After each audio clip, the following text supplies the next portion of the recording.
The allegation on which Napoleon had insisted so much, namely, that Captain Maitland had pledged himself for his good reception in England, and received him on board his vessel not as a prisoner, but as a guest, became now an important subject of investigation.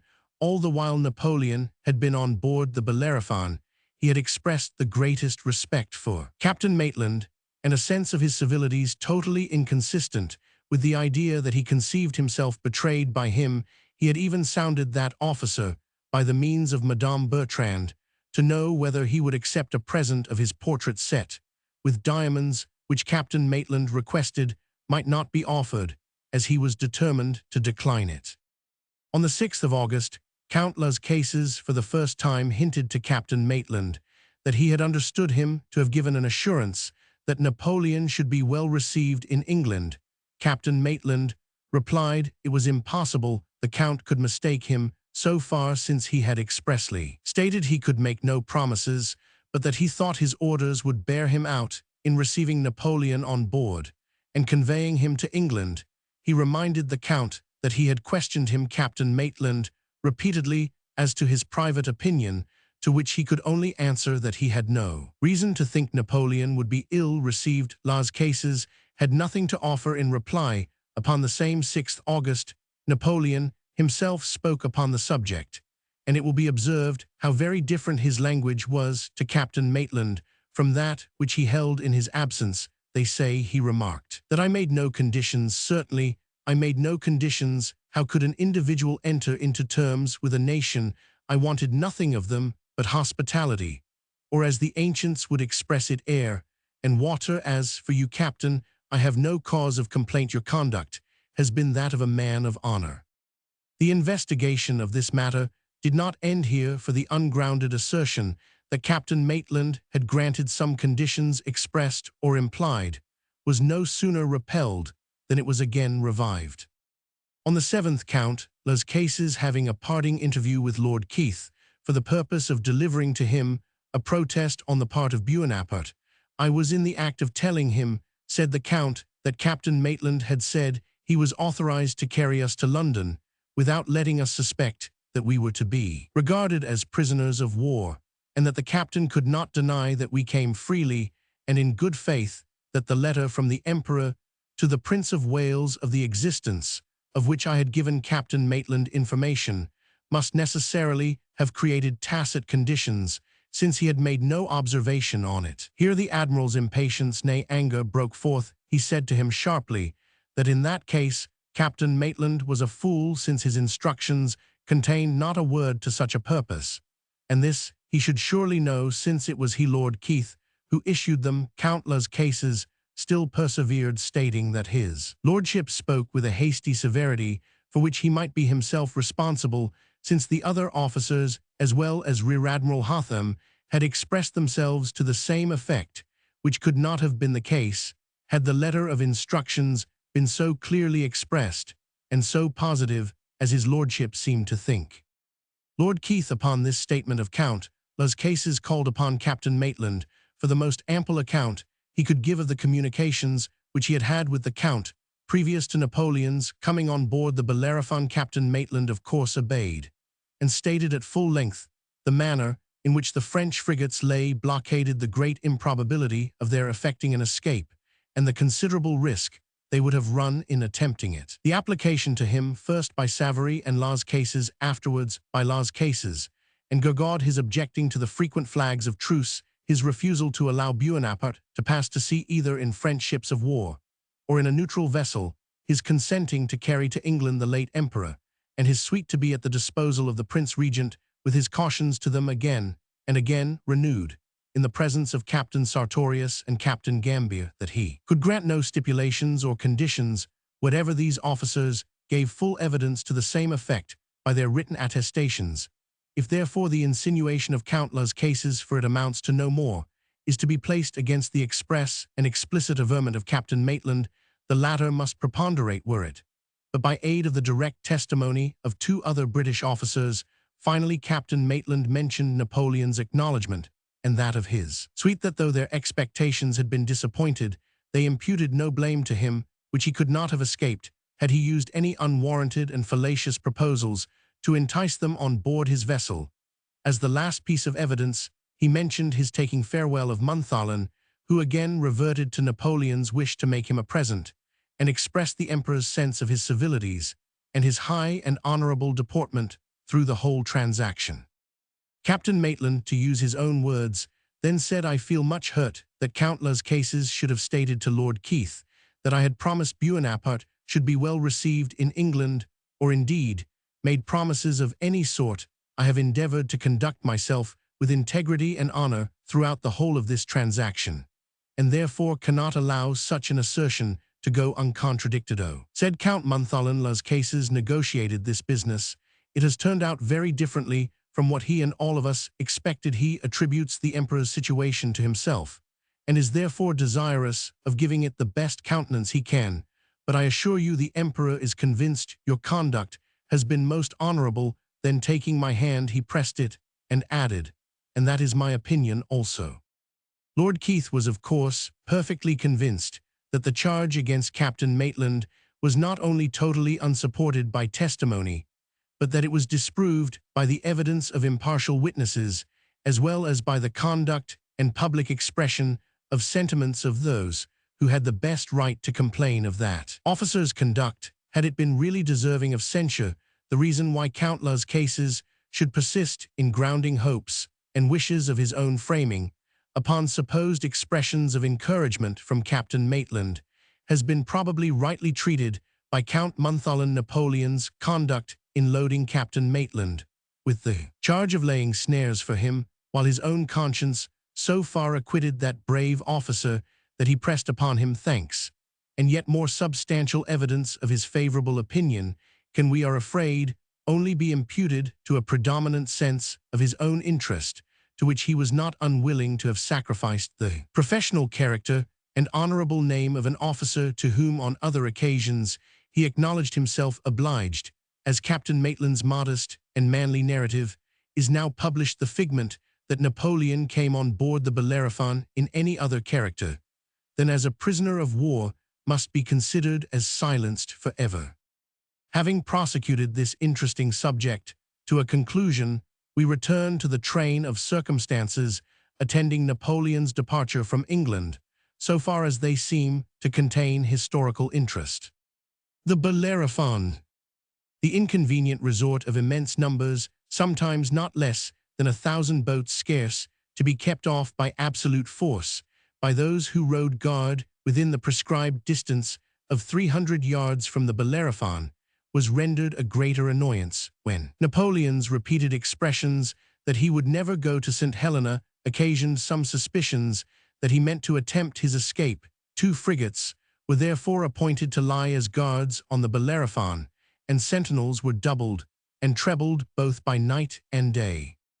An odd incident of a kind, which could only have happened in England, for though as many bizarre whims may arise in the minds of foreigners, they are much more seldom ripened into action, added to the cares of those who were to watch this important prisoner. Some newspaper, which was not possessed of a legal adviser to keep it right in point of form, had suggested in tenderness, we suppose to public curiosity, that the person of Napoleon Bonaparte should be removed to shore by agency of a writ of habeas corpus. This magical rescript of the Old Bailey, as Smollett terms it, loses its influence over an alien and prisoner of war, and therefore such an absurd proposal was not acted upon, but an individual prosecuted for libel upon a naval officer conceived the idea of citing Napoleon as an evidence in a court of justice to prove, as he pretended, the state of the French navy, which was necessary to his defense. The writ was to have been served on Lord Keith, but he disappointed the litigant by keeping his boat off the ship while he was on board, and afterwards by the speed of his 12-oared barge,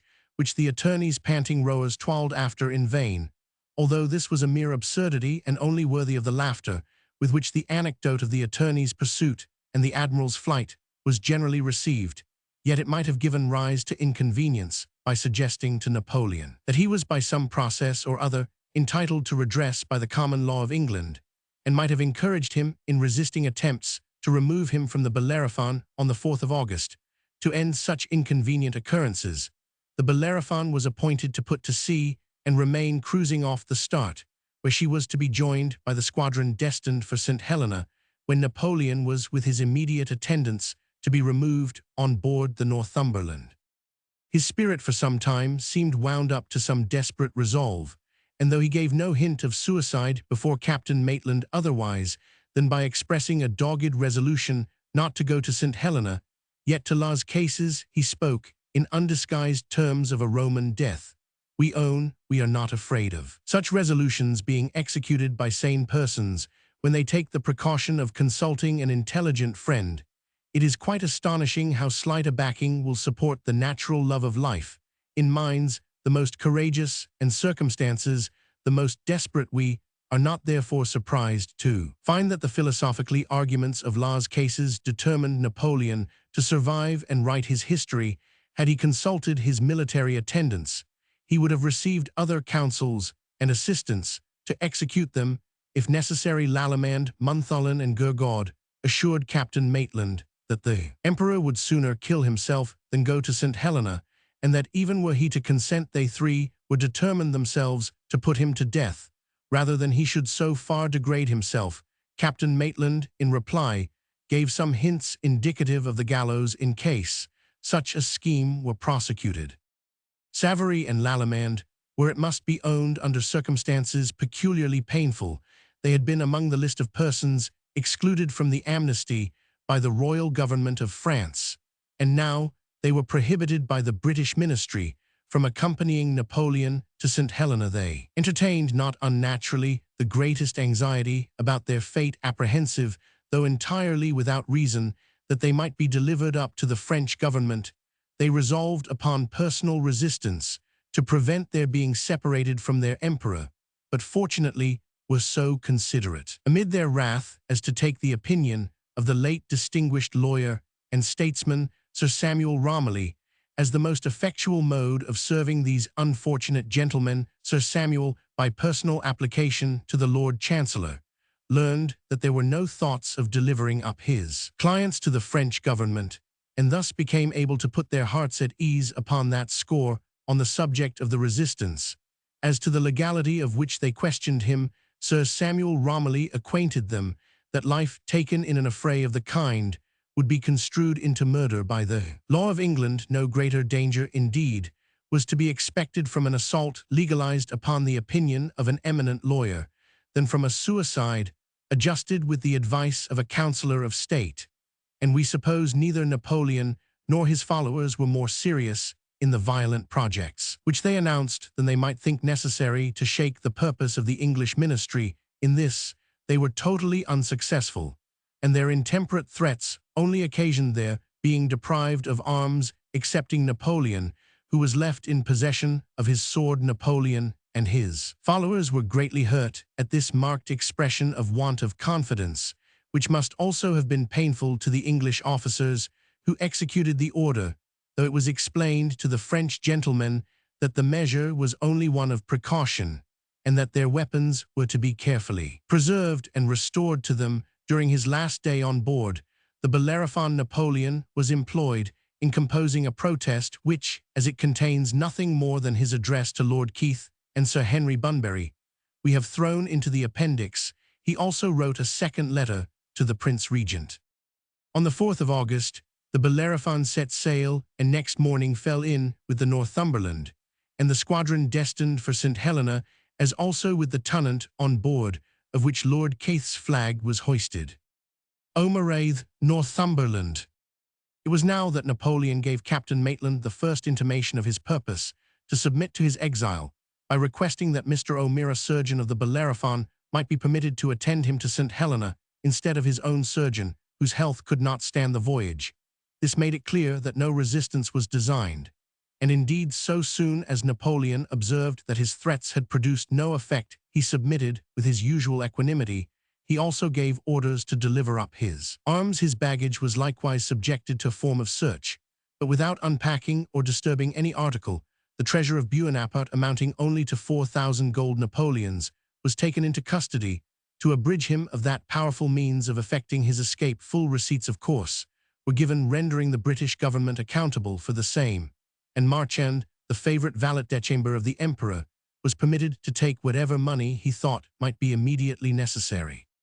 About 11 o'clock, on the morning of the 7th August, Lord Keith came in his barge to transfer Napoleon from the Bellerophon to the Northumberland. About 1 o'clock, when Bonaparte had announced that he was in full readiness, a captain's guard was turned out. Lord Keith's barge was prepared, and as Napoleon crossed the quarterdeck, the soldiers presented arms under 3 ruffles of the drum, being the salute paid to a general officer. His step was firm and steady, his farewell to Captain Maitland polite and friendly. That officer had no doubt something to forgive to Napoleon, who had endeavored to fix on him the stigma of having laid a snare for him.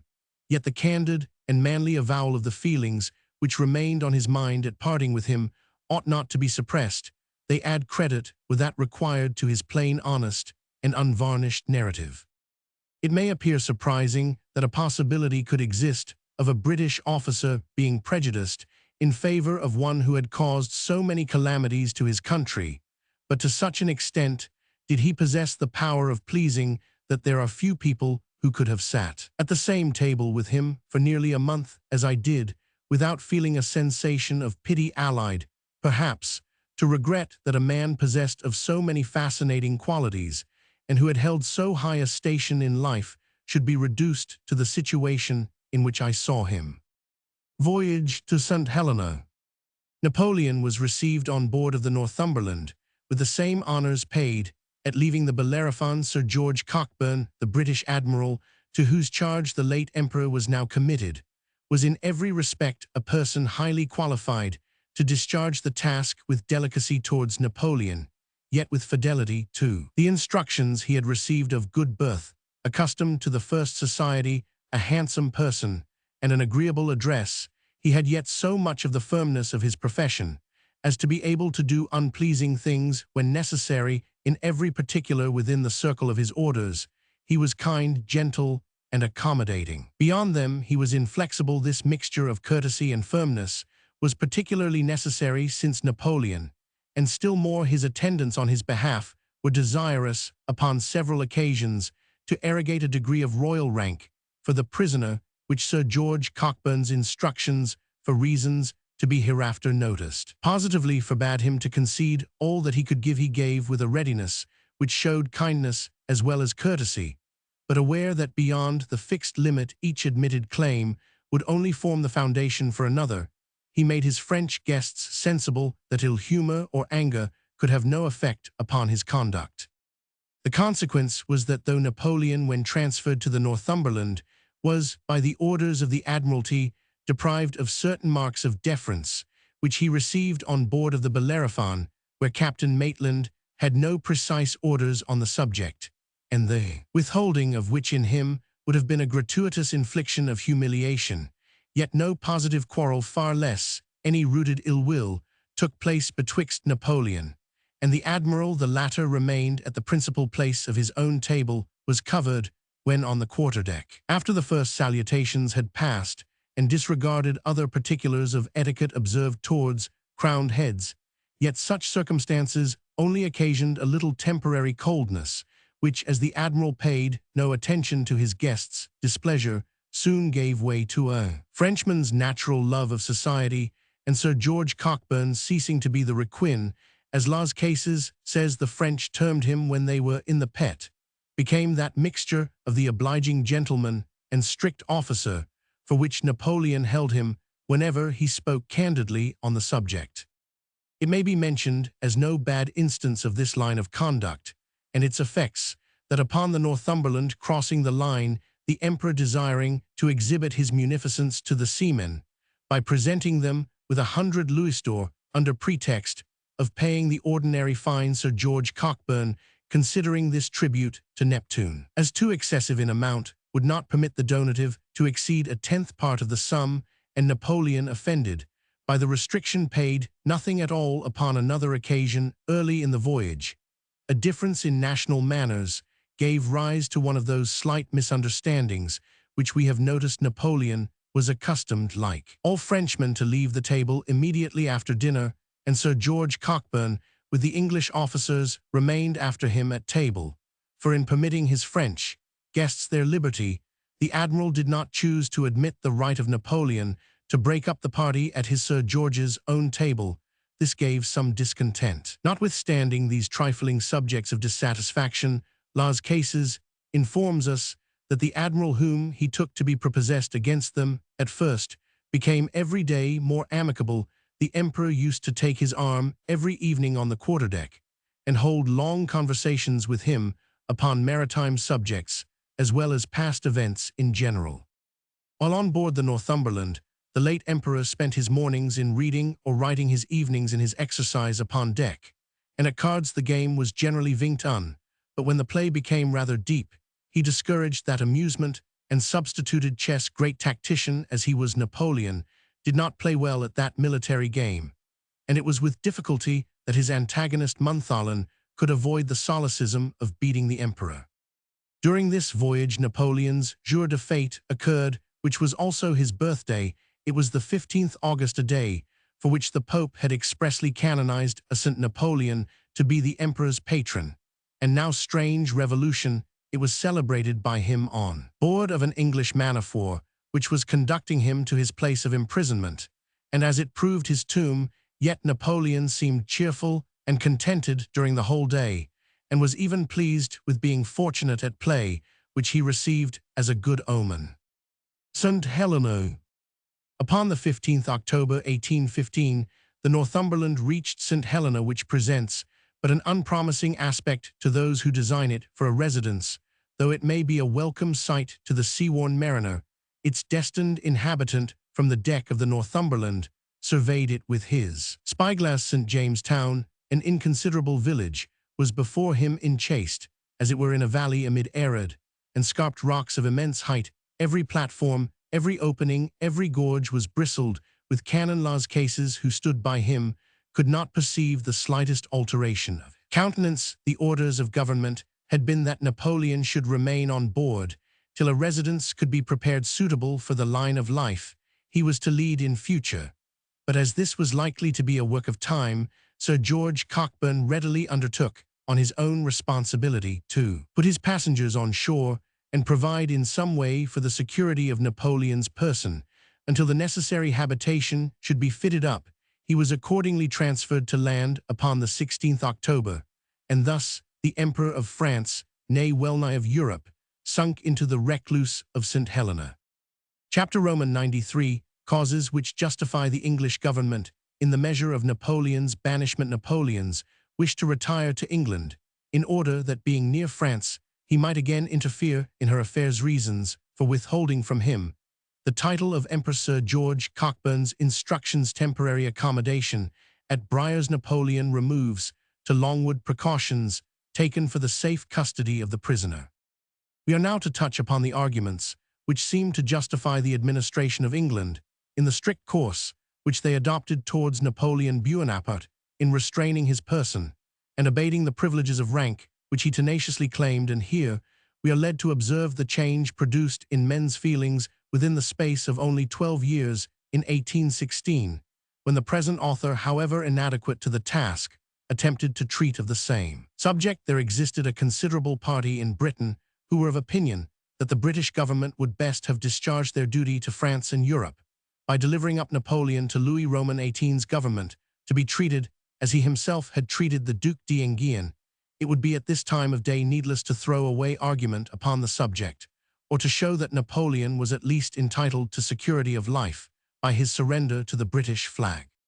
As needless would it be to go over the frequently repeated ground which proves so clearly that in other respects the transaction with Captain Maitland amounted to an unconditional surrender. Napoleon had considered every plan of escape by force or address, and none had seemed to him to present such chance of a favorable result as that which, upon full consideration, he adopted. A surrender to England ensured his life and gave him the hope of taking further advantages from the generosity of the British nation. For an unconditional surrender, as it secures nothing, so it excludes nothing. General Bertrand, when on board the Northumberland, said that Napoleon had been much influenced in taking the step he had done by the Abbés, who had strongly advised him to proceed at once to England in preference to taking any other course, which proves that his resolution must of course have been formed long before he ever saw Captain Maitland. Even Roman 1000 Las Cases, when closely examined, comes to the same result, for he admits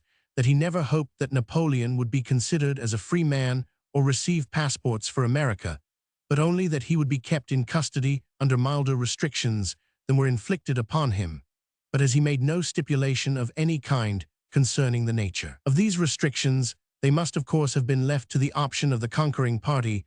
The question therefore betwixt Napoleon and the British nation was not one of justice, which has a right to its due, though the consequence should be destruction to the party by which it is to be rendered, but one of generosity and clemency, feelings which can only be wisely indulged with reference to the safety of those who act upon them. Napoleon, being thus a prisoner surrendered at discretion, became subjected to the common laws of war, which authorize belligerent powers to shut up prisoners of war in places of confinement, from which it is only usual to accept such whose honor may be accounted as a sufficient guarantee for their good faith, or whose power of doing injury is so small that it might be accounted contemptible. But Bonaparte was neither in the one situation nor the other. His power was great, the temptation to use it strong, and the confidence to be placed in his resolution or promise to resist such temptation very slight indeed. There is an unauthorized report that Lord Castlereagh, at the time of the Treaty of Fontainebleau, asked Caulaincourt why Napoleon did not choose to ask refuge in England, rather than accept the almost ridiculous title of Emperor of Elba. We doubt much if Lord Castlereagh did this, but if either upon such a hint, or upon his own free motion, Napoleon had chosen in 1814 to repose his confidence in the British nation, or even had he fallen into our hands by chance of war, England ought certainly on so extraordinary an occasion to have behaved with magnanimity, and perhaps ought either to have permitted Napoleon to reside as an individual within her dominions, or suffered him to have departed to America. It might then have been urged, though cautious persons might even then hesitate, that the pledged word of a soldier who had been so lately a sovereign ought to be received as a guarantee for his observance of treaty. Nay, it might then have been held that the talents and activity of a single individual, supposing them as great as human powers can be carried, would not have enabled him, however desirous, to have again disturbed the peace of Europe. There would have been a natural desire, therefore, to grant so remarkable a person that liberty, which a generous nation might have been willing to conceive, would not, and could not be abused.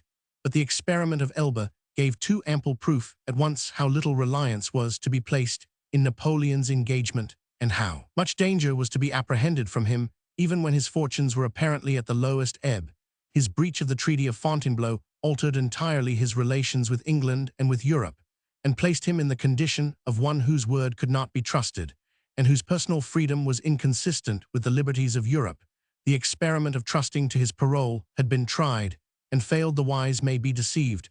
Once only, fools are twice cheated in the same manner. It may be pleaded and admitted for Napoleon that he had to instigate his returning from Elba as strong a temptation as earth could hold out to an ambitious spirit like his own. The prospect of an extraordinary enterprise with the imperial throne for its reward. It may be also allowed that the Bourbons, delaying to pay his stipulated revenue, afforded him, so far as they were concerned, a certain degree of provocation.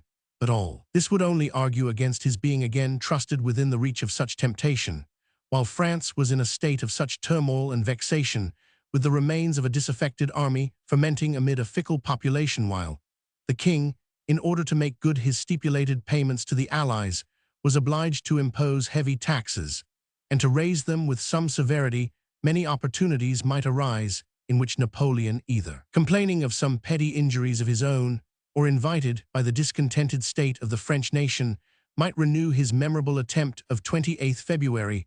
It was the business of the British ministry to prevent all hazard of this. It was but on the 20th April, before that, they were called upon by the opposition to account to the House of Commons for not taking proper precautions to prevent Bonaparte's escape from Elba. For what then would they have rendered themselves responsible had they placed him in circumstances which admitted of a second escape, at least for the full extent of all the confusion and bloodshed to which such an event must necessarily have given rise? The justice, as well as the necessity of the case, warranted the abridgment of Bonaparte's liberty, the extent of which had been made by his surrender dependent upon the will of Britain. In deducing this conclusion, we have avoided having any recourse to the argument ad hominem. We have not mentioned the dungeon of Toussaint on the frontier of the Alps, or the detention of Ferdinand, a confiding and circumvented ally in the chateau of Valençay, we have not adverted to the instances of honors and appointments bestowed on officers who had broken their parole of honor by escaping from England, yet were received in the Tuileries with favor and preferments. Neither have we alluded to the great state maxim, which erected political necessity or expediency into a power superior to moral law. Were Britain to vindicate her actions by such instances as the above, it would be reversing the blessed rule, acting towards our enemy not according as we would have desired he should have done, but as he actually had done in regard to us, and observing a crooked and criminal line of policy, because our adversary had set us the example. But Bonaparte's former actions must necessarily have been considered so far as to ascertain what confidence was to be reposed in his personal character, and if that was found marked by gross instances of breach of faith to others, ministers would surely have been inexcusable had they placed him in a situation where his fidelity was what the nation had principally to depend on for tranquility. The fact seems to be admitted by Law's cases that while he proposed to retire to England, it was with the hope of again meddling in French affairs. The example of Sir Neil Campbell had shown how little restraint the mere presence of a commissioner would have had over this extraordinary man, and his resurrection after leaving Elba had distinctly demonstrated that nothing was to be trusted to the second political death, which he proposed to submit to as a recluse in England. It has, however, been urged that if the character of the times and his own rendered it an act of stern necessity to take from Napoleon his personal freedom, his captivity ought to have been at least accompanied with all marks of honorable distinction, and that it was unnecessarily cruel to hurt the feelings of his followers and his own by refusing him the imperial title and personal observances which he had enjoyed in his prosperity, and of which he was tenacious in adversity.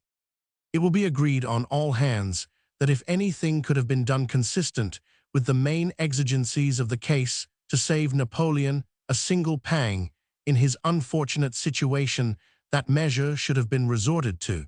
But there could be no reason why Britain, in compassionate courtesy, should give to her prisoner a title which she had refused to him de jure, even while he wielded the empire of France de facto, and there were arguments to be hereafter stated which weighed powerfully against granting such an indulgence. The place of Napoleon's confinement also has been the subject of severe censure, but the question is entirely dependent upon the right of confining him at all. If that is denied, there needs no further argument for a place of confinement to be effectual, must connect several circumstances of safety and seclusion, each in its degree, aggravating the sufferings of the person confined, and inflicting pain, which ought only to be the portion of a legal prisoner. But if it be granted that a person so formidable as Napoleon should be debarred from the power of making a second avatar on the earth, there is perhaps no place in the world where so ample a degree of security could have been reconciled with the same degree of personal freedom to the captive as St. Helena. The healthfulness of the climate of that island will be best proved by the contents of a report annexed to a return made on 20th March 1821 by Dr. Thomas Short, physician to the forces, from which it appears that among the troops then stationed in St. Helena, constantly employed in ordinary or on fatigue duty, and always exposed to the atmosphere, the proportion of sick was only as 1 man to 42, even including casualties and those sent to the hospital after punishment.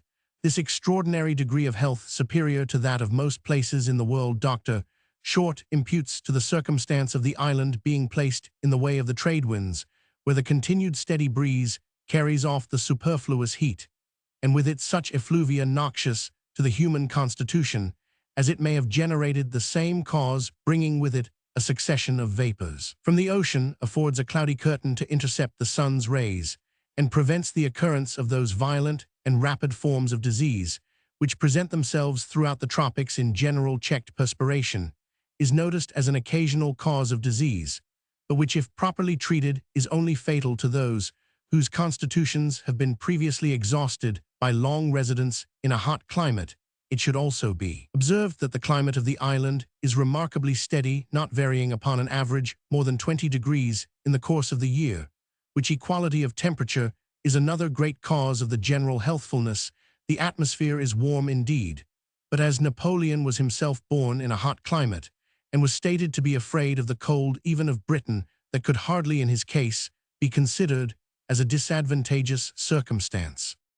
In respect to Napoleon's personal treatment, Sir George Cockburn proceeded on his arrival to arrange this upon the system recommended by his final instructions, which run thus. In committing so important a trust to British officers, the Prince Regent is sensible that it is not necessary to impress upon them his anxious desire that no greater measure of severity with respect to confinement or restriction be imposed than what is deemed necessary for the faithful discharge of that duty which the Admiral as well as the Governor of St. Helena must ever keep in mind. The perfect security of General Bonaparte's person, whatever consistent with this great object, can be allowed in the shape of indulgence. His Royal Highness is confident will be willingly shown to the General, and he relies on Sir George Cockburn's known zeal and energy of character that he will not allow himself to be betrayed into any improvident relaxation of his duty. It was in the spirit of these instructions that Sir George Cockburn acted in selecting a place of residence for his important prisoner, while at the same time he consulted Napoleon's wishes as much as the case could possibly admit. The accommodation upon the island was by no means such as could be desired in the circumstances. There were only 3 houses of a public character, which were in any degree adapted for such a guest. 2, the town residences of the governor and lieutenant governor of the island were unfit for the habitation of Napoleon, because they were within Jamestown, a situation which for obvious reasons was not advisable. The 3rd was Plantation House, a villa in the country belonging to the governor, which was the best dwelling in the island. The British administration had prohibited the selection of this house for the residence of the late imperial captive.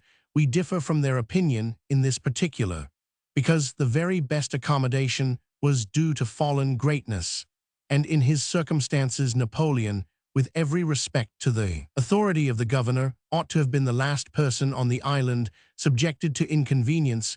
We have little doubt that it would have been so arranged, but for the disposition of the late French emperor and his followers to use every point of deference or complaisance exercised towards them as an argument for pushing their pretensions farther. Thus the civility showed by Admiral Hotham and Captain Maitland in manning the yards as Napoleon passed from one vessel to the other was pleaded upon as a proof that his free and regal condition was acknowledged by these officers, and no doubt the assigning for his use the best house in the island might, according to the same mode of logic, have been assumed to imply that Napoleon had no superior in St. Helena. Still, there were means of repelling this spirit of encroachment if it had shown itself, and we think it would have been better to risk the consequences indicated, and to have assigned Plantation House for his residence, as that which was at least the best accommodation which the island afforded. Some circumstances about the locality, it is believed, had excited doubts whether the house could be completely guarded, but this at any rate was a question which had been considered at home, where perhaps the actual state of the island was less perfectly understood, and Sir George Cockburn, fettered by his instructions, had no choice in the matter. Longwood Briars. Besides Plantation House, there was another residence situated in the country and occupied by the lieutenant governor, called Longwood, which, after all the different estates and residences in the island had been examined, was chosen by Sir George Cockburn as the future residence of Napoleon. It lies detached from the generally inhabited places of the island. Consequently, none were likely to frequent its neighborhood, unless those who came there on business. It was also distant from those points which were most accessible to boats, which, until they should be sufficiently defended, it was not desirable to expose to the observation of Napoleon or his military companions. At Longwood, too, there was an extent of level ground capable of being observed and secured by sentinels, presenting a space adapted for exercise whether on horseback or in a carriage, and the situation being high was more cool than the confined valleys of the neighborhood. The house itself was equal in accommodation, though that is not saying much to any on the island. Plantation House excepted. To conclude, it was approved of by Napoleon, who visited it personally and expressed himself so much satisfied that it was difficult to prevail on him to leave the place. Immediate preparations were therefore made for making such additions as should render the residence, if not such a one as could be wished, at least as commodious as the circumstances admitted. Indeed, it was hoped, by assistance of artificers and frames, to be sent from England, to improve it to any extent required in the meanwhile, until the repairs immediately necessary could be made at Longwood. General Bertrand and the rest of Napoleon's suite were quartered in a furnished house in Jamestown, while he himself, at his own request, took up his abode at Briars, a small house or cottage, romantically situated a little way from the town, in which he could only have one spare room for his own accommodation. Sir George Cockburn would have persuaded him rather to take up his temporary abode in the town, where the best house in the place was provided for him. Napoleon declined this proposal, pleading his natural aversion to expose himself to the public gaze, besides the solitude, the pleasing landscape, agreeable especially to those whose persons have been lately confined to a ship, and whose eyes have long wandered over the waste of ocean, determined the ex-emperor in favor of Briars. Whilst dwelling at Briars, Napoleon limited himself more than was necessary, for taking exception at the sentinels who were visible from the windows of the house, and objecting more reasonably to the resort of visitors. He sequestered himself in a small pavilion consisting of one good room and two small attic apartments, which stood about 20 yards from the house. Of course, his freedom, unless when accompanied by a British field officer, was limited to the small garden of the cottage, the rest of the precincts being watched by sentinels. Sir George Cockburn felt for the situation of his prisoner, and endeavored to hurry forward the improvements at Longwood, in order that Napoleon might remove thither. He employed for this purpose the ship carpenters of the squadron and all the artificers the island could afford, and Longwood, says Dr. O'Meara, for nearly 2 months exhibited as busy a scene as had ever been witnessed during the war in any of His Majesty's dockyards, whilst a fleet was fitting out under the personal direction of some of our best naval commanders. The Admiral, indefatigable in his exertions, was frequently seen to arrive at Longwood shortly after sunrise, stimulating by his presence the St. Helena workmen, who in general lazy and indolent beheld with astonishment the dispatch and activity of a man-of-war succeed to the characteristic idleness, which until then they had been accustomed both to witness and to practice. During the ex-emperor's residence at Briars, he remained much secluded from society, spent his mornings in the garden, and in the evening played at whist for sugar plums with Mr. Balcombe, the proprietor, and the members of his family, the Count Las Cases, who seems those of his retinue to have possessed the most various and extensive information, was naturally selected as the chief, if not the only companion of his studies and recreations in the morning. On such occasions, he was usually gentle, accessible, and captivating in his manners. The exertions of Sir George Cockburn, struggling with every difficulty which want of building materials, means of transport, and everything which facilitates such operations could possibly interpose, at length enabled him to accomplish the transmutation of Longwood into such a dwelling house as, though it was far below the former dignity of its possessor, might sufficiently accommodate a captive of the rank at which Napoleon was rated by the British government. Longwood.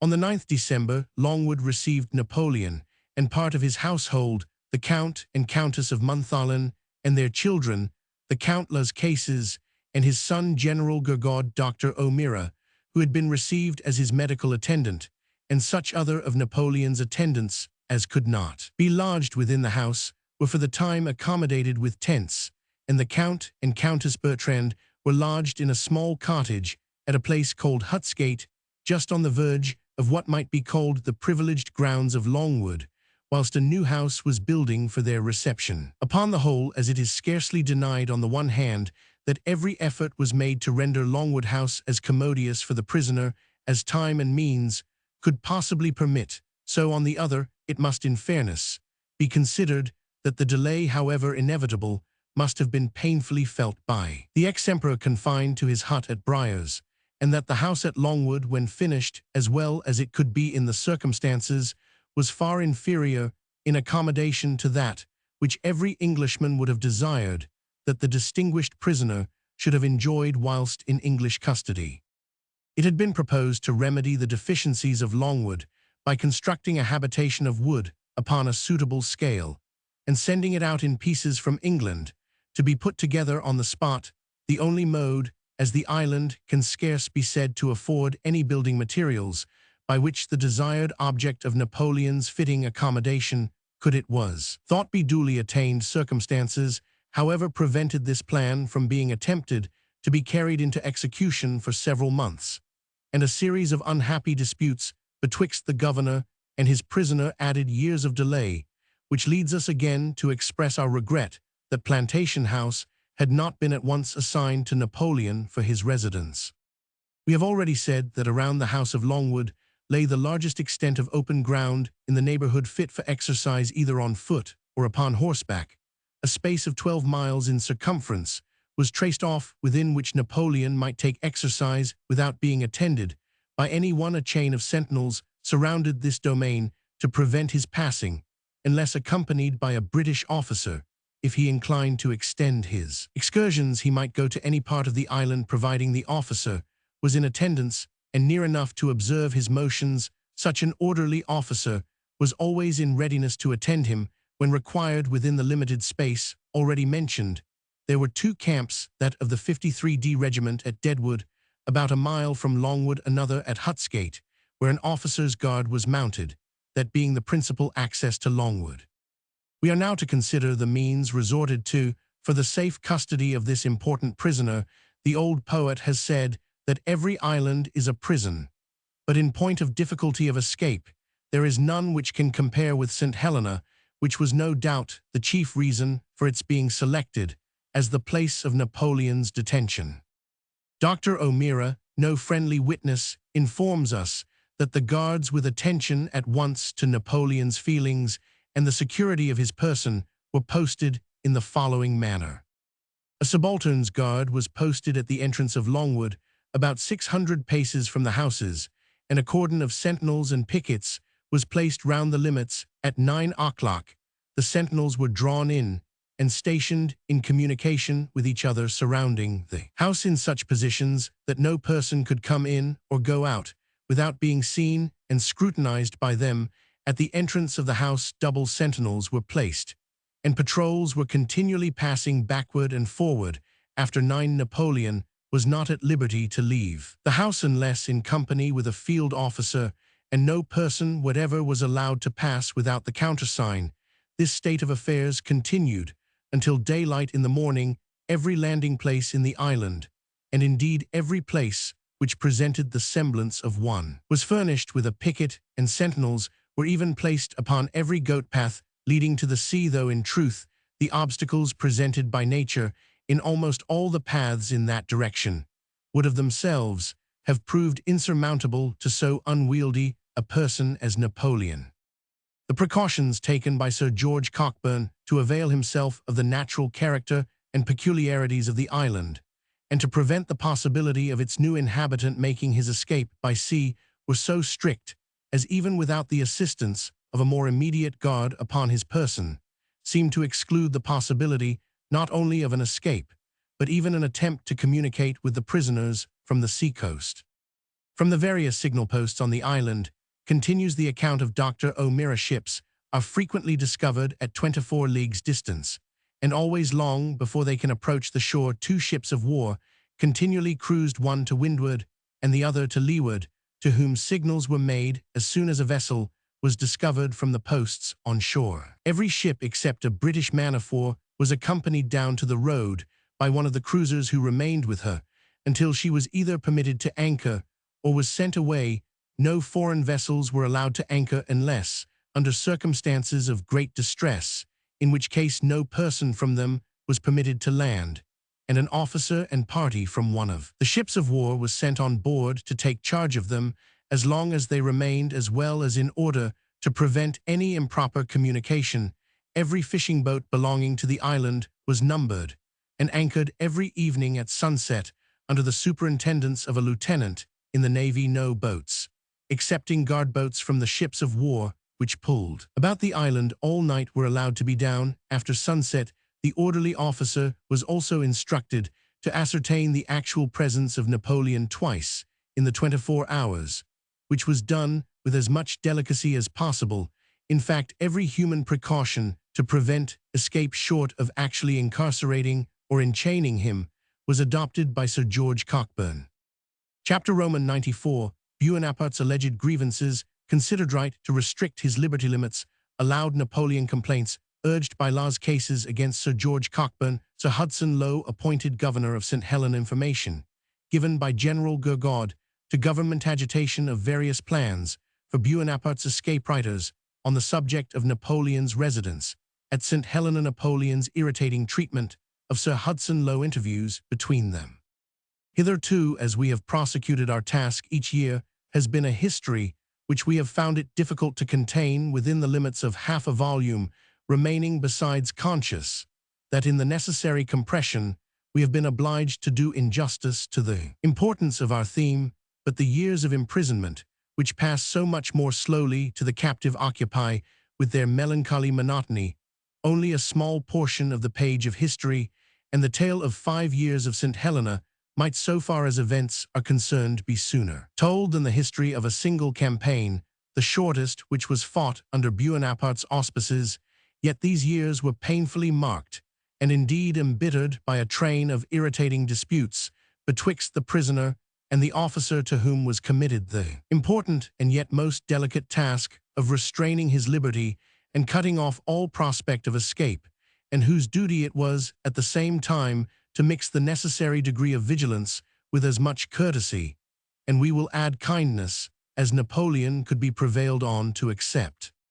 We have had considerable opportunity to collect information on this subject, the correspondence of Sir Hudson Lowe with His Majesty's government having been opened to our researches by the liberality of Lord Bathurst, late Secretary of State for the Colonial Department. This communication has enabled us to speak with confidence respecting the general principles by which the British government were guided in their instructions to Sir Hudson Lowe, and the tenor of these instructions themselves.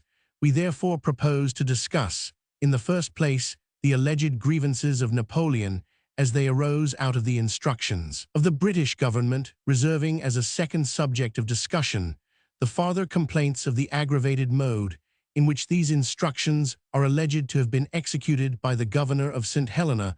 On the latter subject, our information is less perfect from the distance of Sir Hudson Lowe from Europe, precluding personal inquiry, and the impossibility of producing impartial evidence on the subject of a long train of minute and petty incidents, each of which necessarily demands investigation, and is the subject of inculpation and defense.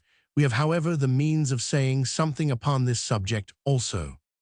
We have already discussed the circumstances of Napoleon's surrender to the British without reserve, qualification, or condition of any kind, and we have seen that if he sustained any disappointment in being detained a prisoner, instead of being considered as a guest or free inmate of Britain, it arose from the failure of hopes which he had adopted on his own calculation, without the slightest encouragement from Captain Maitland.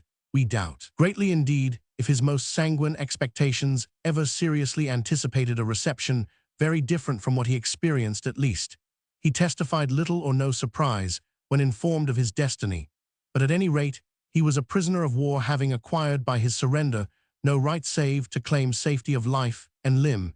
If the English nation had inveigled Napoleon into a capitulation under conditions which they had subsequently broken, he would have been in the condition of Toussaint, whom nevertheless he immured in a dungeon, or if he had been invited to visit the Prince Regent of England, in the character of an ally, had been at first received with courteous hospitality, and then committed to confinement as a prisoner, his case would have approached that of Prince Ferdinand of Spain, trepanned to Bayonne. But we should be ashamed to vindicate our country by quoting the evil example of our enemy. Truth and falsehood remain immutable and irreconcilable, and the worst criminal ought not to be proceeded against according to his own example, but according to the general rules of justice. Nevertheless, it greatly diminishes our interest in a complaint if he who prefers it has himself been in the habit of meeting to others with the same unfair weight and measure which he complains of when used towards himself.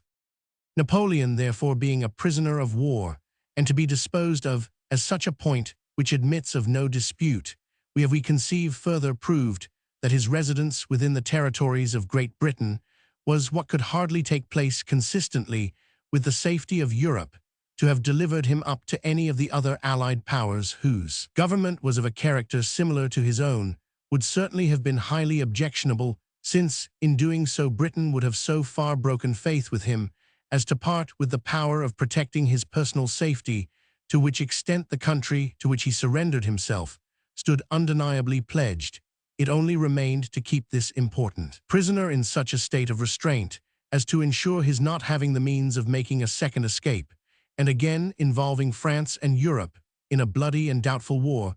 St. Helena was selected as the place of his detention, and we think with much propriety, since the nature of that sequestered island afforded the means for the greatest certainty of security with the least restriction on the personal liberty of the distinguished prisoner. Waves and rocks around its shores afforded the security of walls, ditches, bars, and bolts in a citadel, and his hours of exercise might be safely extended over a space of many miles, instead of being restrained within the narrow and guarded limits of a fortress. The right of imprisoning Napoleon being conceded, or at least proved, and the selection of St. Helena as his place of residence being vindicated, we have no hesitation in avowing the principle that everything possible ought to have been done to alleviate the painful feelings to which, in every point of view, a person so distinguished as Napoleon must have been subjected by so heavy a change of fortune.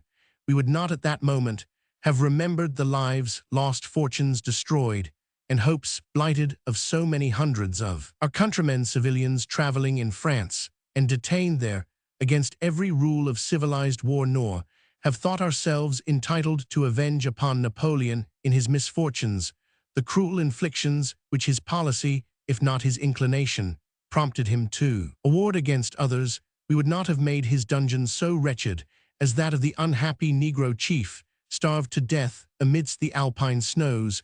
We would not have surrounded him, while a prisoner, with spies, as in the case of the Earl of Elgin, or as in that of Prince Ferdinand, have spread a trap for him by means of an emissary like the false Baron Coley, who, in proffering to assist his escape, should have had it for an object to obtain a pretense for treating him more harshly. These things we would not then have remembered, or if we could not banish them from our recollection, in considering how far fraud and ignoble violence can debase genius and render power odious, we would have remembered them as examples not to be followed, but shunned to prevent the prisoner from resuming a power which he had used so fatally. We would have regarded as a duty not to Britain alone, but to Europe and to the world, to accompany his detention with every alleviation which attention to his safe custody would permit, was a debt due, if not to his personal deserts, at least to our own nobleness. With such feelings upon the subject in general, we proceed to consider the most prominent subjects of complaint which Bonaparte and his advocates have brought against the administration of Great Britain for their treatment of the distinguished exile. Alleged grievances. The first loud subject of complaint has been already touched upon, that the imperial title was not given to Napoleon, and that he was only addressed and treated with the respect due to a general officer of the highest rank. On this subject Napoleon was particularly tenacious. He was not of the number of those persons mentioned by the Latin poet, who in poverty and exile suited their titles and their language to their condition. On the contrary, he contended with great obstinacy from the time he came to Portsmouth on his right to be treated as a crowned head, nor was there, as we have noticed, a more fertile source of discord betwixt him and the gentlemen of his suite on one side, and the governor of St. Helena on the other, than the pertinacious claim on Napoleon's part for honors and forms of address, which the orders of the British ministry had prohibited the governor from granting, and which therefore Napoleon's knowledge of a soldier's duty should have prevented his exacting. But independently of the governor's instructions, Bonaparte's claim to the peculiar distinction of a sovereign prince was liable to question both in respect of the party by whom it was insisted on and in relation to the government from whom it was claimed. Napoleon, it cannot be denied, had been not only an emperor, but perhaps the most powerful that has ever existed, and he had been acknowledged as such by all the continental sovereigns, but he had been compelled in 1814 to lay aside and abdicate the Empire of France and to receive in exchange the title of Emperor of Elba. His breach of the Treaty of Paris was in essence a renunciation of the Empire of Elba, and the reassumption of that of France was so far from being admitted by the Allies that he was declared an outlaw by the Congress at Vienna. Indeed, if this second occupation of the French throne were even to be admitted, as in any respect re-establishing his forfeited claim to the imperial dignity, it must be remembered that he himself a second time abdicated and formally renounced a second time the dignity he had in an unhappy hour reassumed. But if Napoleon had no just pretension to the imperial title or honors after his second abdication, even from those who had before acknowledged him as Emperor of France, still less had he any right to a title which he had laid down from a nation who had never acquiesced in his taking it up. At no time had Great Britain recognized him as Emperor of France, and Lord Castlereagh had expressly declined to accede to the Treaty of Paris by which he was acknowledged as Emperor of Elba. Napoleon, indeed, founded or attempted to found an argument upon the Treaty of Amiens having been concluded with him when he held the capacity of First Consul of France, but he had himself destroyed the consular government of which he then constituted the head, and his having been once First Consul gave him no more title to the dignity of Emperor than the directorship of barras invested him with the same title on no occasion whatever, whether directly or by implication. Had Great Britain recognized the title of her prisoner to be considered as a sovereign prince, and it was surely too late to expect acquiescence in claims in his present situation which had not been allowed when he was actually master of half the world. But it may be urged that admitting that Napoleon's claim to be treated with royal ceremonial was in itself groundless, yet, since he had actually enjoyed the throne for so many years, the British ministers ought to have allowed to him that rank which he had certainly possessed de facto, though not de jure. The trifling points of rank and ceremonial ought, it may be thought, according to the principles which we have endeavored to express, to have been conceded to eclipsed sovereignty and downfallen greatness. To this it may be replied that if the concession recommended could have had no further consequences than to mitigate the repinings of Napoleon, if he could have found comfort in the empty sound of titles, or if the observance of formal etiquette could have reconciled his feelings to his melancholy and dethroned condition, without altering the relative state of the question in other respects, such concession ought not to have been refused to him. But the real cause of his desiring to have, and of the British government's persisting in refusing to him, the name and honors of a sovereign lay a great deal deeper. It is true that it was a foible of Bonaparte incident perhaps to his situation as a parvenu amongst the crowned heads of Europe to be at all times peculiarly and anxiously solicitous that the most strict etiquette and form should be observed about his person and court, but granting that his vanity as well as his policy was concerned in insisting upon such rigid ceremonial as is frequently dispensed with by sovereigns of ancient descent, and whose title is unquestionable, it will not follow that a person of his sense and capacity could have been gratified, even if indulged, in all the marks of external influence paid to the great Mogul, on condition that, like the later descendants of Timur, he was still to remain a close prisoner. His purpose in tenaciously claiming the name of a sovereign was to establish his claim to the immunities belonging to that title.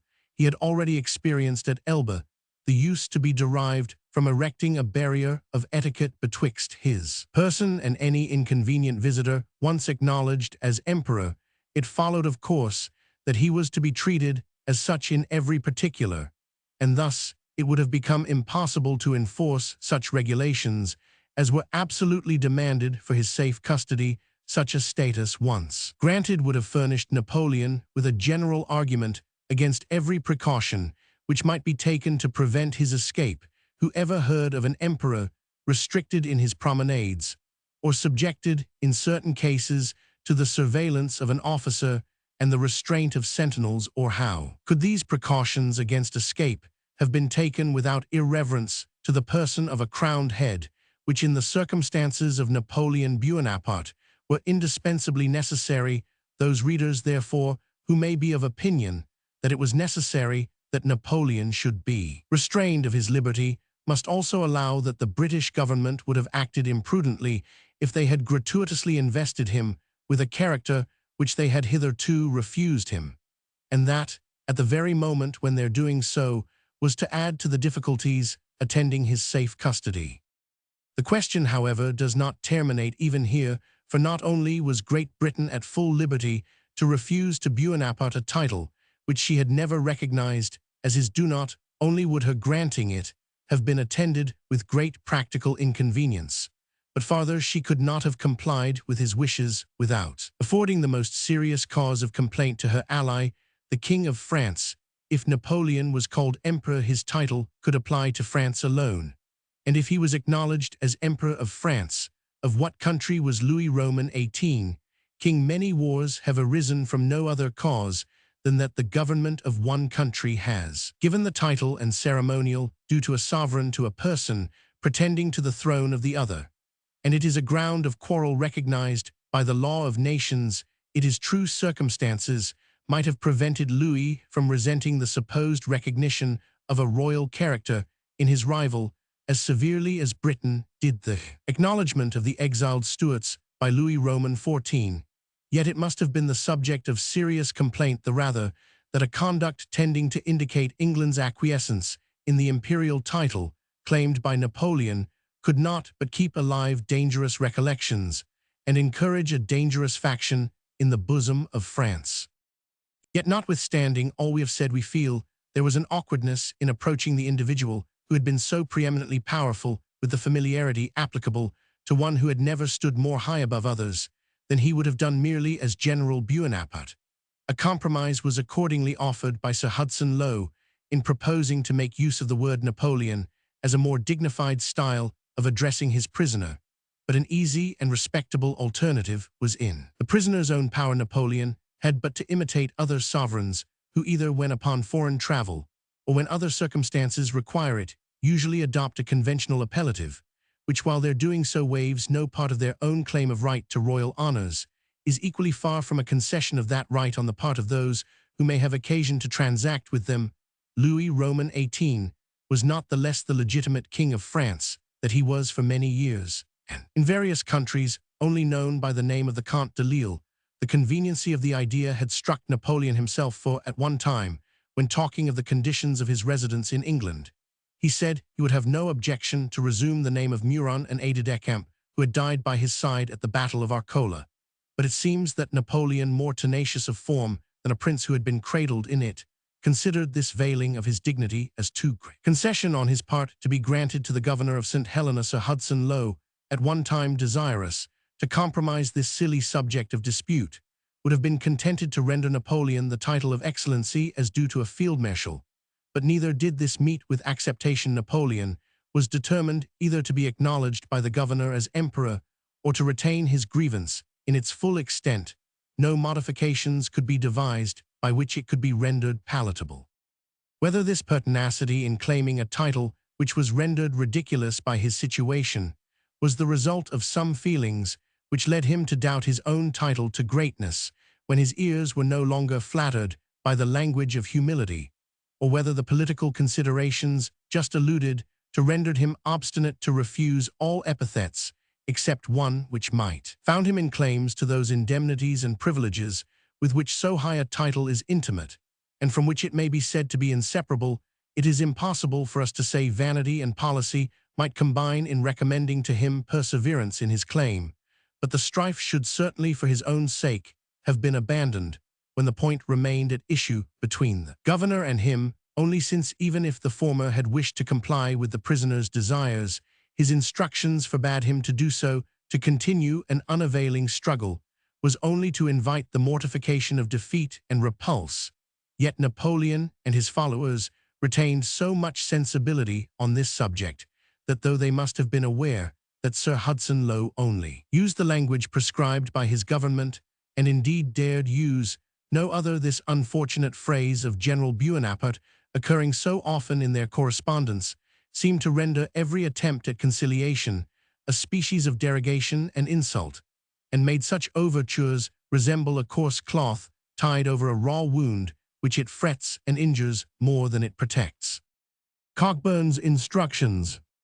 Whatever might be the merits of the case, as between Napoleon and the British ministry, it was clear that Sir George Cockburn and Sir Hudson Lowe were left by their instructions no option in the matter at issue. These instructions bore that Napoleon, their prisoner, was to receive the style and treatment due to General Bonaparte, a prisoner of war, and it was at their peril if they gave him a higher title or a different style of attention. From what that title implied, no one could know better than Napoleon how strictly a soldier is bound by his consigne, and to upbraid Sir Hudson Lowe as ungenerous, unmanly, and so forth, because he did not disobey the instructions of his government, was as unreasonable as to hope that his remonstrances could have any effect save those of irritation and annoyance. He ought to have been aware that persisting to resent in rough and insulting terms the deprivation of his title on the part of an officer who was prohibited from using it might indeed fret and provoke one with whom it would have been best to keep upon civil terms, but could not bring him 1 inch nearer to the point which he so anxiously desired to attain. In fact, this trivial but unhappy subject of dispute was of a character so subtle that it penetrated into the whole correspondence between the emperor and the governor, and tended to mix with gall and vinegar all attempts made by the latter to cultivate something like civil intercourse. This unlucky barrier of etiquette started up and poisoned the whole effect of any intended politeness. While Sir George Cockburn remained on the island, for example, he gave more than one ball to which General Bonaparte and his suite were regularly invited. In similar circumstances, Henry Roman IV or Charles Roman II would have attended the ball, and to a certainty would have danced with the prettiest young woman present, without dreaming that by so doing they derogated from pretensions derived from a long line of royal ancestors. Bonaparte and Las Cases, on the contrary, took offense at the familiarity, and wrote it down as a willful and flagrant affront on the part of the admiral. These were not the feelings of a man of conscious dignity of mind, but of an upstart who conceives the honor of preferment not to consist in having enjoyed, or in still possessing a high situation gained by superiority of talent, so much as in wearing the robes or listening to the sounding titles which are attached to it. A subject upon which we are called upon to express much more sympathy with the condition of Napoleon than moves us upon the consideration of his abrogated title is the screen which was drawn betwixt him, and it may be said the living world, through which he was not permitted to penetrate by letter even to his dearest friends and relatives, unless such had been previously communicated to and read by the governor of the island. It is no doubt true that this is an inconvenience to which prisoners of war are in all cases subjected, nor do we know any country in which their parole is held so sacred as to induce the government to dispense with the right of inspecting their letters.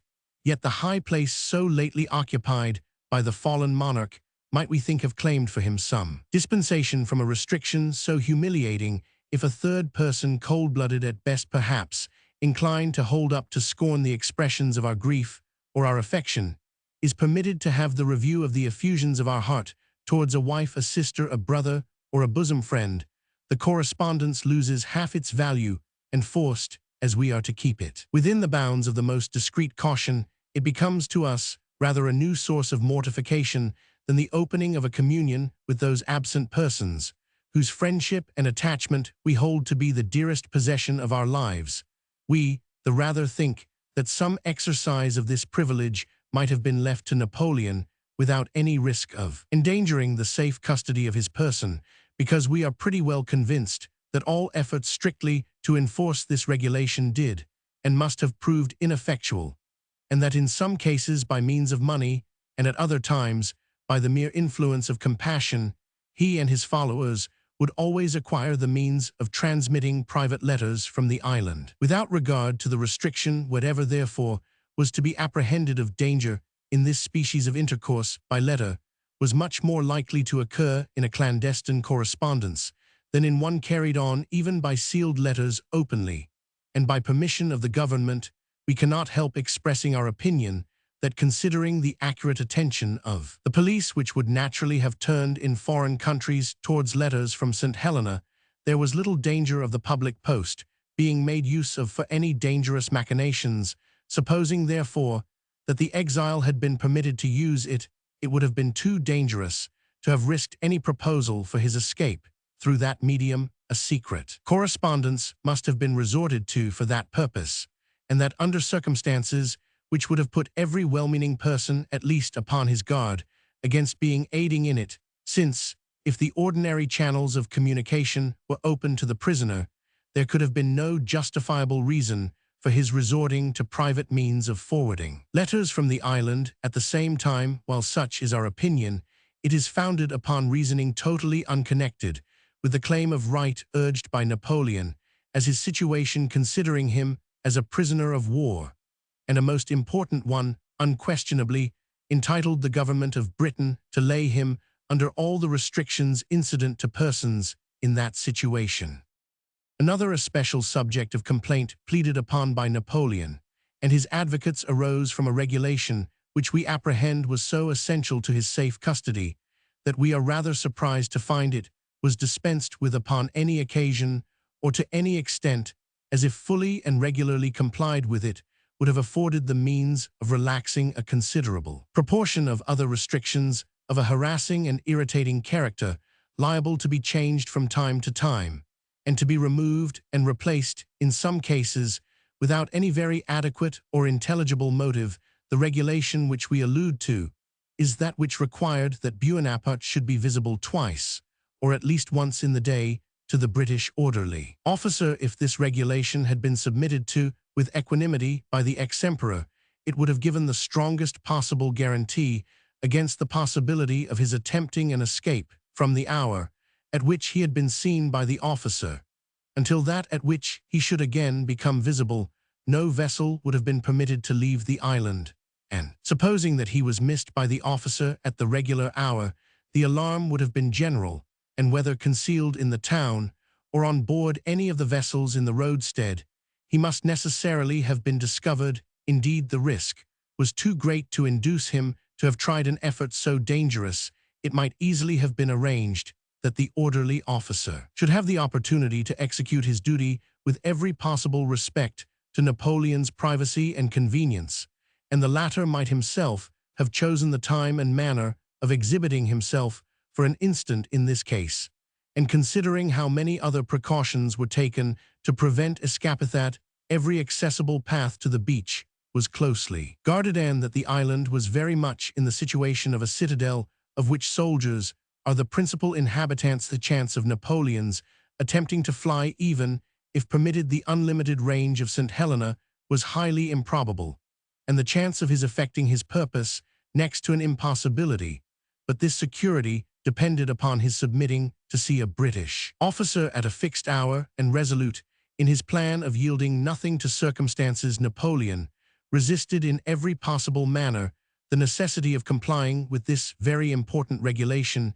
Indeed, Sir Hudson Lowe, on his part, was on many occasions contented to wink at its being altogether neglected, when the orderly officer could not find the means of seeing Napoleon by stealth while engaged in a walk or in a ride, or as it sometimes happened through the casement.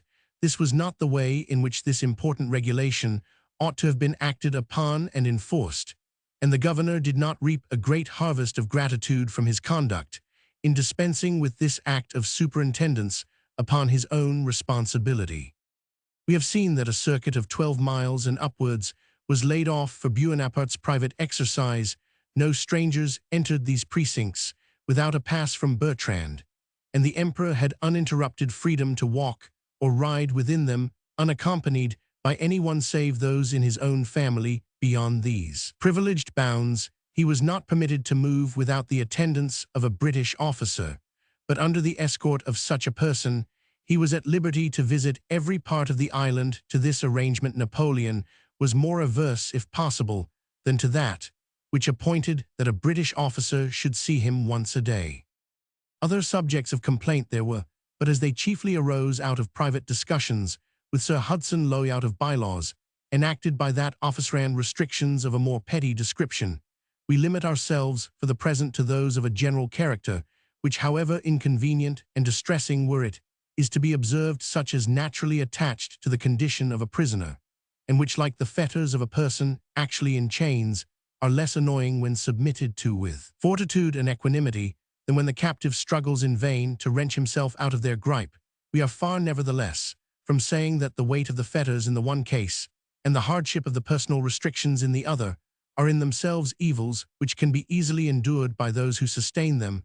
We feel especially how painful the loss of liberty must have been to one who had not only enjoyed the freedom of his own actions, but the uncontrolled right of directing those of others. Impatience, however, in this, as in other instances, has only the prerogative of injuring its master in the many hours of meditation which were afforded to Bonaparte by his residence in St. Helena.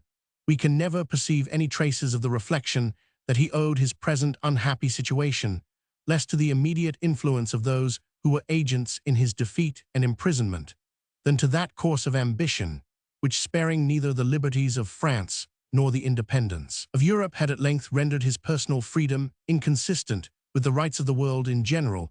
He felt the distresses of his situation, but he did not or could not reason on their origin.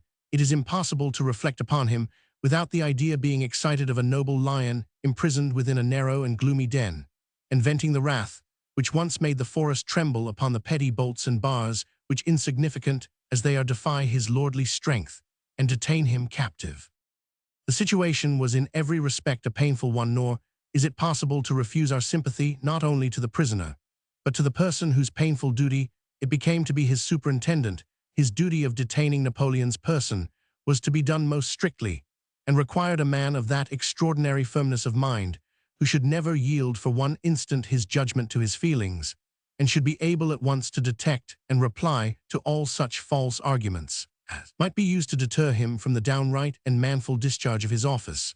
But then there ought to have been combined with those rare qualities a calmness of temper almost equally rare, and a generosity of mind which, confident in its own honor and integrity, could look with serenity and compassion upon the daily and hourly effects of the maddening causes which tortured into a state of constant and unendurable irritability the extraordinary being subjected to their influence. Bonaparte, indeed, and the followers who reflected his passions were to be regarded on all occasions as men acting and speaking under the feverish and delirious influence of things long past, and altogether destitute of the power of cool or clear reasoning on any grounds that exclusively referred to things present. The emperor could not forget his empire, the husband could not forget his wife, the father his child, the hero his triumphs, the legislator his power. It was scarce in nature that a brain agitated by such recollections should remain composed under a change so fearful, or be able to reflect calmly on what he now was when agitated by the extraordinary contrast of his present situation with what he had been. To have soothed him would have been a vain attempt, but the honor of England required that he should have no cause of irritation beyond those which severely enough attached to his condition as a captive. From the character we have given of Sir George Cockburn, it may be supposed that he was attentive as far as his power extended, and his duty permitted, to do all that could render Napoleon's situation more easy. The various authors, Dr. O'Meara, Las Cases Santini, and others who have written with much violence concerning Sir Hudson Lowe's conduct, have mentioned that of Sir George as fair, honorable, and conciliatory. No doubt there were many occasions, as the actual inconveniences of the place were experienced, and as the rays of undefined hope vanished from their eyes, when Napoleon and his followers became unreasonably captious in their discussions with the admiral. On such occasions, he pursued with professional bluntness the straightforward path of duty, leaving it to the French gentlemen to be sullen as long as they would, and entering into communication again with them whenever they appeared to desire it. It was probably this equanimity which, notwithstanding various acknowledgments of his good and honorable conduct towards them, seemed to have drawn upon Sir George Cockburn the censure of Roman 1000 Las Cases, and something that was meant as a species of insult from Napoleon himself, as Sir George Cockburn is acknowledged on the whole to have discharged his duty towards them with mildness and temper. We are the rather tempted to enter into their grounds of complaint against him, because they tend to show the exasperated and ulcerated state of mind with which these unfortunate gentlemen regarded those who in their present office had no alternative but to discharge the duty which their sovereign and country had imposed upon them. At the risk of being thought trifling with our readers' patience, we shall recapitulate the grievances complained of by Las Cases, who frankly admits that the bad humor arising out of his situation may have in some degree influenced his mind in judging of Sir George Cockburn's conduct, and shall subjoin to each charge the answer which seems to correspond to it. Recapitulation. First, the admiral is accused of having called the Emperor Napoleon General Bonaparte, and to have pronounced the words with an air of self-satisfaction, which showed that the expression gratified him. It is replied that Sir George Cockburn's instructions were to address Napoleon by that epithet, and the commentary on the looks or tone with which he did so is hypercritical. Napoleon was quartered in Briars for 2 months, while the admiral himself resided in Plantation House, answered that the instructions of government were that Napoleon should remain on board till his abode was prepared, but finding that would occupy so much more time than was expected, Sir George Cockburn on his own responsibility placed him on shore, and at Briars, as being the residence which he himself preferred. 3d. The admiral placed sentinels under Napoleon's windows, replied, "It is the usual practice, when prisoners of importance are to be secured, especially if they do not even offer their parole, that they will make no attempt to escape." 4th. Sir George did not permit anyone to visit Napoleon without his permission, replied, "It seemed a necessary consequence of his situation, until Sir George should be able to distinguish those visitors who might be with propriety admitted to an unlimited privilege of visiting the important prisoner." 5th. He invited Napoleon to a ball by the title of General Bonaparte. The subject of the title has been already discussed, and it does not appear how its being used in sending an invitation to a convivial party could render the name by which the admiral was instructed to address his prisoner more offensive than on other occasions. 6th. Sir George Cockburn, pressed by Bertrand's notes, in which he qualified the prisoner as an emperor, replied sarcastically that he knew of no emperor at St. Helena, nor had heard that any European emperor was at present traveling abroad, replied by referring to the admiral's instructions, and by the fact that if an emperor can abdicate his qualities, certainly Napoleon was no longer one. 7th. Sir George Cockburn is said to have influenced the opinions of others upon this subject, and punished with arrest some subordinate persons who used the phrase of emperor, answered, as before he had orders from his government not to suffer Bonaparte to be addressed as emperor, and it was his duty to cause them to be obeyed. He could not, however, have been very rigorous, since Monsieur Lacases informs us that the officers of the 53d used the mesotermine Napoleon, apparently without censure from the governor. Lastly, there remains only to be added the complaint that there was an orderly officer appointed to attend Napoleon when he went beyond certain limits, a point of precaution, which must be very useful, if not indispensable, where vigilant custody is required. From this summary of offences, it must be plain to the reader that the resentment of Las Cases and his master was not so much against Sir George Cockburn personally as against his office, and that the admiral would have been very acceptable if he could have reconciled it to his duty to treat Napoleon as an emperor, and a free man suffered himself, like Sir Neil Campbell, to be admitted or excluded from his presence as the etiquette of an imperial court might dictate, and run the risk of being rewarded for his complaisance by learning, when he least looked for it, that Napoleon had sailed for America or perhaps for France. The question how far Britain, or rather Europe, had a right to keep Napoleon prisoner has already been discussed. If they had no such right, and if a second insurrection in France, a second field of Waterloo, should be hazarded, rather than that Napoleon Bonaparte should suffer diminution of dignity or restraint of freedom, then Napoleon had a right to complain of the ministry, but not of the officer to whom his instructions were to be at once the guide and vindication of his conduct. While these things passed at St. Helena, the ministry of Great Britain were employed in placing the detention of the ex-emperor under the regulation of an Act of Parliament, which interdicted all intercourse and commerce with St. Helena, excepting by the East India Company's regular chartered vessels. Ships not so chartered attempting to trade or touch at St. Helena or hovering within 8 leagues of the island were declared subject to seizure and confiscation. The crews of the vessels who came on shore or other persons visiting the island were liable to be sent on board at the governor's pleasure, and those who might attempt to conceal themselves on shore were declared subject to punishment.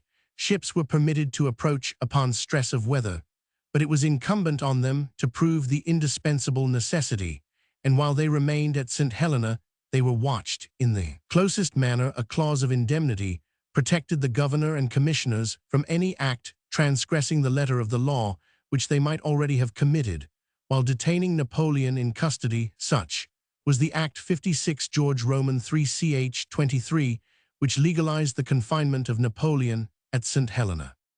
Another convention betwixt the principal powers of Europe at Paris 2 August 1815 had been also entered into upon the subject of Napoleon, and the custody of his person. It set forth Roman 1, that in order to render impossible any further attempt on the part of Napoleon Bonaparte against the repose of the world, he should be considered as prisoner to the high contracting powers, the King of Great Britain and Ireland, the Emperor of Austria, the Emperor of Russia, and the King of Prussia. Roman 2, that the custody of his person was committed to the British government. It was remitted to them to choose the most secure place and mode of detaining him in security. Roman 3, that the courts of Austria, Russia, and Prussia were to name commissioners who were to inhabit the same place, which should be assigned for Napoleon Bonaparte's residence, and who, without being responsible for his detention, should certiorate themselves that he was actually present. Roman 4, His Most Christian Majesty was also invited to send a commissioner. Roman 5, the King of Great Britain engaged faithfully to comply with the conditions assigned to him by this convention. Of these powers, only 3 availed themselves of the power or privilege of sending commissioners to St. Helena. These were Count Baumain on the part of Russia, Baron Sturmer for Austria, and an old emigrant nobleman, the Marquis de Montchenu for France. Prussia seems to have thought the expense of a resident commissioner at St. Helena unnecessary. Indeed, it does not appear that any of these gentlemen had an important part to play while at St. Helena, but yet their presence was necessary to place what should pass there under the vigilance of accredited representatives of the high powers who had engaged in the Convention of Paris. The imprisonment of Napoleon was now not the work of England alone, but of Europe, adopted by her most powerful states as a measure indispensable for public tranquility. Sir Hudson Lowe. Several months before the arrival of the commissioners, Sir George Cockburn was superseded in his anxious and painful office by Sir Hudson Lowe, who remained governor of St. Helena and had the charge of Napoleon's person until the death of that remarkable person.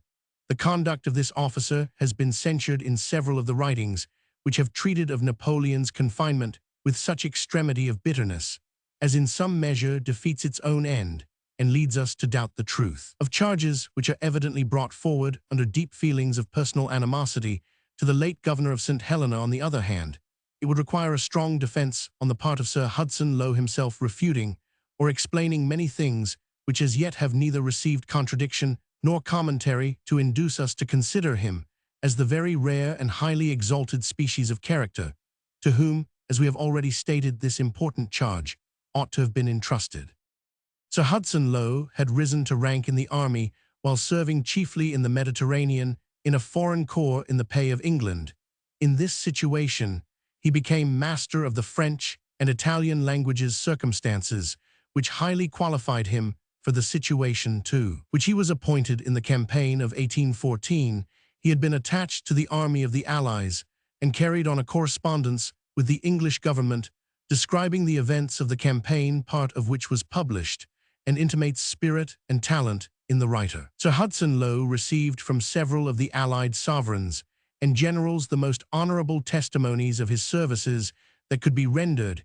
He had thus the opportunity and habit of mixing with persons of distinction in the discussion of affairs of importance, and his character as a gentleman and a man of honor was carefully inquired into and highly vouched ere his nomination was made out. These were points on which precise inquiries could be made and distinct answers received, and they were all in favor of Sir Hudson Lowe.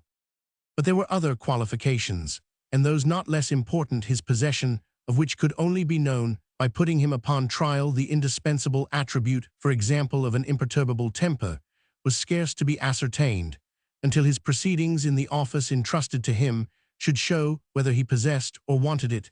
The same must be said of that firmness and decision which dictate to an official person the exact line of his duty, prevent all hesitation or wavering in the exercise of his purpose, render him, when it is discharged, boldly and firmly confident that he has done exactly that which he ought, and enable him fearlessly to resist all importunity which can be used to induce him to change his conduct, and to contemn all misrepresentations and obloquy which may arise from his adhering to it.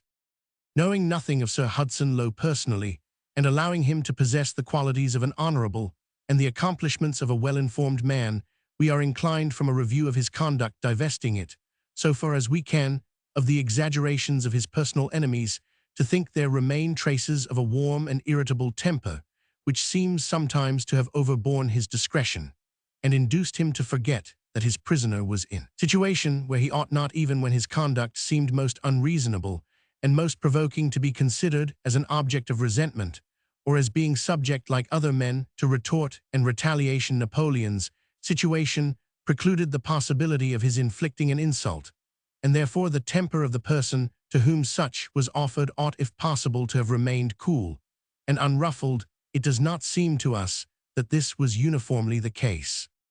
In like manner, Sir Hudson Lowe appears to have been agitated by an oppressive sense of the importance and the difficulties of his situation to a nervous and irritating degree.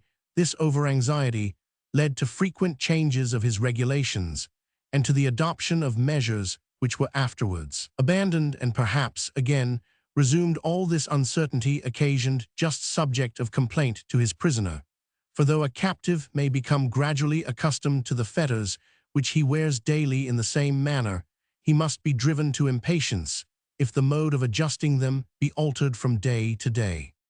It is probable that the warm temper of Sir Hudson Lowe was in some degree convenient to Napoleon, as it afforded him the means of reprisals upon the immediate instrument of his confinement, by making the governor feel a part of the annoyance which he himself experienced. Sir George Cockburn had been in sapso totus teres at rotten dus.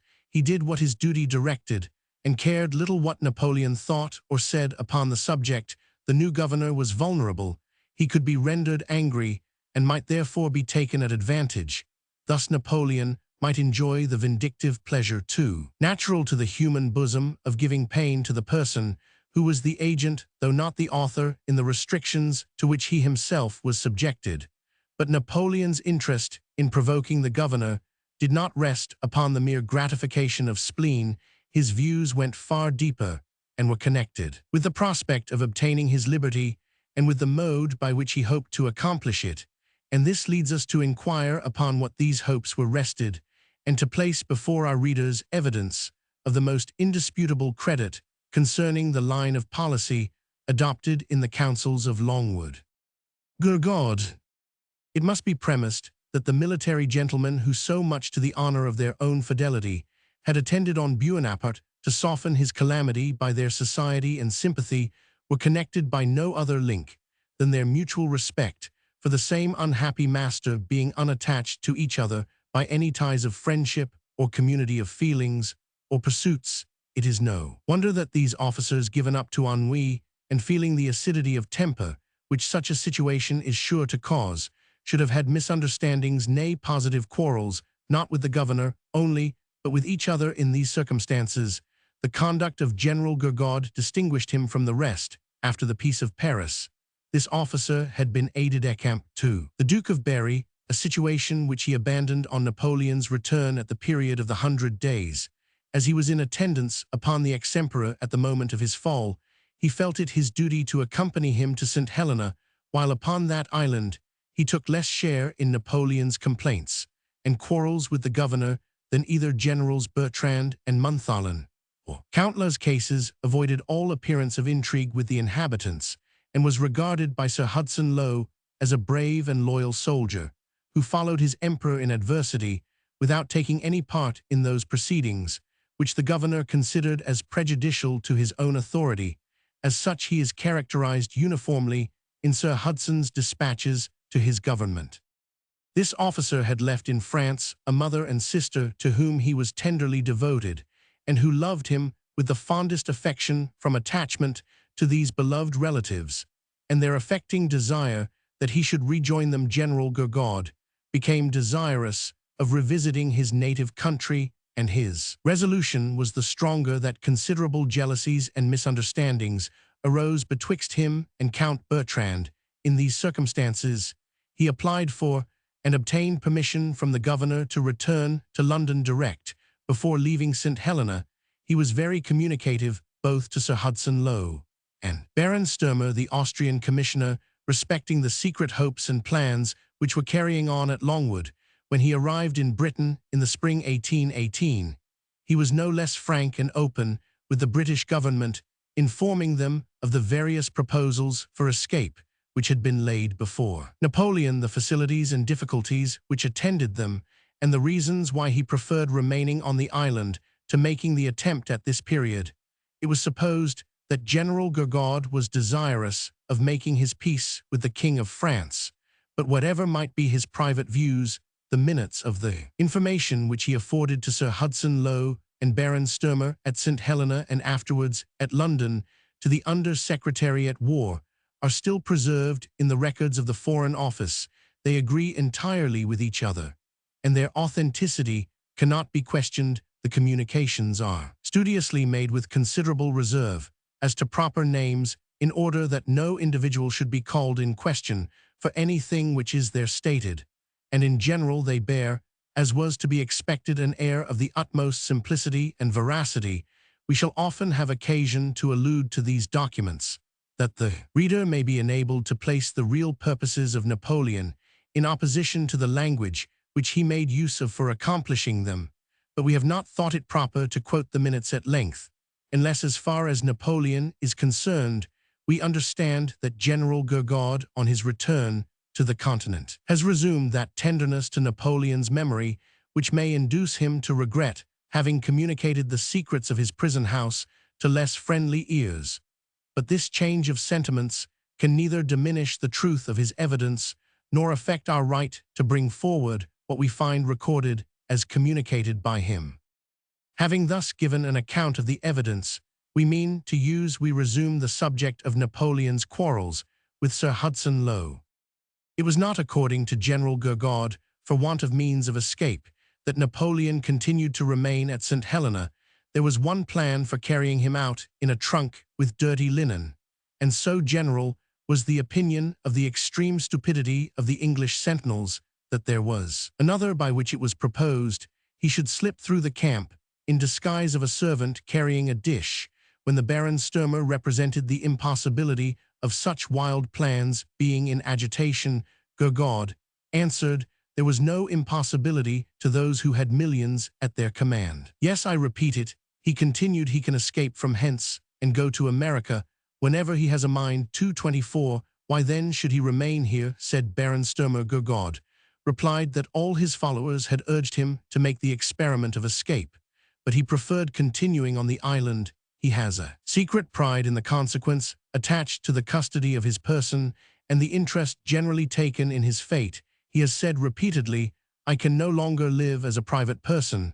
I would rather be a prisoner on this rock than a free but undistinguished individual in the United States. General Gourgaud said, therefore, that the event to which Napoleon trusted for liberty was some change of politics in the court of Great Britain, which should bring into administration the party who were now in opposition, and who he rather too rashly perhaps conceived would at once restore to him his liberty. The British ministers received the same assurances from General Gourgaud with those given at St. Helena. These last are thus expressed in the original. Upon the subject of General Bonaparte's escape, Roman 1000, Gourgaud stated confidently that although Longwood was from its situation capable of being well protected by sentries, yet he was certain that there would be no difficulty in eluding at any time the vigilance of the sentries posted round the house and grounds, and in short that escape from the island appeared to him in no degree impracticable. The subject, he confessed, had been discussed at Longwood amongst the individuals of the establishment who were separately desired to give their plans for effecting it. But he expressed his belief to be that General Bonaparte was so fully impressed with the opinion that he would be permitted to leave St. Helena either upon a change of ministry in England or by the unwillingness of the English to bear the expense of detaining him, that he would not at present run the hazard to which an attempt to escape might expose him.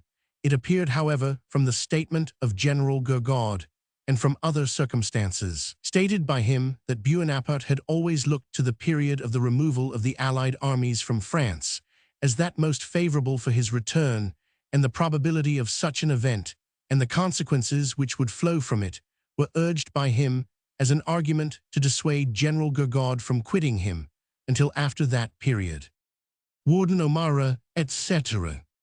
General Gourgaud's communications further bear what indeed can be collected from many other circumstances, that as Napoleon hoped to obtain his liberty from the impression to be made on the minds of the English nation, he was careful not to suffer his condition to be forgotten, and most anxious that the public mind should be carefully kept alive to it by a succession of publications coming out one after another, modified according to the different temper and information of the various authors, but bearing all of them the stamp of having issued in whole or in part from the interior of Longwood. Accordingly, the various works of Warden O'Meara Santini, the letter of Montholon, and other publications upon St. Helena appeared one after another to keep the subject awake, which, although seemingly discharged by various hands, bear the strong peculiarity of being directed at identically the same mark, and of being arrows from the same quiver. Gourgaud mentioned this species of file-firing,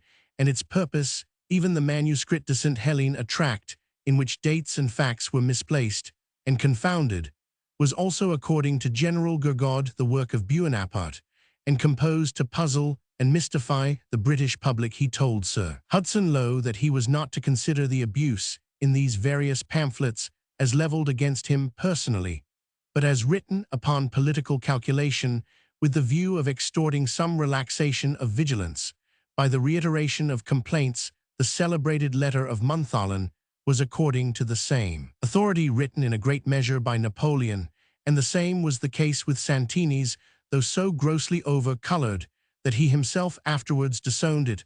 Other papers, he said, would appear under the names of captains of merchantmen, and the like, for Napoleon was possessed by a mania for scribbling which had no interruption. It becomes the historian, therefore, to receive with caution the narratives of those who have thus taken a determinedly partial part in the controversy, and concocted their statements from the details afforded by the party principally concerned.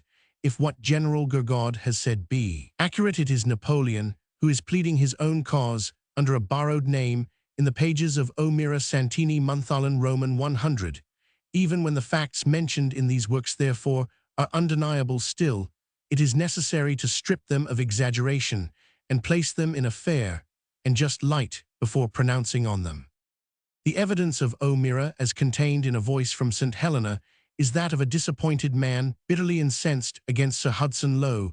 As the cause of his disappointment, he had no need to kindle the flame of his own resentment at that of Bonaparte, but it may be granted that their vindictive feelings must have strengthened each other. The quarrel was the more irreconcilable, as it appears that Dr. O'Meara was originally in great habits of intimacy with Sir Hudson Lowe, and in the custom of repeating at Plantation House the gossip which he had heard at Longwood.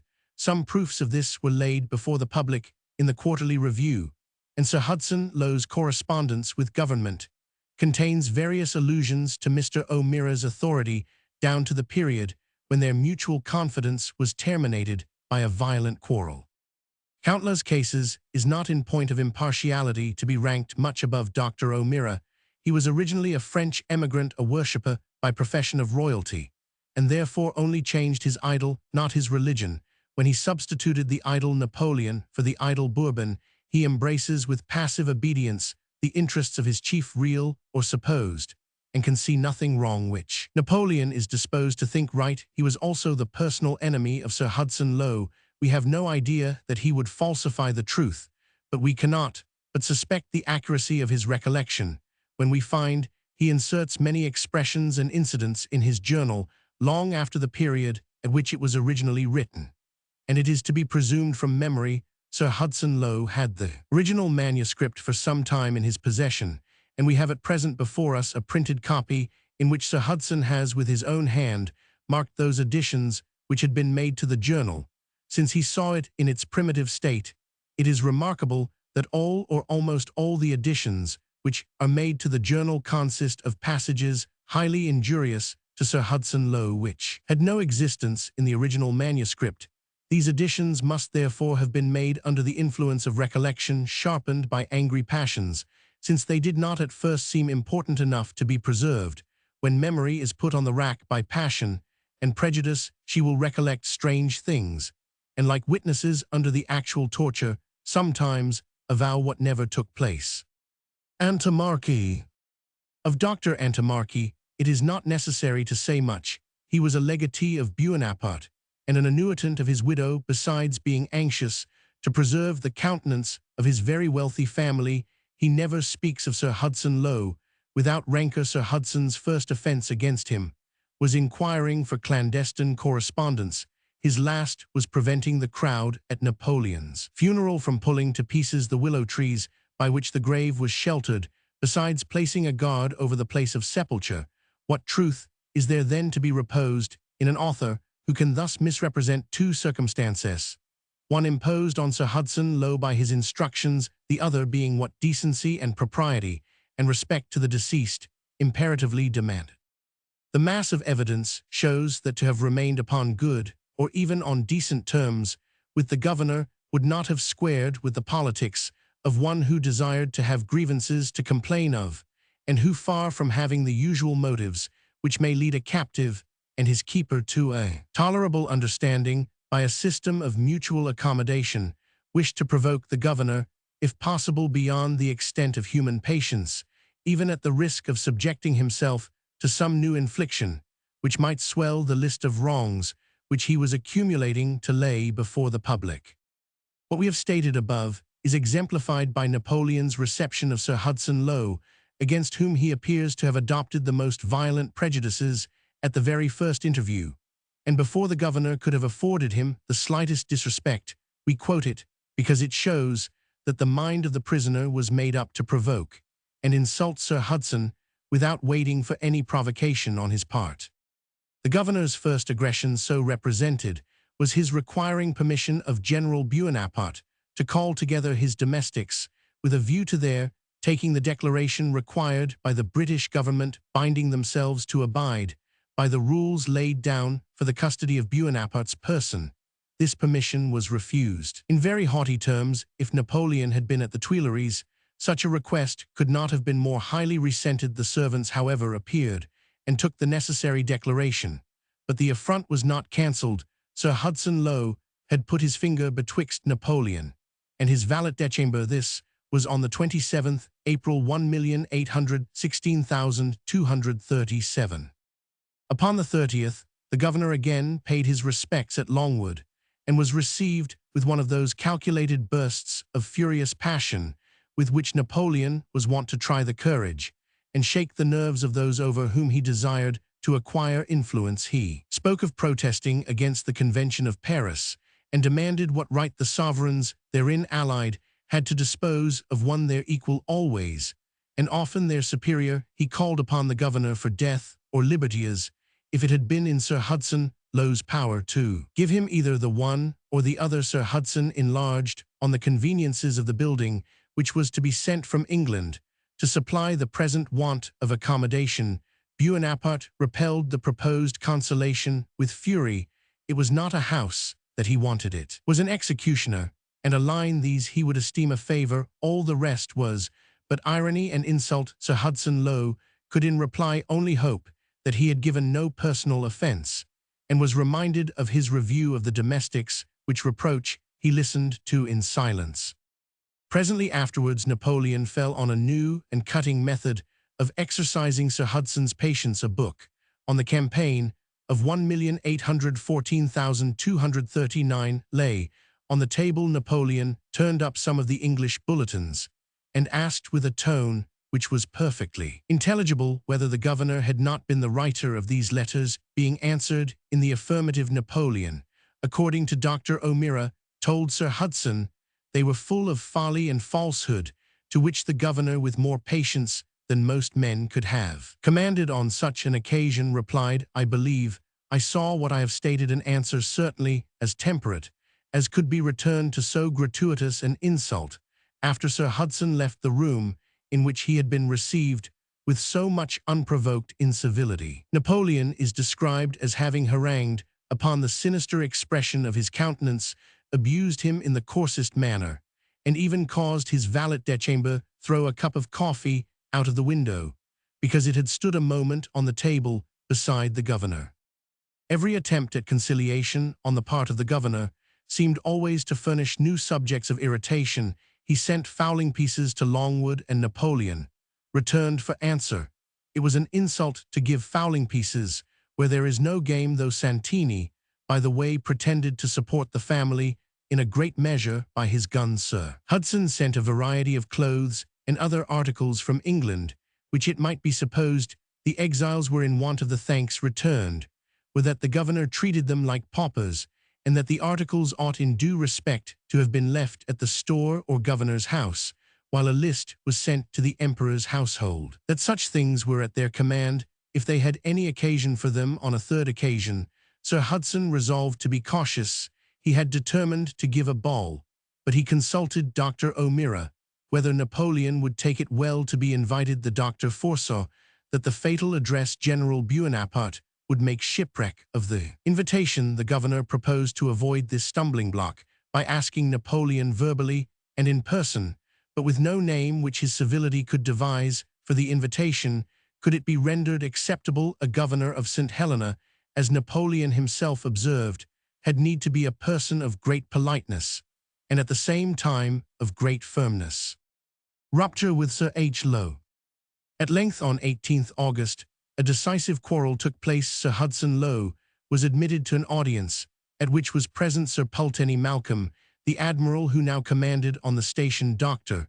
O'Meara has preserved the following account of the interview, as it was detailed by Napoleon to his suite the day after it took place.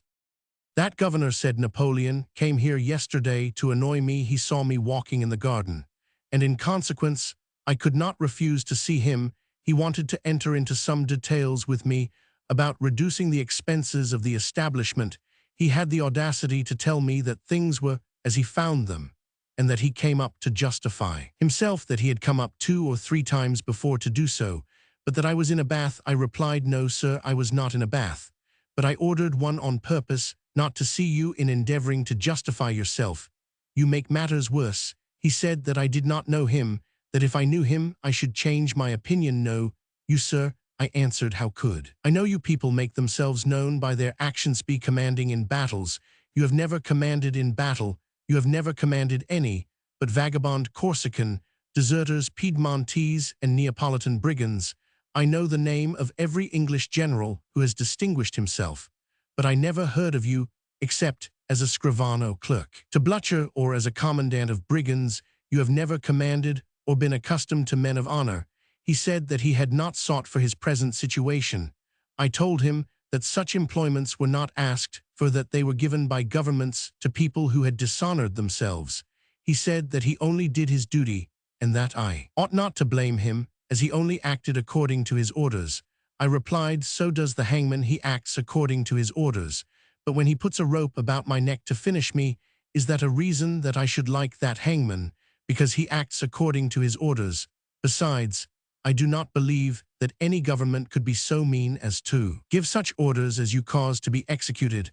I told him that if he pleased he need not send up anything to eat, that I would go over and dine at the table of the brave officers of the 53d, that I was sure there was not one of them who would not be happy to give a plate at the table to an old soldier, that there was not a soldier in the regiment who had not more heart than he had, that in the iniquitous bill of Parliament they had decreed that I was to be treated as a prisoner, but that he treated me worse than a condemned criminal or a galley slave, as they were permitted to receive newspapers and printed books, of which he deprived me. I said you have power over my body, but none over my soul. That soul is as proud, fierce, and determined at the present moment as when it commanded Europe. I told him that he was a Espero Siciliano Sicilian thief-taker, and not an Englishman, and desired him not to let me see him again until he came with orders to dispatch me, when he would find all the doors thrown open to admit him. It is not surprising that this extreme violence met with some return on Sir Hudson's part. He told Napoleon that his language was uncivil and ungentlemanlike, and that he would not remain to listen to it. Accordingly, he left Longwood without even the usual salutation.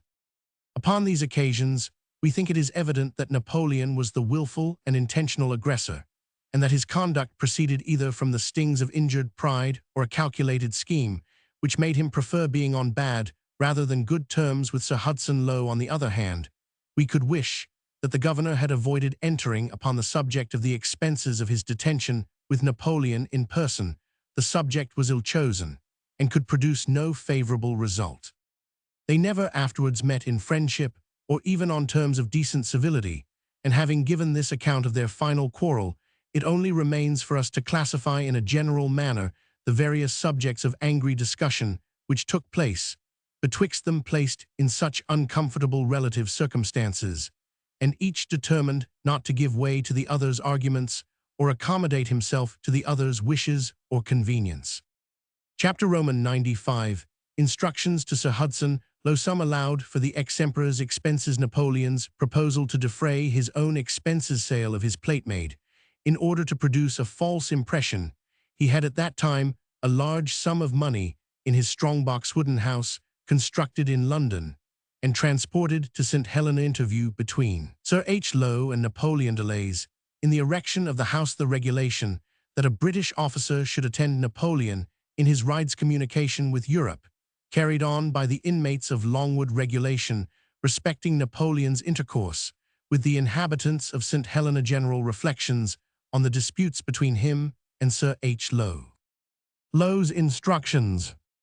Before entering upon such brief inquiry as our bounds will permit into the conduct of the new governor towards Napoleon, it may be necessary to show what were his Sir Hudson Lowe's instructions from the English government on the subject of the custody of the ex-emperor. Downing Street, 12th September 1816. You will observe that the desire of His Majesty's government is to allow every indulgence to General Bonaparte, which may be compatible with the entire security of his person, that he should not by any means escape or hold communication with any person whatsoever excepting through your agency, must be your unremitted care, and those points being made sure, every resource and amusement which may serve to reconcile Bonaparte to his confinement may be permitted. A few weeks later, the Secretary of State wrote to Sir Hudson Lowe a letter to the same purpose, with the former 26th October 1816. With respect to General Bonaparte himself, I deem it unnecessary to give you any farther instructions. I am confident that your own disposition will prompt you to anticipate the wishes of His Royal Highness the Prince Regent, and make every allowance for the effect which so sudden a change of situation cannot fail to produce on a person of his irritable temper. You will, however, not permit your forbearance or generosity towards him to interfere with any regulations which may have been established for preventing his escape, or which you may hereafter consider necessary for the better security of his person. The just and honorable principle avowed by government is obvious, but it was an extraordinary and most delicate tax upon Sir Hudson Lowe, which enjoined him to keep fast prisoner an individual who, of all others, was likely to be most impatient of restraint, and at the same time to treat him with such delicacy as might disguise his situation from himself, if it could not reconcile him to it. If Sir Hudson failed in doing so, he may be allowed to plead that it was in a case in which few could have succeeded. Accordingly, Napoleon's complaints against the governor were bitter and clamorous. Household expenses. The first point of complaint on the part of the family at Longwood respected the allowance assigned by the British government for their support, which they alleged to be insufficient to their wants. This was not a point on which Napoleon thought it proper to express his feelings in his own person. His attention was apparently fixed upon obtaining concessions in certain points of etiquette, which might take him from under the condition in which he was most unwilling to allow himself to be placed in the rank, namely, of a prisoner of war. The theme of the inadequacy of the allowance was not, however, left untouched, as those concerned were well aware that there was no subject of grievance which would come more home to the people of England than one which turned upon a deficiency either in the quantity or quality of the food supplied to the exiles. Montholon's letter was clamant on the subject, and Santini intimated that the emperor must sometimes have gone without a meal altogether had he Santini not been successful with his gun. The true state of the case was this: the British government had determined that Napoleon's table should be provided for at the rate of a general of the first rank, together with his military family. The expense of such an establishment was by the regulations furnished to Sir Hudson Lowe, dated 15th April and 22d November 1816, supposed to reach to 8,000 ayer, with permission, however, to extend it as far as 12,000, should he think it necessary. The expense could not, in Sir Hudson Lowe's opinion, be kept within 8,000, and indeed it was instantly extended by him to 12,000, paid in monthly installments to the purveyor Mr. Balcombe, by whom it was expended in support of the establishment at Longwood. If, however, even 12,000, the sum fixed as a probable ultimatum, should, in the governor's opinion, be found from dearth, high price of provisions, or otherwise practically insufficient to meet and answer the expense of a general's family calculated on a liberal scale, Sir Hudson Lowe had liberty from government to extend the purveyor's allowance without limitation. But if, on the other hand, the French should desire to add to their housekeeping anything which the governor should think superfluous in reference to the rank assigned to the principal person, they were themselves to be at the charge of such extraordinary expenditure. It is apprehended that the British government could not be expected to do more for Napoleon's liberal maintenance than to give the governor an unlimited order to provide for it upon the scale applicable to the rank of a general officer of the first rate. But yet the result, as the matter was managed, was not so honorable to Great Britain as the intentions of the government really design. The fact is that virtues, as well as vices, have their day of fashion in England, and at the conclusion of the peace, when the nation were cloyed with victory, men began like epicures after a feast to wrangle about the reckoning. Every one felt the influence of the court jura de règle. It ascended into the Houses of Parliament, and economy was the general theme of the day. There can be no doubt that a judicious restriction upon expenditure is the only permanent source of national wealth, but like all other virtues, parsimony may be carried to an extreme, and there are situations in which it has all the meanness of avarice. The waste of a few pounds of meat, of 100 billets of wood, of a few bottles of wine, ought not to have been made the shadow of a question between Britain and Napoleon, and it would have been better to have winked at and given way to the prodigality of a family which had no motives of economy on their own part than to be called upon to discuss such petty domestic details in the great council of the nation, sitting as judges betwixt England and her prisoner. A brief answer to those who might in that case have charged the government with prodigality might have been found in referring the censors to the immense sums saved by the detention of Napoleon in St. Helena. It is something of a different scale of expense which is requisite to maintain a score of persons, even in the most extravagant manner, and to support an army of 300,000 men. But although such disputes arose, we think, from the governor mistaking the meaning of the British ministers, and descending, if he really did so, to details about the quality of salt or sugar to be used in the kitchen at Longwood, there is no reason to entertain the belief that the prisoners had any actual restriction to complain of, though it might not always happen that articles of the first quality could be procured at St. Helena so easily as at Paris. The East India Company sent out the supplies to the purveyor, and they consisted of every luxury which could be imagined, so that delicacies very unusual in St. Helena could, during Napoleon's residence, be obtained there for anyone who chose to be at the expense. The wine was, generally speaking, excellent in quality and of the first price, and although there was rather too much said and thought about the quantity consumed, yet it was furnished, as we shall hereafter see, in a quantity far beyond the limits of ordinary conviviality. Indeed, though the French officers, while hunting for grievances, made complaints of their treatment at table and circulated in such books as that of Santini, the grossest scandal on that subject. Yet when called on as men of honor to give their opinion, they did justice to the governor in this respect. In a letter of General Bertrand to the governor, he expresses himself, "Thus be assured that we are well persuaded of the good intentions of the governor to supply us with everything necessary, and that as to provisions, there will never be any complaints, or if there are they will be made against the government, not against the governor, upon whom the matter does not depend." He adds that such were the sentiments of the emperor, that indeed they had been under some difficulties when the plate was broken up, but that ever since then they had been well supplied, and had no complaint whatever to make. Such is the evidence of Count Bertrand when deliberately writing to the governor through his military secretary. But we have also the opinion of the ex-emperor himself, transmitted by Dr. O'Meara, who was at that time, as already noticed, in the habit of sending to the governor such scraps of information as he heard in conversation at Longwood. 5th June 1817.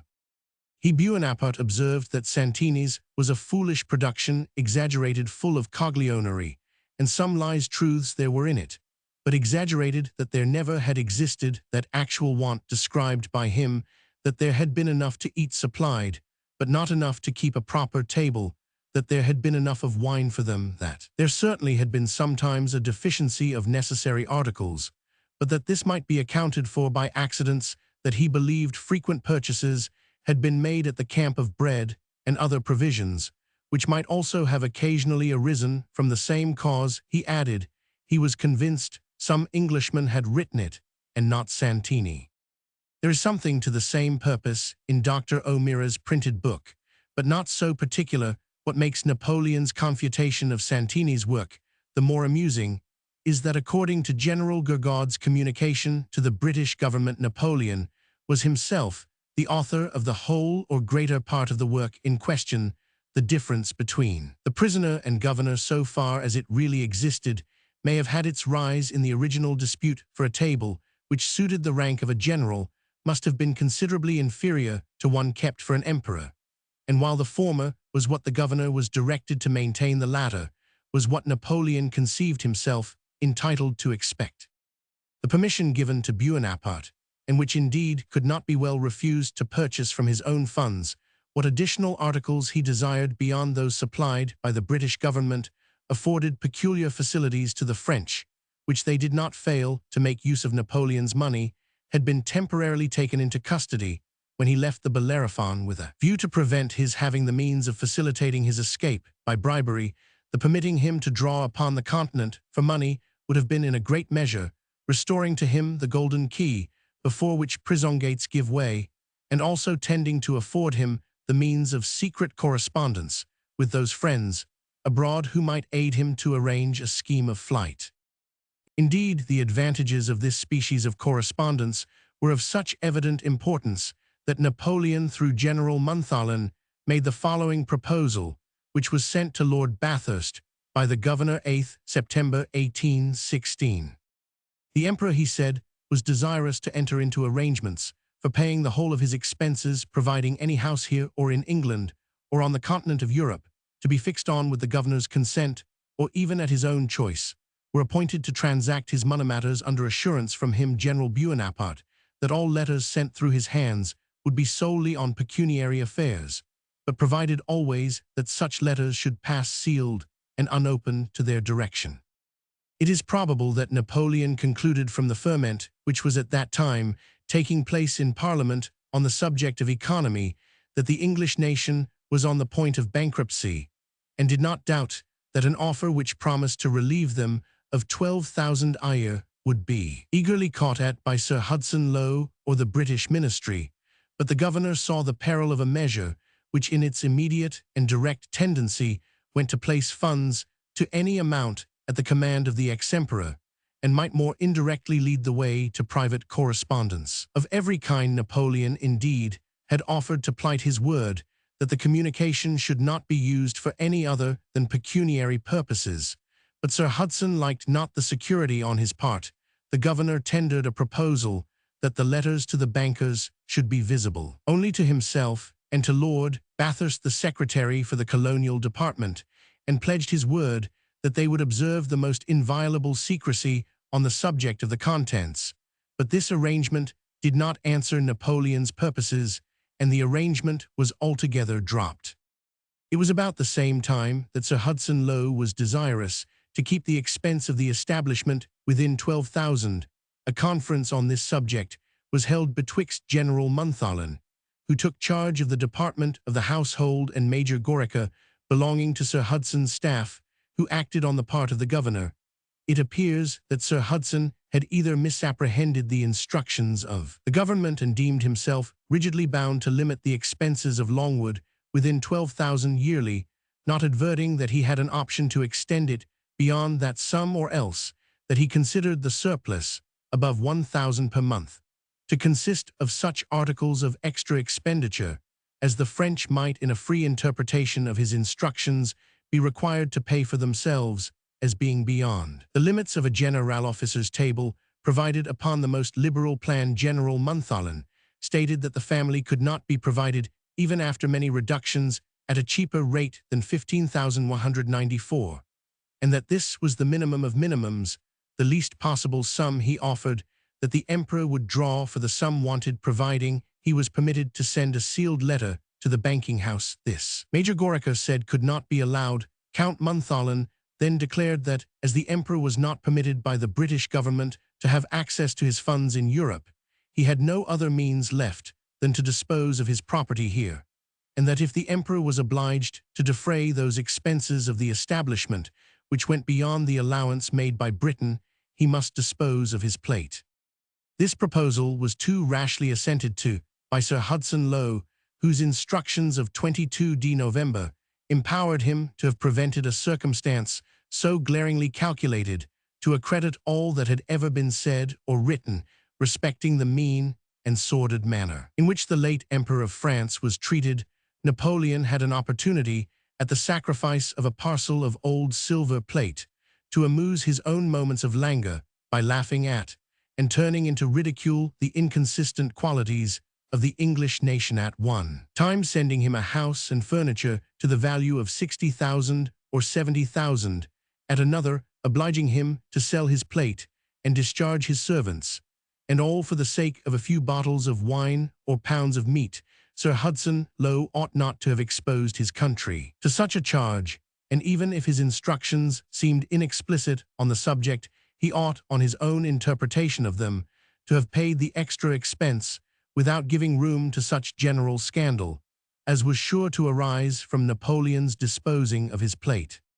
But if the governor took too narrow a view of his duty upon this occasion, what are we to say of the poor conduct of Napoleon, who, while he had specie in his strongbox to have defrayed 3 times the sum wanted to defray the alleged balance, yet preferred making the paltry sale alluded to, that he might appear before Europe in forma pauperis, and set up a claim to compassion as a man driven to such extremity as to be obliged to part with the plate from his table in order to be enabled to cover it with the necessary food. He was well aware that little compassion would have been paid to him had he been possessed of ready money sufficient to supply any deficiencies in the tolerably ample allowance paid by England, and that it was only the idea of his poverty, proved, as it seemed, by step which even private individuals only take in a case of necessity, which made his case appear strong and clamant.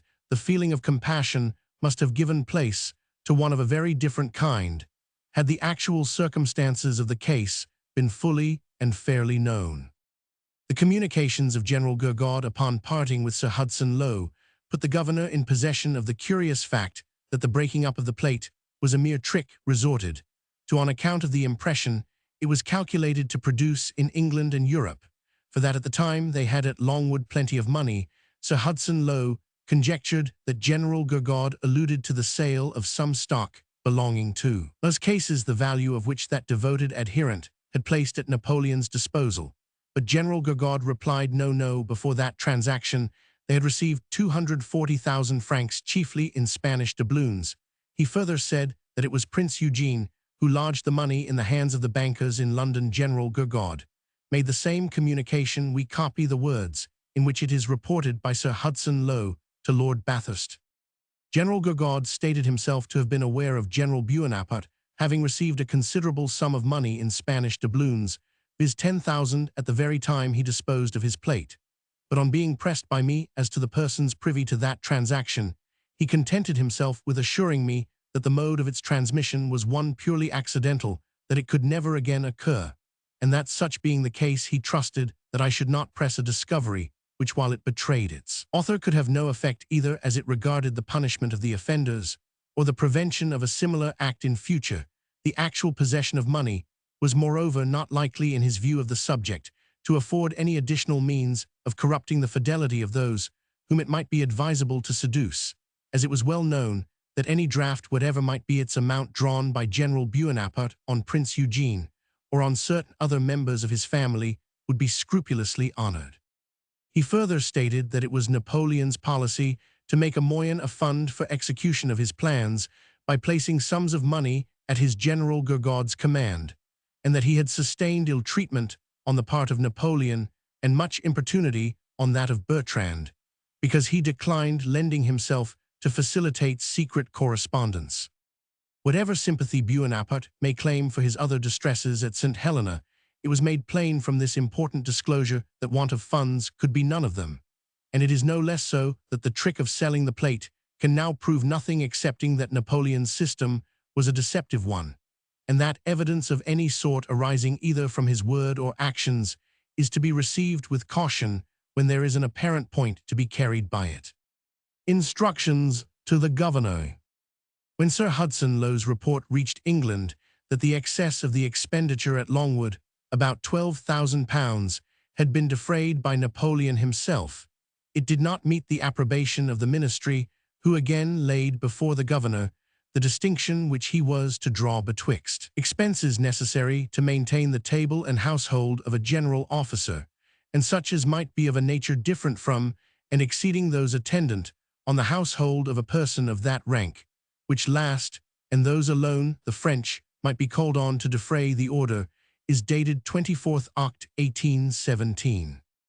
As I observe from the statement contained in your dispatch, No. 84, that the expense of General Bonaparte's establishment exceeds 12,000 per annum, and that the excess beyond that sum has up to the date of that dispatch been defrayed from his own funds, I deem it necessary again to call your attention to that part of my dispatch, No. 15 of the 22d November last, in which, in limiting the expense to 12,000 a year, I still left you at liberty to incur a farther expenditure should you consider it to be necessary for the comfort of General Bonaparte, and to repeat that if you should consider the sum of 12,000 a year not to be adequate to maintain such an establishment as would be requisite for a general officer of distinction, you will have no difficulty in making what you deem to be a requisite addition. But on the other hand, if the expenses which General Bonaparte has himself defrayed are beyond what on a liberal construction might be proper for a general officer of distinction, you will permit them, as heretofore, to be defrayed from his own funds. These positive and reiterated instructions serve to show that there was never a wish on the part of Britain to deal harshly or even closely with Napoleon, as the avowals of General Gourgaud prove, on the other hand, that if the governor was too rigid on the subject of expense, the prisoner possessed means sufficient to have saved him from any possible consequences of self-denial, which might have accrued from being compelled to live at so low a rate as £12,000 a year. The subject of the residence of Napoleon continued to furnish great subjects of complaint and commotion. We have recorded our opinion that from the beginning Plantation House, as the best residence in the island, ought to have been set apart for his use. If, however, this was objected to, the building a new house from the foundation, even with the indifferent means which the island affords, would have been far more respectable and perhaps as economical as constructing a great wooden frame in London and transporting it to St. Helena, where it arrived with the furniture destined for it in May 1816. It was not, however, a complete parapluie house, as such structures have been called, but only the materials for constructing such a one capable of being erected separately, or at Napoleon's choice of being employed for making large and commodious additions to the mansion which he already occupied. It became a matter of courtesy to inquire whether it would best answer Napoleon's idea of convenience that an entirely new edifice should be constructed, or whether that end would be better attained by suffering the former building to remain and constructing the new one in the form of an addition to it. We have recounted an interview betwixt Napoleon and the governor in the words of the former, as delivered to O'Meara. The present we give as furnished by Sir Hudson in a dispatch to Lord Bathurst dated 17th May 1816. Interview with Sir H. Lowe.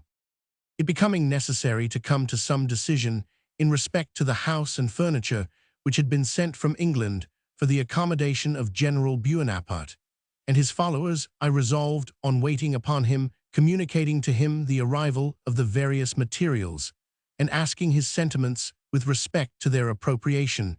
Before I made any disposition of them, I previously called on General Bertrand to ask if he thought General Bonaparte would be at leisure to receive me, and on his reply, which was in the affirmative, I proceeded to Longwood House, where, having met countless cases, I begged he would be the bearer of my message to the general, acquainting him with my being there. If his convenience admitted of being visited by me, I received a reply saying the emperor would see me. I passed through his outer dining-room into his drawing-room. He was alone, standing with his hat under his arm in the manner in which he usually presents himself. When he assumes his imperial dignity, he remained silent, expecting I would address him. Finding him not disposed to commence, I began in the following words: Sir, you will probably have seen by our English newspapers, as well perhaps as heard through other channels, of the intention of the British government to send out hither for your accommodation the materials for the construction of a house with every necessary furniture.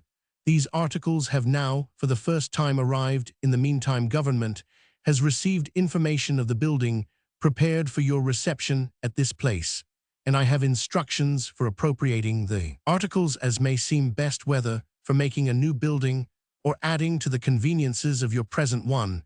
Before making any disposition on the subject, I waited to know whether you had any desires to communicate to me regarding it. He stood as before and made no reply. Observing his silence continue, I again commenced by saying, I have conceived, sir, that possibly the addition of 2 or 3 good rooms, 2 or 3 salons to your present house, with other improvements to it, might add to your convenience in less time than by constructing a new building. He then commenced, but spoke with such rapidity, such intemperance, and so much warmth, that it is difficult to repeat every word he used, without apparently having lent an ear to what I said. He began, I do not at all understand the conduct of your government towards me. Do they desire to kill me? And do you come here to be my executioner, as well as my jailer? Posterity will judge of the manner in which I have been treated. The misfortunes which I suffer will recoil upon your nation. No, sir, never will I suffer any person to enter into the interior of my house or penetrate into my bedchamber, as you have given orders when I heard of your arrival in this island. I believed that as being an officer of the army you would be possessed of a more polite character than an admiral who is a navy officer, and might have more harsh manners. I have no reason to complain of his heart. But you, sir, in what manner do you treat me? It is an insult to invite me to dinner by the name of General Bonaparte. I am not General Bonaparte. I am the Emperor Napoleon. I ask you again, have you come hither to be my jailer, me hangman? While speaking in this manner, his right arm moved backward and forward. His person stood fixed, his eyes and countenance exhibiting everything which could be supposed in a person who meant to intimidate or irritate. I suffered him to proceed throughout, not without a strong feeling of restraint on myself, until he was really out of breath, when on his stopping I said, Sir, I am not come here to be insulted, but to treat of an affair which regards you more than me, if you are not disposed to talk upon the subject. I have no intention to insult you, sir, he replied, but in what sort of manner have you treated me? Is it in a soldier-like fashion? I answered, Sir, I am a soldier, according to the fashion of my own country, to do my duty to her accordingly, and not according to the fashion of foreigners. Besides, if you conceive you have any reason to complain of me, you have only to put your accusation upon paper, and I will send it to England by the first opportunity. To what good purpose? He said, my complaints will not be more public there than here. I will cause them be published, I answered, in all the gazettes of the continent. If you desire it, I do my duty, and everything else is indifferent to me." Then, adverting for the first time to the matter which had brought me to him, he said, "Your government has made me no official communication of the arrival of this house. Is it to be constructed where I please, or where you may fix it to be? I am now come, sir, for the express purpose of announcing it to you. I have no difficulty in replying to the other point. If there is any particular spot which you might have thought of to erect it upon, I will examine it, and have it erected there. If I see no objection to it, if I see any objection to it, I will acquaint you with it. It was to combine this matter in some degree of concert with you that I am now come. Then you had better speak to the Grand Marshal about it, and settle it with him. I prefer, sir, addressing you upon it. I find so many misintelligences happen when I adopt the medium of other persons, particularly, as in the instance of the orders which you mention I had given for forcing an entrance into your private apartments, that I find it more satisfactory to address yourself." He made no particular reply to this, walked about for a moment, and then, working himself up apparently to say something which he thought would appall me with extraordinary surprise or dread, he said, "Do you wish me, sir, to tell you the truth?" "Yes, sir, I ask you if you desire me to tell you the truth." "I believe that you have received orders to kill Mays." "To kill Mays, sir. I believe that you have received orders to stick at nothing." He then looked at me, as if expecting a reply. My answer was, "You were pleased to remark, sir, in our last interview, that you had miscalculated the spirit of the English people. Give me leave to say you at present calculate, as erroneously, the spirit of an English soldier." Our interview here terminated, and as if neither of us had anything more to say, we mutually separated. Sir Hudson received a letter in reply to his account of this strange and violent scene, in which his forbearance and firmness are approved of, but we quote it chiefly because it marks the intention of the British government with respect to Bonaparte, and shows the consideration which they had for his peculiar condition, and the extent of forbearance which it was their desire should be extended towards him by the governor of St. Helena. There is a wide distinction between the conduct which you ought to hold towards General Bonaparte and towards those who have chosen to follow his fortunes by accompanying him to St. Helena. It would be a want of generosity not to make great allowance for the intemperate language into which the former may at times be betrayed, the height from whence he has been precipitated, and all the circumstances which have attended his fall are sufficient to overset a mind less irritable than his, and it is to be apprehended that he can find little consolation in his reflections, either in the means by which he obtained his power or his manner of exercising it. So long, therefore, as his violence is confined to words, it must be borne with always understanding, and giving him to understand that any willful transgression on his part of the rules which you may think it necessary to prescribe for the security of his person will place you under the necessity of adopting a system of restraint which it will be most painful to you to inflict. With respect to his followers, they stand in a very different situation. They cannot be too frequently reminded that their continuance in the island is an act of indulgence on the part of the British government, and you will inform them that you have received strict instructions to remove them from the person of General Bonaparte and to transport them out of the island if they shall not conduct themselves with that respect which your situation demands, and with that strict attention to your regulations, which is the indispensable condition on which their residence in the island is permitted. Longwood. The stormy dispute, which took place on the 16th May 1,816,246, left everything unsettled with respect to the house, and indeed it may be conjectured without injustice that Napoleon preferred the old and inconvenient mansion, with the right to complain of it as a grievance, to the new and commodious one, the possession of which must have shut his lips upon one fertile subject of misrepresentation.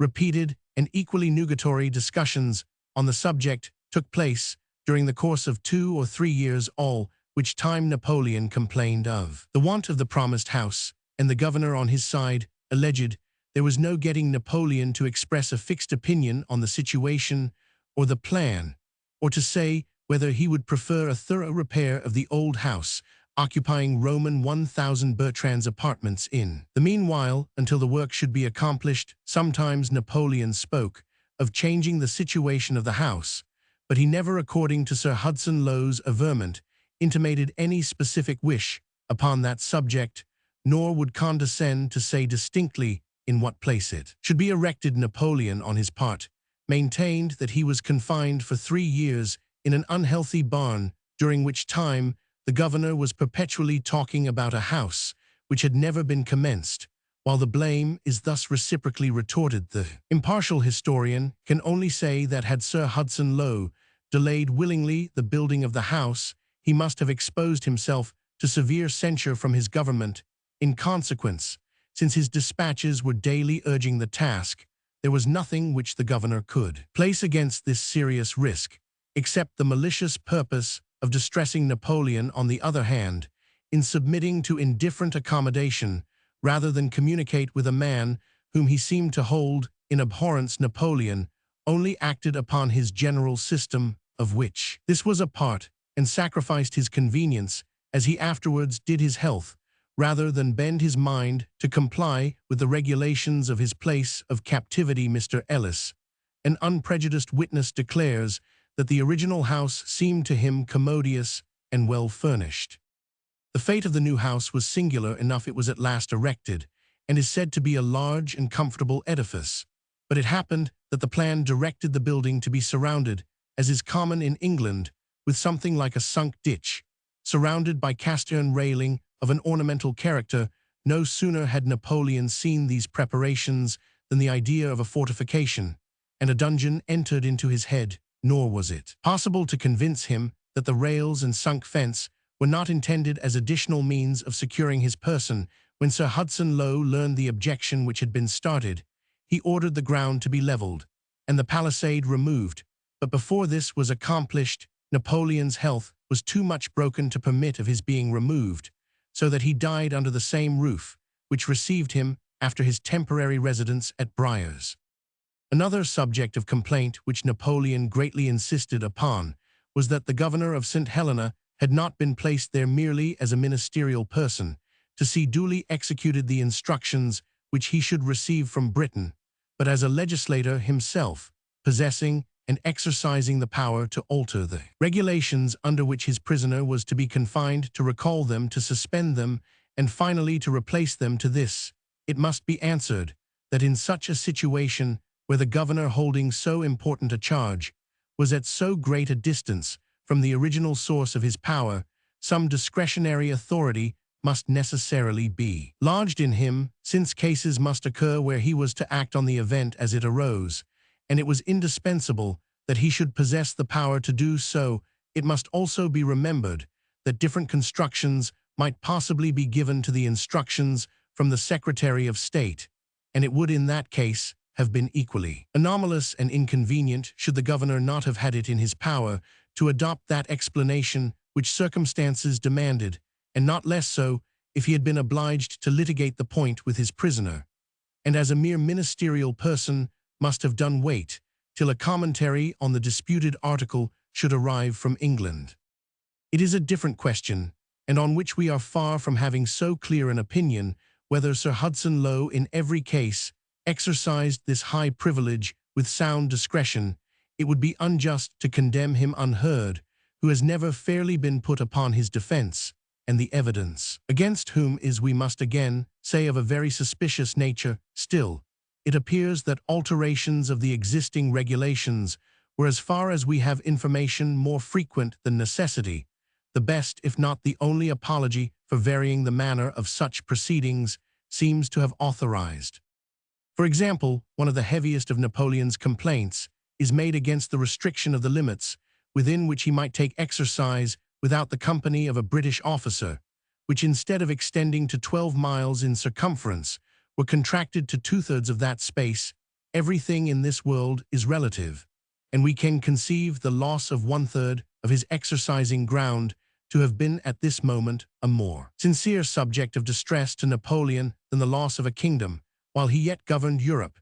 The apology alleged for this was the disposition which Napoleon seemed to show to cultivate the acquaintance of the inhabitants of St. Helena more than it was advisable that he should have the opportunity of doing, we can easily conceive this to be true, for not only might Napoleon be disposed from policy to make friends among the better classes by his irresistible conciliation of manners, and of the lower class by familiarity and largesses, but he must also be supposed with the feelings natural to humanity in distress, to seek some little variety from the monotony of existence, some little resumption of connection with the human race, from which his few followers accepted he was in a manner excluded, but this aptitude to mingle with such society as chance threw within his reach in his very limited range might perhaps have been indulged without the possibility of his making any bad use of it, especially since no one could enter these grounds without passes and orders.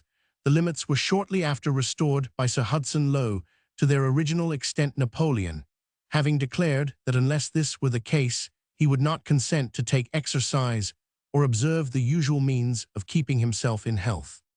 The injunction requiring that Bonaparte should daily be seen by an orderly officer was under Sir Hudson Lowe's authority, as it had been under that of Sir George Cockburn.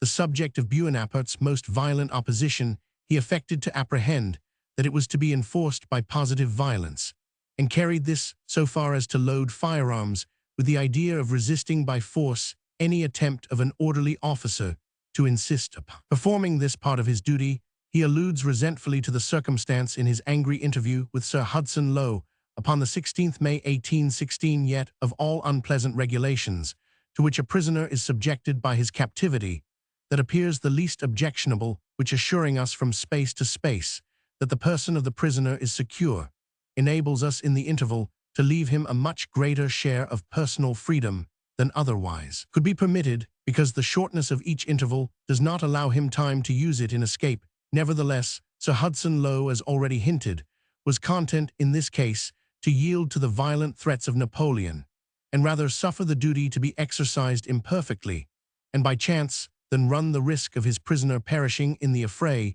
which his obstinacy threatened. Perhaps the governor may be in this case rather censured as having given up a point impressed upon him by his original instructions, than blamed for executing them too strictly against the remarkable person who was his prisoner. We cannot but repeat the opinion we have been led to form, that could Bonaparte's bodily presence have been exactly ascertained from time to time, his rambles through the whole of the island might have been permitted even without the presence of a military officer. This regulation was another circumstance of which Napoleon most heavily complained. He regarded the company of such attendant as a mark of his defeat and imprisonment, and resolved therefore rather to submit to remain within the limits of the grounds of Longwood Narrow, as they were, than by stirring without them, to expose himself to the necessity of admitting the company of this odious guardian. It may be thought that in thus judging, Napoleon did not adopt the most philosophical or even the wisest opinion. Misfortune in war is no disgrace, and to be prisoner has been the lot before now both of kings and emperors. The orderly officers also who were ready to accompany Napoleon in his ride might be often men of information and accomplishment, and their society and conversation could not but have added some variety to days so little diversified as those spent by Napoleon. The prisoner, however, was incapable of deriving amusement from any such source. It might be as well expected that the occupant of a dungeon should amuse himself with botanizing in the ditches which moat it round. Napoleon could not forget what he had been, and what he was, and plainly confessed by his conduct that he was contented rather to die than to appear in public wearing the badge of his fate, like one who was sitting down, resigned to it. While so averse to this regulation, Napoleon had not taken the proper mode of escaping from its influence. Sir George Cockburn, upon his remonstrance after his first arrival, had granted to him a dispensation from the attendance of an orderly officer, at least in his immediate company or vicinity. This privilege was suddenly withdrawn while the admiral was yet upon the island, and both Napoleon and the various St. Helena authors, Las Cases in particular, make the most bitter complaints on the tantalizing conduct of Sir George Cockburn, who gave an indulgence, as it would seem, only with the cruel view of recalling it the next morning. The truth is here told, but not the whole truth. Napoleon had engaged to the admiral that in consideration of this indulgence, he would not enter into any intercourse with any of the inhabitants whom he might meet during the time of his excursion. he chose to break through his promise the very first time that he rode out alone or only with his suite, and hence Sir George Cockburn, considering faith as broken with him, recalled the permission altogether. It was not therefore with a good grace that Napoleon complained of the want of inclination on the part of the governor to restore an indulgence to him which he had almost instantly made a use of that was contrary to his express engagement. The truth is that the ex-emperor had his own peculiar manner of viewing his own case.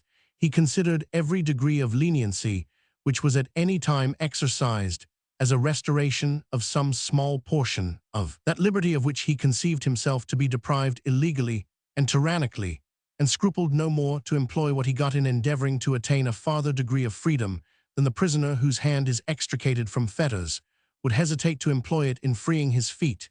There can be no doubt that if by means of such a privilege as riding without the attendance of an officer he could have arranged or facilitated any mode of final escape, he would not have hesitated to use it to that effect. But on the other hand, such being his way of thinking, and hardly disguised, it put the governor strongly on his guard against granting any relaxation of the vigilance necessary for effectually confining him. Indulgences of this nature are, so far as they go, a species of confidence reposed in the captive by the humanity of his keeper, and cannot in perfect good faith be used to purposes which must lead to the disgrace or perhaps the ruin of the party who grants them. If therefore Napoleon showed himself determined to hold a closer and more frequent intercourse with the natives of St. Helena and the strangers who visited the island than Sir Hudson Lowe approved, it only remained for the latter to take care that such interviews should not occur without a witness, by adhering to the restrictions which required that a British officer should attend upon the more distant excursions of the hard-ruled captive. Gurgurd Longwood. It is to be remarked that this intercourse with the inhabitants and others who visited St. Helena was no imaginary danger, but actually existed to a considerable extent, and for purposes calculated to alarm Sir Hudson Lowe's watchfulness, and to transgress, in a most material respect, his instructions from government. The disclosures of General Gurgurd are on these points decisive. That officer had no difficulty in avowing that there has always existed a free and uninterrupted communication betwixt the inhabitants of Longwood and the country without the knowledge or intervention of the governor, and that this has been made use of not only for the purpose of receiving and transmitting letters, but for that of transmitting pamphlets, money, and other articles of which the party in Longwood might from time to time have been in want, and that the correspondence was for the most part carried on direct with Great Britain, that the persons employed in it were those Englishmen who from time to time visit St. Helena, to all of whom the attendants and servants of Bonaparte have free access, and who, generally speaking, are willing, many of them, without reward, and others for very small pecuniary considerations, to convey to Europe any letter or packet entrusted to their charge. It would appear also that the captains and others on board the merchant ships touching at the island, whether belonging to the East India Company or to other persons, are considered at Longwood as being peculiarly open to the seduction of Bonaparte's talents, so much so that the inhabitants of Longwood have regarded it as a matter of small difficulty to procure a passage on board one of these ships for General Bonaparte, if escape should be at any time his object. In corroboration of what is above stated of the free communication betwixt St. Helena and Europe, occurs the whimsical story told by Dr. Antimarchi of a number of copies of Dr. O'Meara's book being smuggled ashore at St. Helena under the disguise of tracts distributed by a religious society. Another instance is mentioned by Count Las Cases, who, when removed from Longwood and debarred from personally communicating with his master, felt considerable difficulty in discovering a mode conveying to him a diamond necklace of great value which had been entrusted to his keeping, and which Napoleon might want after his departure. He addressed at hazard the first decent-looking person he saw going to Longwood, and conjured him in the most pathetic manner to take charge of the packet. The stranger slackened his pace, without speaking, and pointed to his coat pocket. Las Cases dropped in the packet, and the jewels, thus consigned to the faith of an unknown person, reached their owner in safety. It is honorable to humanity that distress of almost any kind, but especially that which affects the imagination by exciting the memory of fallen greatness, should find assistance even among those who were enemies to that greatness when in prosperity. But it was the duty of the governor to take heed that neither overstrained notions of romantic compassion and generosity, nor the temptation of worse motives, should lead to any combination which might frustrate his diligence and Napoleon having at once avarice, and the excess of generosity to solicit in his favor. The governor naturally secluded him as much as he could from those individuals who might be liable to be gained over to his interest by such powerful seductions. Upon the 7th January 1818, the government of Britain intimated their approbation of the enlargement of Napoleon's bounds of exercise to the ordinary limits, which had been for a time restricted, and in order to preserve for him the opportunity of keeping up society with such of the people of the island as he might desire to receive on business, or as visitors, the following regulation was adopted. Respecting the intercourse with the inhabitants, I see no material objection to the placing it upon the footing recently suggested by Count Bertrand, as it is one which he represents would be more consonant to General Bonaparte's wishes. The Count's proposition is that a list of a given number of persons resident in the island should be made out, who shall be at once admitted to Longwood on the General's own invitation, without a previous application being made to your Excellency on each invitation.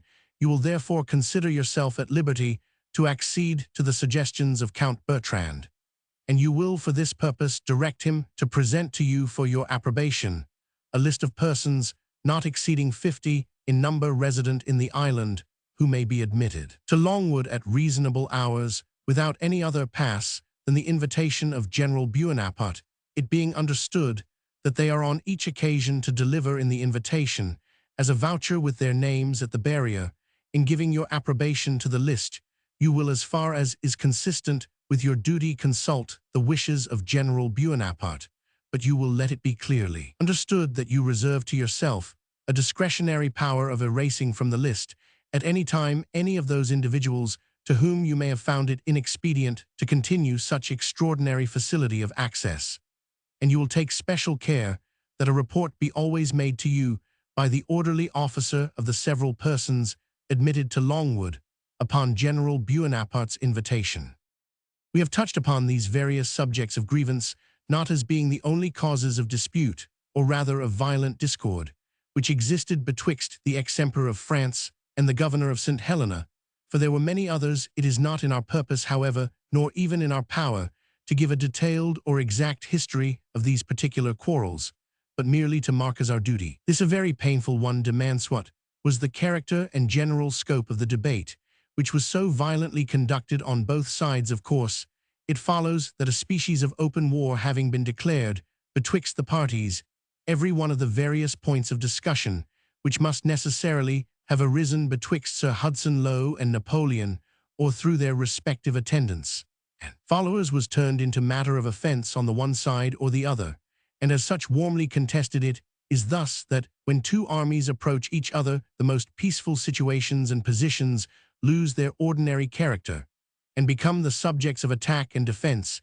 Every circumstance, whether of business or of etiquette, which occurred at St. Helena, was certain to occasion some dispute betwixt Napoleon and Sir Hudson Lowe, the progress and termination of which seldom passed without an aggravation of mutual hostilities.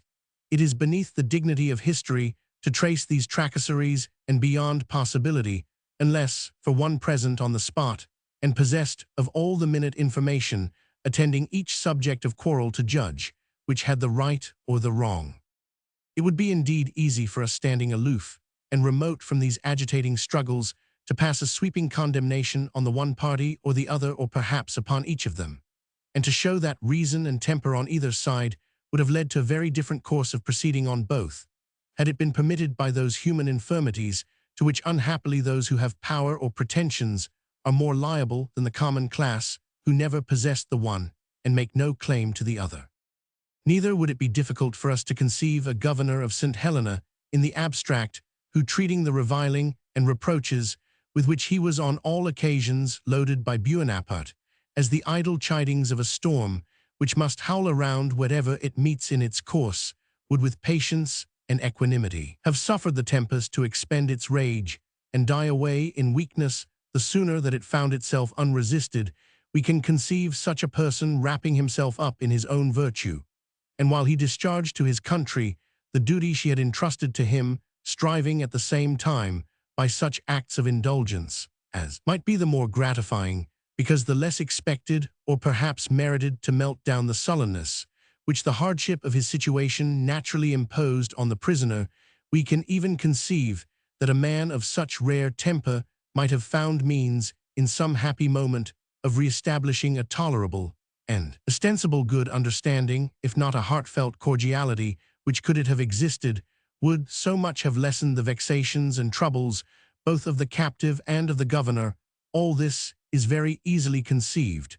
But in order to form the idea of such a man, we must suppose him, in the case in question, stoically impassive to insults of the grossest kind, insults poured on him before he had done anything which could deserve them, and expressed in a manner which plainly intimated the determination of Napoleon to place himself at once on the most hostile terms with him.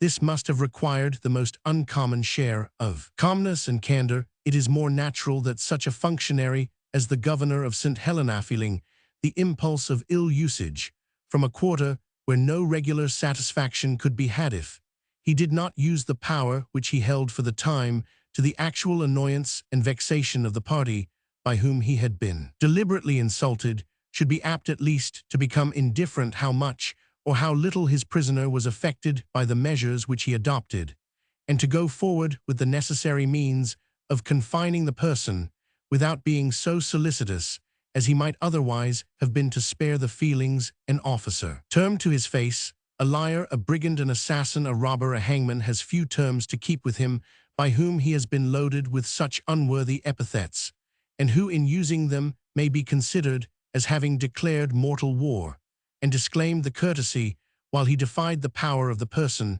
to whom he addressed them. In the same manner, judging with the coolness of a third party, we should be inclined to say that the immediate attendants and followers of Napoleon might have here served their master more effectually by endeavoring to accommodate the subjects of dispute with Sir Hudson Lowe than by aggravating and carrying them still farther by their own subordinate discussions with the governor and his aides-de-camp, and thus heating their master's passions by their own. But while that was the line of conduct to be desired, it is impossible to deny that another was more naturally to be expected. Generals Bertrand, Montholon, and Gourgaud were all soldiers of high reputation, who, rising to fame under Napoleon's eye, had seen their own laurels flourish along with his in the hour of adversity. They had most laudably and honorably followed him, and were now sharing with him the years of solitude and exile.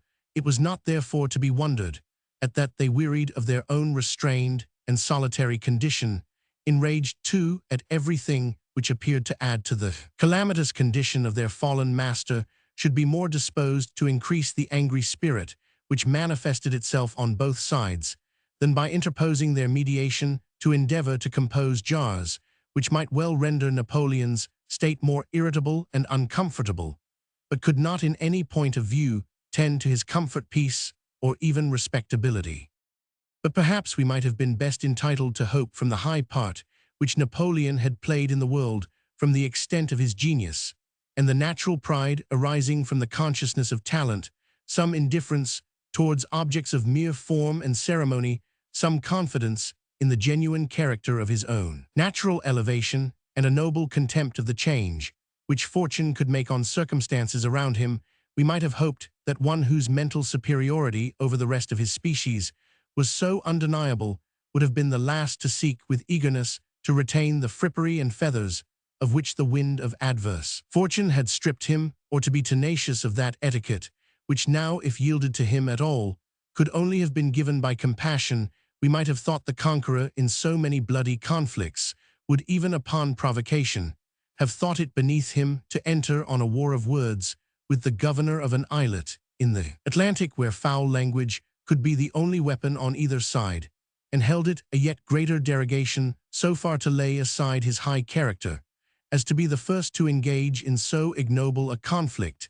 It might, we should have supposed, have been anticipated by such a person not only that calm and patient endurance of inevitable misfortunes is the noblest means of surmounting them, but that even with a view to his liberty such conduct would have been most advisable, because most politic the people of Europe, and especially of Britain, would have been much sooner apt to unite in the wish to see him removed from confinement, had he borne himself with philosophical calmness, than seeing him, as they did, still evincing within his narrow sphere the restless and intriguing temper which had so long disturbed the world, and which now showed itself so ingrained in his constitution as to lead him on to the unworthy species of warfare which we have just described. But the loftiest and proudest beings of mere humanity are like the image which the Assyrian monarch beheld in his dream blended of various metals, uniting that which is vile with those which are most precious, that which is frail, weak, and unsubstantial, with what is most perdurable and strong. Napoleon, like many an emperor and hero before him, sunk under his own passions after having vanquished nations, and became in his exile the prey of petty spleen, which racked him almost to frenzy, and induced him to hazard his health, or perhaps even to throw away his life, rather than submit with dignified patience to that which his misfortunes had rendered unavoidable. Chapter Roman 96. Napoleon's domestic habits. Manner in which he spent the day. His dress. Nature of the fragments of memoirs he dictated to Gourgaud and Montholon. His admiration of Ossian. He prefers Racine and Corneille to Voltaire. Dislike of Tacitus. His vindication of the character of Caesar. His behavior towards the persons of his household amusements and exercises. His character of Sir Pulteney Malcolm. Degree of his intercourse with the islanders and with visitors to the island. Interview with Captain Basil Hallward, Lord Amherst, and the gentlemen attached to the Chinese embassy. Domestic habits. The unpleasant and discreditable disputes of which we have given some account in the last chapter form, unhappily, the most marked events of Napoleon's latter life. For the 5 years and 7 months that he remained in the island of St. Helena, few circumstances occurred to vary the melancholy tenor of his existence, excepting those which affected his temper or his health. Of the general causes influencing the former we have given some account. The latter we shall hereafter allude to. Our present object is a short and general view of his personal and domestic habits while in this melancholy and secluded habitation.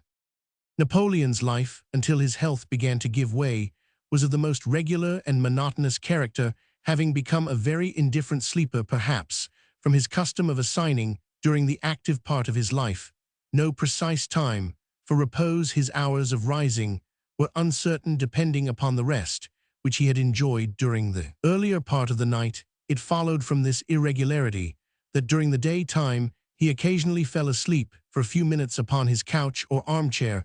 At times his favorite valet-de-chambre Marchand read to him while in bed, until he was composed to rest, the best remedy perhaps for that course of thick-coming fancies which must so oft have disturbed the repose of one in circumstances so singular and so melancholy. So soon as Napoleon arose from bed, he either began to dictate to one of his generals, Montholon or Gourgaud generally, and placed upon record such passages of his remarkable life as he desired to preserve, or if the weather and his inclination suited, he went out for an hour or two on horseback. He sometimes breakfasted in his own apartment, sometimes with his suite, generally about 10 o'clock, and almost always à la fourchette. The forepart of the day he usually devoted to reading or dictating to one or other of his suite, and about 2 or 3 o'clock received such visitors as had permission to wait upon him. An airing in the carriage or on horseback generally succeeded to this species of levee, on which occasions he was attended by all his suite. Their horses, supplied from the Cape of Good Hope, were of a good race and handsome appearance. On returning from his airings, he again resumed the book, or caused his amanuensis take up the pen, until dinner time, which was about 8 o'clock at night. He preferred plain food and eat plentifully, and with an apparent appetite. A very few glasses of claret, scarce amounting to an English pint in all, and chiefly drank during the time of dinner, completed his meal. Sometimes he drank champagne, but his constitutional sobriety was such that a large glass of that more generous wine immediately brought a degree of color to his cheek. No man appears to have been in a less degree than Napoleon subject to the influence of those appetites which man has in common with the lower range of nature, he never took more than 2 meals a day, and concluded each with a small cup of coffee, after dinner chess cards, a volume of light literature read, aloud for the benefit of his suite or general conversation, in which the ladies of his suite occasionally joined, served to consume the evening till 10 or 11, about which time he retired to his apartment and went immediately to bed. We may add to this brief account of Napoleon's domestic habits that he was very attentive to the duties of the toilet.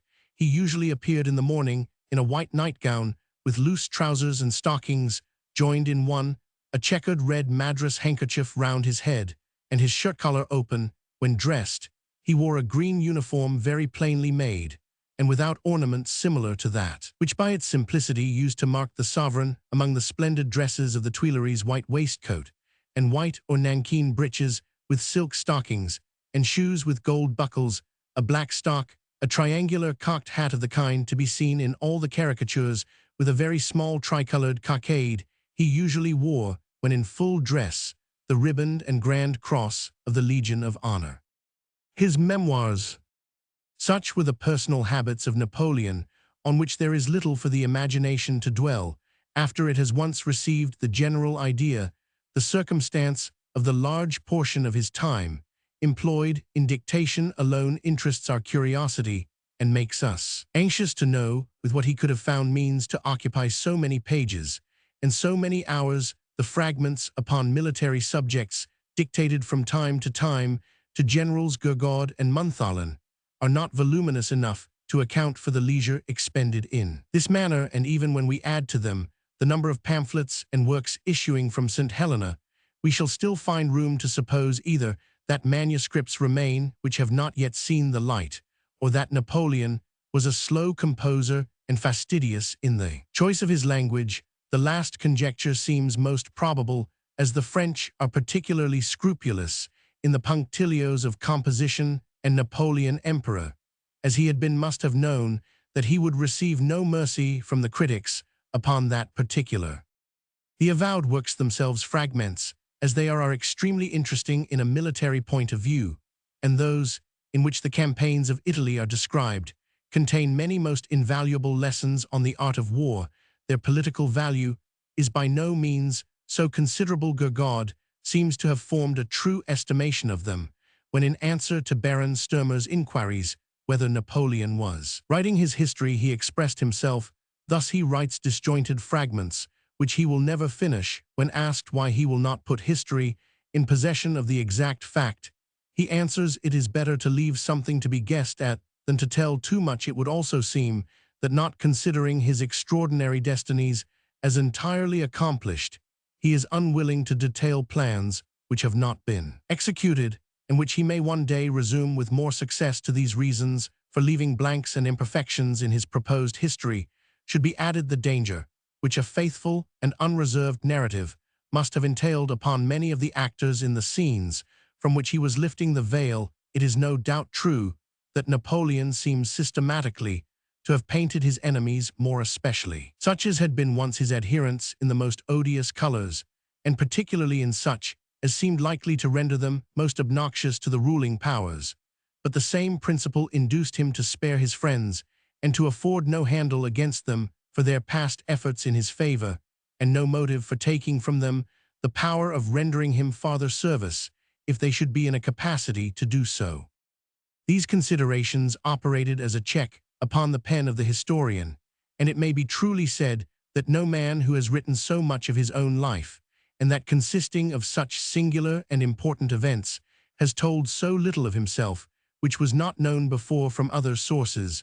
But the present is not the less valuable, for there is sometimes as much information derived from the silence as from the assertions of him who aspires to be his own biographer, and an apology for or vindication of the course of a remarkable life, however partially written perhaps, conveys the most information to the reader, next to that candid confession of faults and errors, which is so very seldom to be obtained in autobiography. Napoleon's memoirs, together with the labor apparently bestowed upon his controversial pamphlets written against Sir Hudson Lowe, seem to have furnished the most important part of his occupation whilst at St. Helena, and probably also of his amusement, it was not to be expected that in sickness and calamity he could apply himself to study, even if his youth had furnished him with more stores to work upon.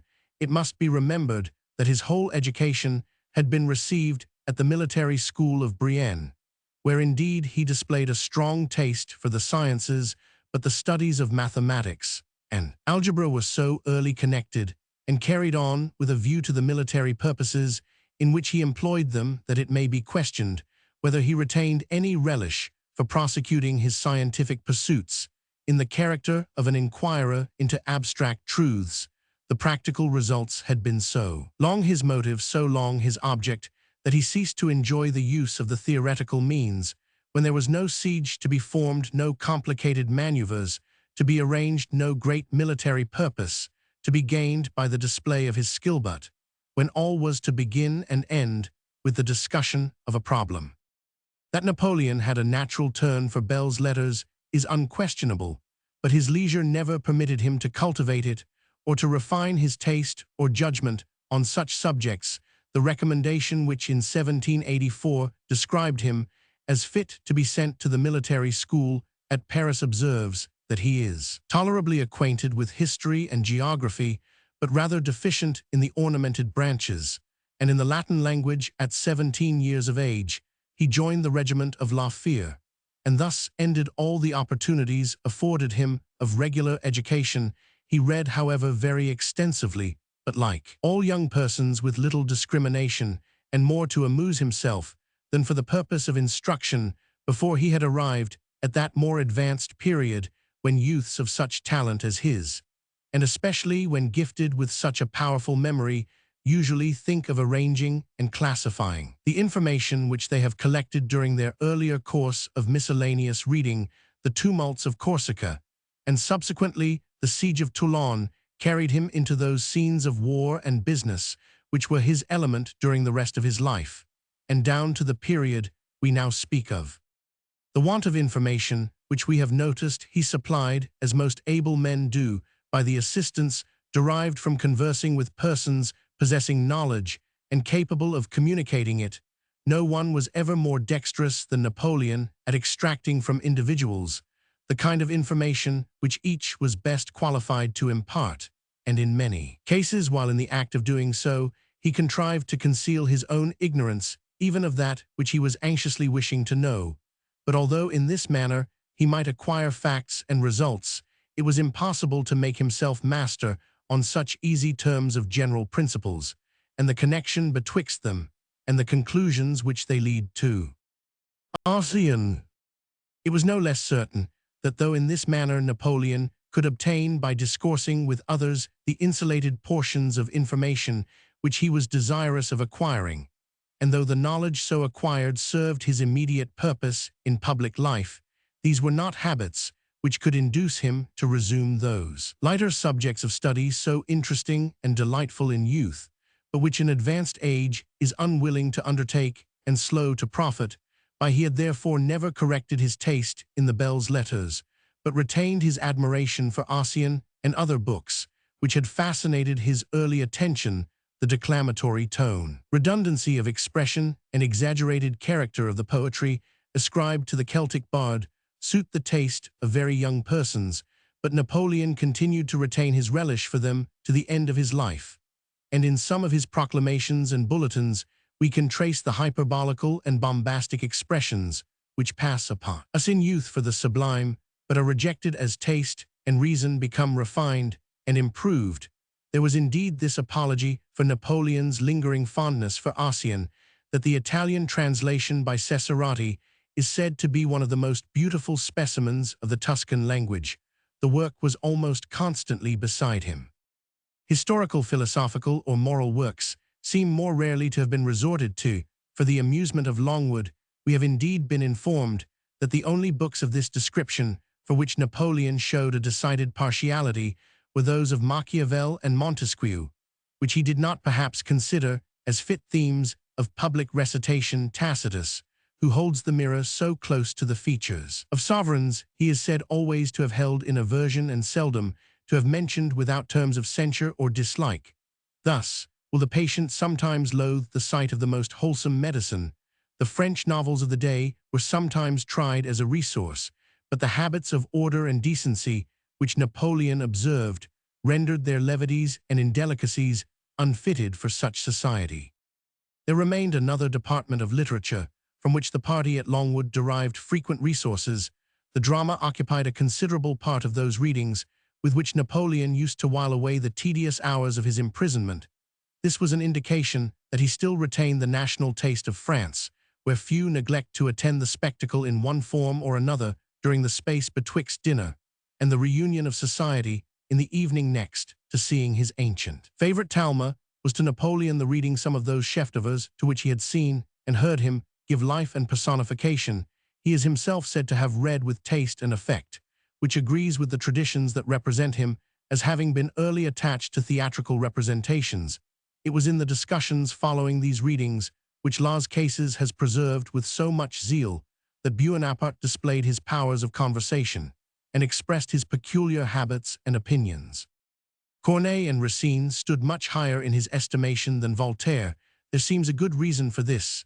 They wrote their immortal works for the meridian of a court, and at the command of the most monarchical of monarchs, Louis Roman XIV, the productions therefore contain nothing that can wound the ear of the most sensitive sovereign. In the King of Denmark's phrase, they have no offense in them. With Voltaire, it is different. The strong and searching spirit, which afterwards caused the French Revolution, was abroad at this time, and though unaware of the extent to which it might lead, the philosopher of Ferney was not the less its proselyte. There were many passages, therefore, in his works which could not but be instantly applied to the changes and convulsions of the period during which Napoleon had lived, to the despotic character of his government, and to the plans of freedom which had sunk under the influence of his sword. On this account Voltaire, whose compositions recalled painful comparisons and recollections, was no favorite with Napoleon, the Mahomet of that author. He particularly disliked, avowing at the same time his respect for the Oriental impostor, whom he accused the poet of traducing and misrepresenting. Perhaps he secretly acknowledged a certain degree of resemblance between his own career and that of the youthful camel-driver who, rising from a mean origin in his native tribe, became at once the conqueror and the legislator of so many nations. Perhaps, too, he remembered his own proclamations, while in Egypt, in the assumed character of a Moslem, which he was wont to term by the true phrase of charlatanery, but adding that it was charlatanery of a high and elevated character. The character of Cæsar was another which Napoleon always strove to vindicate. The French general could not be indifferent to the Roman leader, who, like himself, having at first risen into notice by his victories over the enemies of the Republic, had also, like himself, ended the struggles between the patricians and plebeians of ancient Rome, by reducing both parties equally under his own absolute dominion, who would have proclaimed himself their sovereign even by the proscribed title. King had he not been prevented by conspiracy, and who, when he had conquered his country, thought of nothing so much as extending an empire already much too large over the distant regions of Scythia and Parthia. The points of personal difference, indeed, were considerable, for neither did Napoleon indulge in the gross debauchery and sensuality imputed to Cæsar, nor can we attribute to him the Roman's powers as an author or the gentle and forgiving character which distinguished him as a man. Conduct towards his household. Yet although Napoleon had something vindictive in his temper, which he sometimes indulged, when Cæsar would have scorned to do so, his intercourse with his familiar friends was of a character the most amiable. It is true, indeed, that determined, as he expressed himself, to be emperor within Longwood, and its little domain, he exacted from his followers the same marks of severe etiquette which distinguished the court of the Tuileries. Yet in other respects he permitted them to carry their freedom in disputing his sentiments, or replying to his arguments almost beyond the bounds of ordinary decorum. He seemed to make a distinction between their duty towards him as subjects and their privileges as friends. All remained uncovered and standing in his presence, and even the person who played at chess with him sometimes continued for hours without sitting down. But their verbal intercourse of language and sentiments was that of free men conversing with a superior indeed, but not with a despot. Captain Maitland mentions a dispute betwixt Napoleon and General Bertrand. The latter had adopted a ridiculous idea that 30,000 ayer, or some such extravagant sum, was spent in maintaining the grounds and establishment at Blenheim. Napoleon's turn for calculation easily detected the improbability. Bertrand insisted upon his assertion, on which Bonaparte said, "With quickness bas est impossibile," said Bertrand, much offended. "If you are to reply in that manner, there is an end of all argument," and for some time would not converse with him. Bonaparte, so far from taking umbrage, did all he could to soothe him and restore him to good humor, which was not very difficult to effect. But although Napoleon tolerated freedoms of this kind to a considerable extent, yet he still kept in his own hands the royal privilege of starting the topic of conversation, and conducting it as he should think proper, so that in some respects it seemed that, having lost all the substantial enjoyment of power, he had become more attached than ever to the observance of its monotonous, wearisome, unprofitable ceremonial. Yet there might be a reason for this besides the gratification of his own pertinacious temper. The gentlemen who inhabited Longwood had followed him from the purest motives, and there was no reason to suppose that their purpose would waver or their respect diminish. Still, their mutual situation compelled the deposed sovereign and his late subjects into such close familiarity as might perhaps beget, if not contempt, at least an inconvenient degree of freedom betwixt the parties, the very possibility of which he might conceive it as well to exclude by a strict barrier of etiquette. Amusements. We return to Napoleon's habits of amusement. Music was not one of the number, though born an Italian, and possessing something of a musical ear, so far at least as was necessary to enable him to hum a song. It was probably entirely without cultivation. He appears to have had none of the fanaticism for music which characterizes the Italians, and it is well known that in Italy he put a stop to the cruel methods which had been used in that country to complete their concerts. Neither was Napoleon, as we have heard Denon reluctantly admit, a judge or an admirer of painting. He had some pretense to understand sculpture, and there was one painting in the museum before which he used to pause, terming it his own, nor would he permit it to be ransomed for a very large sum by its proprietor, the Duke of Modena. But he valued it not on account of its merits, though a masterpiece of art, but because he had himself been the means of securing it to the museum at a great sacrifice. The other paintings in that immense collection, however great their excellence, he seldom paid much attention to. He also shocked admirers of painting by the contempt he showed for the durability of the art, being informed that a first-rate picture would not last above 500 or 600 years. He exclaimed, "By fine immortality," yet by using Denon's advice and that of other scavans, Napoleon sustained a high reputation as an encourager of the arts. His medals have been particularly and deservedly admired. In respect of personal exercise, at St. Helena he walked occasionally, and while strong did not shun steep, rough, and dangerous paths. But although there is some game on the island, he did not avail himself of the pleasure of shooting. It does not indeed appear that he was ever much attached to field sports, although when emperor he replaced the hunting establishment upon a scale still more magnificent, as well as better regulated than formerly. It is supposed he partook of this princely pastime, as it has been called, rather out of a love of magnificent display than any real attachment to the sport. We may here mention, in his own words, the danger in which he was once placed at a boar hunt. The picture will remind the amateur of the pieces of Rubens and Schneider. Upon one occasion at Marly, said the emperor at a boar hunt, "I kept my ground with Soult and Berthier against 3 enormous wild boars, who charged us up to the bayonet's point. All the hunting party fled. 'Twas a complete military rout. We killed the 3 animals dead, but I had a scratch from mine and had nigh lost my finger, on which a deep scar was still visible. But the jest was to see the number of men surrounded with their dogs, concealing themselves behind the 3 heroes, and crying at top of their throats to the emperor's assistance, save the emperor, help the emperor, and so forth, but not one coming forward." While on the subject of Napoleon's exercises, we may mention another danger which he incurred by following an amusement more common in England than in France. He chose at one time to undertake the task of driving a calash 6 in hand, which he overturned, and had a severe and dangerous fall. Josephine and others were in the vehicle. The English reader cannot fail to recollect that a similar accident happened to Cromwell, who, because, as the historian says, he could manage 3 nations, took upon him to suppose that he could drive 6 fiery horses, of which he had just received a present, and being as unsuccessful as Napoleon in later days, overturned the carriage, to the great damage of the secretary Thurlow, whom he had placed inside, and to his own double risk, both from the fall and from the explosion of a pistol, which he carried privately about his person. Bonaparte's sole observation, after his own accident, was, I believe, every man should confine himself to his own trade. Society at Longwood. The chief resource of Napoleon at St. Helena, as we have already said, was society and conversation, and those held chiefly with the gentlemen of his own suite.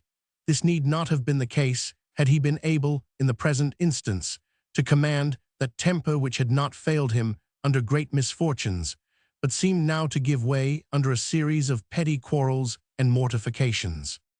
The governor and the staff belonging to him were, of course, excluded from the society of Longwood by the terms on which Napoleon stood with Sir Hudson Lowe. The officers of the regiments which lay in the island might most probably have afforded some well-informed men who, having been engaged in the recent war, would have occasionally supplied amusing society to the emperor and his suite, but they did not in general frequent Longwood. Dr. O'Meara observes that the governor had exerted his influence to prevent the officers from cultivating the acquaintance of the French, which Sir Hudson Lowe repels as a calumny confuted by the declarations of the officers of the 53d themselves, but admitting that no intimations were used of set purpose to keep asunder the British officers from the French prisoners. Such estrangement naturally followed from the unwillingness of military men to go where they were sure to hear not only their commanding officer for the time, but also their country and its ministers treated with the grossest expressions of disrespect, while there was no mode of calling the person who used them either to account or to explanation.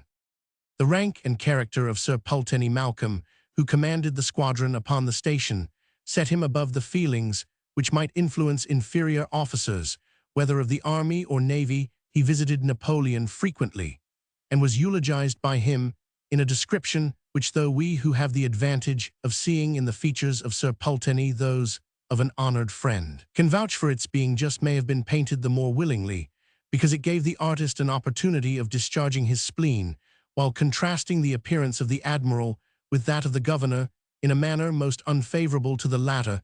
Nevertheless, we transcribe it to prove that Bonaparte could occasionally do justice and see desert even in a Briton. He said he had seen the new admiral. There is a man with a countenance really pleasing, open, frank, and sincere. There is the face of an Englishman. His countenance bespeaks his heart, and I am sure he is a good man. I never yet beheld a man of whom I so immediately formed a good opinion as of that fine soldier-like old man. He carries his head erect, and speaks out openly and boldly what he thinks, without being afraid to look you in the face at the time. His physiognomy would make every person desirous of a further acquaintance, and render the most suspicious confident in him. Sir Pulteney Malcolm was also much recommended to Napoleon's favorable judgment by the circumstance of having nothing to do with the restraints imposed upon his person, and possessing the power neither of altering or abating any of the restrictions he complained of. He was fortunate, too, in being able by the calmness of his temper to turn aside the violent language of Bonaparte, without either granting the justice of his complaints or giving him displeasure by direct contradiction. "Does your government mean," said Napoleon one day to the English admiral, "to detain me upon this rock until my death's day?" "I am sorry to say, sir," answered Sir Pulteney, "that such I apprehend is their purpose. Then the term of my life soon arrive," said Napoleon. "I hope not, sir," answered the admiral. "I hope you will survive to record your great actions, which are so numerous that the task will ensure you a term of long life." Napoleon bowed, and was gratified probably both as a hero and as an author. Nevertheless, before Sir Pulteney Malcolm left the island, and while he was endeavoring to justify the governor against some of the harsh and extravagant charges in which Napoleon was wont to indulge, the latter began to appeal from his judgment as being too much of an Englishman to be an impartial judge. They parted, however, on the best terms, and Napoleon often afterwards expressed the pleasure which he had received from the society of Sir Pulteney Malcolm. The colonists of St. Helena did not, it may be well supposed, furnish many individuals sufficiently qualified by rank and education to be admitted into the society of the exile. They too lay under the same awkward circumstances which prevented the British officers from holding intercourse with Longwood, and its inhabitants, the governor should he be displeased at the too frequent attentions of any individual, or should he conceive any suspicion arising out of such an intercourse, had the power, and in the opinion of the colonists, might not want the inclination to make his resentment severely felt. Mr. Balcombe, however, who held the situation of purveyor with one or two other inhabitants of the island, sometimes visited at Longwood. The general intercourse between the French prisoners and the colonists was carried on by means of the French domestics, who had the privilege of visiting James Town as often as they pleased, and whose doing so could infer no disadvantageous suspicions, but the society of Longwood gained no advantage by the intercourse with James Town, although unquestionably the facility of foreign communication was considerably increased to the exiles. Their correspondence was chiefly maintained by the way of Bahia, and it is certain they succeeded in sending many letters to Europe, although they are believed to have been less fortunate in receiving answers. It was to be expected that some accession to the society of Longwood might have accrued from the residence of 3 gentlemen of rank, 2 of them, we believe, having ladies and a family, the commissioners of Austria, Russia, and France. But here also ceremonial interposed one of those bars, which are effectual or otherwise, according to the opinion of those betwixt whom they are erected. The commissioners of the allied powers had requested to be presented to Napoleon. On their wish being announced, he peremptorily declined to receive them in their official capacity, disclaiming the right which the princes of Europe had to interfere with and countenance the custody of his person. On the other hand, the commissioners, finding their public function disowned, refused to hold any communication with Longwood in their private capacity, and thus there were excluded from this solitary spot 3 persons whose manners and habits as foreigners might have assorted tolerably with those of the exile and his attendants. The Society of St. Helena receives a great temporary increase at the seasons when vessels touch there on their way to India or on their return to Europe. Of course, every officer and every passenger on such occasions was desirous to see a person so celebrated as Napoleon, and there might sometimes occur individuals among them whom he too might have pleasure in receiving. The regulation of these visits to Longwood seems to have been one of the few parts of the general system of which Napoleon made no complaints. He had a natural reluctance to gratify the idle curiosity of strangers, and the regulations protected him effectually against their intrusion. Such persons as desired to wait upon Napoleon were obliged to apply in the first place to the governor, by whom their names were transmitted to General Bertrand as Grand Marshal of the household, who communicated Napoleon's reply if favorable and assigned an hour at which he was to receive their visit. Upon such occasions, Napoleon was particularly anxious that the etiquette of an imperial court should be observed, while the visitors, on the contrary, were strictly enjoined by the governor not to go beyond the civilities due to a general of rank. If therefore, as sometimes happened, the introduction took place in the open air, the French part of the company attendant on Bonaparte remained uncovered, while the English replaced their hats. After the first salutation, Napoleon saw the incongruity of this, and laid his orders on his attendants to imitate the English in this particular point. It is said that they did not obey without scruples and murmurs. Those visitors who were permitted to pay their respects at Longwood were chiefly either persons of distinguished birth, officers of rank in the army and navy, persons of philosophical inquiry, to whom he was very partial, or travelers from foreign regions who could repay by some information the pleasure which they received from being admitted to the presence of a man so remarkable. Of these interviews, some who enjoyed the benefit of them have published an account, and the memoranda of others we have seen in manuscript all agree in extolling the extreme good grace, propriety, and appearance of benevolence with which Napoleon clothed himself whilst holding these levees, and which scarce left the spectators permission to believe that when surprised by a fit of passion, or when choosing to assume one for the purpose of effect, he could appear the rude, abrupt, and savage despot which other accounts described him. His questions were uniformly introduced with great tact, so as to put the person interrogated at his ease, by leading to some subject with which he was acquainted, while at the same time they induced him to produce any stock of new or curious information which he possessed. Captain Basil Hall. The journal of Captain Basil Hall of the Royal Navy, well known by his character, both in his profession and in literature, affords a pleasing example of what we have been endeavoring to express and displays at the same time the powerful extent of Bonaparte's memory. He recognized the name of Captain Hall instantly from having seen his father Sir James Hall Bart when he was at the Military Academy of Brienne, to which visit Sir James had been led by the love of science, by which he was always distinguished. Bonaparte explained the cause of his recollecting a private individual. After the intervention of such momentous events as he had himself been concerned in, it is not, he said, surprising your father was the first Englishman that I ever saw, and I have recollected him all my life on that account. He was afterwards minute in his inquiries respecting the Royal Society of Edinburgh, of which Sir James Hall was long president. He then came to the very interesting subject of the newly discovered island of Loo Choo, and Captain Hall gives an account of the nature of the interrogations which he underwent, which we will not risk spoiling by an attempt at condensing it. Having settled where the island lay, he cross-questioned me about the inhabitants with a closeness, I may call it a severity of investigation which far exceeds everything I have met with in any other instance.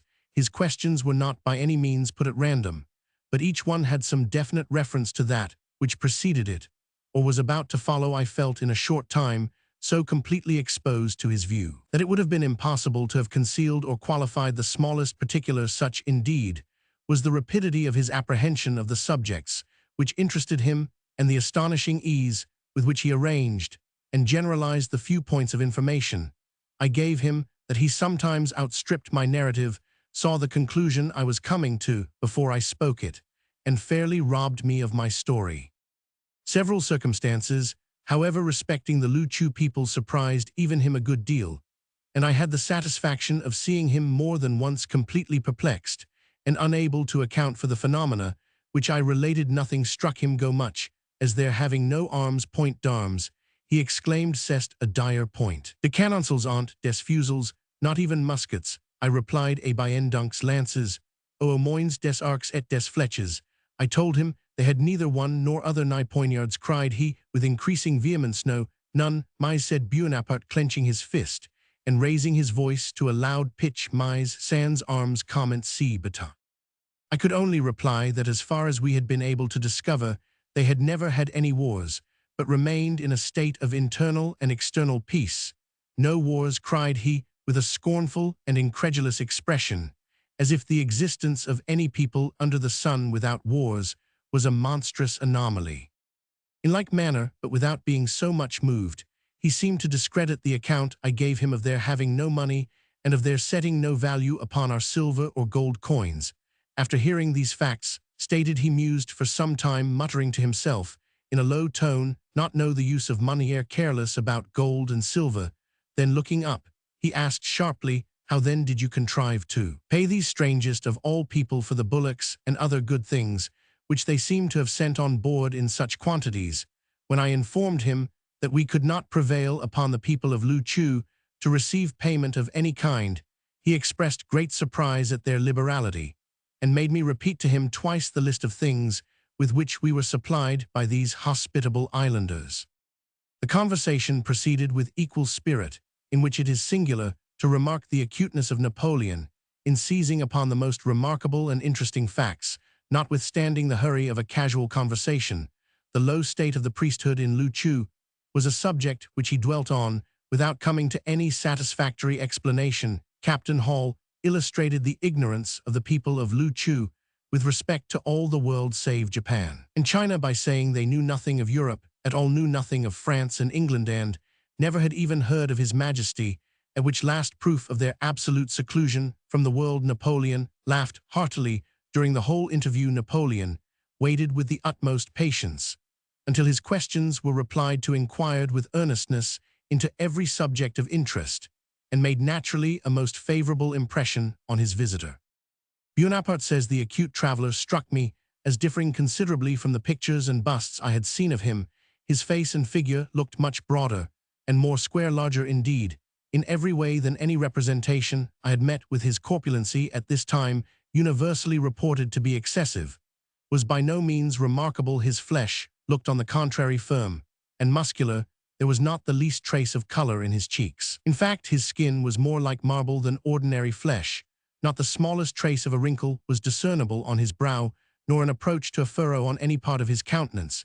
His health and spirits, judging from appearances, were excellent, though at this period it was generally believed in England that he was fast sinking under a complication of diseases, and that his spirits were entirely gone. His manner of speaking was rather slow than otherwise and perfectly distinct. He waited with great patience and kindness for my answers to his questions, and a reference to Count Bertrand was necessary only once during the whole conversation. The brilliant and sometimes dazzling expression of his eye could not be overlooked. It was not, however, a permanent luster, for it was only remarkable when he was excited by some point of particular interest. It is impossible to imagine an expression of more entire mildness, I may almost call it of benignity and kindliness, than that which played over his features during the whole interview. If therefore he were at this time out of health and in low spirits, his power of self-command must have been even more extraordinary than is generally supposed, for his whole deportment, his conversation, and the expression of his countenance indicated a frame in perfect health and a mind at ease. The date of this meeting was 13th August, 1817. Lord Amherst. In the above interview, Bonaparte played a natural part upon another remarkable occasion. 1st July 1817, when he received Lord Amherst and the gentlemen composing and attached to the embassy. Then, returning from China, his behavior and conversation were of a much more studied, constrained, and empirical character. He had obviously a part to play, a statement to make, and propositions to announce, not certainly with the view that the seed he had sowed might fall into barren ground, but that it might be retained, gathered up, and carried back to Britain, there to take root in public credulity and bear fruit sevenfold.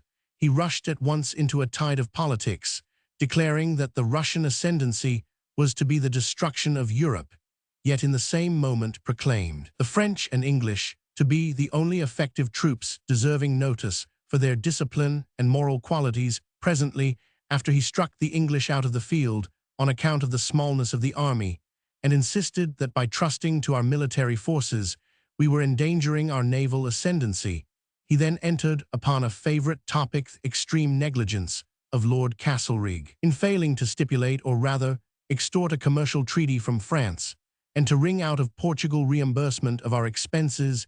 He seemed to consider this as sacrificing the interest and welfare of his country, and stated it as such with a confidence which was calculated to impress upon the hearers that he was completely serious in the extravagant doctrines which he announced.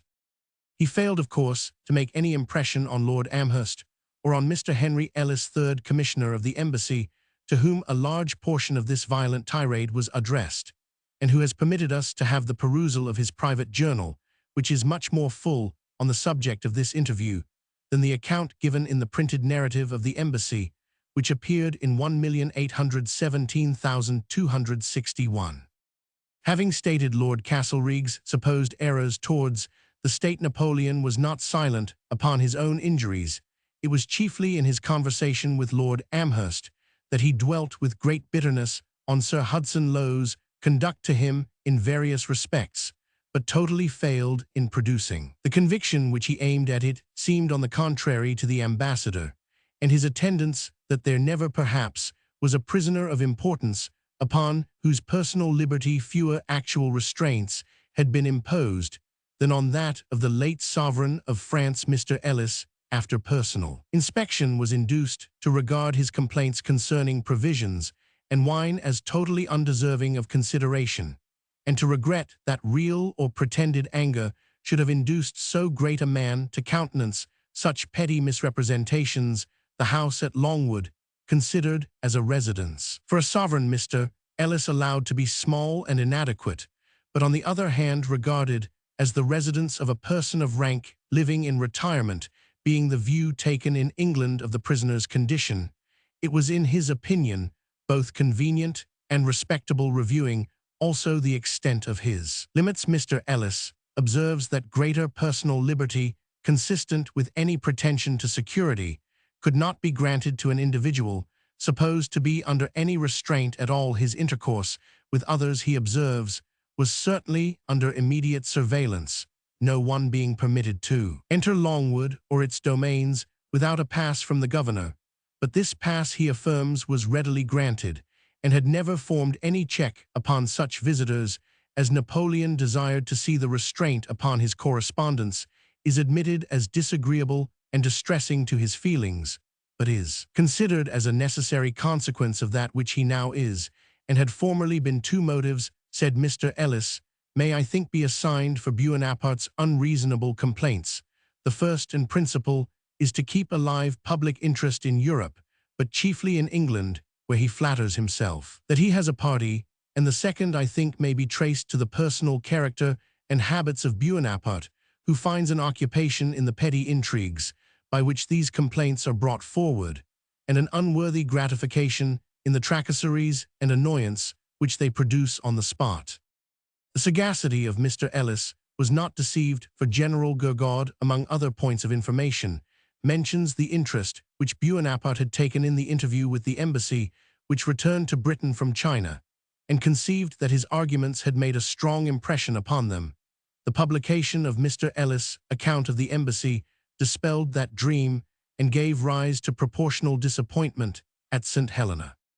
Having now given some account of the general circumstances attending Buonaparte's residence in St. Helena, while he enjoyed a considerable portion of health, of his mode of living, his studies and amusements, and having quoted two remarkable instances of his intercourse with strangers of observation and intelligence, we have to resume in the next chapter the melancholy particulars of his decline of health, and the few and unimportant incidents which occurred betwixt the commencement of his sickness and its final termination. Chapter Roman 97, Napoleon's illness, viz. Cancer.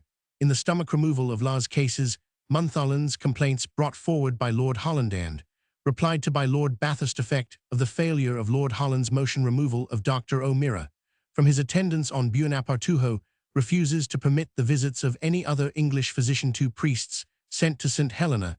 At his desire, Dr. Antimarchi continued disputes with Sir Hudson Lowe plans for effecting Buonaparte's escape scheme of a smuggler to approach St. Helena in a submarine vessel, seizure of the vessel letter, expressing the King of England's interest in the illness of Napoleon, consent of the latter to admit the visits of Dr. Arnott. Napoleon employs himself in making his will and gives other directions connected with his decease. Extreme unction administered to him his death on 5th May 1821, anatomization of the body, his funeral.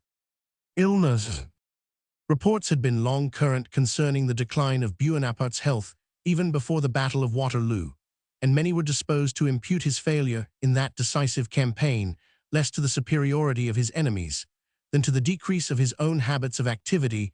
There seems no room for such a conclusion. The rapid manner in which he concentrated his army Charleroi ought to have silenced such a report, for ever he was subject occasionally to slight fits of sleepiness, such as are incident to most men, especially after the age of 40, who sleep ill, rise early, and work hard. When he landed at St. Helena, so far did he seem from showing any appearance of declining health, that one of the British grenadiers who saw him exclaimed with his national oath, they told us, he was growing old, has 40 good campaigns in his belly, yet d'en him, a speech which the French gentlemen envied, as it ought, they said, to have belonged to one of the old guard. We have mentioned Captain Hall's account of his apparent state of health in summer 1817. That of Mr. Ellis about the same period is similar, and he expresses his belief that Buonaparte was never more able to undergo the fatigues of a campaign than at the moment he saw him. Yet at this time, viz. July 1817, Napoleon was alleging the decline of his health as a reason for obtaining more indulgence, while on the other hand, he refused to take the exercise judged necessary to preserve his constitution, unless a relaxation of superintendence should be granted. To him it is probable, however, that he himself felt even at that period the symptoms of that internal malady which consumed his life. It is now well known to have been the cruel complaint of which his father died, a cancer, namely, in the stomach, of which he had repeatedly expressed his apprehensions, both in Russia and elsewhere.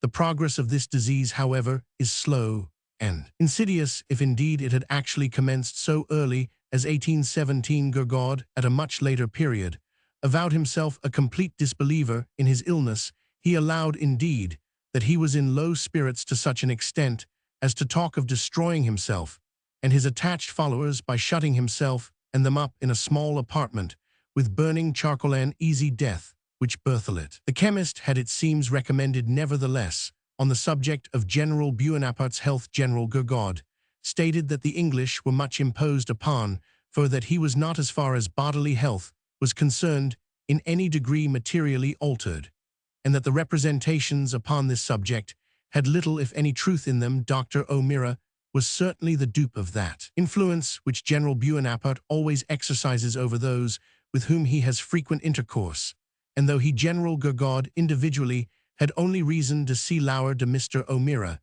yet his intimate knowledge of General Bonaparte enabled him confidently to assert that his state of health was not at all worse than it had been for some time previous to his arrival at St. Helena. Yet, as before hinted, notwithstanding the disbelief of friends and foes, it seems probable that the dreadful disease of which Napoleon died was already seizing upon the vitals, though its character was not decisively announced by external symptoms. Dr. Arnott, surgeon to the 20th Regiment, who attended on Napoleon's deathbed, has made the following observations upon this important subject.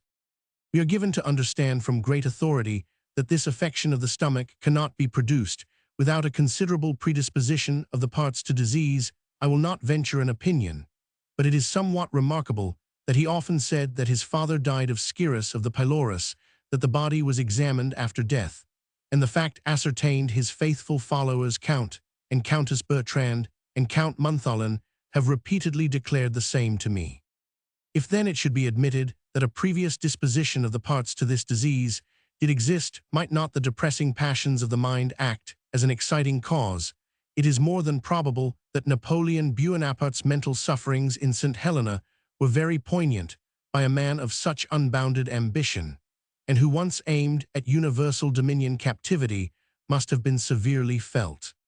The climate of St. Helena I consider healthy. The air is pure and temperate, and Europeans enjoy their health and retain the vigor of their constitution as in their native country.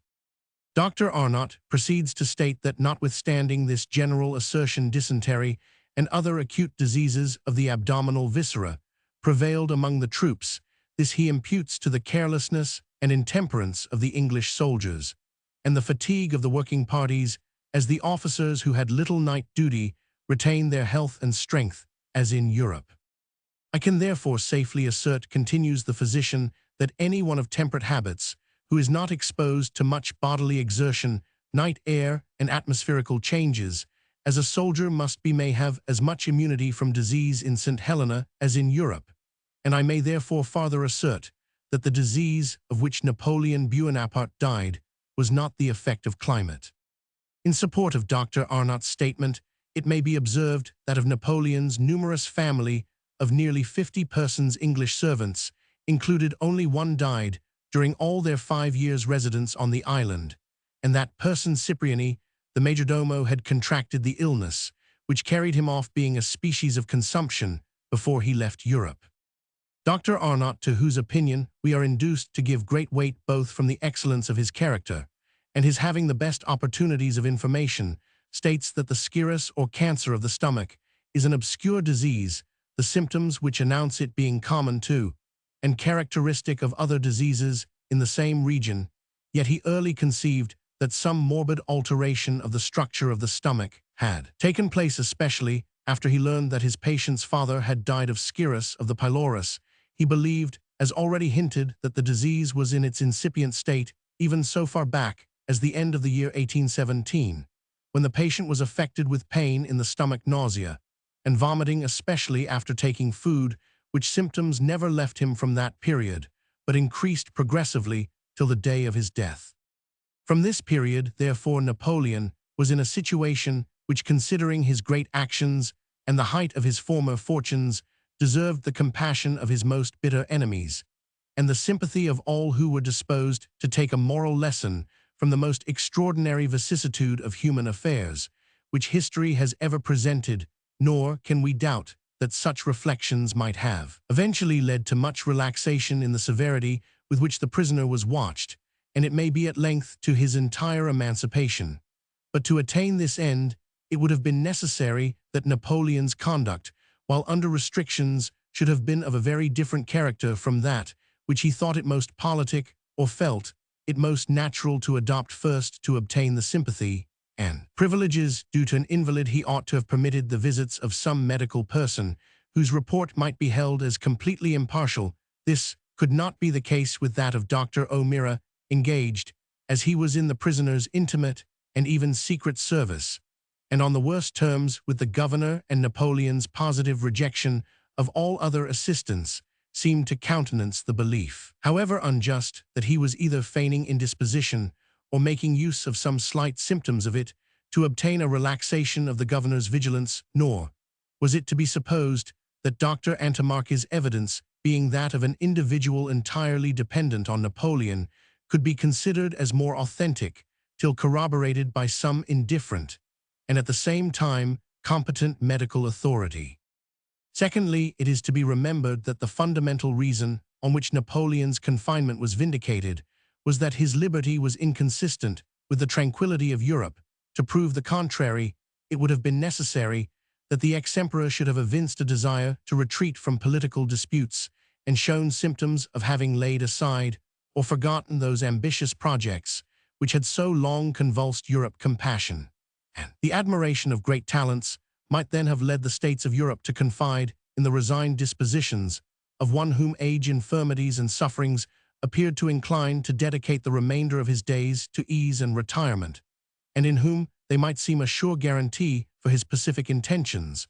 But so far were such feelings from being exhibited that everything which emanated from St. Helena showed that the ex-emperor nourished all his former plans and vindicated all his former actions. He was not satisfied that the world should adopt the opinion that his ambition was allayed, and his pretensions to empire relinquished. On the contrary, his efforts and those of the works into which he breathed his spirit went to prove, if they proved anything, that he never entertained ambition of a culpable character, that his claims of sovereignty were grounded upon national law, and justice, that he had a right to entertain them formerly, and that he was disposed and entitled to assert them still.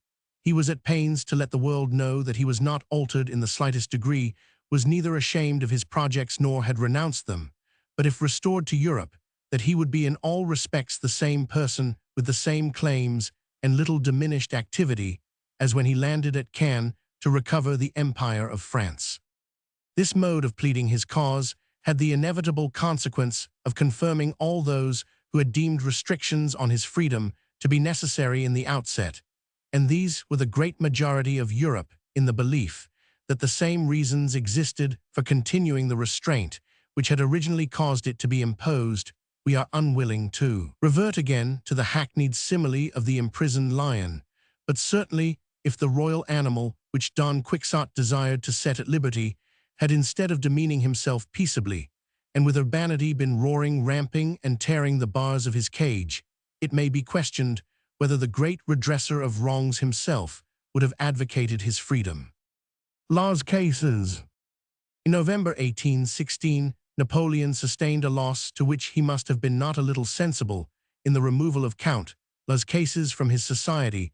The devoted attachment of the Count to his person could not be doubted, and his age and situation as a civilian made him less apt to enter into those feuds and quarrels which sometimes, notwithstanding their general attachment to Napoleon, seemed to have arisen among the military officers of the household of Longwood. He was of a literary turn, and qualified to converse upon general topics, both of history and science.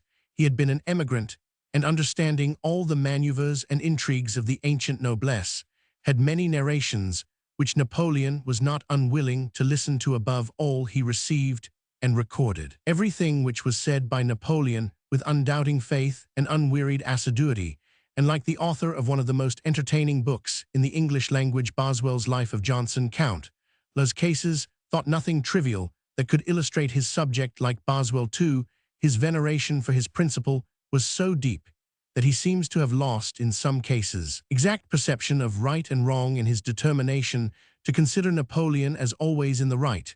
But his attachment, if to a certain degree tending to blind his judgment, came warm from his heart. The Count gave a substantial mark, also of his sincerity, in dedicating to his master's service a sum of 4,000, or thereabout his whole private fortune, which was vested in the English funds. For our misfortune as also for his own, since he must have considered his separation from Bonaparte, as such countless cases, had been tempted into a line of conduct inconsistent with the engagement he had come under with the other attendants of the ex-emperor not to hold secret communication beyond the verge of the island. The opportunity of a servant of his own returning to England induced him to confide to the domestic's charge a letter written upon a piece of white silk that it might be the more readily concealed, which was stitched into the lad's clothes. It was addressed to Prince Lucien Bonaparte, as this was a direct transgression in a most material point of the conditions which Count Las Cases had promised to observe. He was dismissed from the island and sent to the Cape of Good Hope, and from thence to Europe. His journal remained for some time in the hands of Sir Hudson Lowe, but as we had formerly occasion to mention, alterations and additions were afterwards made which in general are more vituperative of the governor than the manuscript, as it originally stood when the Count left St. Helena. The abridgment of the Count's stay at the island was much to be regretted, as his journal forms the best record not only of Napoleon's real thoughts, but of the opinions which he desired should be received as such. Unquestionably, the separation from this devoted follower added greatly to the disconsolate situation of the exile of Longwood, but it is impossible to suppress the remark that when a gentleman attached to Napoleon's suite found himself at liberty thus to break through a plighted engagement in his chief's behalf, it sufficiently vindicated Sir Hudson Lowe for putting little faith in the professions made to him, and declining to relax any reasonable degree of vigilance which the safe custody of his prisoner seemed to demand. The complaints of Napoleon and his followers produced, as they ought to have done, an inquiry into the personal treatment of the ex-emperor in the British Parliament, when the general reasoning which we have hinted at, joined to the exposure which ministers afforded of the exaggerated representations that had been made in the statements which had come from St. Helena, were found greatly to preponderate over the arguments of Napoleon's compassionate and accomplished advocate, Lord Holland. Lord Holland's motion. The question came before the House of Lords on 18th March 1,817,266. Lord Holland, in a speech of great good sense and moderation, disowned all attempts at persuading the House that the general line of policy adopted with respect to Napoleon should be changed. It had been adopted, contradiction to his Lord Holland's sentiments, but it had been confirmed by Parliament, and he did not hope to obtain a reversal of their judgment. But if the confining Napoleon was, as had been alleged, a measure of necessity, it followed that necessity must limit what necessity had created, and of course, that the prisoner should be treated with no unnecessary harshness. His lordship did not presume to state the reports which had reached him as absolute matters of fact, but only as rumors which demanded an inquiry where the honor of the country was so nearly concerned. Most of the allegations on which Lord Holland grounded his motion were contained in a paper of complaints sent by General Montholon. The particulars noticed in this remonstrance were circumstances which have been already adverted to, but may be here briefly noticed, as well as the answers by the British government. First, the restrictions upon the exercising ground formerly allowed to Napoleon was alleged as a grievance. The climate of St. Helena, Lord Holland admitted, was good, but his lordship complained that the upper part of the island, where Longwood was situated, was damp and unhealthy. The inconvenience of the house was also complained of. Lord Bathurst, the colonial secretary of state, replied to this charge that the general accounts of Longwood described it as healthy. It had been the usual country residence of the lieutenant governor, which went far to show that the site could not be ineligible. The situation had been preferred by Napoleon himself, who was so impatient to take possession of it that he even wished to have pitched a tent there till the house could be cleared for his reception. The restriction of the bounds of exercise he explained to have been caused by Napoleon's evincing some disposition to tamper with the inhabitants. He still had a circuit of 8 miles within which he might range unattended and uncontrolled.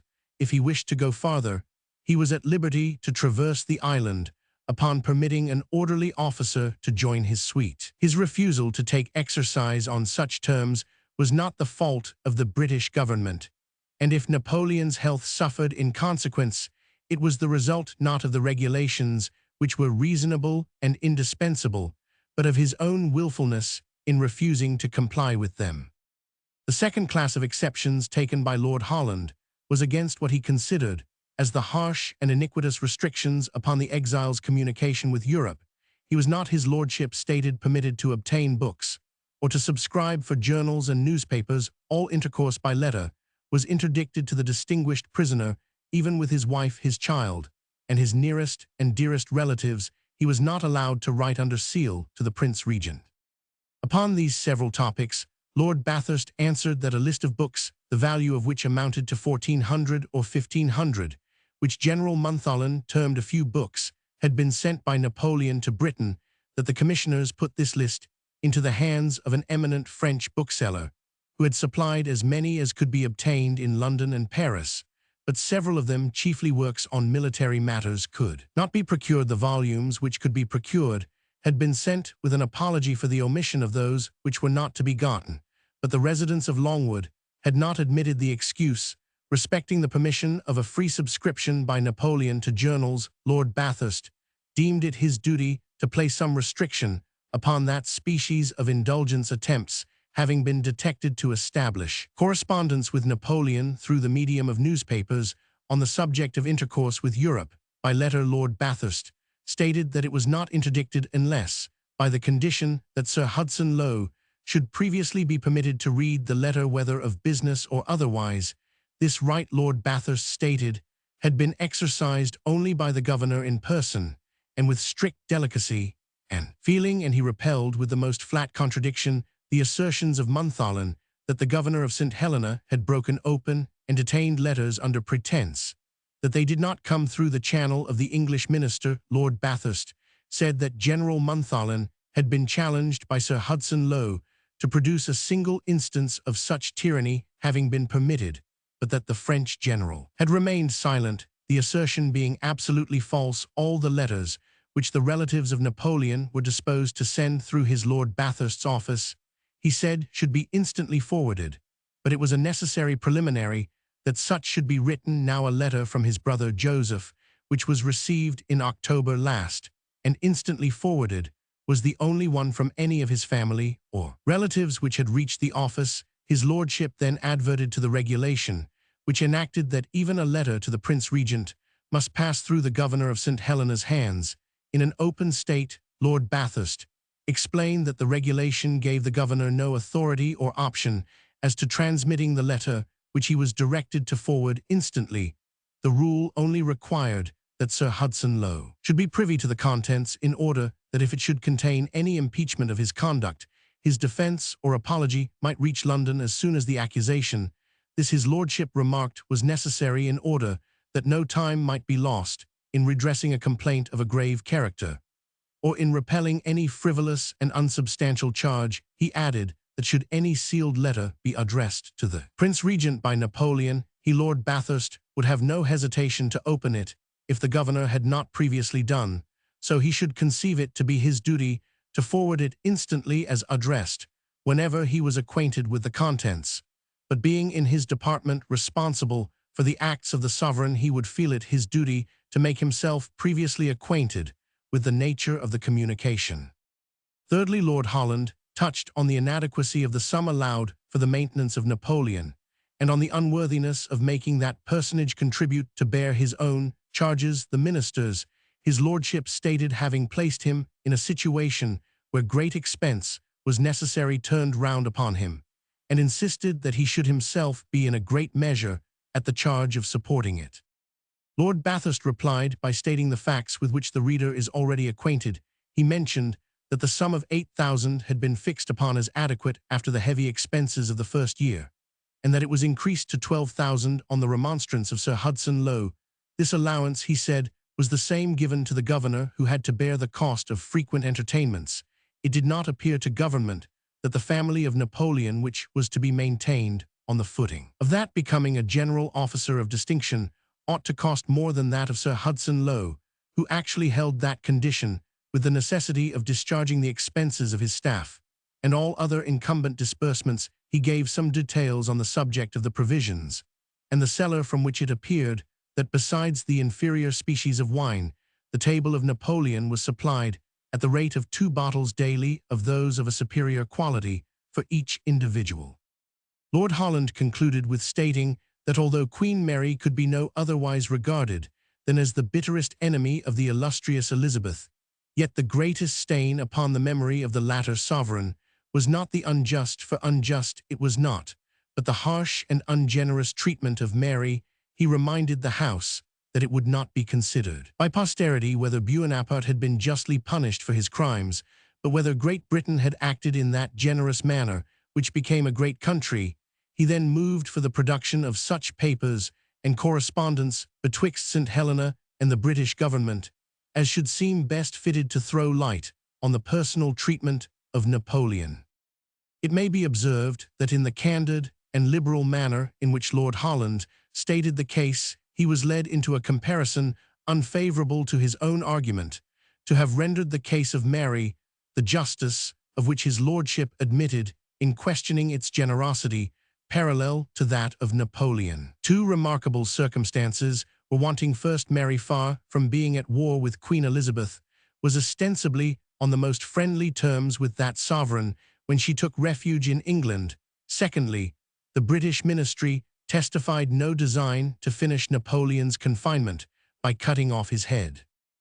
Lord Darnley, who had concurred with Lord Holland in desiring an inquiry, now considered the reports alluded to as totally refuted by the candid and able statement of Lord Bathurst, and was not of opinion that Lord Holland should press the motion farther. The Marquis of Buckingham's opinion was founded on the broad ground of Napoleon's delinquencies towards Europe and England. In particular, he was of opinion that every degree of restraint necessary to prevent his escape should be imposed, and enforced. The severe and close durance to which General Bonaparte was subjected was not, his lordship said, dictated by motives of revenge, but of security. It was a piece of political justice which we owed to Europe, and the defeat of which would never be forgotten in this or in any other state of the civilized world. The motion of Lord Holland does not appear to have been seconded, and was negatived without a division. There can be no doubt that the failure of this effort in the British Senate had a deep effect on Napoleon's spirits, and may perhaps have aggravated that tendency to disease in the stomach which was suspected to have already taken place. Nothing is better known, though perhaps few things are more difficult to be satisfactorily explained, than the mysterious connection betwixt distress of mind and the action of the digestive powers. Violent sickness is produced on many persons by extreme and sudden affliction, and almost every one feels the stomach more or less affected by that which powerfully and painfully occupies the mind. And here we may add that Lord Holland's kindness and compassion for so great a man under such severe circumstances were shown by a variety of delicate attentions on his part and that of his lady, and that the supplies of books and other articles sent by them through the Foreign Office, where every facility was afforded for the conveyance, continued from time to time to give Napoleon assurance of their sympathy. But though he gratefully felt their attentions, his distress of body and perhaps of mind assumed a character incapable of receiving consolation. This unhappy state was kept up and prolonged by the extent to which Bonaparte indulged in determined opposition to the various regulations respecting the custody of his person, on which subject everything which occurred occasioned a struggle against the authority of Sir Hudson Lowe, or a new effort to obtain the imperial distinctions which he considered as due to his rank. The last point seems to have been carried to the length of childish extravagance. It was necessary, for example, that Dr. O'Meara should report to the governor of the island the state of the prisoner's health, which began to give room for serious apprehension. Napoleon insisted that when this bulletin was rendered in writing, O'Meara, whom he considered as in his own service, should give him the title of emperor. It was in vain that the doctor remonstrated, pleading that the instructions of government, as well as the orders of Lieutenant General Lowe, prohibited him from using this forbidden epithet, and it was with difficulty that he at last prevailed that the word personage or patient might be substituted for the offensive phrase of General Bonaparte. Had this ingenious device not been resorted to, there could have been no communication with the government on the subject of Napoleon's health.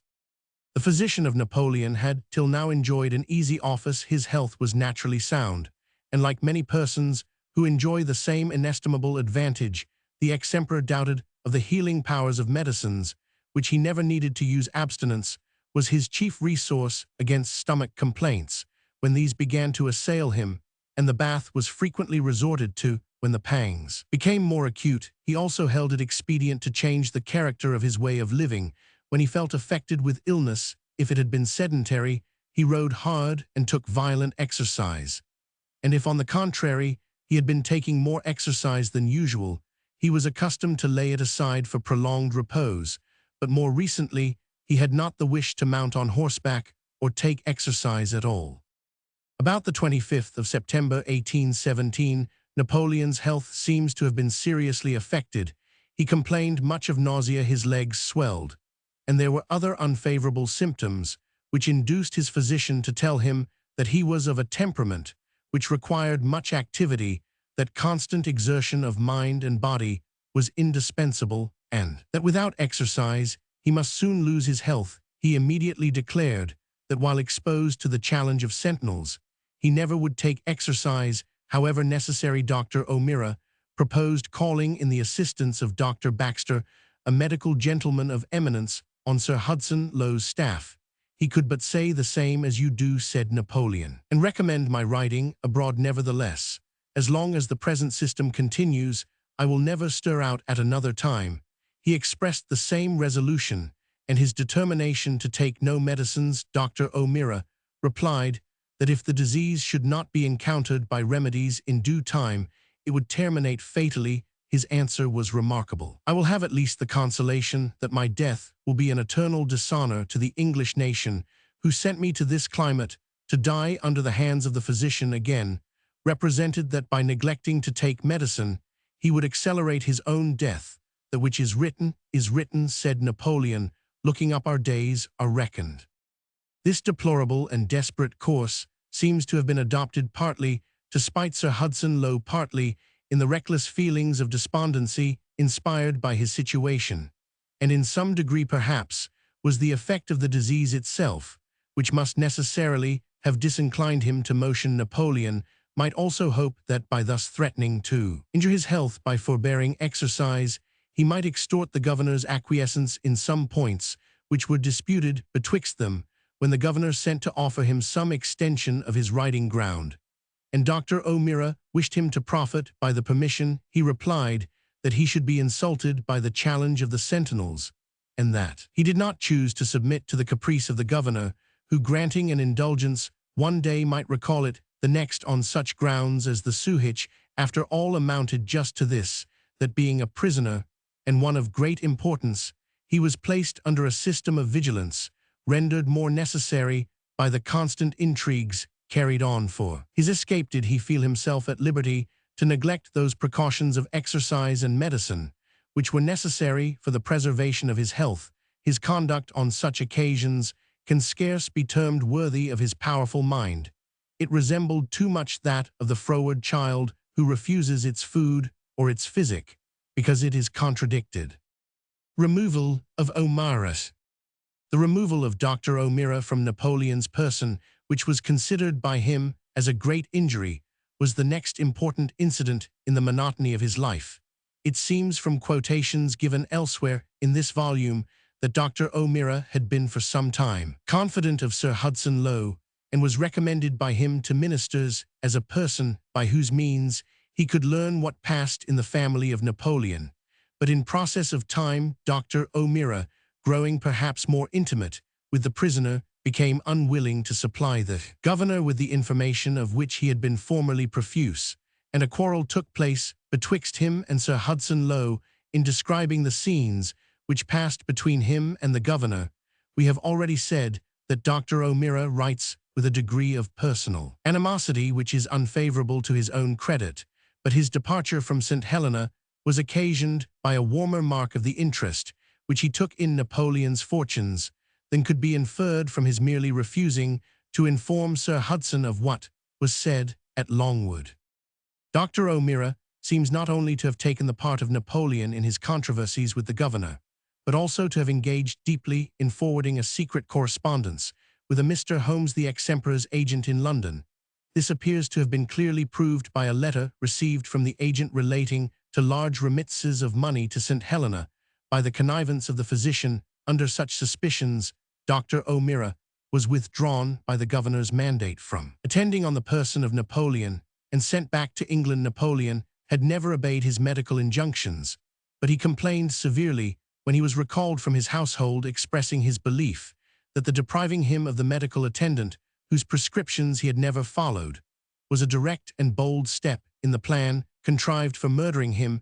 It is probable, however, he regretted Dr. O'Meara's secret services more than those which were professional. Sir Hudson Lowe again offered the assistance of Dr. Baxter, but this was construed at Longwood into an additional offense. It was even treated as an offer big with suspicion. The governor tried, it was said, to palm his own private physician upon the emperor, doubtless, that he might hold his life more effectually in his power. On the other hand, the British ministers were anxious that everything should be done which could prevent complaints on this head. You cannot better fulfill the wishes of His Majesty's government, says one of Lord Bathurst's dispatches to the governor, than by giving effect to any measure which you may consider calculated to prevent any just ground of dissatisfaction on the part of General Bonaparte, on account of any real or supposed inadequacy of medical attendance. Dr. Stocko, surgeon on board the Conqueror, was next called in to visit at Longwood, but differences arose betwixt him and the governor, and after a few visits, his attendance on Napoleon was discharged. After this period, the prisoner expressed his determination, whatever might be the extremity of his case, not to permit the visits of an English physician, and a commission was sent to Italy to obtain a medical man of reputation from some of the seminaries in that country. At the same time, Napoleon signified a desire to have the company of a Catholic priest. The proposition for this purpose came through his uncle Cardinal Fesch to the papal government, and readily received the assent of the British ministry. It would appear that this mission had been thought by His Holiness to resemble in some degree those sent into foreign and misbelieving countries, for 2 churchmen were dispatched to St. Helena instead of 1. The senior priest, Father Bonavita, was an elderly man subject to the infirmities belonging to his period of life, and broken by a residence of 26 years in Mexico. His speech had been affected by a paralytic stroke. His recommendation to the office which he now undertook was his having been father confessor to Napoleon's mother. His companion was a young abbé called Vignali.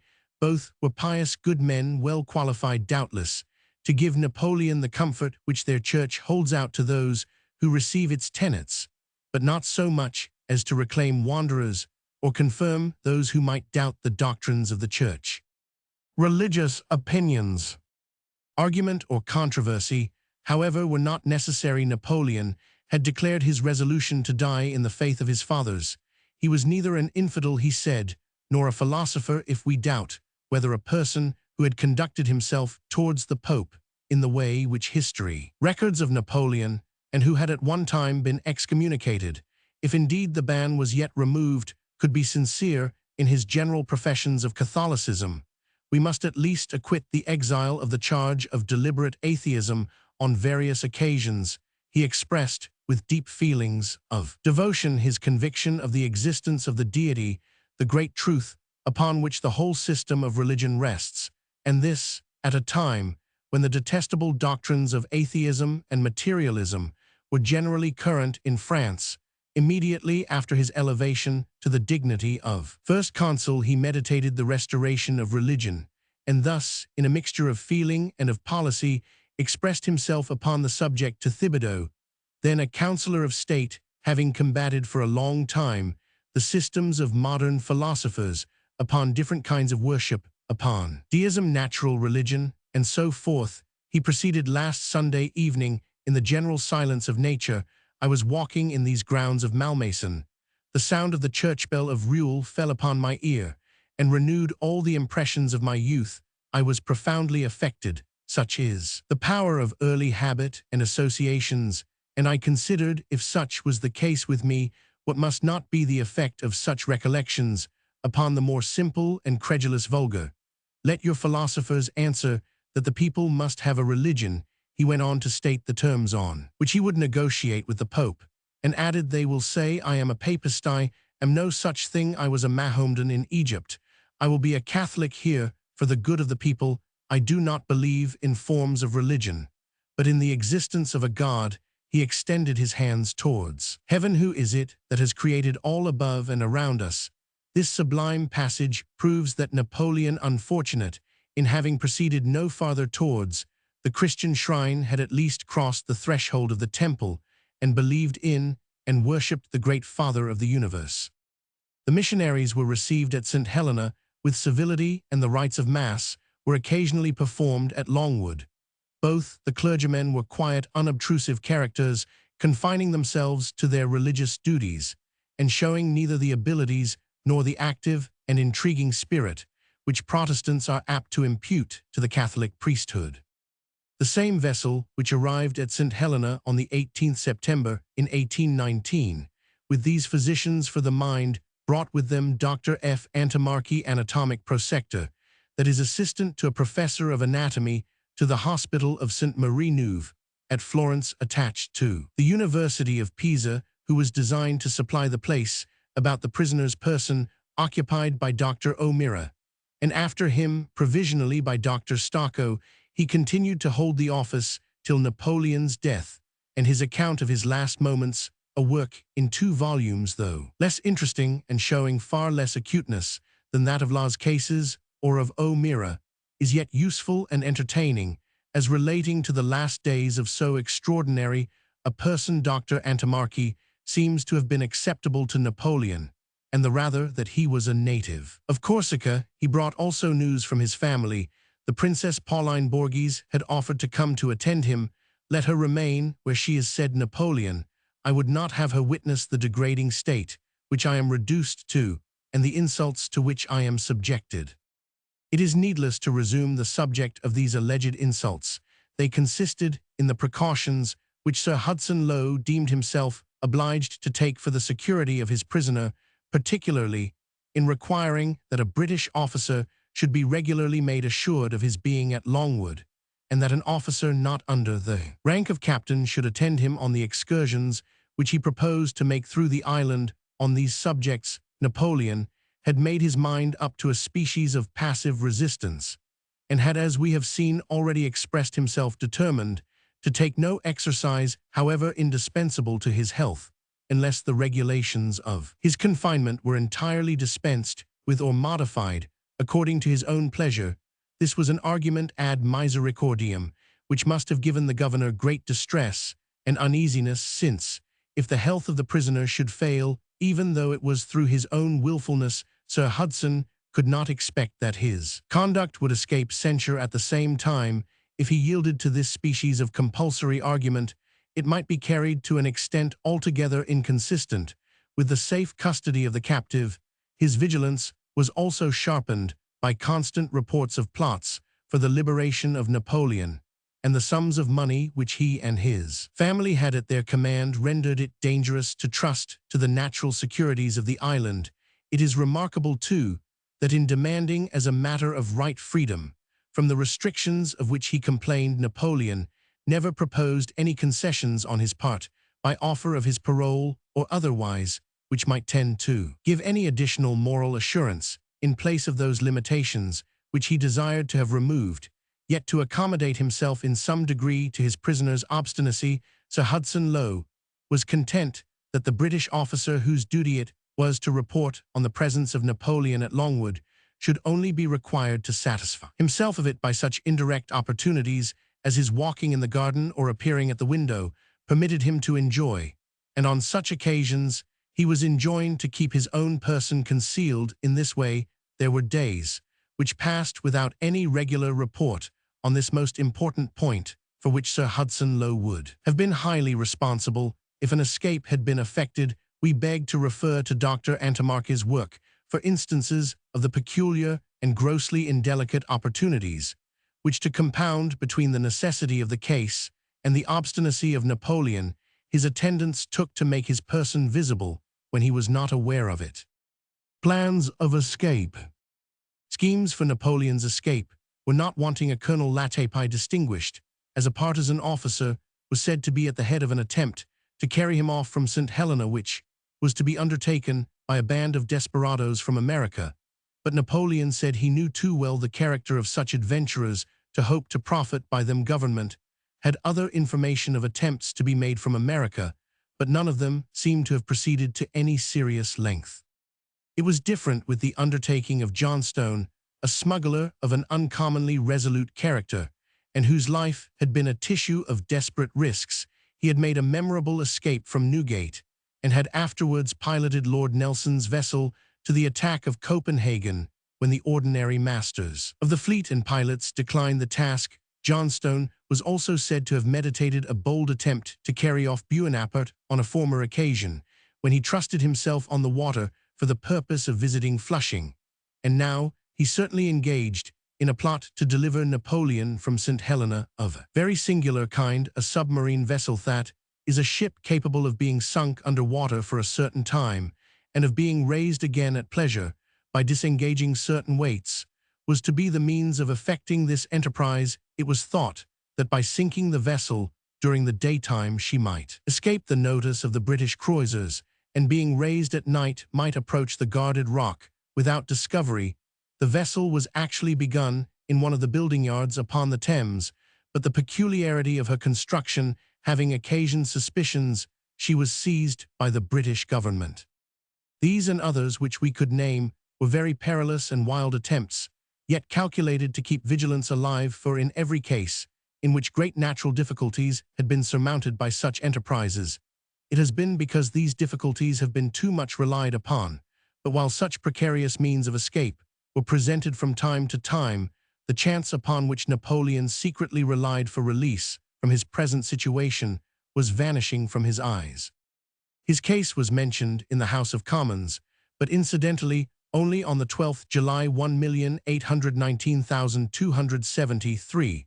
The subject was introduced into a debate on finance when Mr. Roman 100 H. Hutchinson pointed out the yearly expense of detaining Napoleon at St. Helena, which he stated to amount to £500,000 as a useless expenditure of public money. In this statement, he received no countenance from anyone except Mr. Joseph Hume. It was answered by the Chancellor of the Exchequer, and the expense was declared not to exceed a fifth part of the sum alleged. The leading members of opposition seemed to take no interest in the question, and it was believed at St. Helena that Napoleon's disappointment in the hopes which he had entertained of their strong and overpowering interposition in his behalf first led to his mental depression and total abandonment of hope.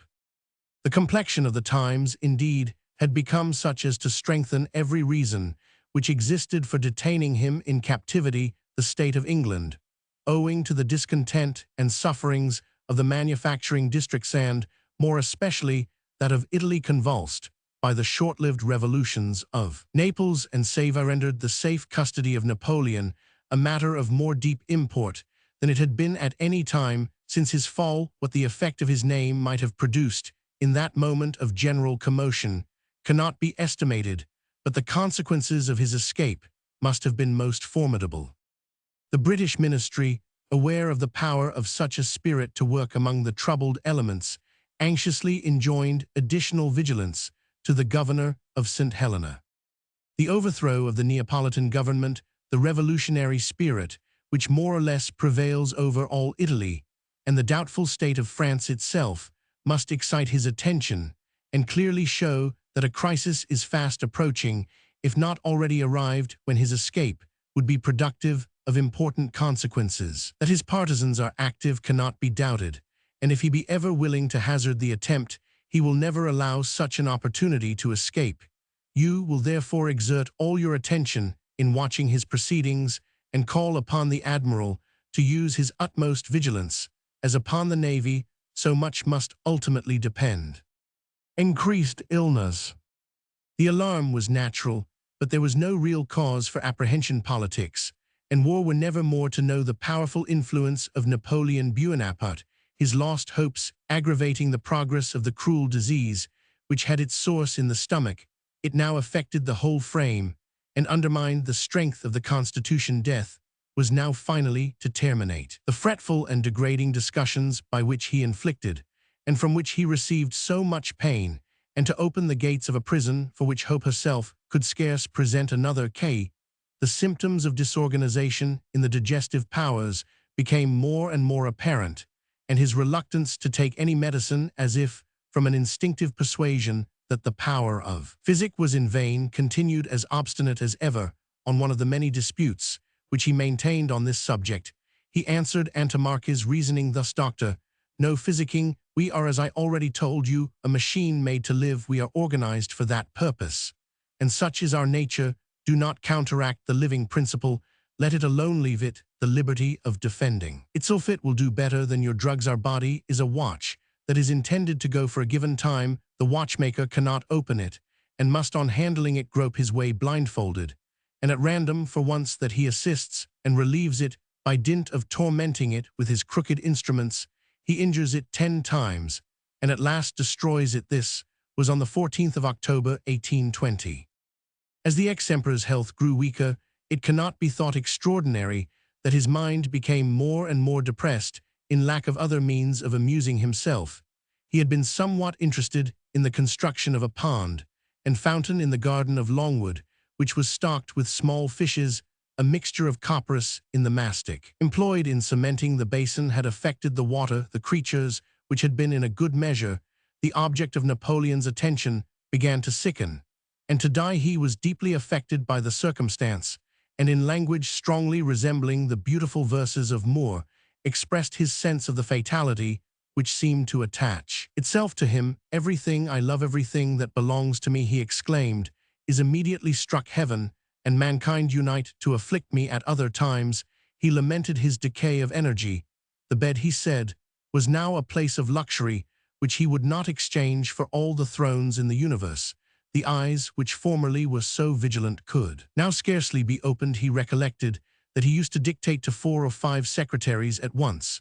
But then he said, I was Napoleon.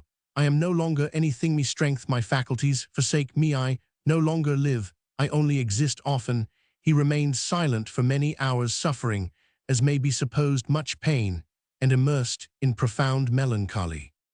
About the 22 January 1821, Napoleon appeared to resume some energy, and to make some attempt to conquer his disease by exercise. He mounted his horse, and galloped for the last time 5 or 6 miles around the limits of Longwood. But nature was overcome by the effort. He complained that his strength was sinking under him rapidly. The governor had already transmitted to Britain accounts of Napoleon's decay of health, without having it, however, in his power to ascertain how far it was real, or how far the appearances were assumed. The patient would neither receive the visit of any English surgeon or physician, nor would he authorize the communication of Dr. Antimarchi with Sir Hudson Lowe. The governor was obliged to state accounts of the prisoner's declining health, as reports the reality of which he had no means of ascertaining. The generous feelings of the great personage at the head of the British government were naturally deeply interested in the fate of the prisoner, and prompted him by every means in his power, and especially by expressions of his own sympathy, to extend such hope and comfort to Napoleon as he could be supposed to receive under the necessity of his continued captivity. The following is Lord Bathurst's dispatch to Sir Hudson Lowe on this interesting subject, dated 16th February, 1821. I am aware how difficult it is to make any communication to the general which will not be liable to misrepresentation, and yet if he be really ill, he may derive some consolation by knowing that the repeated accounts which have of late been transmitted of his declining health have not been received with indifference.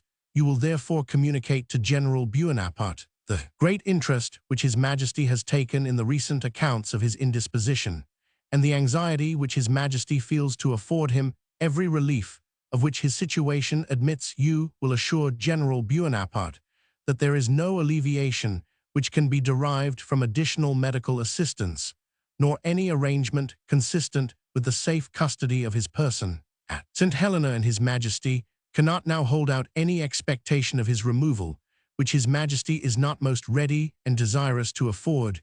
You will not only repeat the offer, which has already been more than once made of such further medical assistance as the island of St. Helena affords, but you will give him the option of procuring the attendance of any of the medical gentlemen who are at the Cape, where there is one at least of considerable eminence in his profession, and in case of any wish being expressed by the general to receive such assistance, you will consider yourself authorized to make a communication to the Cape, and take such other measures as may be necessary to secure the immediate attendance of the person whom the general may name.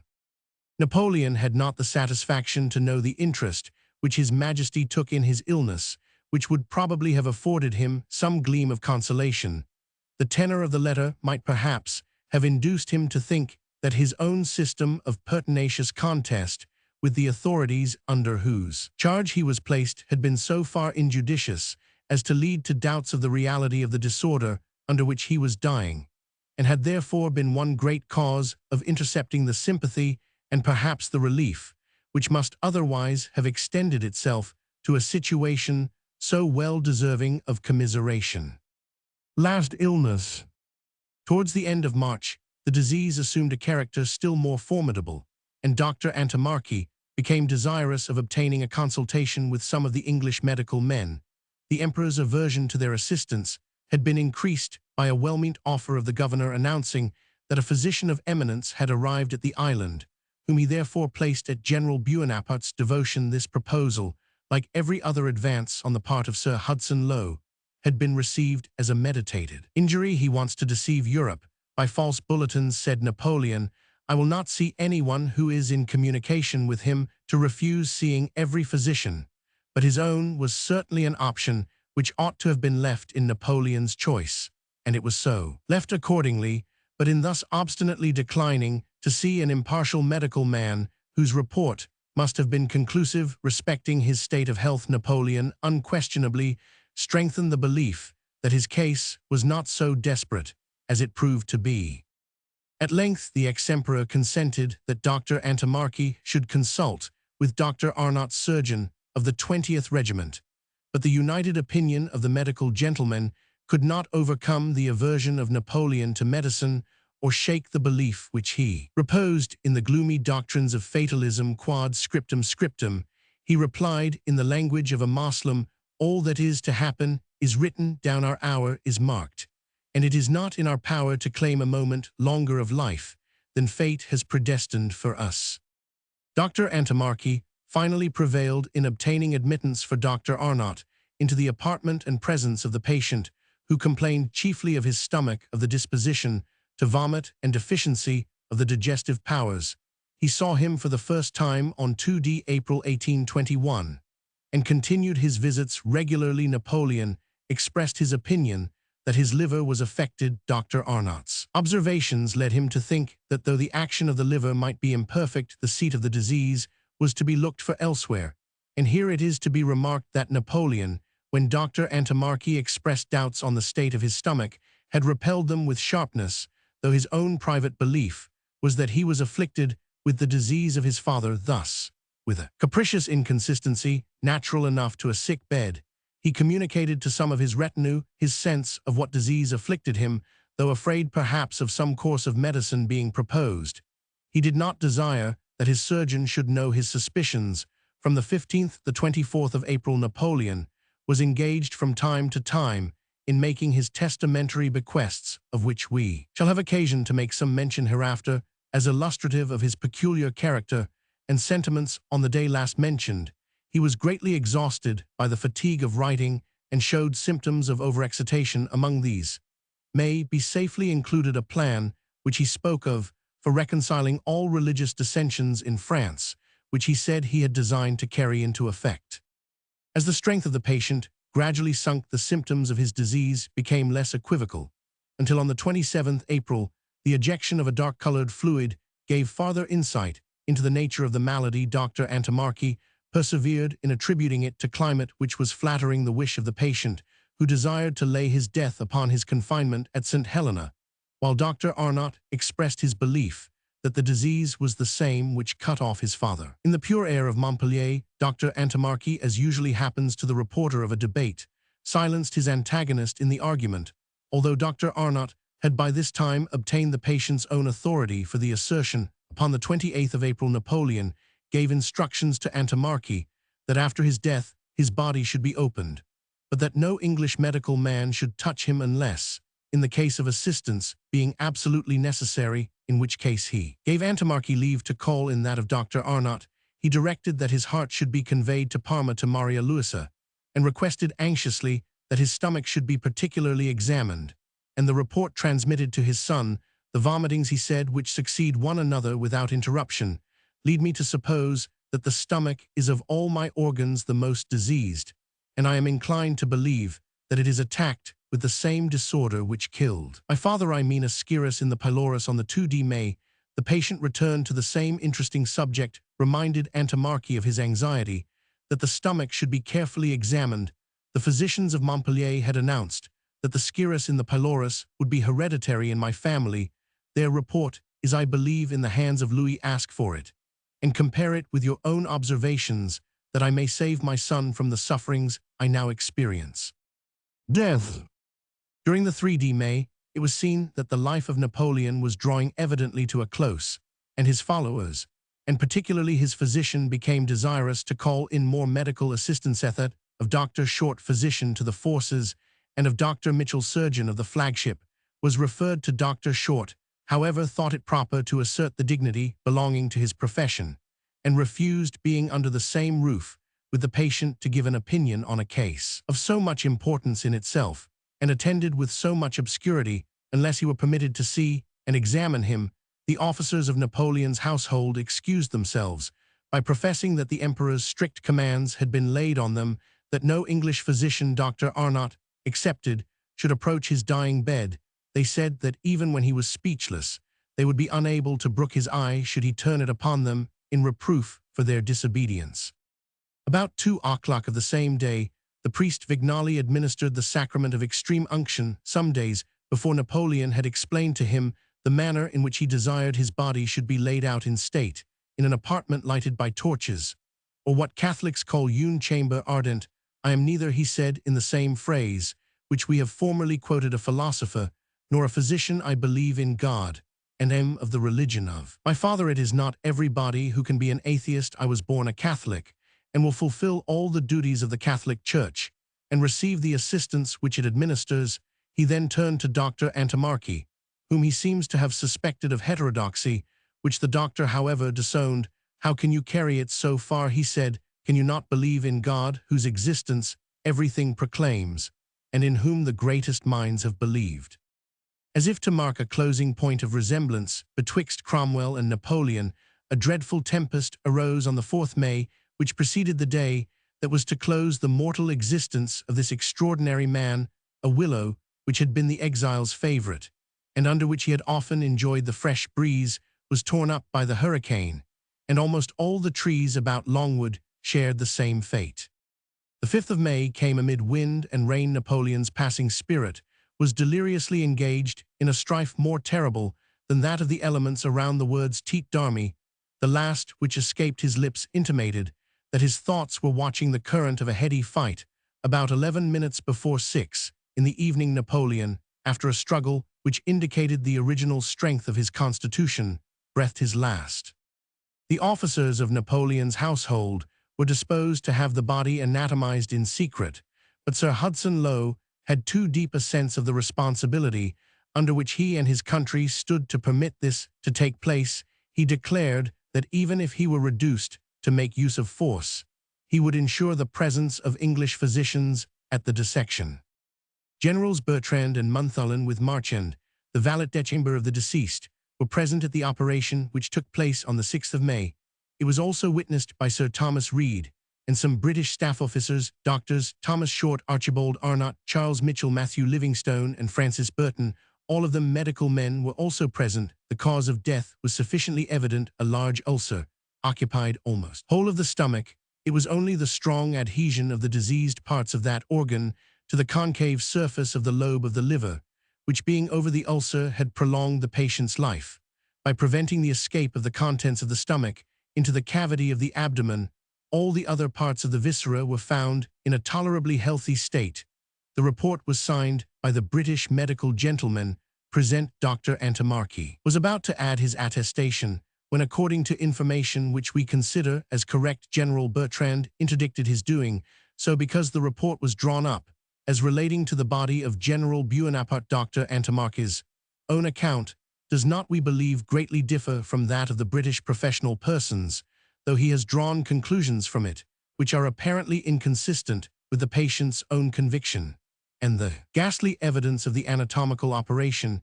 He continued to insist that his late patron had not died of the cancer which we have described, or in medical language of scirrhus of the pylorus, but of a chronic gastrohepatitis, a disease he stated to be endemic in the island of St. Helena, although we do not observe it asserted or proved that the hospital of the island at any time produced a single case like that of the deceased captive.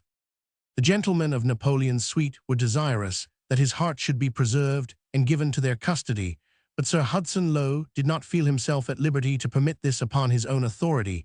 He agreed, however, that the heart should be placed in a silver vase filled with spirits, and interred along with the body, so that in case his instructions from home should so permit it, might be afterwards disinhumed and sent to Europe.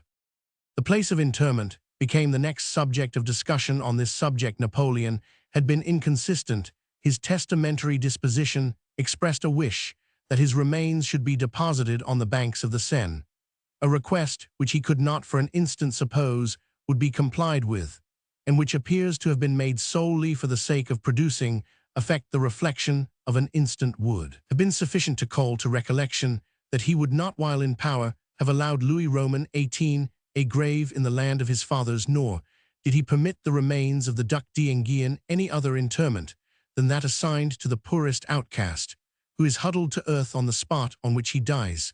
But neither did the agitated state of the public mind, now general through Italy, recommend the measure. Funeral. A grave for the Emperor of France within the limits of the rocky island to which his last years were limited was the alternative that remained, and sensible that this was likely to be the case, he had himself indicated the spot where he wished to lie.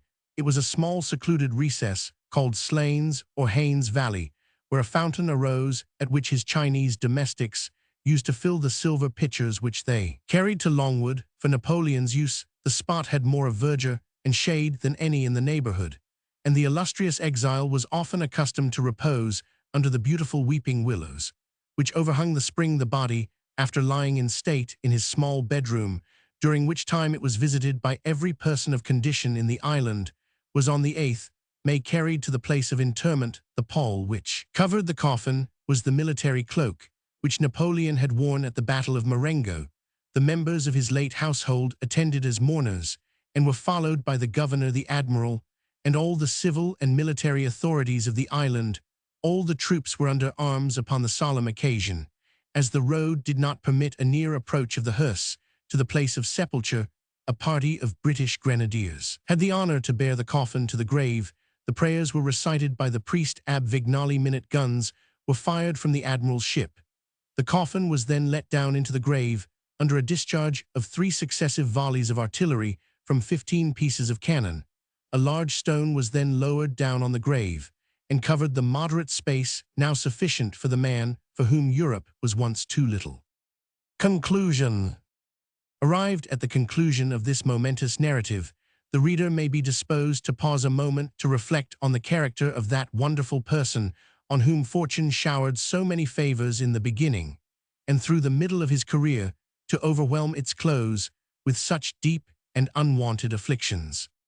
The external appearance of Napoleon was not imposing at the first glance, his stature being only 5 feet 6 inches English. His person, thin in youth and somewhat corpulent in age, was rather delicate than robust in outward appearance, but cast in the mold. Most capable of enduring privation and fatigue, he rode ungracefully and without the command of his horse, which distinguishes a perfect cavalier, so that he showed to disadvantage when riding beside such a horseman as Murat, but he was fearless, sat firm in his seat, rode with rapidity, and was capable of enduring the exercise for a longer time than most men. We have already mentioned his indifference to the quality of his food, and his power of enduring abstinence. A morsel of food and a flask of wine hung at his saddlebow used in his earlier campaigns to support him for days in his latter wars. He more frequently used a carriage, not as has been surmised from any particular illness, but from feeling in a frame so constantly in exercise the premature effects of age.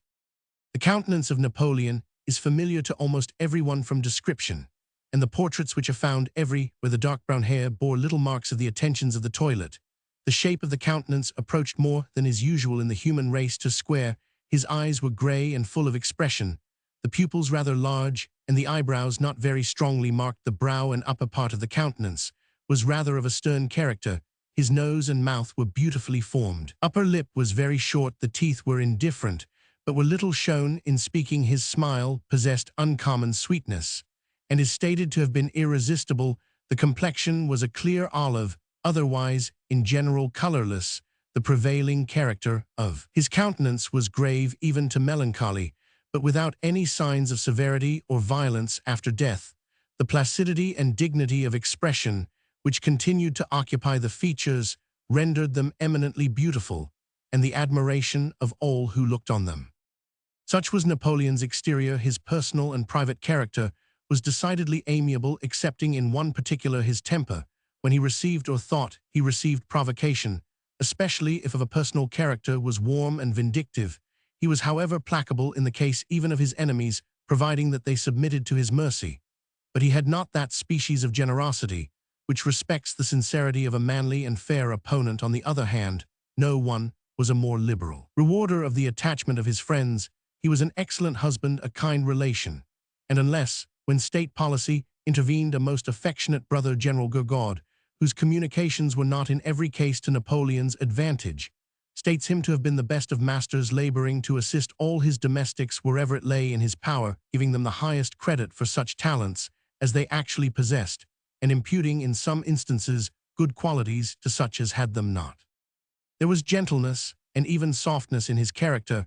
He was affected when he rode over the fields of battle, which his ambition had strewed with the dead and the dying, and seemed not only desirous to relieve the victims, issuing for that purpose directions which too often were not, and could not be obeyed, but showed himself subject to the influence of that more acute and imaginative species of sympathy which is termed sensibility. He mentions a circumstance which indicates deep sense of feeling. As he passed over a field of battle in Italy with some of his generals, he saw a houseless dog lying on the body of his slain master. The creature came towards them, then returned to the dead body, moaned over it pitifully, and seemed to ask their assistance. Whether it were the feeling of the moment, continued Napoleon, the scene, the hour, or the circumstance itself, I was never so deeply affected by anything which I have seen upon a field of battle. That man, I thought, has perhaps had a house, friends, comrades, and here he lies deserted by everyone but his dog. How mysterious are the impressions to which we are subject! I was in the habit, without emotion, of ordering battles which must decide the fate of a campaign, and could look with a dry eye on the execution of maneuvers which must be attended with much loss.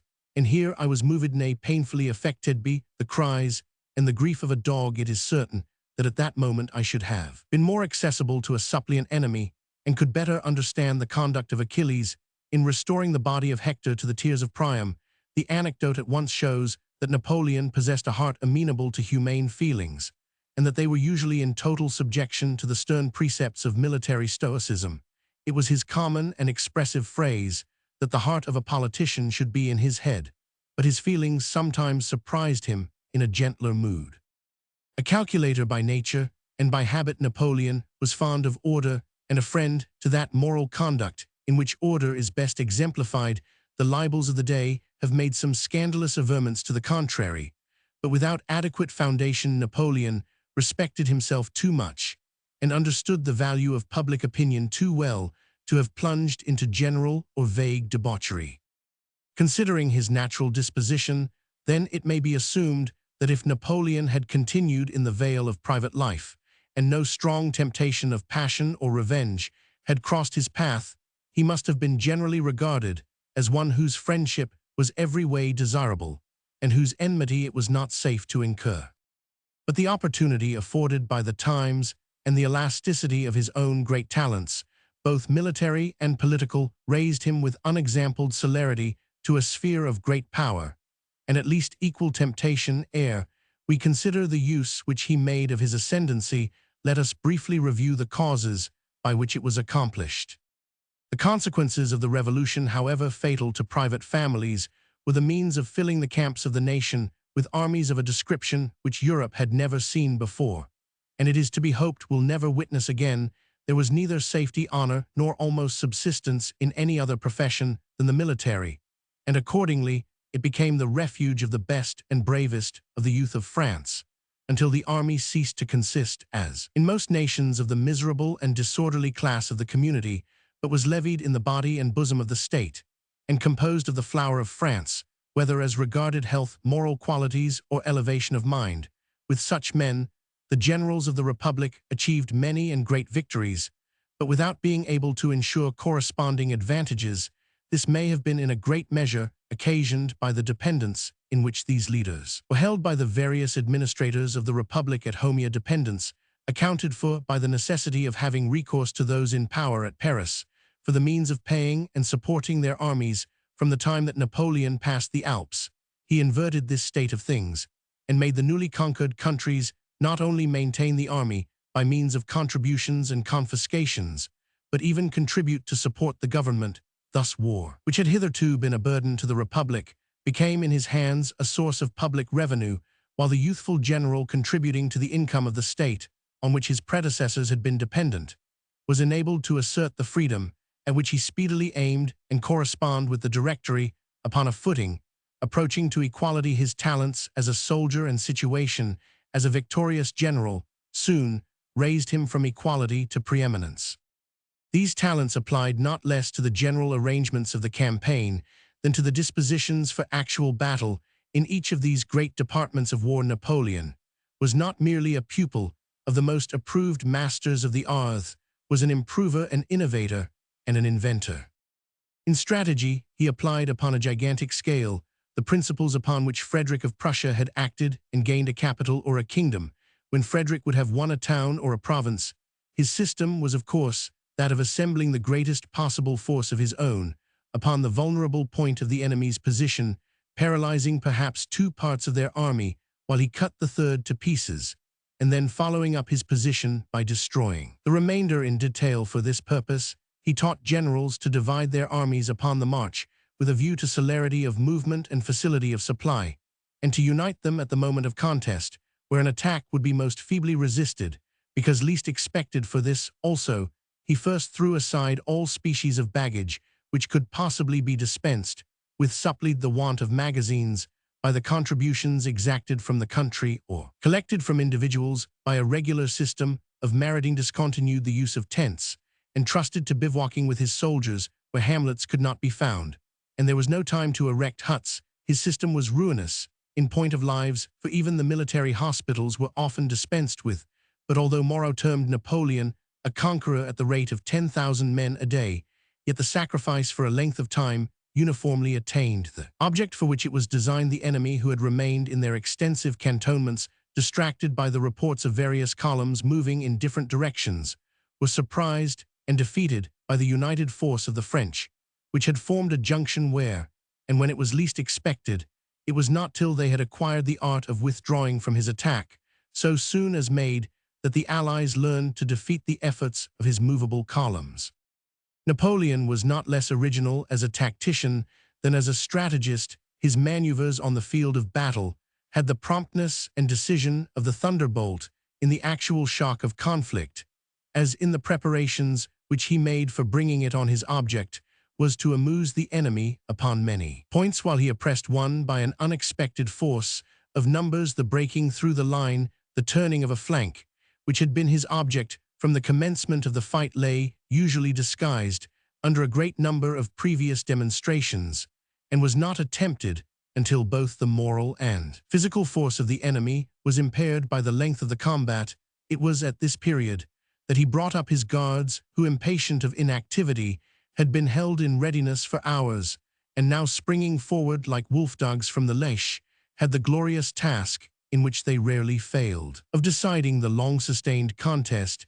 It may be added as further characteristic of his tactics that he preferred employing the order of the column to that of the line, perhaps on account of the faith which he might rest in the extreme valor of the French officers by whom the column was headed. The interest which Napoleon preserved in the French soldiers' affection by a frequent distribution of prizes and distinctions, as well as by his familiar notice of their persons and attention to their wants, joined to his possession of absolute and independent command, rendered it no difficult matter for him to secure their support in the revolution of the 18th Brumaire. And in placing him at the head of affairs, most part of the nation were heartily tired by this time of the continually unsettled state of the government and the various changes which it had experienced from the visionary speculations of the Girondists, the brutal and bloody ferocity of the Jacobins, and the sordid and undecided versatility and imbecility of the Directory, and the people in general desired a settled form of government which, if less free, should be more stable in duration, and better calculated to assure to individuals the protection of property and of personal freedom than those which had followed the downfall of the monarchy. A successful general of a character more timid or conscience more tender than that of Napoleon might have attempted the restoration of the Bourbons, but Napoleon foresaw the difficulties which would occur by an attempt to reconcile the recall of the emigrants to the assurance of the national sales, and aptly concluded that the parties which tore France to pieces would be most readily amalgamated together under the authority of one who was in a great measure a stranger to them all. Arrived at the possession of supreme power, a height that dazzles and confounds so many, Napoleon seemed only to occupy the station for which he was born, to which his peculiar powers adapted him, and his brilliant career of success gave him under all circumstances an irresistible claim. He continued, therefore, with a calm mind and enlightened wisdom to consider the means of rendering his power stable, of destroying the republican impulse, and establishing a monarchy of which he destined himself to be the monarch to most men. The attempt to revive in favor of a military adventurer a form of government which had been rejected by what seemed the voice of the nation with universal acclaim would have appeared an act of desperation. The partisans of the Republic were able statesmen and men of superior talent, accustomed also to rule the fierce democracy and organize those intrigues which had overthrown crown and altar, and it was hardly to be supposed that such men would were it, but for shame's sake, have seen their 10 years' labor at once swept away by the sword of a young, though successful general. But Napoleon knew himself and them, and felt the confidence that those who had been associates in the power acquired by former revolutions must be now content to sink into the instruments of his advancement, and the subordinate agents of his authority contented with such a share of spoil as that with which the lion rewards the jackal. To the kingdom at large, upon every new stride towards power, he showed the certificate of superior efficacy guaranteed by the most signal success, and he assumed the empire of France under the proud title de Ter Dignissimo. Neither did his actions up to this point encourage anyone to challenge the defects or flaws of his title. In practice, his government was brilliant abroad, and with few exceptions liberal and moderate at home. The abominable murder of the Duc d'Enghien showed the vindictive spirit of a savage, but in general, the public actions of Napoleon at the commencement of his career were highly laudable. The Battle of Marengo, with its consequences softening of civil discord, the reconciliation with the Church of Rome, the recall of the great body of the emigrants, and the revivification of national jurisprudence, all events calculated to flatter the imagination and even gain the affections of the people. But with a dexterity peculiar to himself, Napoleon proceeded, while abolishing the Republic, to press into his service those very democratical principles which had given rise to the Revolution, and encouraged the attempt to found a commonwealth. His sagacity had not failed to observe that the popular objections to the ancient government were founded less upon any objection to the royal authority in itself than a dislike amounting to detestation of the privileges which it allotted to the nobles and to the clergy, who held from birth and office the right to fill the superior ranks in every profession, and barred the competition of all others, however above them in merit. When therefore Napoleon constructed his new form of monarchical government, he wisely considered that he was not like hereditary monarchs, tied down to any particular rules arising out of ancient usage, but being himself creator of the power which he wielded, he was at liberty to model it according to his own pleasure. He had been raised also so easily to the throne by the general acknowledgement of his merits that he had not needed the assistance of a party of his own, consequently being unfettered by previous engagements, and by the necessity of gratifying old partisans or acquiring new ones. His conduct was in a very unusual degree free and unlimited. Having therefore attained the summit of human power, he proceeded advisedly and deliberately to lay the foundation of his throne on that democratic principle which had opened his own career, and which was the throwing open to merit, though without farther title, the road to success in every department of the state. This was the secret key of Napoleon's policy, and he was so well aided in the use of it by acute perception of character, as well as by good nature and good feeling, both of which in his cooler moments he possessed, that he never, through all his vicissitudes, lost an opportunity of conciliating and pleasing the multitude by evincing a well-timed attention to distinguish and reward talent. To this his conversation perpetually alluded, and for this he claims and is entitled to the highest praise. We have little hesitation in repeating that it was thus opening a full career to talent of every kind, which was the keystone of his reputation, and the main foundation of his power. Unhappily, his love of merit and disposition to reward it were not founded exclusively upon a patriotic attention to the public welfare, far less on a purely benevolent desire to reward what was praiseworthy, but upon a principle of selfish policy, to which must be ascribed a great part of his success, no small portion of his misfortunes, and almost all his political crimes. We have quoted elsewhere the description given of the emperor by his brother Lucian in a moment probably of spleen, but which has been nevertheless confirmed by almost all the persons habitually conversant with Napoleon at whom we have had an opportunity of making inquiries. His conduct said, his brother is entirely regulated by his policy, and his policy is altogether founded upon egotism. No man perhaps ever possessed, under the restrictions to be presently mentioned, so intense a proportion of that selfish principle which is so common to humanity.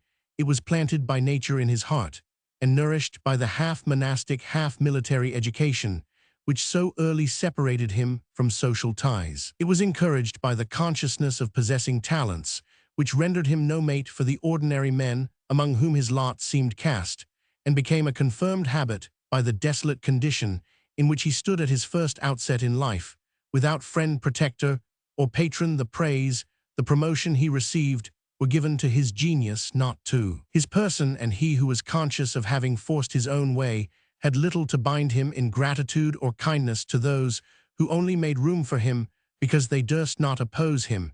His ambition was a modification of selfishness, sublime, indeed, in its effects and consequences, but yet when strictly analyzed, leaving little but egotism in the crucible.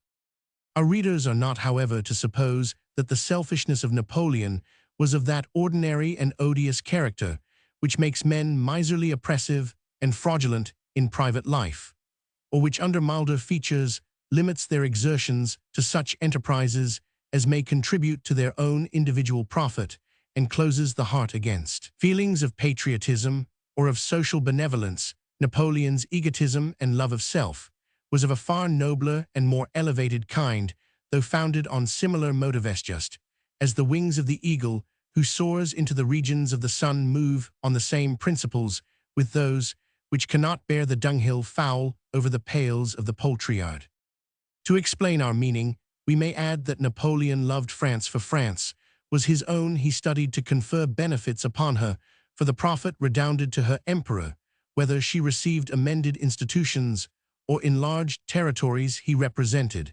As he boasted the people, as well as the sovereign of France, he engrossed in his own person her immunities, her greatness, her glory, and was bound to conduct himself so as to exalt at the same time the emperor and the empire. Still, however, the sovereign and the state might be, and at length actually were, separated, and the egotistical character of Bonaparte could, after that separation, find amusement and interest in the petty scale of Elba, to which his exertions were then limited, like the magic tent in the Arabian Tales. His faculties could expand to enclose half a world with all its cares and destinies, or could accommodate themselves to the concerns of a petty rock in the Mediterranean, and his own conveniences when he retreated to its precincts.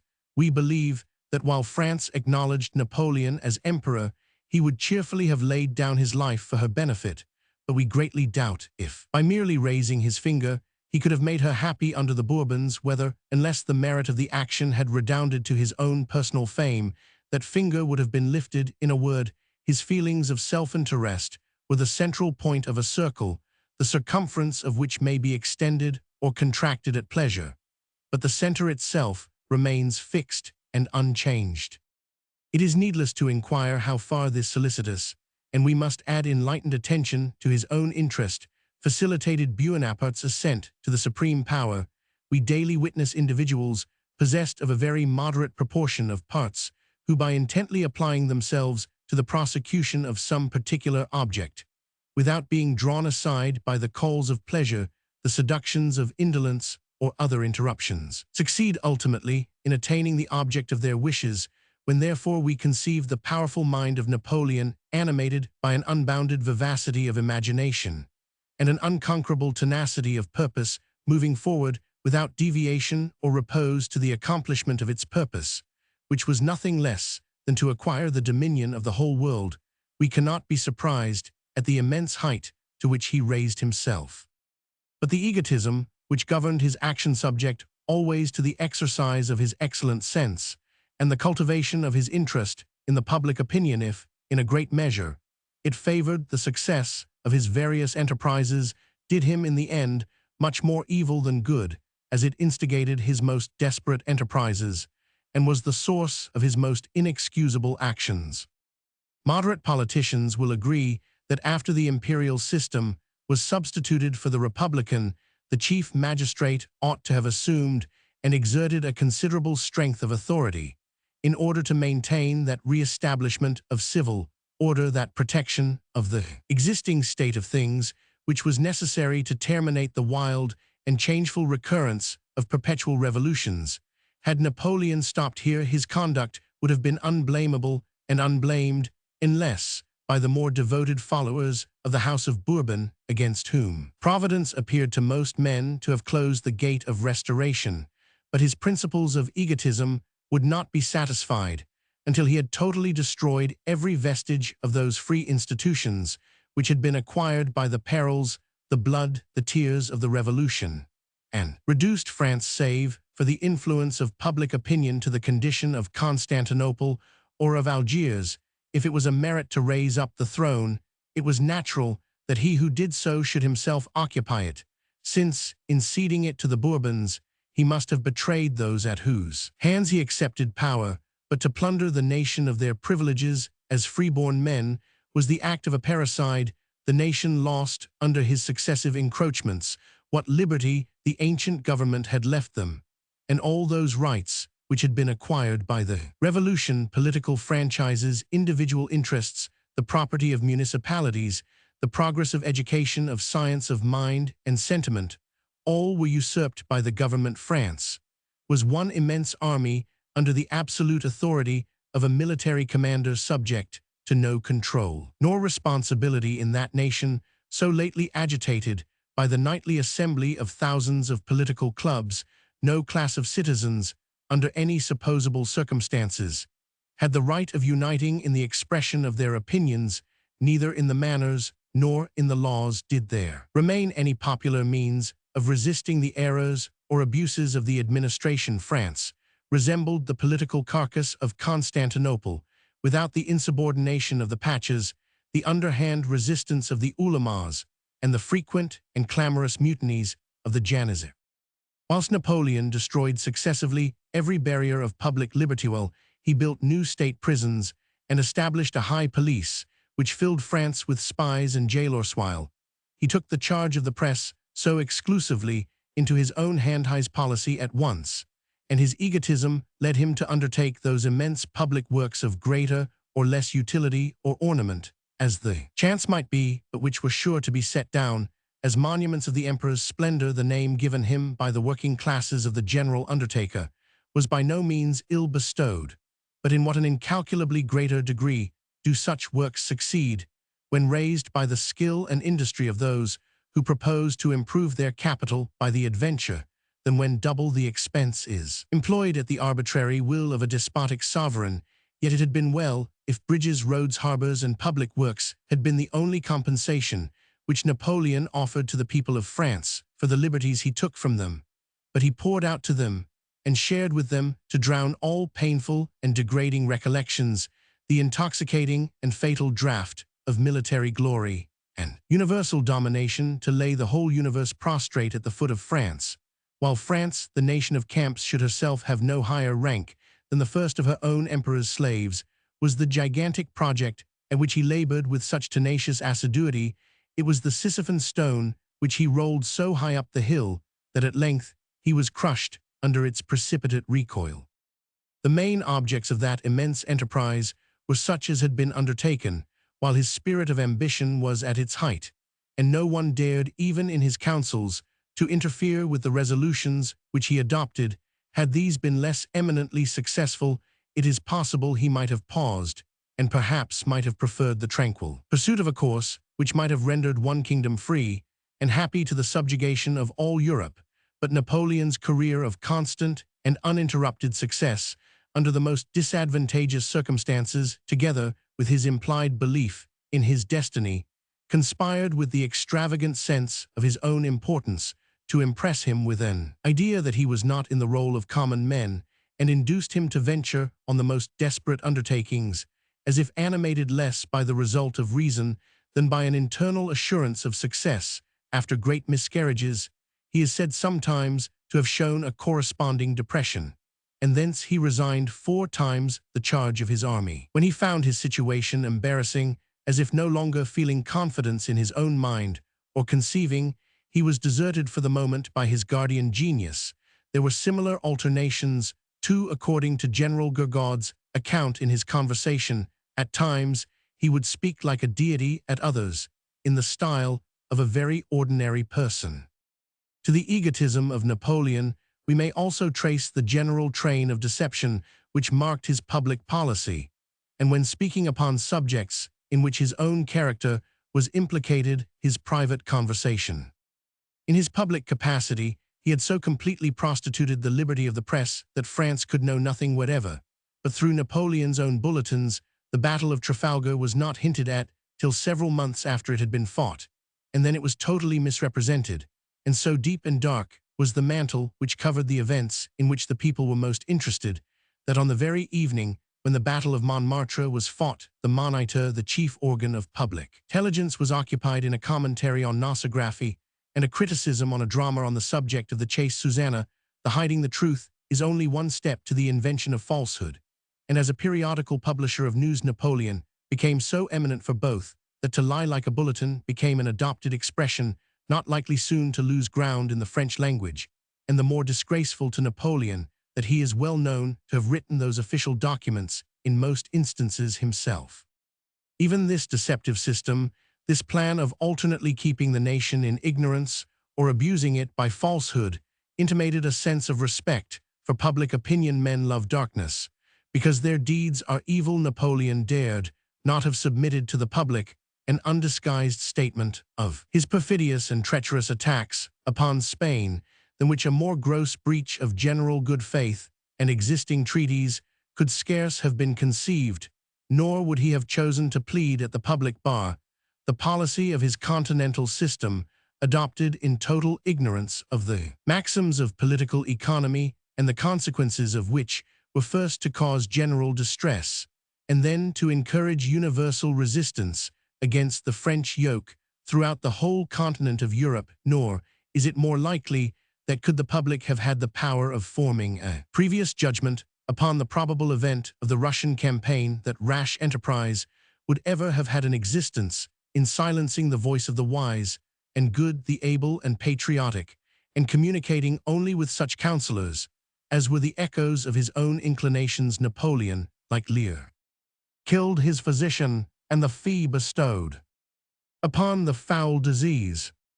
This was the more injurious, as Napoleon's knowledge of the politics, interests, and character of foreign courts, was accepting in the case of Italy exceedingly imperfect, the peace of Amiens might have remained uninterrupted, and the essential good understanding betwixt France and Sweden need never have been broken if Napoleon could or would have understood the free constitution of England, which permits every man to print or publish what he may choose, or if he could have been convinced that the institutions of Sweden did not permit their government to place their fleets and armies at the disposal of a foreign power, or to sink the ancient kingdom of the Goths into a secondary and vassal government. Self-love so sensitive as that of Napoleon shunned especially the touch of ridicule, the gibes of the English papers, the caricatures of the London print shops, were the petty stings which instigated in a great measure the breach of the peace of Amiens. The laughter-loving Frenchmen were interdicted the use of satire, which all licensed during the times of the Republic had, even under the monarchy, been only punished with a short and easy confinement in the Bastille. During the time of the Consulate, Napoleon was informed that a comic opera, something on the plan of the English farce of High Life Below Stairs, had been composed by Monsieur Dupetit and brought forward on the stage, and that in this audacious performance 3 valets mimicked the manners and even the dress of the 3 consuls, and especially his own. He ordered that the actors should be exposed at the Greve in the dresses they had dared to assume, which should be there stripped from their backs by the executioner, and he commanded that the author should be sent to St. Domingo and placed as a person under requisition at the disposal of the commander-in-chief. The sentence was not executed, for the offense had not existed, at least to the extent alleged, but the intention shows Napoleon's ideas of the liberty of the stage, and intimates what would have been the fate of the author of the Beggar's Opera had he written for the French opera comique. But no light which reason or information could supply was able to guide the intensity of a selfish ambition, which made Napoleon desire that the whole administration of the whole world should not only remotely, but even directly and immediately depend on his own pleasure. When he distributed kingdoms to his brothers, it was under the express understanding that they were to follow in everything the course of politics which he should dictate, and after all, he seemed only to create dependent states for the purpose of resuming them. The oppressions which in the name of France he imposed upon Holland were the direct, and in all probability, the calculated means of dethroning his brother Louis, and he had thoughts of removing Joseph from Spain when he saw of what a fair and goodly realm he had pronounced him king, in his wild and insatiable extravagance of administering in person the government of every realm which he conquered. He brought his powerful mind to the level of that of the spoiled child, who will not be satisfied without holding in its own hand whatever has caught its eye. The system grounded on ambition so inordinate carried with it, in its excess, the principles of its own ruin. The runner, who will never stop for repose, must at last fall down with fatigue.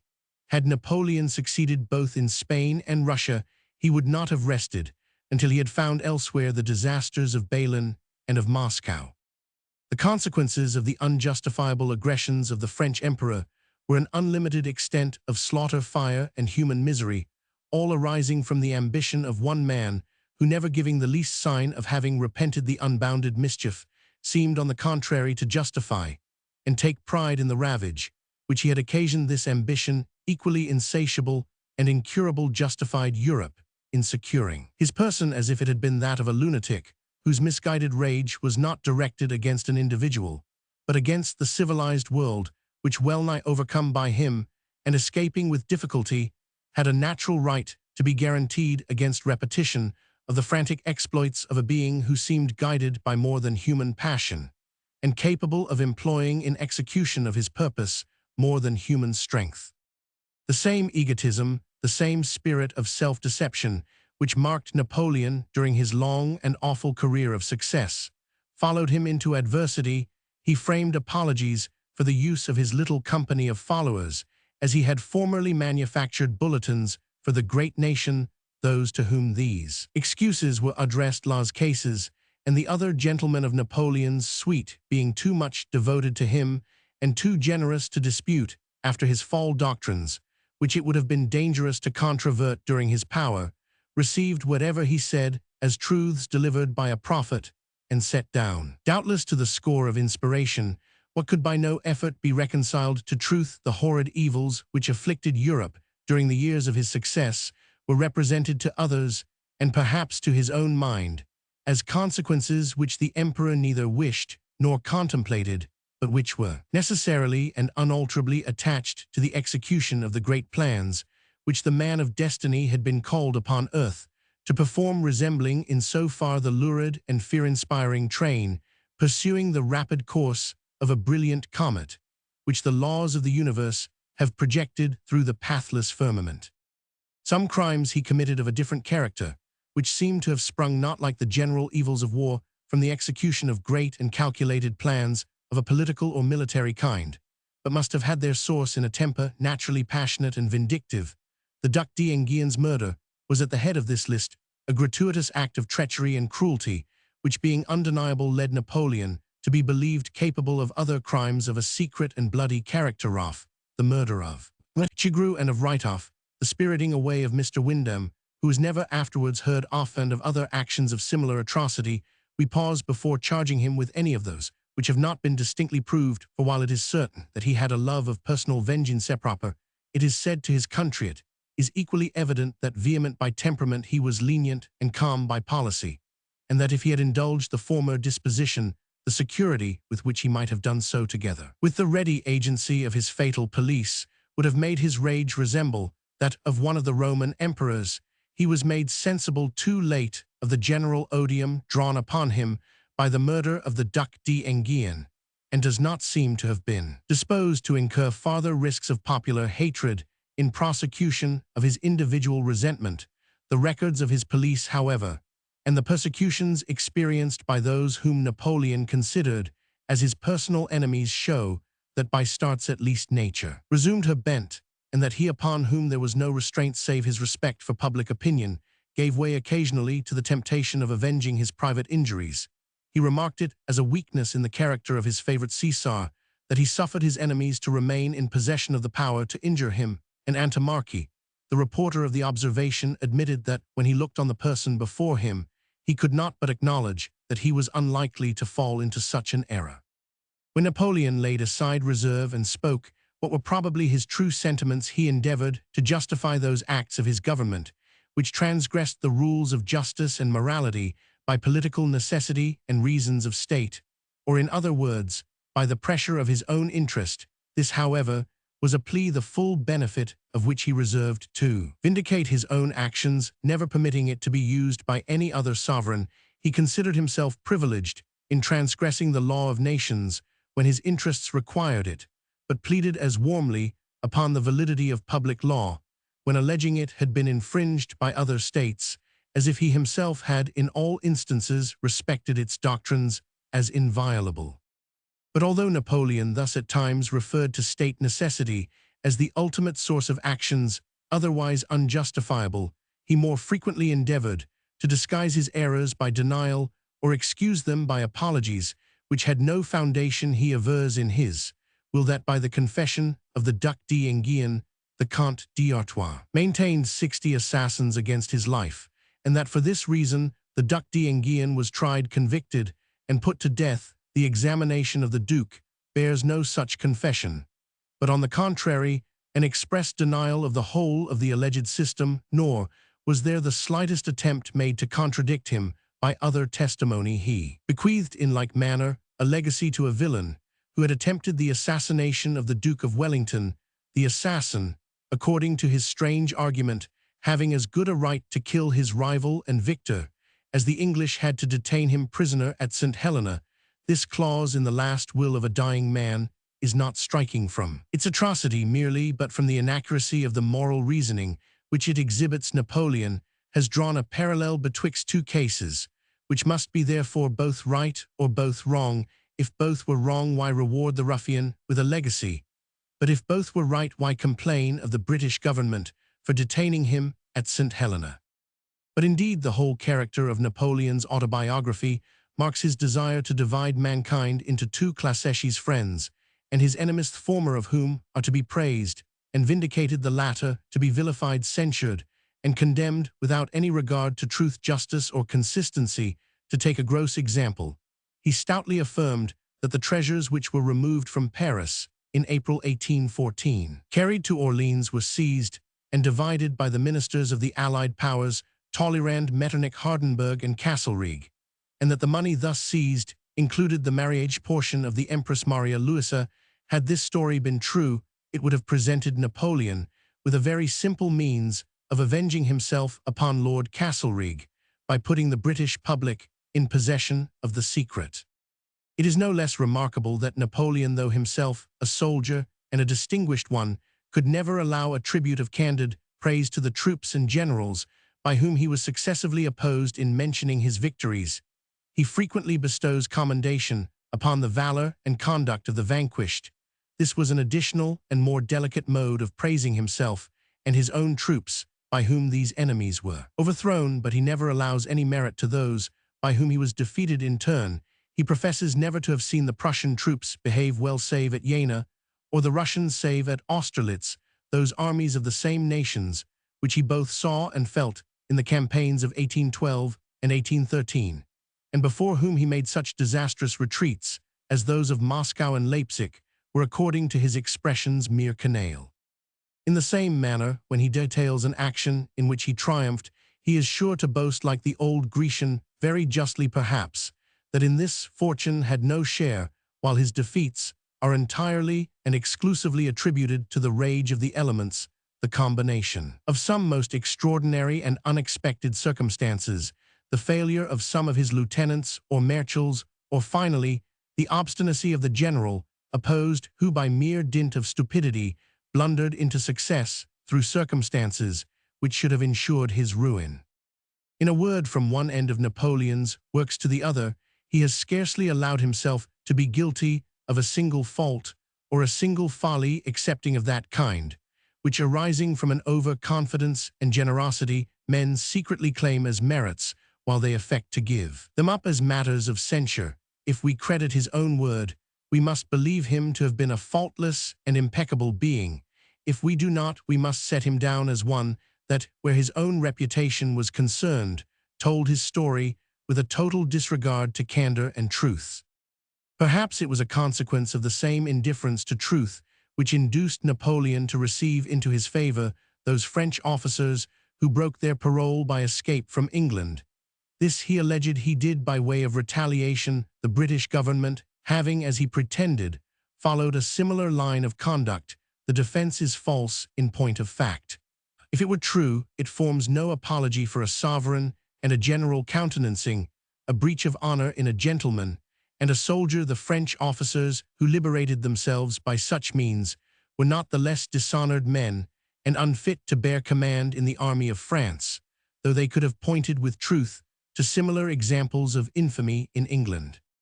But the most extraordinary instance of Napoleon's deceptive system, and of his determination at all events to place himself under the most favorable light to the beholders, is his attempt to represent himself as the friend and protector of liberal and free principles.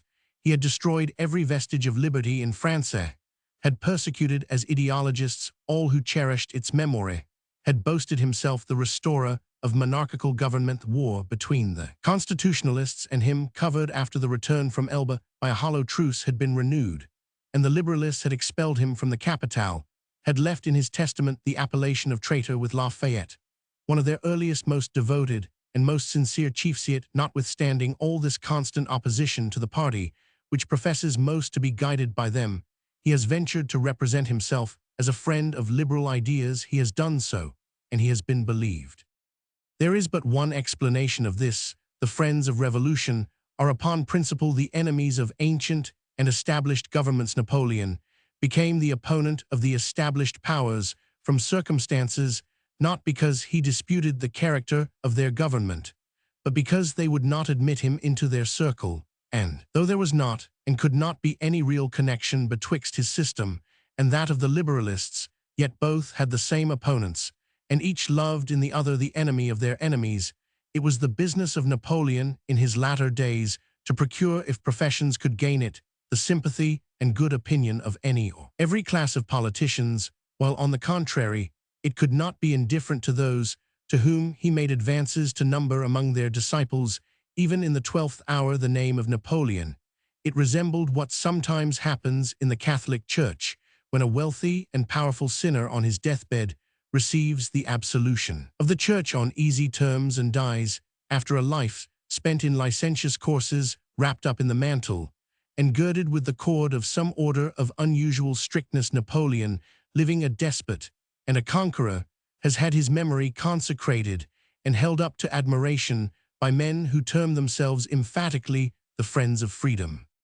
The faults of Bonaparte, we conclude as we commenced, were rather those of the sovereign and politician than of the individual. Wisely is it written that if we say we have no sin, we deceive ourselves, and the truth is not in us. It was the inordinate force of ambition which made him the scourge of Europe. It was his efforts to disguise that selfish principle that made him combine fraud with force and establish a regular system for deceiving those whom he could not subdue. Had his natural disposition been coldly cruel like that of Octavius, or had he given way to the warmth of his temper like other despots, his private history, as well as that of his campaigns, must have been written in letters of blood.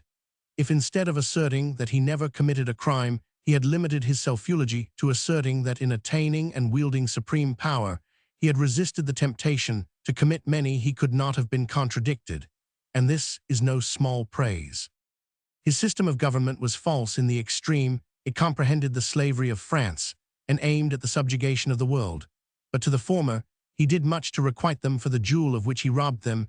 He gave them a regular government, schools, institutions, courts of justice, and a code of laws. In Italy, his rule was equally splendid and beneficial. The good effects, which arose to other countries from his reign and character, begin also to be felt, though unquestionably they are not of the kind which he intended to produce. His invasions, tending to reconcile the discords which existed in many states between the governors and governed, by teaching them to unite together against a common enemy, have gone far to loosen the feudal yoke, to enlighten the mind both of prince and people, and have led to many admirable results, which will not be the less durably advantageous that they have arisen, are arising slowly and without contest. In closing the life of Napoleon Bonaparte, we are called upon to observe that he was a man tried in the two extremities of the most exalted power and the most ineffable calamity, and if he occasionally appeared presumptuous when supported by the armed force of half a world, or unreasonably querulous when imprisoned within the narrow limits of St. Helena, it is scarce within the capacity of those whose steps have never led them beyond the middle path of life to estimate either the strength of the temptations to which he yielded, or the force of mind which he opposed to those which he was able to resist. Appendix. No. Roman 1. Remarks on the Campaign of 1815. By Captain John W. Pringle of the Royal Engineers. CPP 180, 5-186. The following observations were hastily made at a time when much public interest was excited by the various accounts of the campaign of 1815, edited by several individuals, all claiming the peculiar distinction of having been dictated by Napoleon or written under his immediate direction, with some slight exceptions and occasional anecdotes. They nearly correspond as far as relates to the military details. The 9th volume of the Memoirs of Napoleon, published by O'Meara, is perhaps the original, from which the greatest part of the other productions are derived. It is now generally acknowledged to have been to a certain extent composed by Bonaparte. These works have had one particular object, the defense of an unfortunate and great man. The individual, however, is always held up to view. The actions are softened or strengthened to suit this purpose, and in the extension of this design, the reputation of his own officers and a strict adherence to facts are occasionally sacrificed. The military features of the campaign have remained unanswered, whilst the wounded honor and fame of his generals have called for some counterstatements which throw curious light on the whole campaign and on the machinery of a system which so long alarmed the world. These last are little known in Britain. Whoever has perused the mass of military works by French officers, most of them ably written and many artfully composed, must feel how much they tend to encourage a peculiar feeling of national superiority in young minds in a country where only their own military works are read. In these works, they never find a French army beaten in the field, without some plausible reason, or as Las Cases terms it Vol Roman 2 p. 15, a concurrence of unheard-of fatalities to account for it upon the minds of young soldiers. This has an effect of the most powerful description. Great care appears to have been taken in these various works to meet the accusations of military men respecting the disposition and employment of the French army where a fault is admitted. The error is at least transferred from Bonaparte to the incapacity or remissness of his generals. The talents and honor of the British commanders are rated at a low state, their success attributed more to chance than to military skill, and the important result of the battle less to the courage of the British troops than to the opportune arrival of the Prussians, whom they allege to have saved the British army from destruction. What are now termed liberal ideas seem to have made it a fashion to assert and give credence to these accounts, and it is no uncommon occurrence to meet with Englishmen who doubt the glory and success of their countrymen on that eventful day. A wounded spirit of faction has contributed to this feeling, and in the indulgence of its own gratification, and under the mask of patriotism, endeavored to throw a doubt over the military achievements of our countrymen, eagerly laid hold of any faults or failures, palliating at the same time those of their enemies, and often giving that implicit belief to the garbled accounts of the French, which they deny to the simple and manly dispatch of a British general. There does appear in this a decay of that national feeling and jealousy of our country's honor, the mainspring of all great actions, which other nations, our rivals, cling to with renewed ardor. No man could persuade a Frenchman that it was British valor which has conquered in almost every battle from Crécy down to Waterloo, and it is impossible to forget that national pride so honorable to the French name, which could make their unfortunate emigrants even forget for a while their own distresses in the glory which crowned the arms of the Republicans at that revolution which drove them from their homes.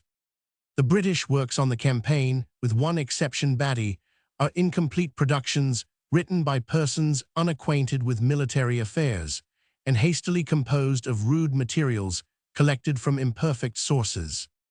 Whoever has endeavored to analyze the accounts of modern actions and to separate in them what can be proved to be facts from what is affirmed to be so, or to compare the private accounts, too often indiscreetly published, with the official documents and the information procured from proper sources, will not be surprised to find in these homemade accounts of this campaign fulsome praises lavished on individuals and regiments, tales of charges which one would imagine must have annihilated whole corps, and yet find not more than 50 or 60 men killed and wounded in a whole regiment.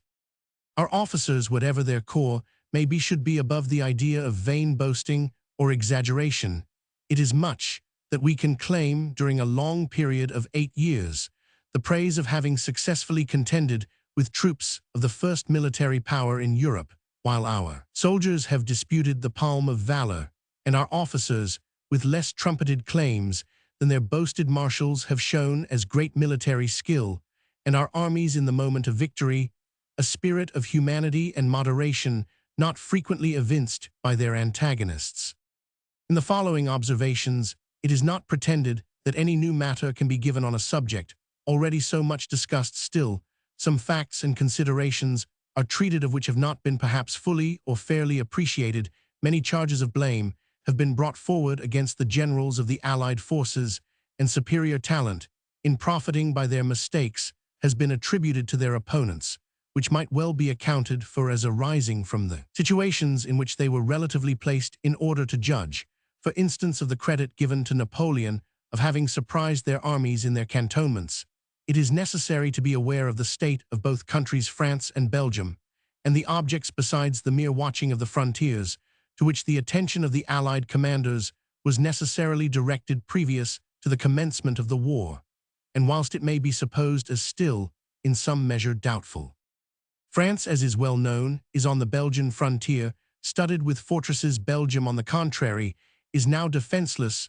The numerous fortresses in the Low Countries, so celebrated in our former wars, had been dismantled in the reign of the Emperor Joseph, and their destruction completed by the French when they got possession of the country at the Battle of Flourishes 1794, with the exception of Antwerp, Ostend, and Nieuwpoort, which they had kept up on account of their marine importance. These circumstances placed the two parties in very different situations, both for security and for facility of preparing and carrying into execution the measures either for attack or defense. The French had maintained their own celebrated triple line of fortresses extending on that part of the frontier from Dunkirk to Philippeville, and which had been put into a state of defense during the war in the preceding year Roman 54, Roman 9 p36.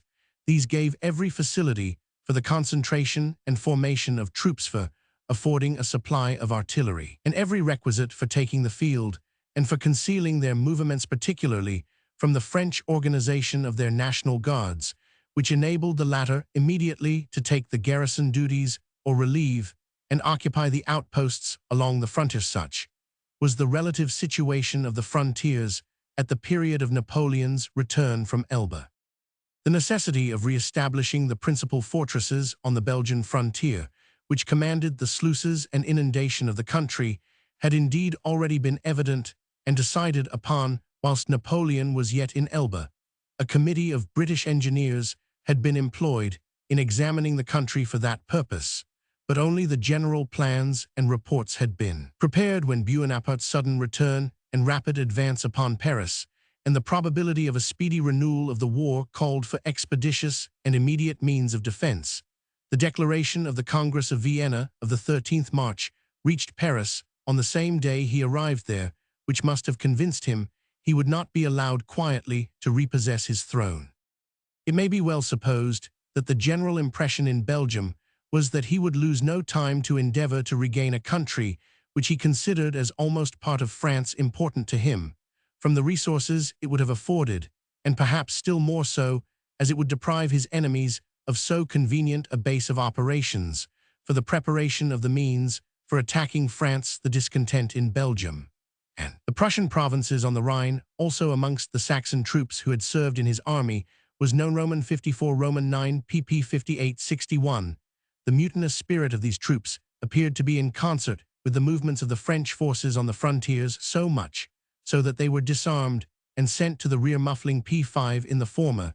The discontent was particularly favored by the number of French officers and soldiers who had been discharged as aliens from the French army in which they had served nearly since the Revolution, and now gave themselves little care to conceal their real sentiments and attachments. The flight of Louis from Lille through Flanders added to this feeling in Belgium. Such appeared to be the prevailing spirit. The force the British had to keep it in check and resist an invasion amounted only to 6,000 or 7,000 men under the orders of Sir Thomas Graham, consisting chiefly of second battalions, hastily collected a great portion of our best troops, not having yet returned from America. There were also in Belgium the German Legion, together with 8,000 to 10,000 men of the new Hanoverian levies. The organization of the Belgian troops had been just commenced, so that the force of the Prince of Orange might amount to about 20,000 men. The Prussian General Kleist, who commanded on the Rhine and Meuse, had 30,000 men, afterwards augmented to 50,000, which however included the Saxons, muffling pp 15.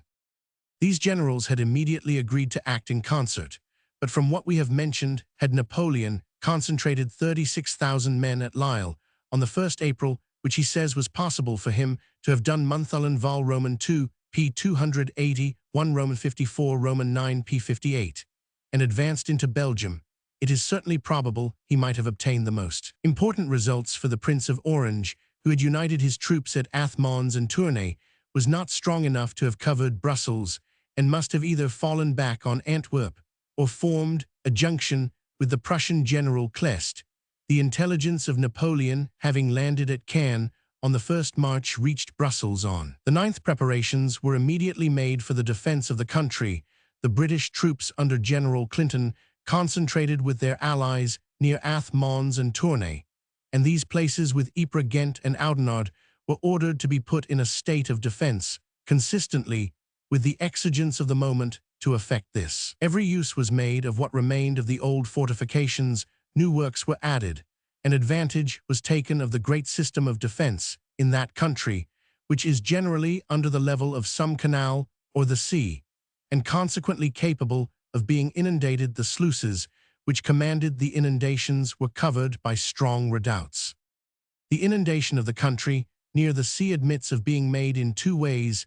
The canals or rivers are drains for the fresh water of the country to the sea.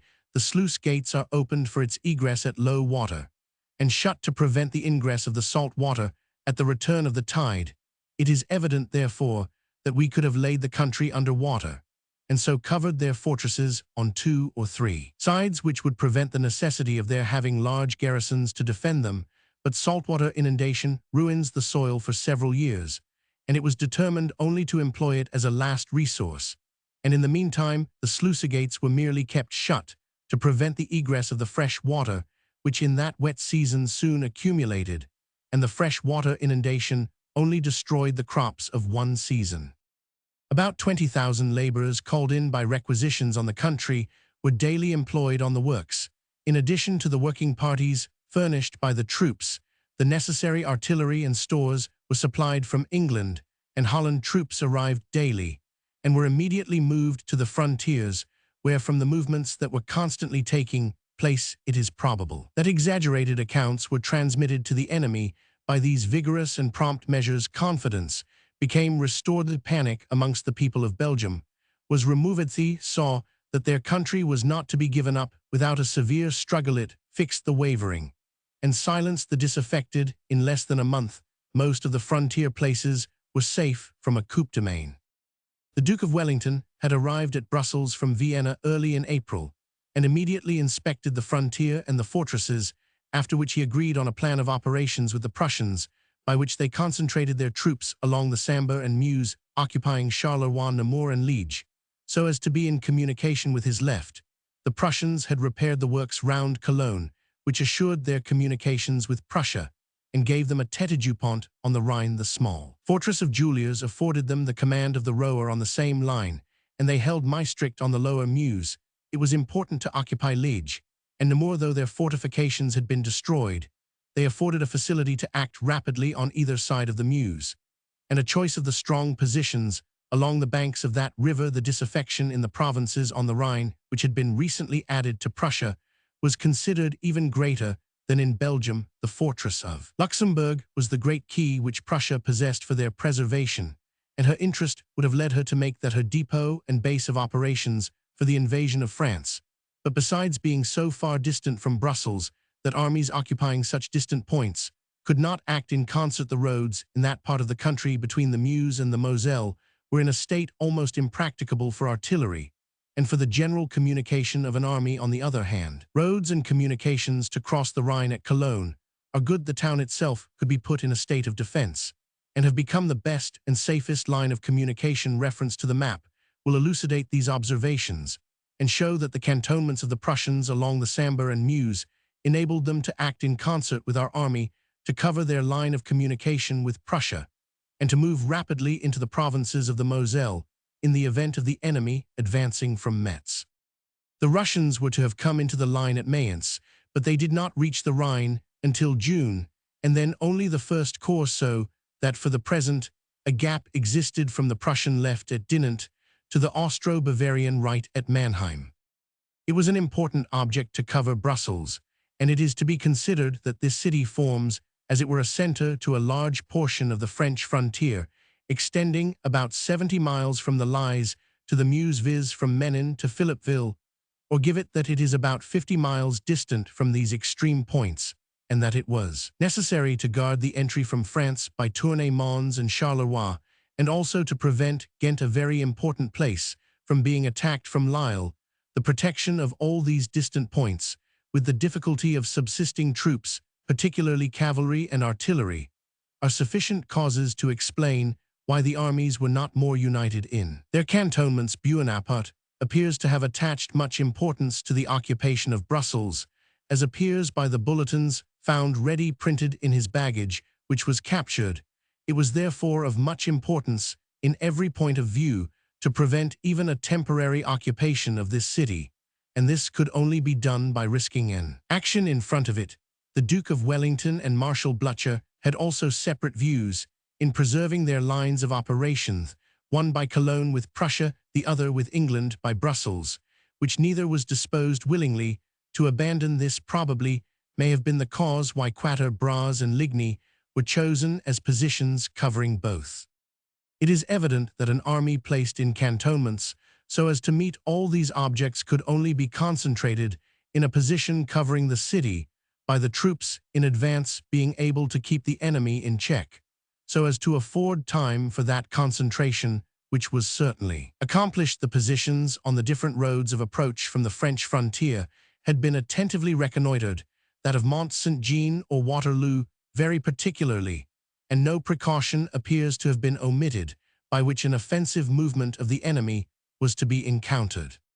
Some movements were observed on the French frontier between Lille and Berger, as if preparing for offensive operations about the end of March, at which period the troops cantoned near Menin had orders, after making due resistance and destroying the bridge on the Lys, to fall back on Courtrai, their point of assembling, and then after such a resistance as would not compromise their safety, in retreat to endeavor to ascertain the object of the enemy's movements and give time for the troops to assemble. They were to retire on Oudenarde and Ghent, opening the sluices and extending the inundation about the beginning of May. Similar movements were also observed, but less was then to be apprehended, since, by the advanced state of the works at Tournai, the Tete du Pont at Oudenarde and Ghent, we then commanded the Scheldt and could have assumed the offensive. Great credit is undoubtedly due to Napoleon for the mode in which he concealed his movements, and the rapidity with which he concentrated his army. The forced marches he was obliged to make appear, however, to have paralyzed his subsequent movements. From the fatigue his troops underwent, the numerous French fortresses favored his plans in a very great degree, by affording him the means of employing the garrison and National Guards to occupy the advanced posts along the frontier, and opportunity afterwards to make demonstrations across the frontiers near Lille, whilst he assembled his army on the Sambre Roman 54 Roman 9 pp 68, 85 Monthalen Val Roman 2 p 153. They were also somewhat favored by the circumstance that hostilities were not actually commenced, which prevented our advanced posts, even if they suspected a change in the troops opposed to them, from obliging the enemy to show himself, or by bringing on a skirmish to obtain from prisoners intelligence of their movements. He had another advantage of powerful consequence. The army he commanded were mostly old soldiers of the same nation under a single chief. The allied armies were composed of different nations, a great portion young levies, and under two generals, each of such reputation as not likely to yield great deference to the other. On the night of the 14th June, the French army bivouacked in 3 divisions as near the frontier as possible, without being observed by the Prussians, the left at Hamsurhure, the center at Beaumont, where the headquarters were established, and the right at Philippe. At 3 o'clock a Roman 1000 on the 15th June, the French army crossed the frontier in 3 columns directed on Marchiennes, Charleroi, and Chatelet. The Prussian outposts were quickly driven in. They, however, maintained their ground obstinately at 3 points, until 11 o'clock, when General Ziethen took up a position at Gilly and Garcellies in order to check the advance of the enemy, and then retired slowly on Flourishes, agreeably to the orders of Marshal Blucher to allow time for the concentration of his army. The bridge at Charleroi, not having been completely destroyed, was quickly repaired by the enemy upon Ziethen's abandoning the chaussee, which leads to Brussels through Quatre Bras. Marshal Ney, who commanded the left of the French army, was ordered to advance by this road upon Garcellies, and found at Frasnes part of the Duke of Wellington's army, composed of Nassau troops, under the command of Prince Bernard of Saxe-Weimar, who after some skirmishing maintained his position. The French army was formed on the night of the 15th in 3 columns, the left at Garcellies, the center near Gilly, and the right at Chatelet. 2 corps of the Prussian army occupied the position at Sombref on the same night, where they were joined by the 1st Corps, and occupied Saint-Amand-Brie and Ligny, so that notwithstanding all the exertions of the French at a moment where time was of such importance, they had only been able to advance about 15 English miles during the day, with nearly 15 hours of daylight. The corps of Ziethen had suffered considerably, but he had effected his orders, so that Marshal Blucher was enabled to assemble 3 corps of his army, 80,000 men, in position early on the 15th, and his 4th Corps was on its march to join him that evening.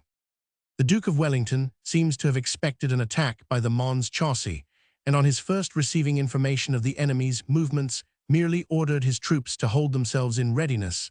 This was on the evening of the 15th of June at 6 o'clock, having obtained farther intelligence about 11 o'clock, which confirmed the real attack of the enemy to be along the Sambre. Orders were immediately given for the troops to march upon Quatre Bras. A false movement of the English general to his right at that period could not have been easily remedied in time to have fought in front of Brussels, and to have effected his junction with the Prussians, and in such a case as Marshal Blucher only fought at Ligny on the expectation of being supported by the Duke of Wellington, it is probable that that action would not have taken place. He had, however, a safe retreat on Bülow's corps and Maestricht, as had the Duke of Wellington on Ghent and Antwerp, or else the plan afterwards adopted of concentrating at Waterloo and Wavres could not have been easily executed.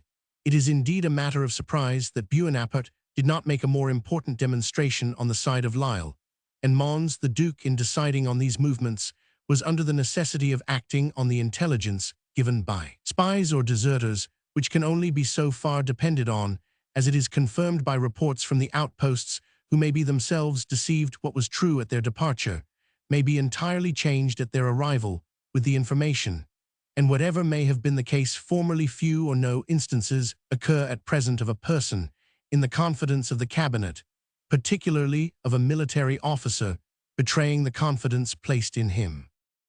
The Duke of Wellington arrived at Quatre Bras on the 16th at an early hour, and immediately proceeded to Bry to concert measures with Marshal Blucher for arranging the most efficient plan of support. It appeared at that time that the whole French attack would be directed against the Prussians, as considerable masses of the enemy were in movement in their front. Blucher was at this time at the windmill of Bry, about 5 English miles from Quatre Bras, muffling P10. The Duke proposed to advance upon Frasnes and Gosselies, which would have been a decided movement, as acting on the French communications, and immediately in rear of their left flank.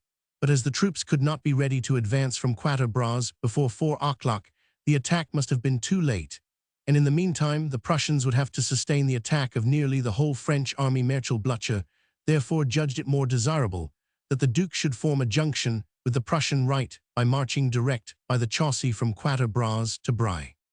The object of the enemy on the 16th, as may be seen by the general orders of Napoleon communicated by Soult to Ney and Grouchy, was to turn the Prussian right by driving the British from Quatre Bras, and then to march down the Chaussee upon the Bry, and thus separate the army's batty P150. For this purpose Ney was detached with 43,000 men, Roman 54, Roman 9 P103.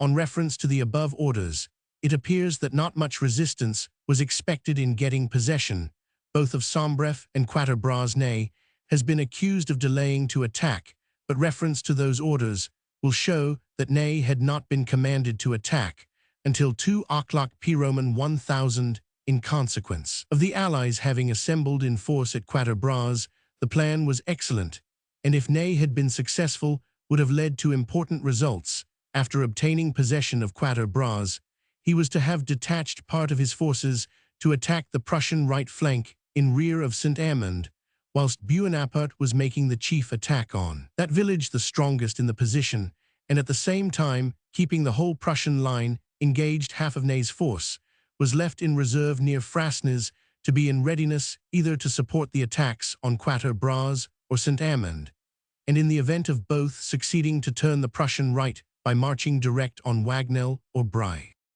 The village of Saint-Amand was well defended. It formed the strength of the Prussian right, and from the intersection of several gardens and hedges was very capable of defense, although so much in advance of the rest of the Prussian position.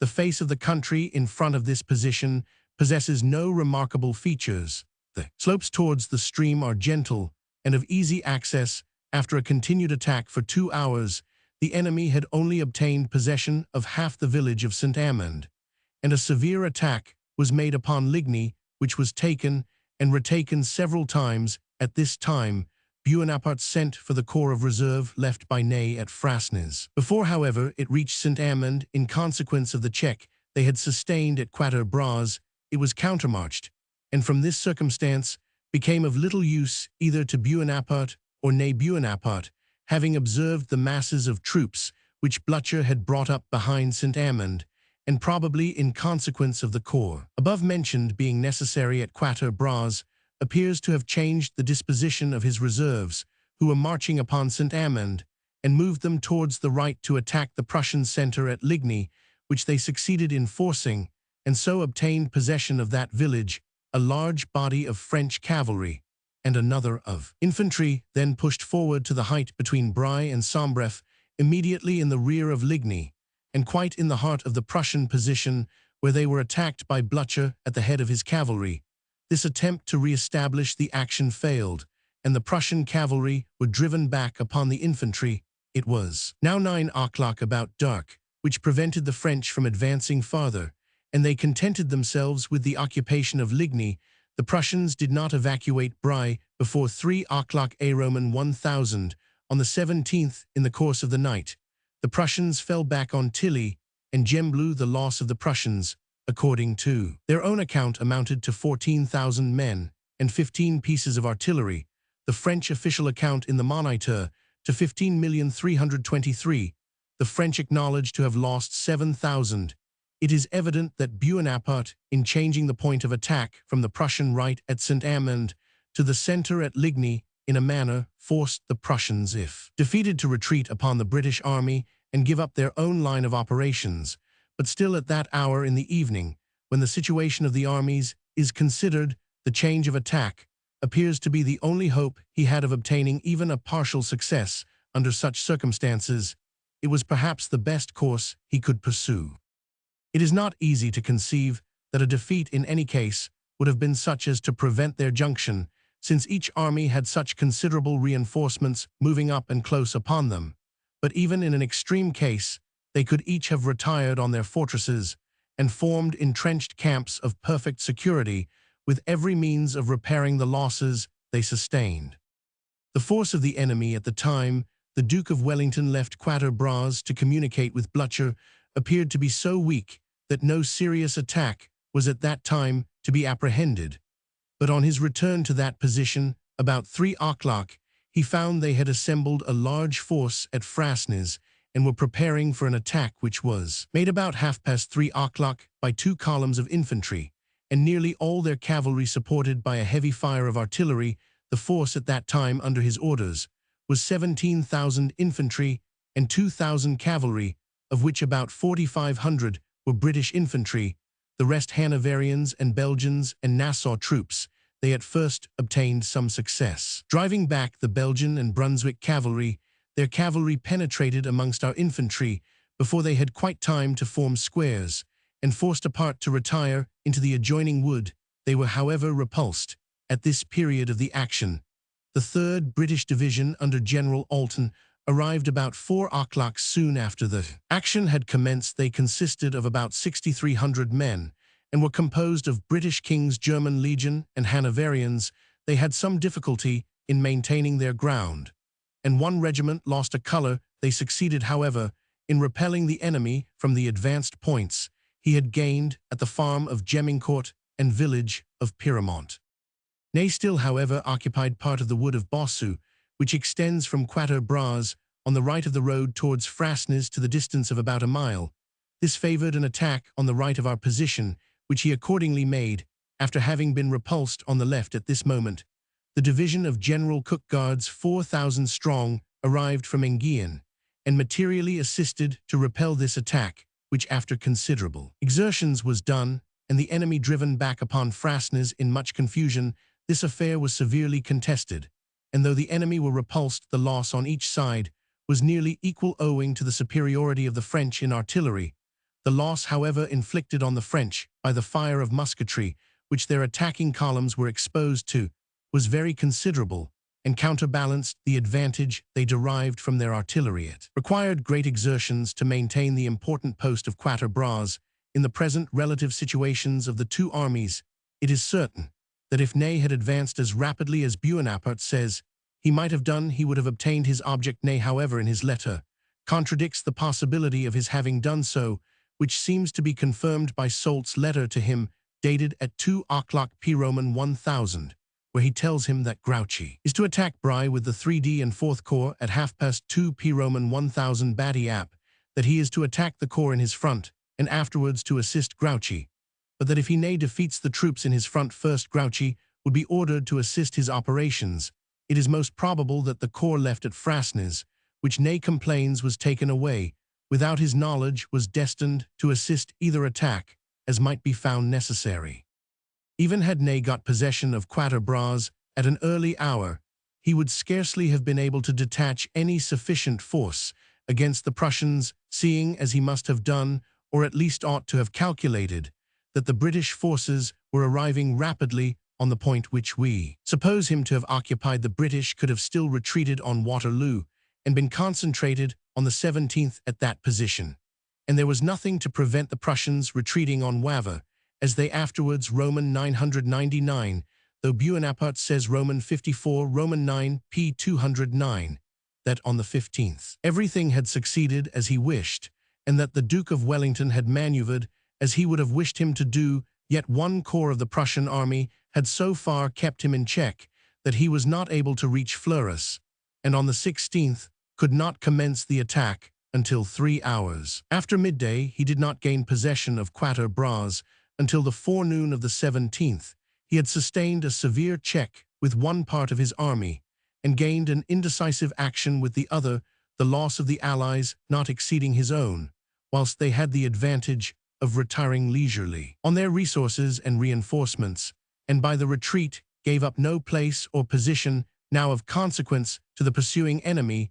The result of the operations of the 16th produced no important consequences to the French. The celebrated engineer General Rogniat does not hesitate to term it an indecisive action.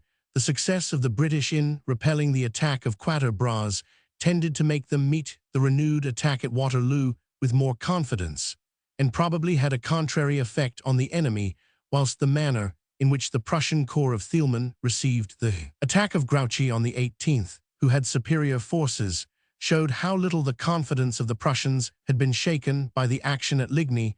It may be observed that the forces engaged at Ligny were nearly equal, even deducting d'Erlon's corps, which was left at Frasnes as not engaged. The French passed the frontiers with about 125,000 men. Blücher had 80,000, and at the close of the day Lord Wellington had 30,328,000.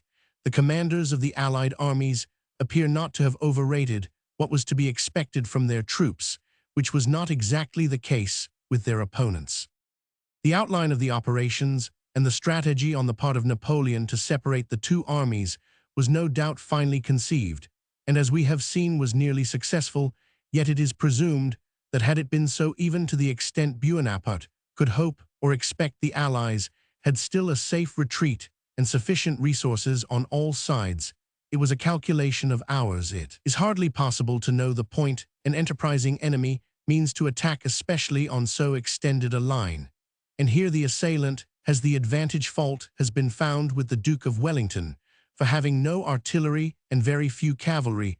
Upon the 16th no portion of either were with the reserve at Brussels, which is remarkable particularly as regards the artillery. The spirited manner in which the Allied marshals adhered to their plans of defense, previously agreed on, and extricated themselves from the difficulties which they found themselves placed in by the sudden and vigorous attack they had to sustain, and which their distinct commands tended rather to increase, must command admiration.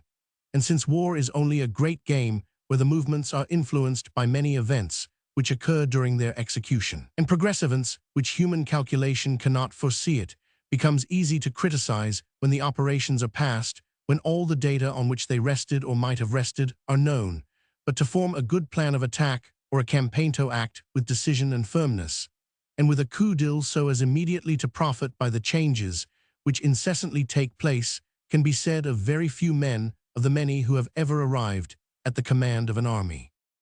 On the morning of the 17th, the British troops remained in possession of Quatre Bras, where the rest of the army had joined the Duke of Wellington, who was prepared to maintain that position against the French army, had the Prussians remained in the position of Ligny so as to give him support. Marshal Blücher had sent an aide-de-camp to inform the Duke of his retreat, who was unfortunately killed, and it was not until 7 o'clock on the 17th that Lord Wellington learned the direction which the Prussians had taken. A patrol sent at daylight to communicate with the Prussians advanced beyond Brie and Sombref, which confirmed how little of the Prussian position had been occupied by the French. The Prussians had fallen back very leisurely on Wavre, their rearguard occupying Brie, which they did not evacuate before 3 o'clock on the morning of the 17th. Bonaparte, in deceiving the French people by the accounts he gave of the defeat of the Prussians at Ligny, seems almost to have deceived himself. He must have known that the action was not a decisive one, that the enemy had retired in excellent order, that he had not been able to pursue them, and that his own loss must have considerably weakened his army, whilst the Prussians were falling back upon their reinforcements, and, above all, that Marshal Blücher commanded them. The Prussian army was concentrated at Wavre at an early hour, and communication took place between the Duke of Wellington and Blücher, by which a junction of the army was arranged for the succeeding day at Waterloo. The retrograde movement of the Prussians rendered a corresponding one necessary on the part of the British, which was performed in the most leisurely manner, the Duke allowing the men time to finish their cooking. About 10 o'clock. The whole army retired in 3 columns by Genappe and Nivelles towards a position at Waterloo. Rearguard was left to occupy the ground so as to conceal the movement from the enemy, who about midday deployed their troops in columns of attack. As if expecting to find the English army in position there, they immediately followed up the retreat with cavalry and light artillery. An affair of cavalry occurred at Genappe, where the 7th Hussars attacked a French regiment of lancers without success, upon which the heavy cavalry were brought up by the Marquis of Anglesea, who checked the enemy's advance by a vigorous and decisive charge. As the troops arrived in position in front of Mont Saint-Jean, they took up the ground they were to maintain, which was effected early in the evening. The weather began to be very severe at this period. The whole French army under Bonaparte, with the exception of 2 corps under Grouchy, 32,000 men and 108 guns, took up a position immediately in front, and after some cannonading, both armies remained opposite to each other during the night. The rain fell. Torrance, the Duke, had already communicated with Marshal Blücher, who promised to come to his support with the whole of his army on the morning of the 18th. It was consequently decided upon to cover Brussels, the preservation of which was of such importance in every point of view to the King of the Netherlands. By maintaining the position of Mont Saint-Jean, the intention of the Allied chiefs, if they were not attacked on the 18th, was to have attacked the enemy on the 19th. Since we are now arrived at the position of Mont Saint-Jean, it may be necessary to offer a few remarks as regards the position itself, which has been considered as a bad one by some writers, and some loose allusions to its defects thrown out, but more particularly fixing upon its not affording a secure retreat in the event of the enemy's attack. Having proved successful previous, however, to entering into any disquisition as to the merits of the position of Mont Saint-Jean, it may be well to consider a few of the conditions that are judged essential in a greater or less degree for every position taken up by an army. The first requisite is that the ground in front within cannon shot should be well seen, and every point of approach with musket shot well discovered to d, that the ground which is occupied should admit of a free communication for troops and guns from right to left, and from front to rear, in order to move supports wherever they may be wanted. Also, that by the sinuosities of the ground or other cover such movements may be made unseen by the enemy. 3d, that your flanks rest on some support secure from being turned, and, lastly, that your retreat be ensured in the event of your position being forced or turned. The site of the position of Mont Saint-Jean and the features of the ground round it have been so often and well described that we may conclude it to be familiar to most people, and hence the possession of these necessary conditions will be already evident. The easy slope from our front into the valley, from whence it rises in an ascent equally gentle and regular to the opposite heights, which the enemy were posted at the distance of about a mile or a mile and a half, gave it in an eminent degree the conditions stated in the first remark. The 2 chaussées running nearly perpendicular to our line of the valley, immediately in rear of our first line, and parallel to it, with 2 country roads passing in the same direction, Also, the openness of the country gave the position the requisites. Mentioned in the second, the same valley afforded cover for the support of the first line, also for its artillery and spare ammunition wagons, whilst the second line and reserves placed on and behind the next ridge, and about 500 or 600 yards in rear of the first, were unseen from the enemy's position, although certainly so far exposed that many of his shot and shells which passed over the first line ricocheted into the second, and amongst the reserves, the fourth requisite, as far as regards the security of the flanks, was completely obtained by the occupation of the village of Braine-l'Alleud on its right, which would have been entrenched, but for an accidental misunderstanding of orders, and La Haye and Ohain on the left, also by both flanks being thrown back on the forest of Soignies.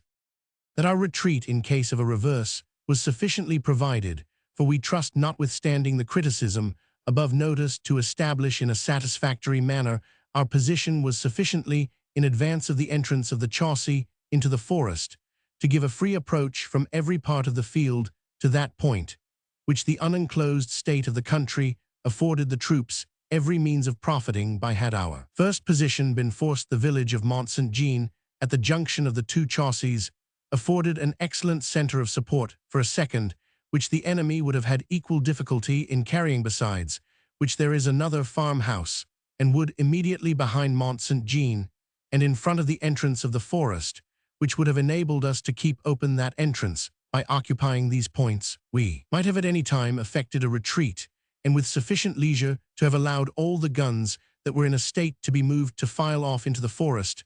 Undoubtedly, had our center been broken by the last attack of the enemy about 7:30, a considerable part of our artillery must have been left behind, a number of guns disabled, and many men and horses killed and wounded. These must have fallen into the enemy's hands, also the brigades at the points attacked, which were placed rather in front of the infantry and remained until the last firing grapeshot into the enemy's columns.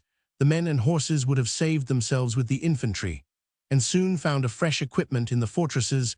The troops at Hougoumont would have been cut off had that attack succeeded, but their retreat was open either upon the corps of 16,000 men left at Halle to cover Brussels, or upon Braine-l'Alleud, which was occupied by a brigade of infantry who had strengthened their post between which and our right flank. A brigade of cavalry kept a communication open from Braine-l'Alleud. There is a very good road through the forest by Lemberg to Brussels, by which the troops and artillery of our right flank could have effected their retreat. If we now suppose that the enemy, instead of our right center, had broken our left center by the great attack made on it at 3 o'clock, Ohain afforded nearly the same advantage to the left of our army that Braine-l'Alleud would have done on the right. A road leads from it through the forest to Brussels, or that wing might have retired on the Prussians at Wavre, so that had either of these two grand attacks succeeded, the retreat into the defiles of the forest need not have been precipitated. It is no fault of our troops to take alarm and lose confidence, because they find themselves turned or partially beaten. Of this many instances might be given. The best proof, however, is that the enemy can scarcely claim having made a few hundred prisoners during the whole of the last war, no success on the part of the enemy, which they had a right to calculate. One could have then precipitated us into the forest in total disorder. The attacks we sustained to the last on the 18th were as determined and severe as can be conceived still to the last a part of the reserve, and the cavalry had not suffered much, whereas the French cavalry, heavy, had all been engaged before 5 o'clock, and were not in a state from the severe losses they had sustained to take advantage of a victory. But suppose we had been driven into the wood in a state of déroute similar to what the French were. The forest did not keep us hermetically sealed up as an impenetrable marsh. Did the defeated troops at Austerlitz, the remains of our shattered battalions, would have gained the forest and found themselves in security. It consists of tall trees without underwood passable almost anywhere for men and horses. The troops could therefore have gained the Chaussee through it. And when we at last came to confine ourselves to the defense of the entrance to the forest, every person the least experienced in war knows the extreme difficulty in forcing infantry from a wood, which cannot be turned. A few regiments, with or without artillery, would have kept the whole French army in check, even if they had been as fresh as the day they crossed the frontiers. Indeed, the forest in our rear gave us so evident an advantage that it is difficult to believe that an observation to the contrary was made by Napoleon could he quite forget his own retreat. It little availed him to have two fine chaussées, and an open country in his rear. His materiel was all abandoned, and not even a single battalion kept together. The two farms in front of the position of Mont Saint-Jean gave its principal strength. That of Hougoumont, with its gardens and enclosures, could contain a force sufficient to make it a most important post.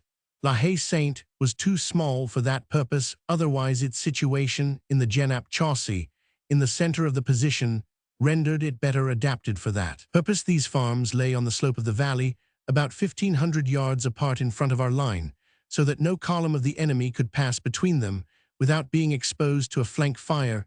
Indeed, without these posts, the ground gave us little advantage over our enemy, except the loss he must be necessarily exposed to in advancing in column upon a line already fixed.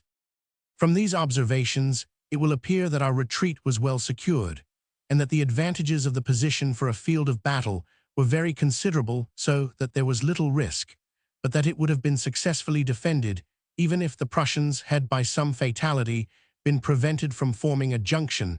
The difficulties of the roads from the severe rains detained them from joining us at least double the time that was calculated upon. We had therefore to sustain the attack of a superior army so much longer, yet they were not able to make any impression. Every attack had been most successfully repulsed, and we may safely infer that even if the Prussians had not joined in time, we would still have been able to maintain our position and repulse the enemy, but might have been perhaps unable, as was the case at Talavera, to profit by this advantage, or to follow up our success.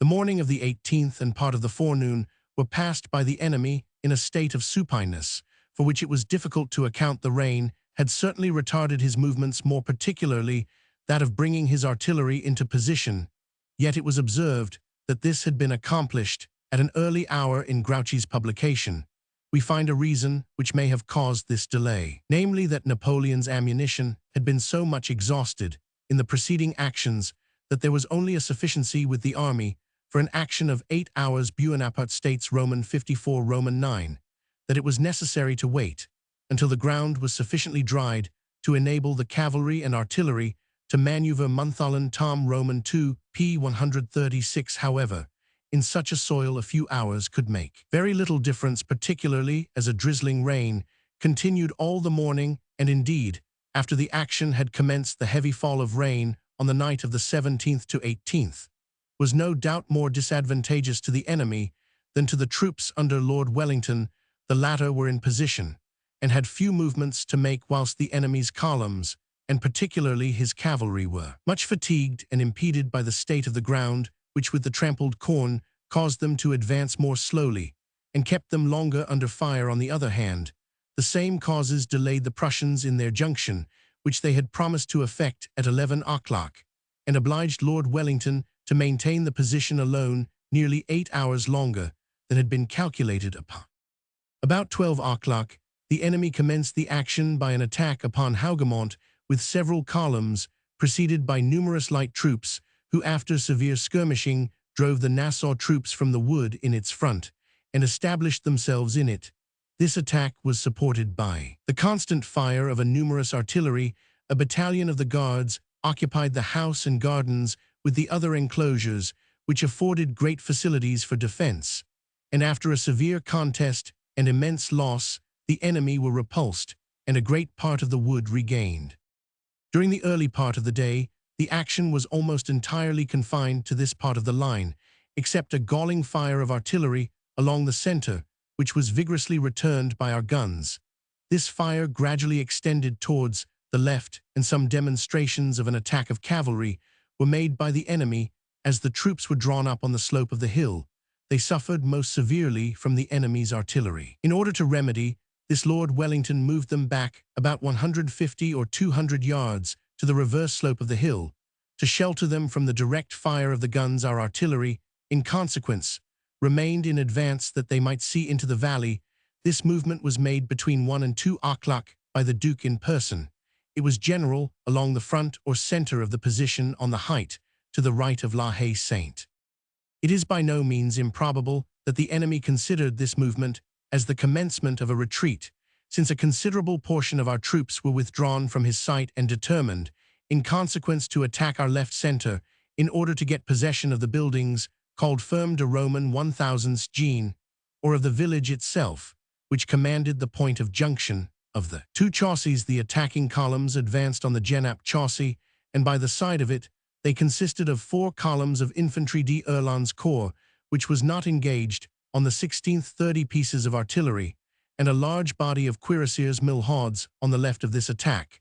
The French cavalry took the lead of the infantry, and had advanced considerably when the Duke of Wellington ordered the heavy cavalry lifeguards to charge them. As they ascended the position near La Haye-Sainte, they were driven back on their own position, where the chaussée, being cut into the rising ground, leaves steep banks on either side.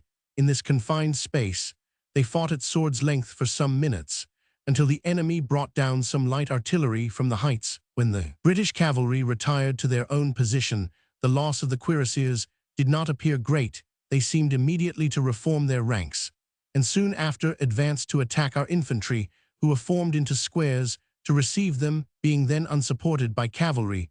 The columns of infantry in the meantime pushed forward on our left of the Genappe chaussée beyond La Haye-Sainte, which they did not attempt in this attack to take. A Belgian brigade of infantry formed in front gave way, and these columns crowned the position when Sir Thomas Picton moved up the brigade of General Pack from the second line, the 92d Regiment in front, which opened a fire on the column just as it gained the height, and advanced upon it. When within 30 yards, the column began to hesitate. At this moment, a brigade of heavy cavalry, the 1st and 2d Dragoons, wheeled round the 92d Regiment, and took the column in flank. A total rout ensued. The French, throwing down their arms, ran into our position to save themselves from being cut down by the cavalry. Many were killed, and 2 eagles, with 2,000 prisoners, taken. But the cavalry pursued their success too far, and being fired upon by one of the other columns, and at the same time, when in confusion being attacked by some French cavalry who had been sent to support the attack, the British were obliged to retire with considerable loss. In this attack, the enemy had brought forward several pieces of artillery, which were captured by our cavalry. The horses in the guns were killed, and we were obliged to abandon the guns. General Ponsonby, who commanded the cavalry, was killed. The gallant Sir Thomas Picton also fell, leading on his division to repel this attack. The number of occurrences which crowded on the attention rendered it impossible for any individual to see the whole action, and in the midst of noise, bustle, and personal danger, it is difficult to note the exact time in which the event happens. It is only afterwards, in discussing the chances and merits of each, that such questions become of interest, which may in some measure account for the discrepancy of the statements of officers present as to the time and circumstances of some of the principal events from this period 2:30 until the end of the action. The British cavalry were scarcely engaged, but remained in readiness in the second line after the French cuirassiers had reformed and were strongly reinforced. They again advanced upon our position and made several desperate attacks upon our infantry, who immediately formed into squares and maintained themselves with the most determined courage and coolness. Some time previous to this, about 3 o'clock, an attack was made upon La Haye-Sainte, which is merely a small farmhouse. It was occupied by 2 companies of the German Legion. The enemy had advanced beyond it, so that the communication was cut off for some time, and it could not be reinforced, the troops having expended their ammunition. The post was carried. A continued fire was kept up at this point, and the enemy was soon afterwards obliged to abandon it, without being able to avail himself of it as a point of support for his attacking columns. The house was too small for a sufficient number of troops to maintain themselves so close to our position under such a heavy fire. The French cavalry in the attack on the center of our line above mentioned were not supported by infantry. They came on, however, with the greatest courage close to the squares of our infantry. The artillery, which was somewhat in advance, kept up a well-directed fire upon them as they advanced, but on their nearer approach, the gunners were obliged to retire into the squares, so that the guns were actually in possession of the enemy's cavalry, who could not, however, keep possession of them or even spike them. if they had the means. In consequence of the heavy fire of musketry to which they were exposed, the French accounts say that several squares were broken, and standards taken, which is decidedly false. On the contrary, the small squares constantly repulsed the cavalry, whom they generally allowed to advance close to their bayonets before they fired. They were driven back with loss on all points, and the artillerymen immediately resumed their guns in the most prompt manner, and opened a severe and destructive fire of grapeshot on them as they retired. After the failure of the first attack, the French had little or no chance of success by renewing it, but the officers, perhaps ashamed of the failure of such boasted troops, endeavored repeatedly to bring them back to charge the squares, but they could only be brought to pass between them and round them. They even penetrated to our second line, where they cut down some stragglers and artillery drivers who were with the limbers and ammunition wagons. They charged the Belgian squares in the second line with no better success, and upon some heavy Dutch cavalry showing themselves, they soon retired. If the enemy supposed us in retreat, then such an attack of cavalry might have led to the most important results, but by remaining so uselessly in our position, and passing and repassing our squares of infantry, they suffered severely by their fire, so much so that before the end of the action, when they might have been of great use either in the attack or in covering the retreat, they were nearly destroyed. The only advantage which appeared to result from their remaining in our position was preventing the fire of our guns on the columns, which afterwards formed near La Belle Alliance in order to debouch for a new attack. The galling fire of the infantry, however, forcing the French cavalry at length to retire into the hollow ground to cover themselves, the artillerymen were again at their guns, and being in advance of the squares, saw completely into the valley, and by their well-directed fire seemed to make gaps in them. As they reformed to repeat this useless expenditure of lives, had Bonaparte been nearer the front, he surely would have prevented this useless sacrifice of his best troops. Indeed, the attack of cavalry at this period is only to be accounted for by supposing the British army to be in retreat. He had had no time to avail himself of his powerful artillery to make an impression on that part of the line he meant to attack, as had always been his custom. Otherwise, it was not availing himself of the superiority he possessed, and it was treating his enemy with a contempt which, from what he had experienced at Quatre Bras, could not be justified. He allows, in Roman 54 Roman 9, p. 156, that this charge was made too soon, but that it was necessary to support it, and that the cuirassiers of Kellerman, 3,000 in number, were consequently ordered forward to maintain the position, and at p. 196 and 157 Roman 54 Roman 9, he allows that the grenadiers Sacheval and dragoons of the guard, which were in reserve, advanced without orders that he sent to recall them, but as they were already engaged, any retrograde movement would then have been dangerous. Thus every attack of the enemy had been repulsed, and a severe loss inflicted. The influence this must have had on the morale of each army was much in favor of the British, and the probability of success on the part of the enemy was consequently diminished from that period. The enemy now seemed to concentrate their artillery, particularly on the left of the Genappe chaussee in front of La Belle Alliance, and commenced a heavy fire. A large proportion of his guns were 12-pounders on that part of our line, extending from behind La Haye Sainte towards Hougoumont. Our infantry sheltered themselves by lying down behind the ridge of the rising ground and bore it with the most heroic patience. Several of our guns had been disabled, and many artillerymen killed and wounded, so that this fire was scarcely returned. But when the new point of attack was no longer doubtful, 2 brigades were brought from Lord Hill's corps on the right, and were of most essential service. It may here be proper to consider the situation of the Prussian army, and the assistance they had rendered up to this time, about 6 o'clock. The British army had sustained several severe attacks, which had been all repulsed, and no advantage of any consequence had been gained by the enemy.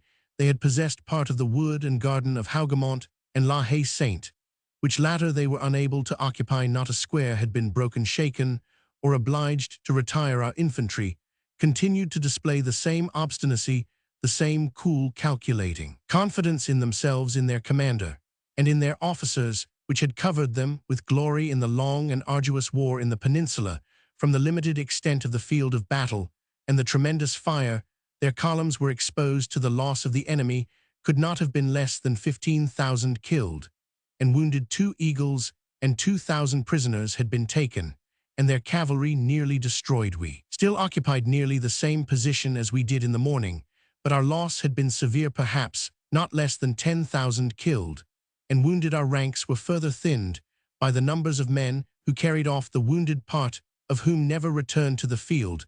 The number of Belgian and Hanoverian troops, many of whom were young levies that crowded to the rear, was very considerable, besides the number of our own dismounted dragoons, together with a proportion of our infantry, some of whom, as will always be found in the best armies, were glad to escape from the field.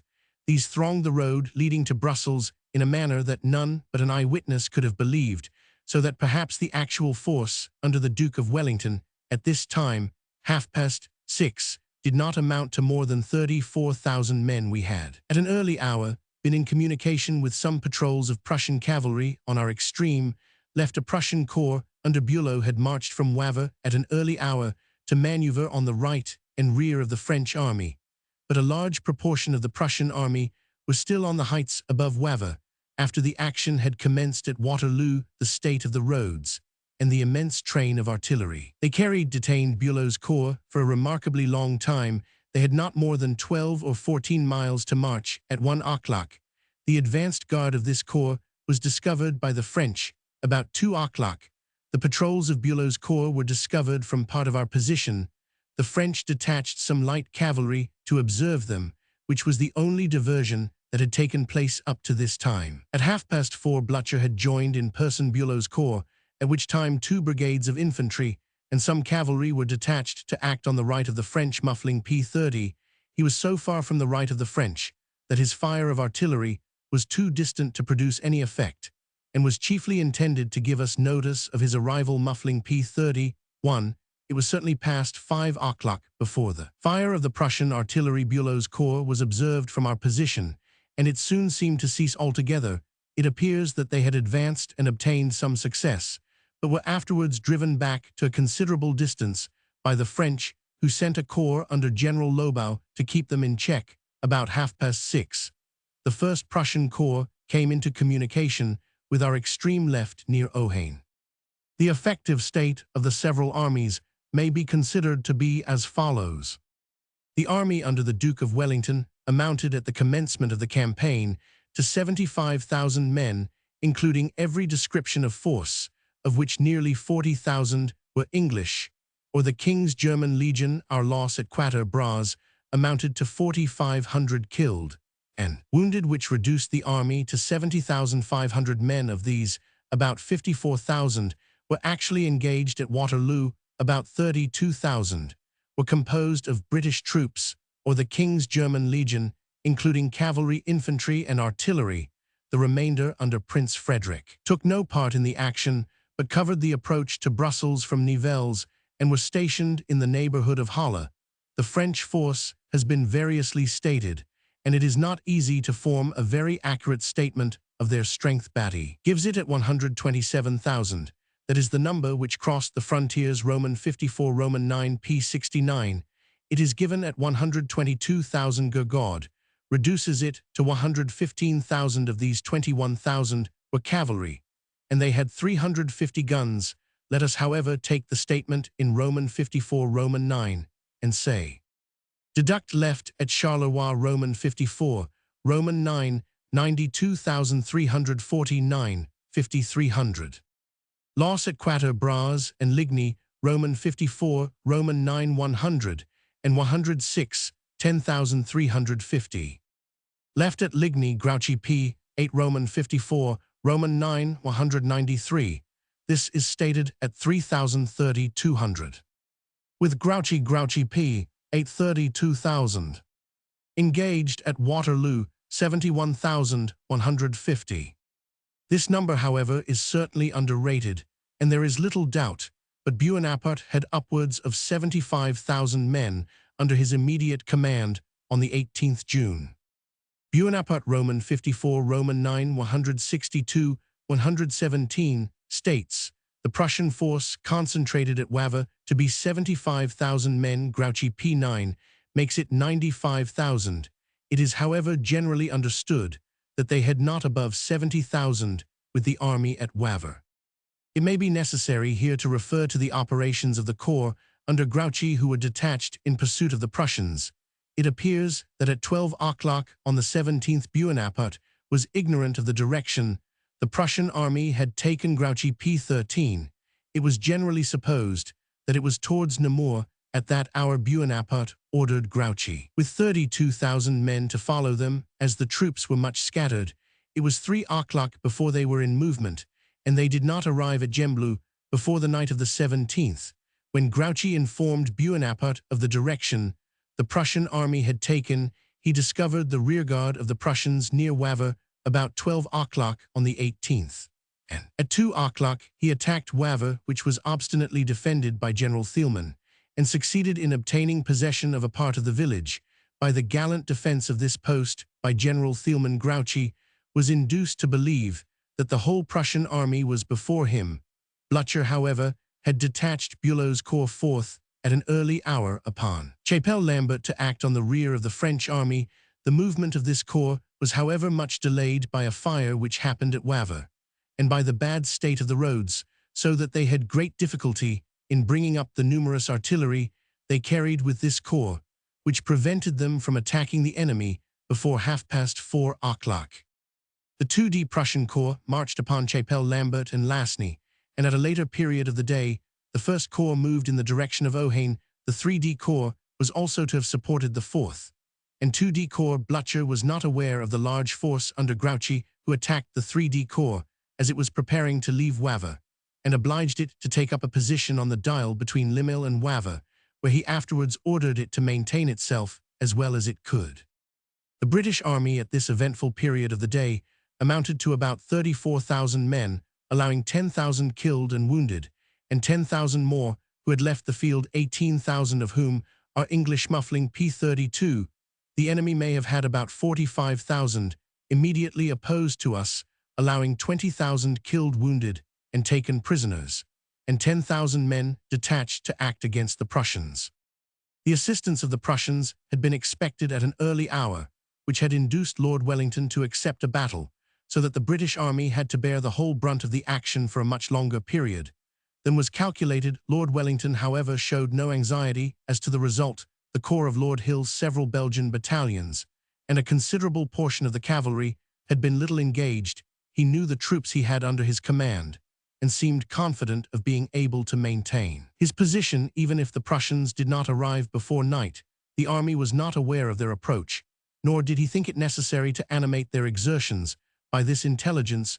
Bonaparte, on the contrary, thought proper to revive the drooping spirits of his troops, even of his guards, who had not yet been engaged, by sending his aide-de-camp Lebedieu to inform them, as they were about to advance, that Grouchy had joined their right flank, and even deceived Ney himself by this false intelligence. The above detail has been entered into for the purpose of showing the state of the armies towards the close of the day. Bonaparte was now aware of the powerful diversion the Prussians were about to make, but at the same time seems to have imagined that Grouchy would be able to paralyze their movements. He therefore resolved to make a last desperate effort to break the center of the British army and carry their position before the attack of the Prussians could take effect. The Imperial Guard had been kept in reserve, and had been for some time formed on the heights extending from La Belle Alliance towards Hougoumont, which supported their left flank.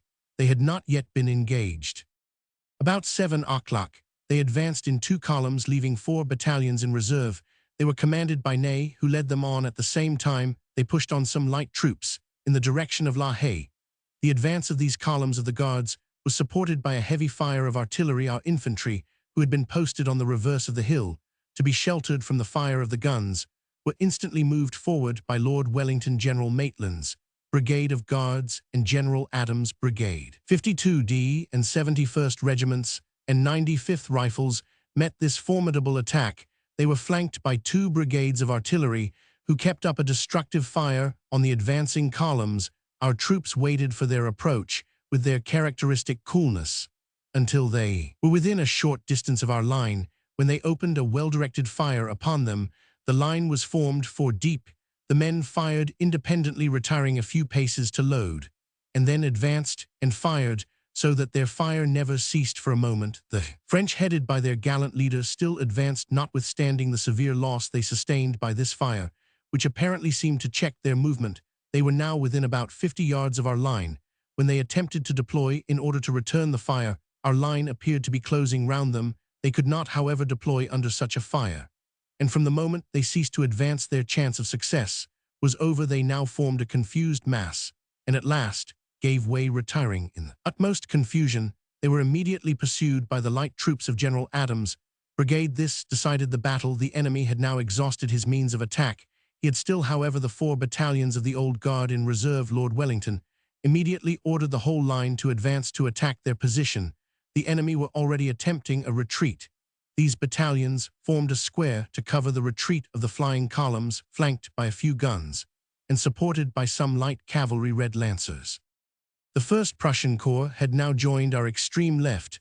They had obtained possession of the village of La Haye, driving out the French light troops who occupied it. Bulow, with the 4th Corps, had some time previous to this made an unsuccessful attack upon the village of Planchenot in the rear of the enemy's right wing, and, being joined by the 2nd Corps, Pertz was again advancing to attack it. In the meantime, the square of the Old Guard maintained itself, the guns on its flank firing upon our light cavalry, who now advanced and threatened to turn their flank. Our light troops were close on their front, and our whole line advancing, when this body, elite and now the only hope of the enemy to cover their retreat and save their army, gave way and mixed in the general confusion, and rout, abandoning their cannon and all their materiel.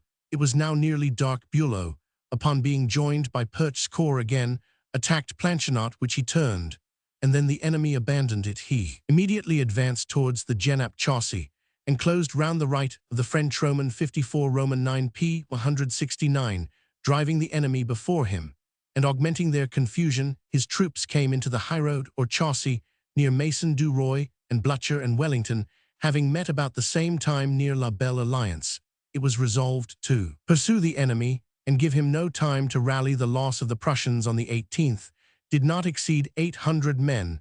The brunt of the action was chiefly sustained by the troops of the British and King's German Legion.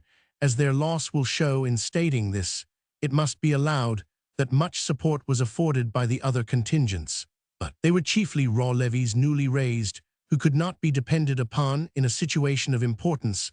Some behaved ill, as is publicly known. None were in the first line, except the Nassau troops at Hougoumont, and some on our extreme left. They were placed in the second line, and in the valley behind the first line, and on the right at Braine-l'Alleud. They had generally been formed with the British brigades of the different divisions, in the manner Lord Wellington found so advantageous with the Portuguese troops.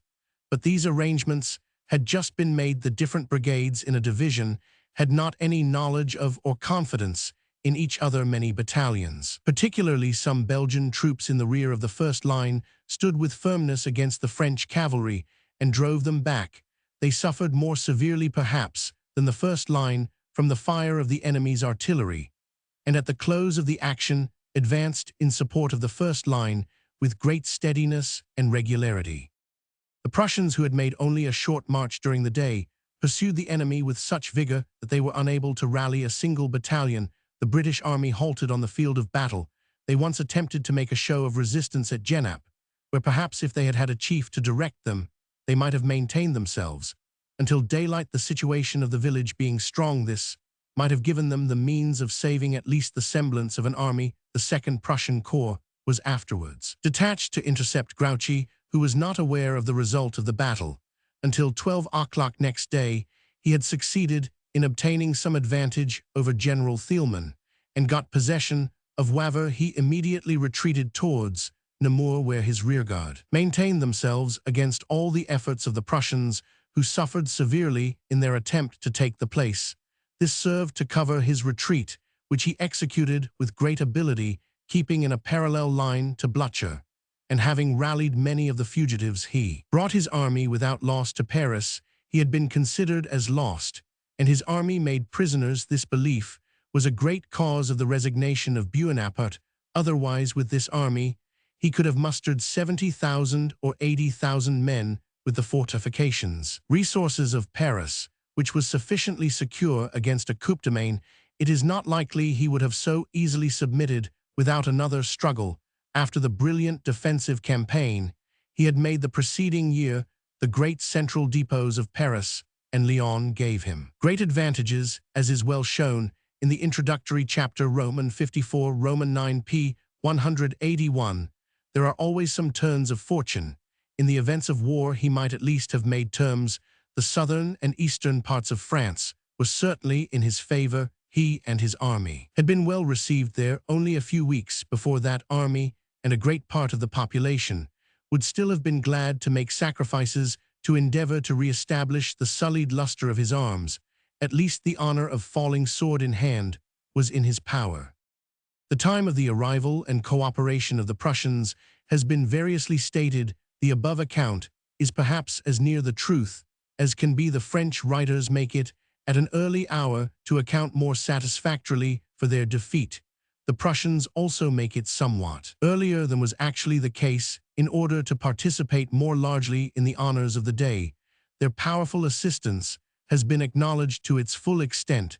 They completed the destruction of the French army after they had failed in all their attacks against the British, which continued upwards of 7 hours after their cavalry had been destroyed, their imperial guards driven back, and eagles and prisoners taken, and when their means of further attack may be considered as exhausted. The British army had suffered severely, and was not in a state to have taken great advantage of the retreat of the French, but its safety was never for a moment compromised, and no calculation could justify the idea that we would have been so easily defeated and driven from our position, but that the enemy would have been so much crippled that he could not have taken much advantage of our reverses. Even in such a case, the arrival of the Prussians must have obliged him to have retired. Muffling has observed that the bold movement of Blücher on the 18th has not been sufficiently appreciated. It was bold and masterly, even when he was told that Grouchy was in his rear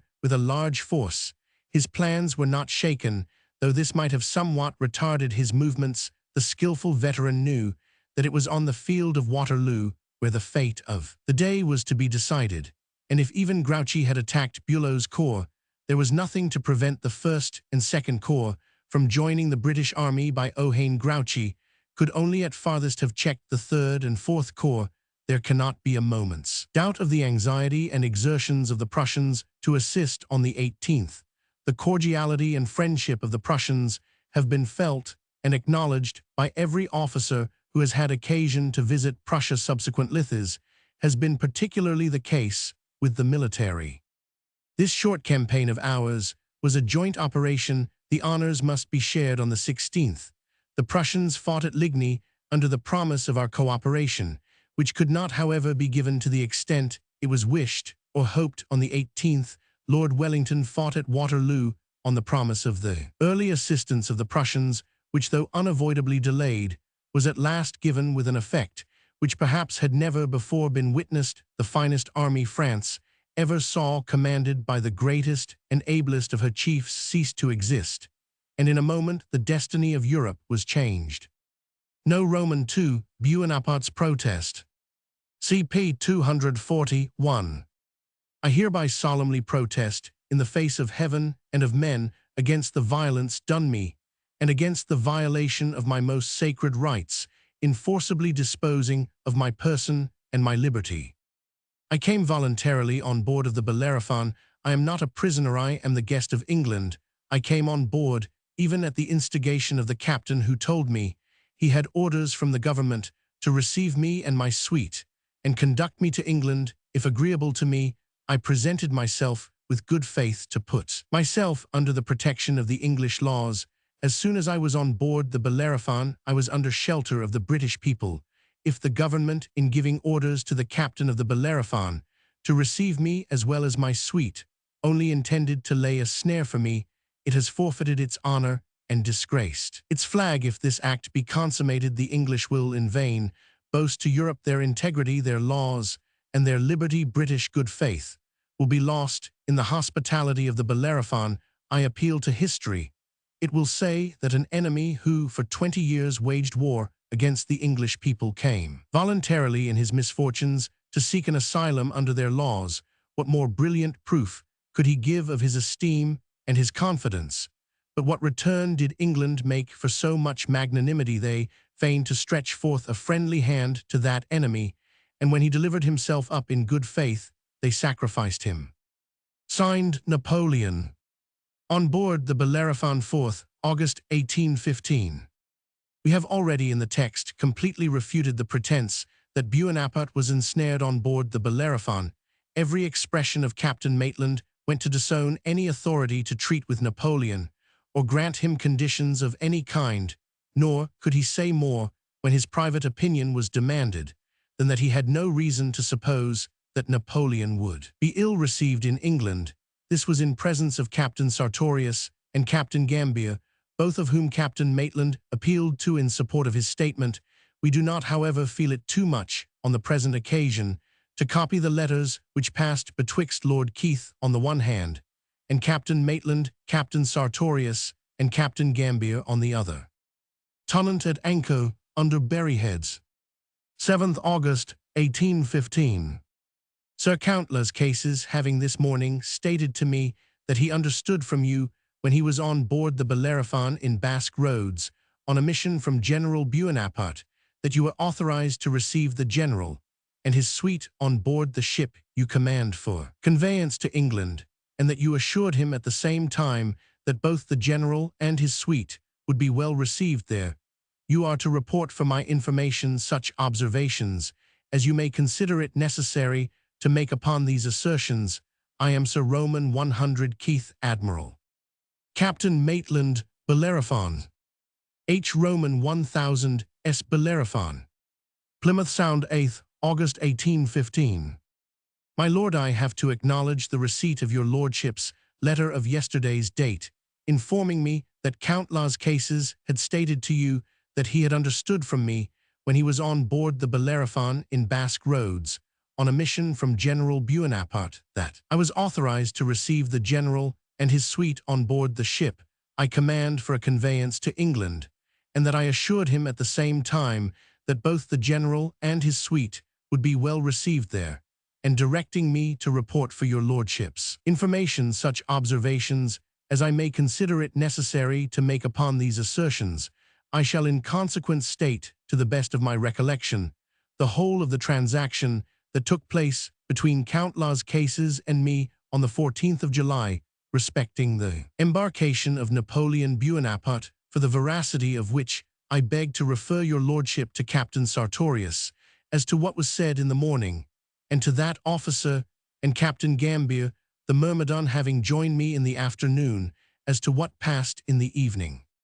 Your lordship being informed already of the flag of truce that came out to me on the 10th of July, as well as of everything that occurred on that occasion, I shall confine myself to the transactions of the 14th of the same month. Early in the morning of that day, the officer of the watch informed me a schooner bearing a flag of truce was approaching on her joining the ship about 7 a Roman 1000.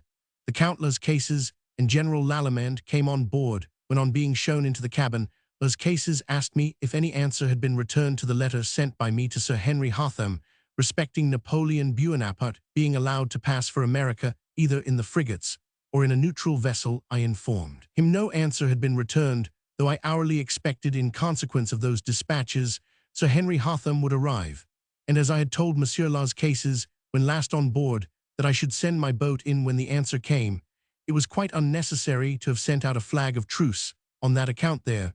For the time the conversation terminated on their coming on board, I had made the signal for the captain of the Slaney, being desirous of having a witness to all that might pass. After breakfast, during which Captain Sartorius came on board, we retired to the after cabin, when Roman 1000 Cases began on the same subject, and said the Emperor was so anxious to stop the farther effusion of blood that he would go to America in any way the English government would sanction, either in a neutral or disarmed frigate or an English ship of war, to which I replied, I have no authority to permit any of those measures, but if he chooses to come on board the ship, command, I think under the orders I am acting with, I may venture to receive him, and carry him to England. But if I do so, I can in no way be answerable for the reception he may meet with. Thighs, I repeated several times when Las Cases said, I have little doubt under those circumstances that you will see the Emperor on board the Bellerophon after some more general conversation. And the above being frequently repeated, Roman 1000 Las Cases and General Lallemande took their leave, and I assure you, Lordship, that I never in any way entered into conditions with respect to the reception General Bonaparte was to meet with, nor was it at that time finally arranged that he was to come on board the Bellerophon. In the course of conversation, Las Cases asked me whether I thought Bonaparte would be well received in England, to which I gave the only answer I could do in my situation, that I did not at all know what was the intention of the British government, but I had no reason to suppose he would not be well received. It is here worthy of remark that when Las Cases came on board, he assured me that Bonaparte was then at Rochefort, and that it would be necessary for him to go there to report the conversation that had passed between us. This I can prove by the testimony of Captain Sartorius and the first lieutenant of this ship, to whom I spoke of it at the time, which statement was not fact, Bonaparte never having quitted Isle d'Aix or the frigates after the 3D. I was therefore much surprised at seeing Roman 1000 Las Cases on board again before 7 o'clock the same evening, and one of the first questions I put to him was whether he had been at Rochefort. He answered that on returning to Isle d'Aix, he found that Napoleon had arrived there. Roman 1000 Las Cases then presented to me the letter Count Bertrand wrote concerning Bonaparte's intention to come on board the ship, a copy of which has been transmitted to your lordship by Sir Henry Hotham, and it was not till then agreed upon that I should receive him, when either Roman 1000 Las Cases or General Gourgaud, I am not positive which, as I was employed, writing my own dispatches, wrote to Bertrand to inform him of it. While paper was preparing to write the letter, I said again to Roman 1000 Las Cases, you will recollect I have no authority for making conditions of any sort, nor has Roman 1000 Las Cases ever started such an idea till the day before yesterday, that it was not the feeling of Bonaparte or the rest of his people. I will give strong proof, drawn from the conversations they have held with me. As I never heard the subject mentioned till 2 days ago, I shall not detail every conversation that has passed, but confine myself to that period. The night that the squadron anchored at the back of Berryhead, Bonaparte sent for me about 10 p. Roman 1000, and said he was informed by Bertrand that I had received orders to remove him to the Northumberland, and wished to know if that was the case. On being told that it was, he requested that I would write a letter to Bertrand stating I had such orders, that it might not appear he went of his own accord, but that he had been forced to do so. I told him I could have no objection, and wrote a letter to that effect, which your lordship afterwards sanctioned, and desired me, if he required it, to give him a copy of the order. After having arranged that matter, I was going to withdraw, when he requested me to remain, as he had something more to say. He then began complaining of his treatment in being forced to go to St. Helena, among other things. He observed, they say, I made no conditions. Certainly, I made no conditions. How could a private man, unparticulier, make conditions? With a nation I wanted nothing from them but hospitality, or as the ancients would express it, air and water. I threw myself on the generosity of the English nation.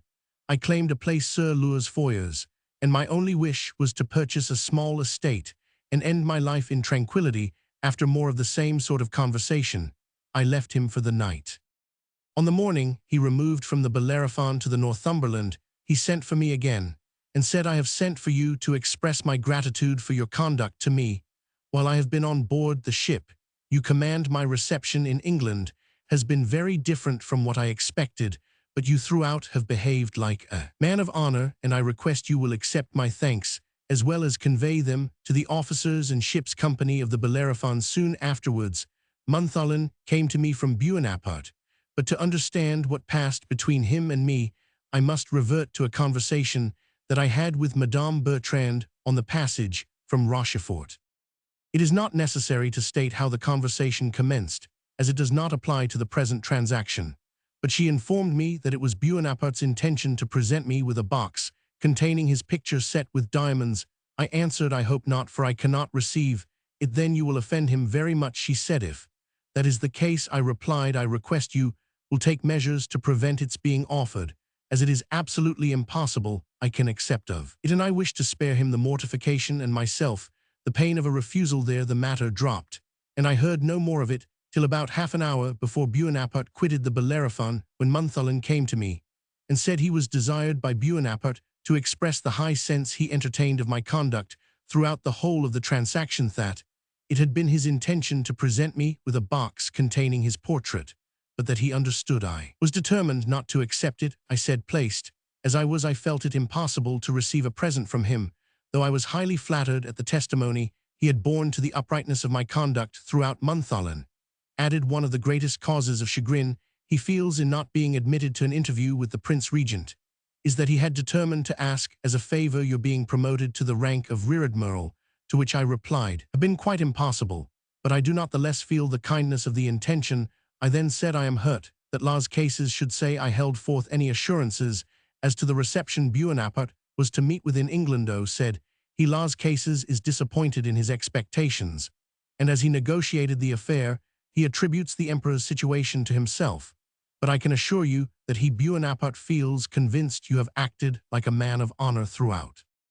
As your lordship overheard part of a conversation which took place between Las Cases and me on the quarterdeck of the Bellerophon, I shall not detail it, but on that occasion I positively denied having promised anything as to the reception of Bonaparte and his suite, and I believe your lordship was of opinion he could not make out the statement to you. It is extremely unpleasant for me to be under the necessity of entering into a detail of this sort, but the unhandsome representation Las Cases has made to your lordship of my conduct has obliged me to produce proofs of the light in which the transaction was viewed by Bonaparte as well as his attendants.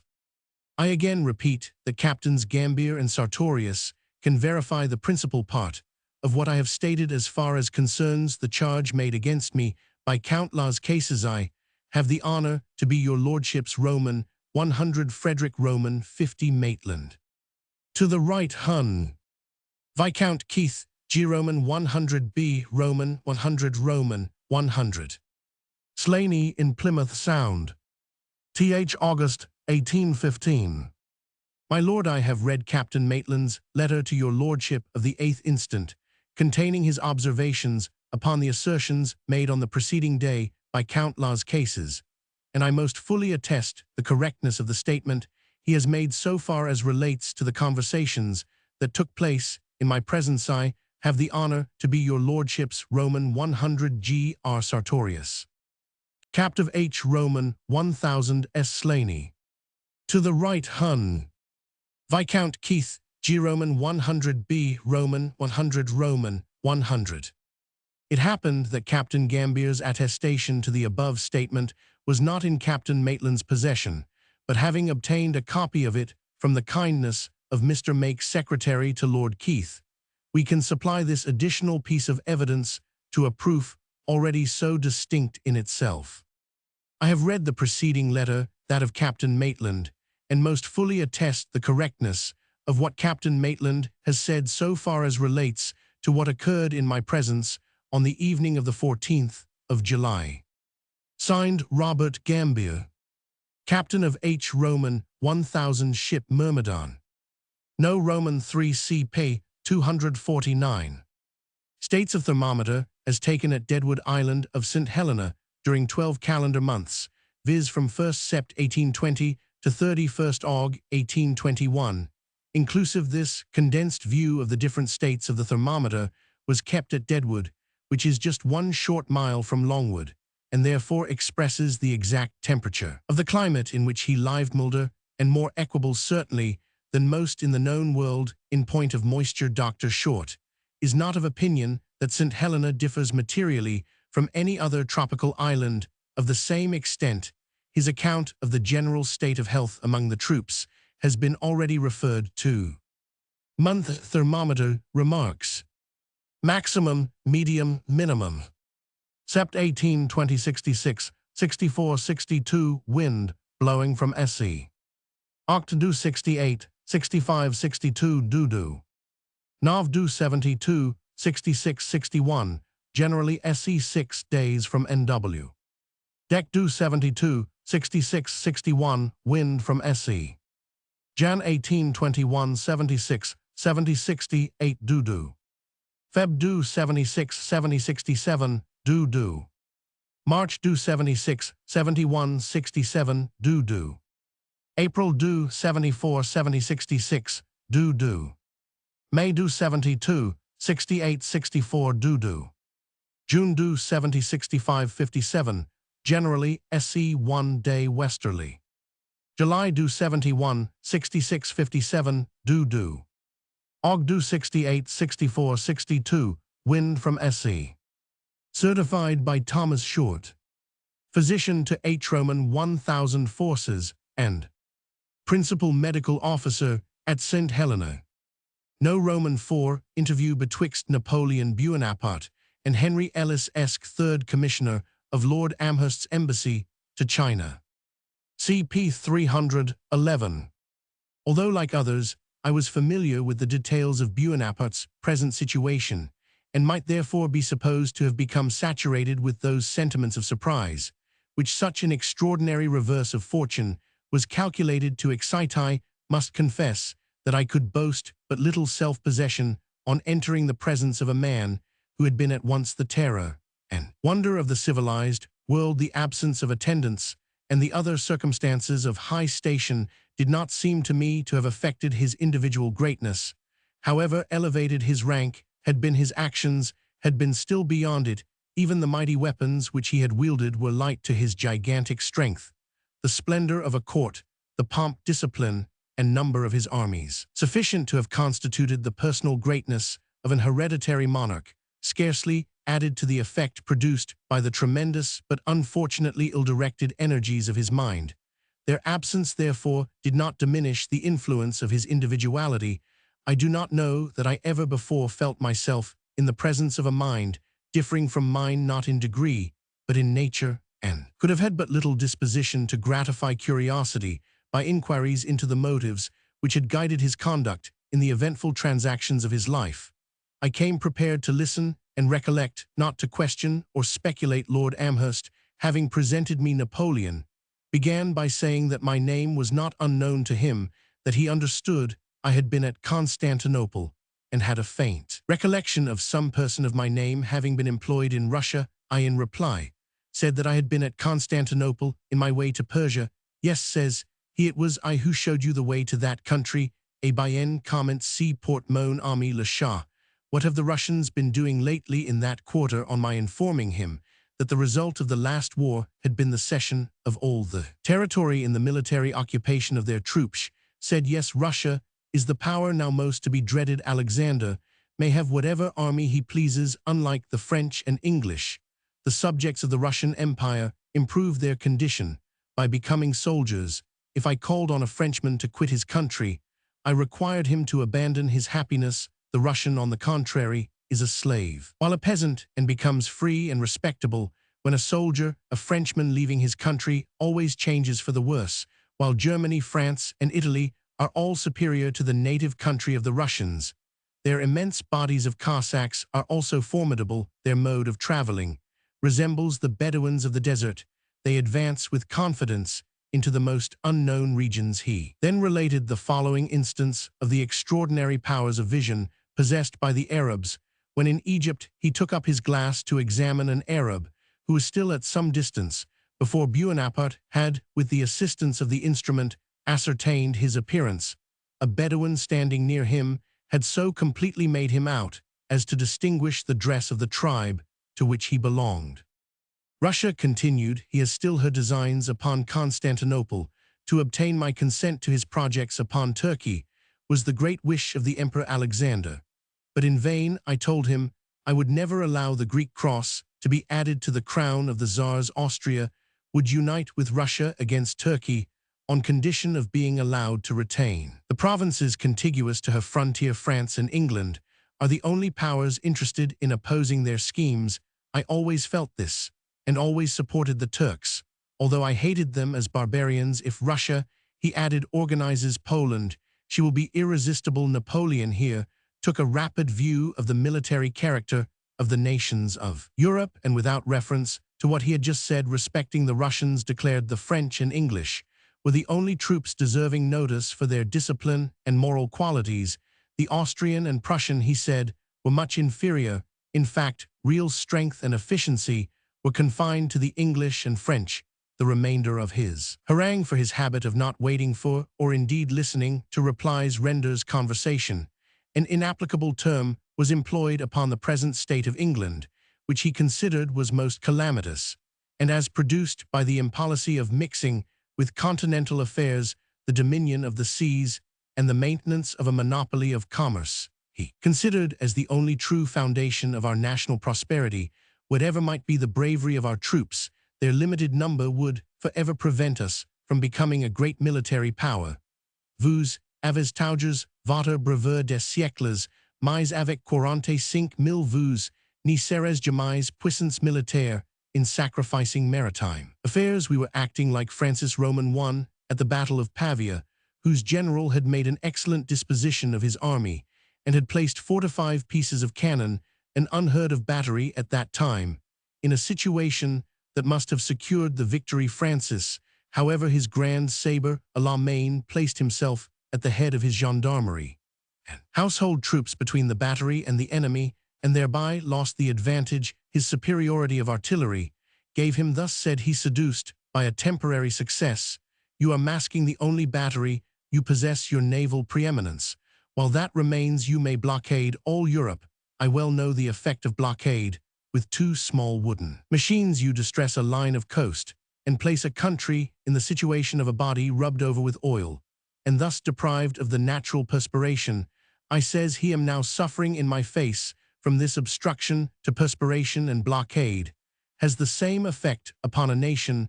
What have you gained by the war? You have gained possession of my person, and had an opportunity of exhibiting an example of ungenerousness. By placing the Bourbons on the throne, you have disturbed the legitimacy of kings, for I am the natural sovereign of France. You conceived that none but Napoleon could shut the ports of Europe against you, but now every petty sovereign insults you with prohibitory regulations upon your commerce. L'Angleterre est ditu depuis quel cest mêlée des affaires du continent. You should have been aware of the advance I had made towards the improvement of manufacture throughout my empire, and secured the repayment of your expenses during the war by a forced extension of your trade, who placed the King of Portugal on his throne. Was it not England? Had you not therefore a right to be reimbursed? And that reimbursement might have been found in the exclusive trade to the Brazils for 5 years. This demand was reasonable, and could not therefore have been refused. I observed that such a proceeding would not have been consonant with our political system, and that the King of Portugal, aware of this, would have resisted the more, especially as when placed on the throne he no longer wanted our assistance. The demand should have been made in the first instance, said he, when you might have asked anything, but it is now too late, and you have only to blame your ministers, who have totally neglected the interests of England. Russia, Austria, Prussia have all been gainers. England alone has been a loser. You have even neglected that poor kingdom of Hanover. Why not have added 3 or 4 millions to its population? Lord Castlereagh got among the monarchs, became a courtier, and thought more of their aggrandizement than of the claims of his country. Your good fortunes et mes fautes, mes imprudences have brought about a state of things which even Pitt never dared to dream of. And what is the result? Your people are starving, and your country is convulsed with riots. The situation of England is most curious. She has gained all, and yet she is ruined. Believe the opinion of a man accustomed to consider political subjects. England should look wholly to commerce and naval affairs. She never can be a continental power, and in the attempt must be ruined. Maintain the empire of the seas, and you may send your ambassadors to the courts of Europe, and ask what you please. The sovereigns are aware of your present distressed situation, and insult you. He repeated 4 to 5,000 men will never make you a military power. It is not in the genius of your nation. None but the very dregs of the nation enlist in your army. The profession is not liked. He would not listen to an observation respecting the great channel of supply from the militia to the line, which he seemed to confound with the volunteers. Napoleon continued his observations by saying the suspension of the habeas corpus would not prove a remedy for the riots. People must have food. The stagnation of commerce diminishes your exports, and your manufacturers are starving.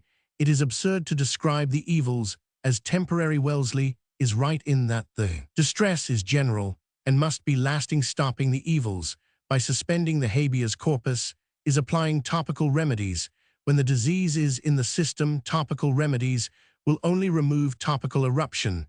The complaint extends over the whole body. There is not a man of ability in the cabinet. Lord Chatham understood the true interests of England when he said, if we are just for 24 hours, we must be ruined. Immense extension of commerce, combined with reductions and reforms, could alone have prevented the present crisis in England. For his part, he wished that all was tranquil and settled, as that was his only chance of being released. A large army, he remarked, was moreover inconsistent with our free constitution, to which we were with reason so much attached. I remarked that the superior importance to England of maritime concerns was fully acknowledged by our ministers, and that they would heartily rejoice in being enabled to withdraw the British contingent in France, to which he seemed to have alluded that the actual distress in England arose from the system of public credit by which the war had been supported, and the consequences of which were in their nature lasting,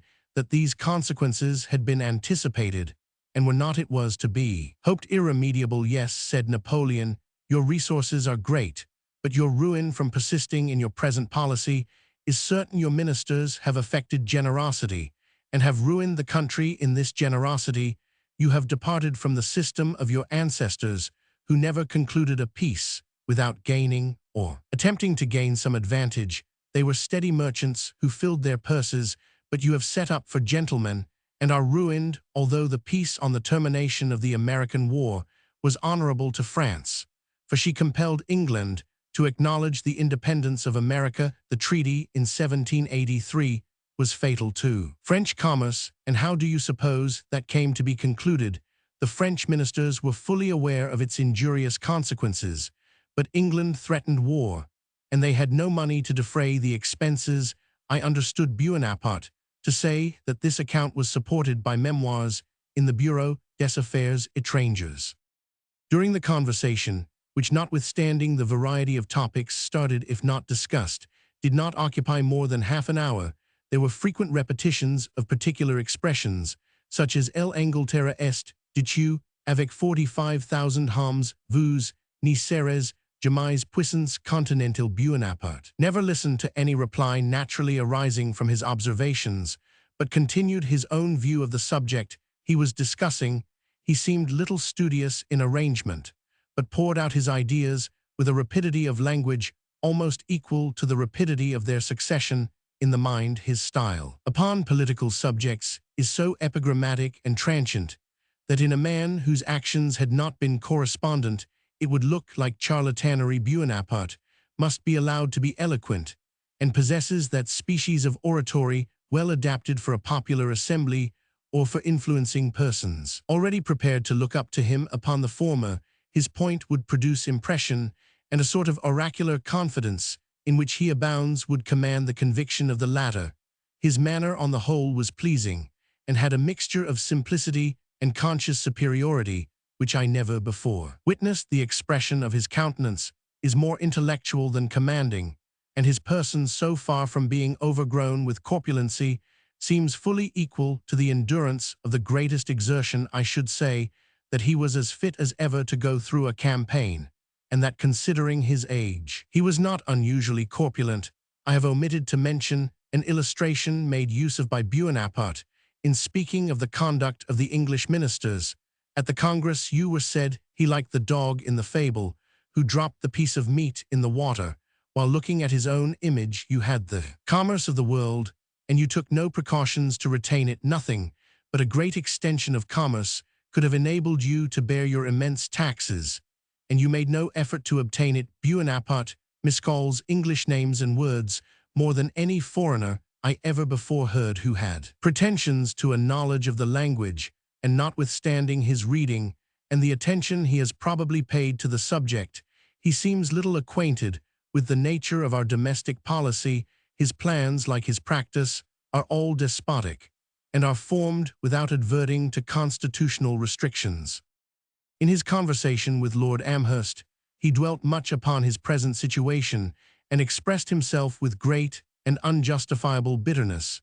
Respecting Sir H. Lowe, Lord Bathurst's speech had evidently annoyed him, and he expressed disappointment at the countenance such language and treatment received from Lords Sidmouth and Liverpool, with whom he affected to consider himself as having been formerly on terms of amicable intercourse.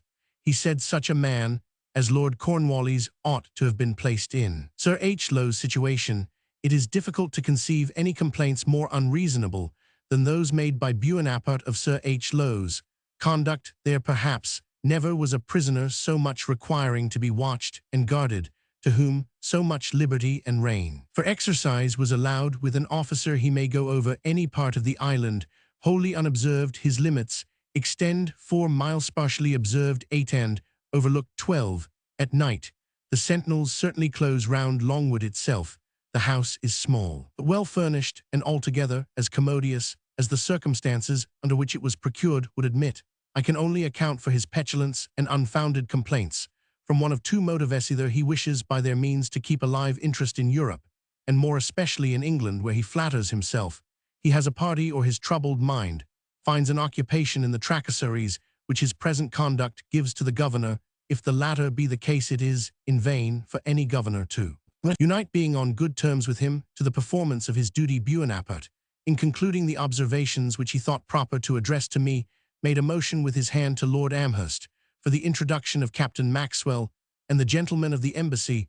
They entered accompanied by Generals Bertrand Montholon and Gergaud. A circle under the direction of the Grand Marshal was formed, and Lord Amherst, having presented Captain Maxwell, Bonaparte said, "I have heard of you before you took one of my frigates, the Pauline Vuz eats unmecant. Well, your government can say nothing about your losing the ship, for you have taken one for them." Before he observed of Lord Amherst's son that he must resemble his mother, and good-humouredly asked him what he had brought from China, whether a bonnet or a mandarin. He inquired of Mr. Emliot, the surgeon of the Alceste, how long he had served, and if he had been wounded, repeating the question in English. On Mr. Abel being introduced as naturalist, he inquired if he knew Sir Joseph Banks, saying that his name had always been a passport, and that even during the war his requests had always been attended to. He wished to know if Mr. Abel was a member of the Royal Society, or was a candidate for that honor. Bonaparte appeared to be under some erroneous impression respecting a son of Sir J. Banks having gone on an expedition to the coast of Africa. Mr. Cook's name led him naturally to inquire whether he was a descendant of the celebrated Cook, the navigator, adding, "He was indeed a great man." Dr. Lynn, having been presented as a physician, was asked at what university he had studied. At Edinburgh, being the reply, "You are a Brunonian in practice, and do you bleed and give as much mercury as our St. Helena doctors too?" Mr. Griffiths, the chaplain, whom he called Aumonier, he put some questions respecting the state of religion in China. He was answered a kind of polytheism, not seeming to understand this word, spoken in English. Bertrand explained pluralite de dia. Pluralite de dia, do they believe, he resumed, in the immortality of the soul? They seem to have some idea of a future state, was the reply. He then asked to what university he belonged, and jokingly said to Lord Amherst, "You must get him a good living when you go home," adding, "I wish you may be a prebendary." He then inquired of Mr. Hayne how and where he had been educated. On being told that he had been educated at home by his father, he immediately turned away, and having now said something to each, he dismissed us. No. Roman 5, Memorandum of the Establishment at Longwood. CP 315. General Bonaparte 1. Followers: General and Madame Bertrand 2. Children of Ditto 3. General and Madame Montholon 2. Children of Ditto 2. General Gergaud 1. Count Las Cases 1. Monsieur Las Cases his son 1. Captain Proutowski 1. Foreign servants to General Bonaparte 12.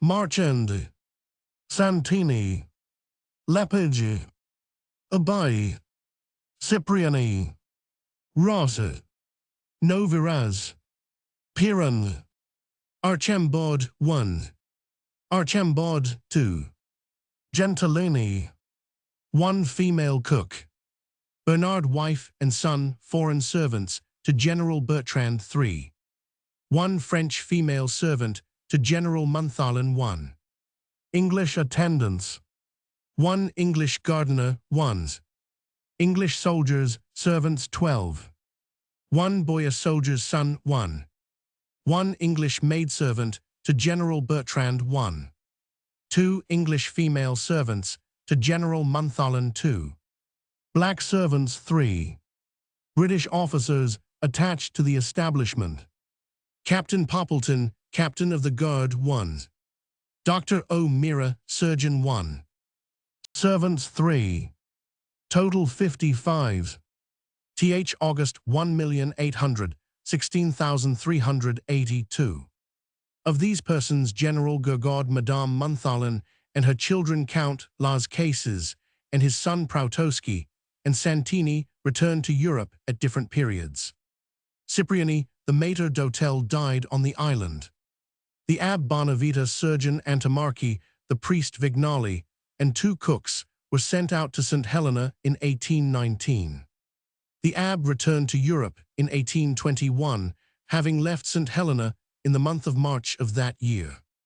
Something happened to 3 of the servants, Piran Abai and Archambod, which cannot be now precisely ascertained. It is thought, however, that Piran was sent away in consequence of some quarrel about a female servant. Abai probably died, and one of the Archambods went to America. General Bertrand's family in France and the relations of his wife in England, the Jerninghams were employed to send them out several servants whose names cannot be ascertained. Extrait du Journal Manuscrit de Roman 1000 de las Cases. Dec 1815 Depuis Notre Depart de Plymouth, Depuis Notre Débarquement dans l'Île Jusque, Notre Translation à Longwood la Maison de l'Empereur, bien que composé de 11 persons, avec ceci d'exister. Persons composant le service de l'Empereur. Marchand Chamber, Prem Valet de Chamber. St. Denis Valet de Chamber. Novaraz, Roman 499, Santini Huicia. Cipriani Bouch, Maître d'Hôtel. Piran Officio. Lepage Cusanio. Rosso Argentio. Archambald, ein livery picua. Archambald Cadet, Roman 499, Gentilini Valet de Pides. Desquenus fumes tous reunis à Longwood l'Empereur voulut regulariser tout ce qui était autour de lui, et chercher employer chacun de nous suivant la pente de son esprit conservant au grand marchal le commandement, et la surveillance de tout, en grand il confia, a Roman 1000 de Montholon tous, les détails domestiques, il donna Monsieur Gourgaud la direction de l'écurie et me réserve le détail des meubles, avec la régularisation des objets qui nous serient fournis. Cette dernière partie me semblait tellement en contraste avec les détails domestiques, et je trouve qu'elle unite sur ces points de vote, et très si avantageux bien commune, que je me prêtai le plus, que je passe à m'en faire depuis ce qui n'y fut pas difficile. No Roman 6 interview between Bonaparte and the widow of Theobald Wolfe Tone. CP 342. In vindication of what we have said in the text, respecting the ready access afforded by Napoleon when emperor, we may refer to the following interesting extract from the memoirs of Theobald Wolfe Tone. Already quoted, it is the account given by his widow of an interview with the emperor, and it is only necessary to add by way of introduction that Mrs. Tone, having received a pension from the French government after her husband's catastrophe, became desirous, in addition, to have her son admitted into the military school at St. Cyr. Being discountenanced in her pretensions by the minister Ratwar, she was advised to present her memorial to the emperor himself.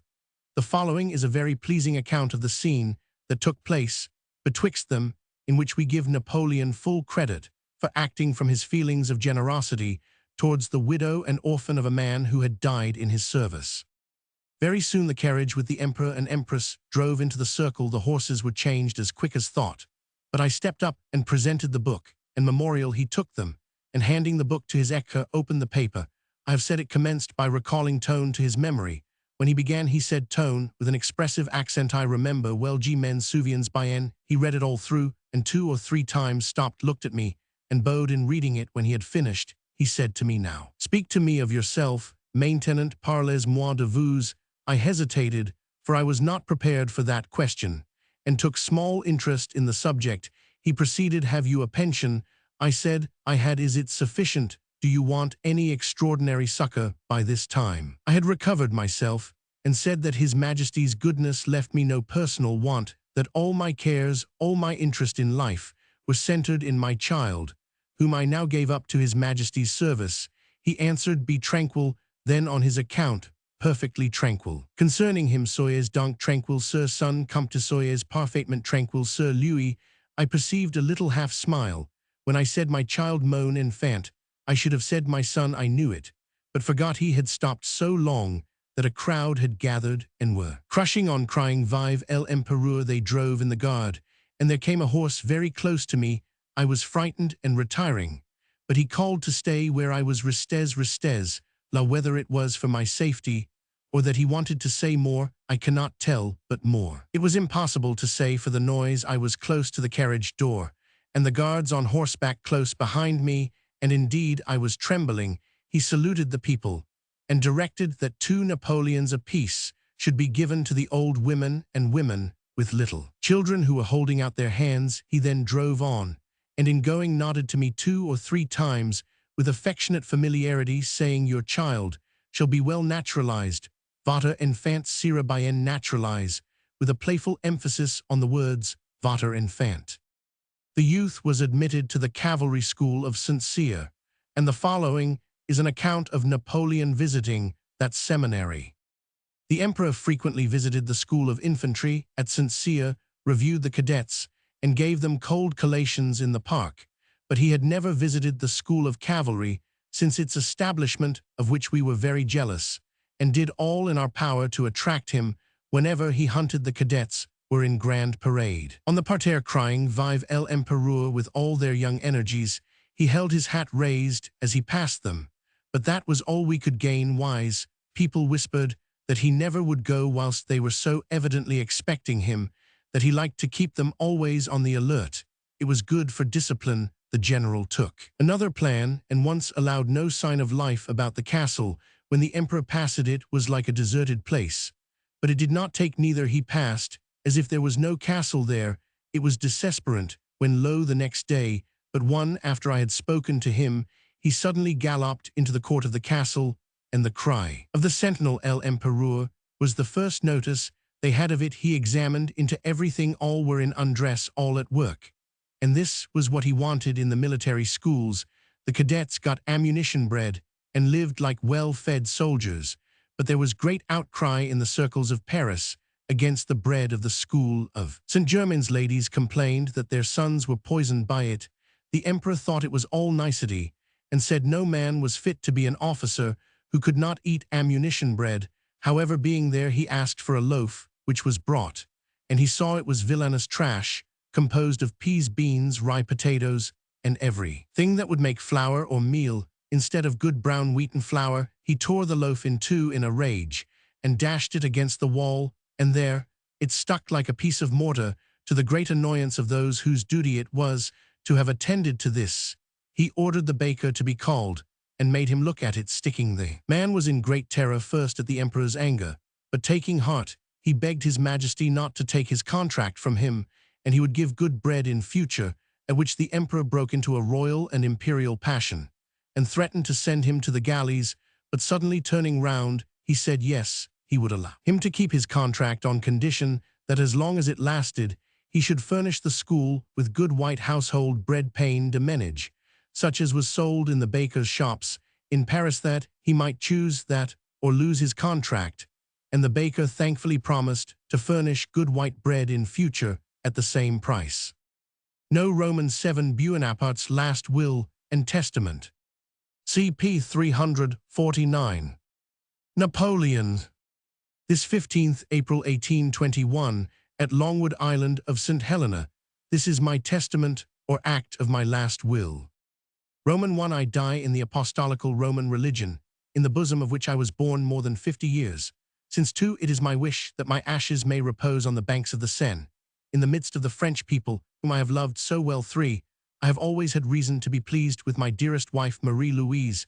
I retain for her to my last moment the most tender sentiments. I beseech her to watch in order to preserve my son from the snares, which yet environ his infancy. 4.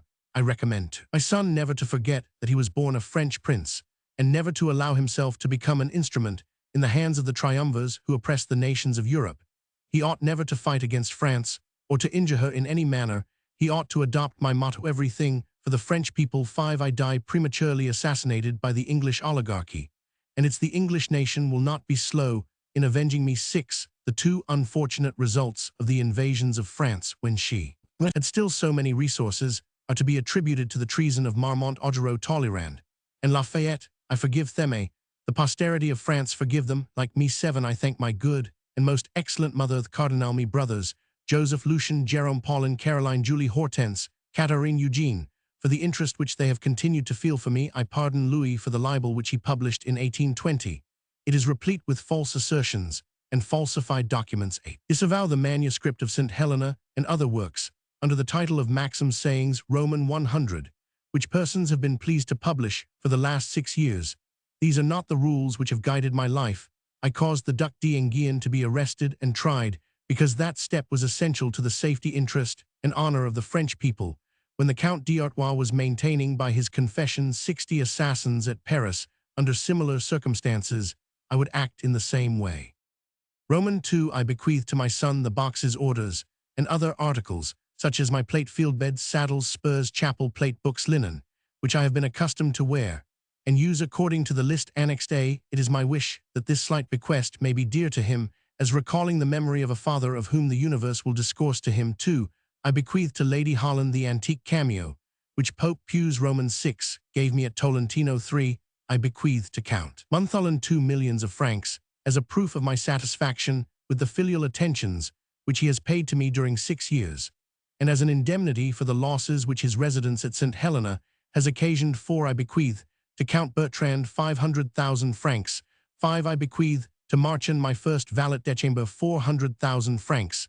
The services which he has rendered to me are those of a friend. It is my wish that he should marry the widow sister, or daughter of an officer of my old guard. 6. Item to St. Denis 100,000 francs. 7. Item to Nover 100,000 francs. 8. Item to Piron 100,000 francs. 9. Item to Archambaud 50,000 francs. 10. Item to Cursor 25,000 francs. 11. Item to Chandelier. Item 12. Item to the Abbe Vignali 100,000 francs.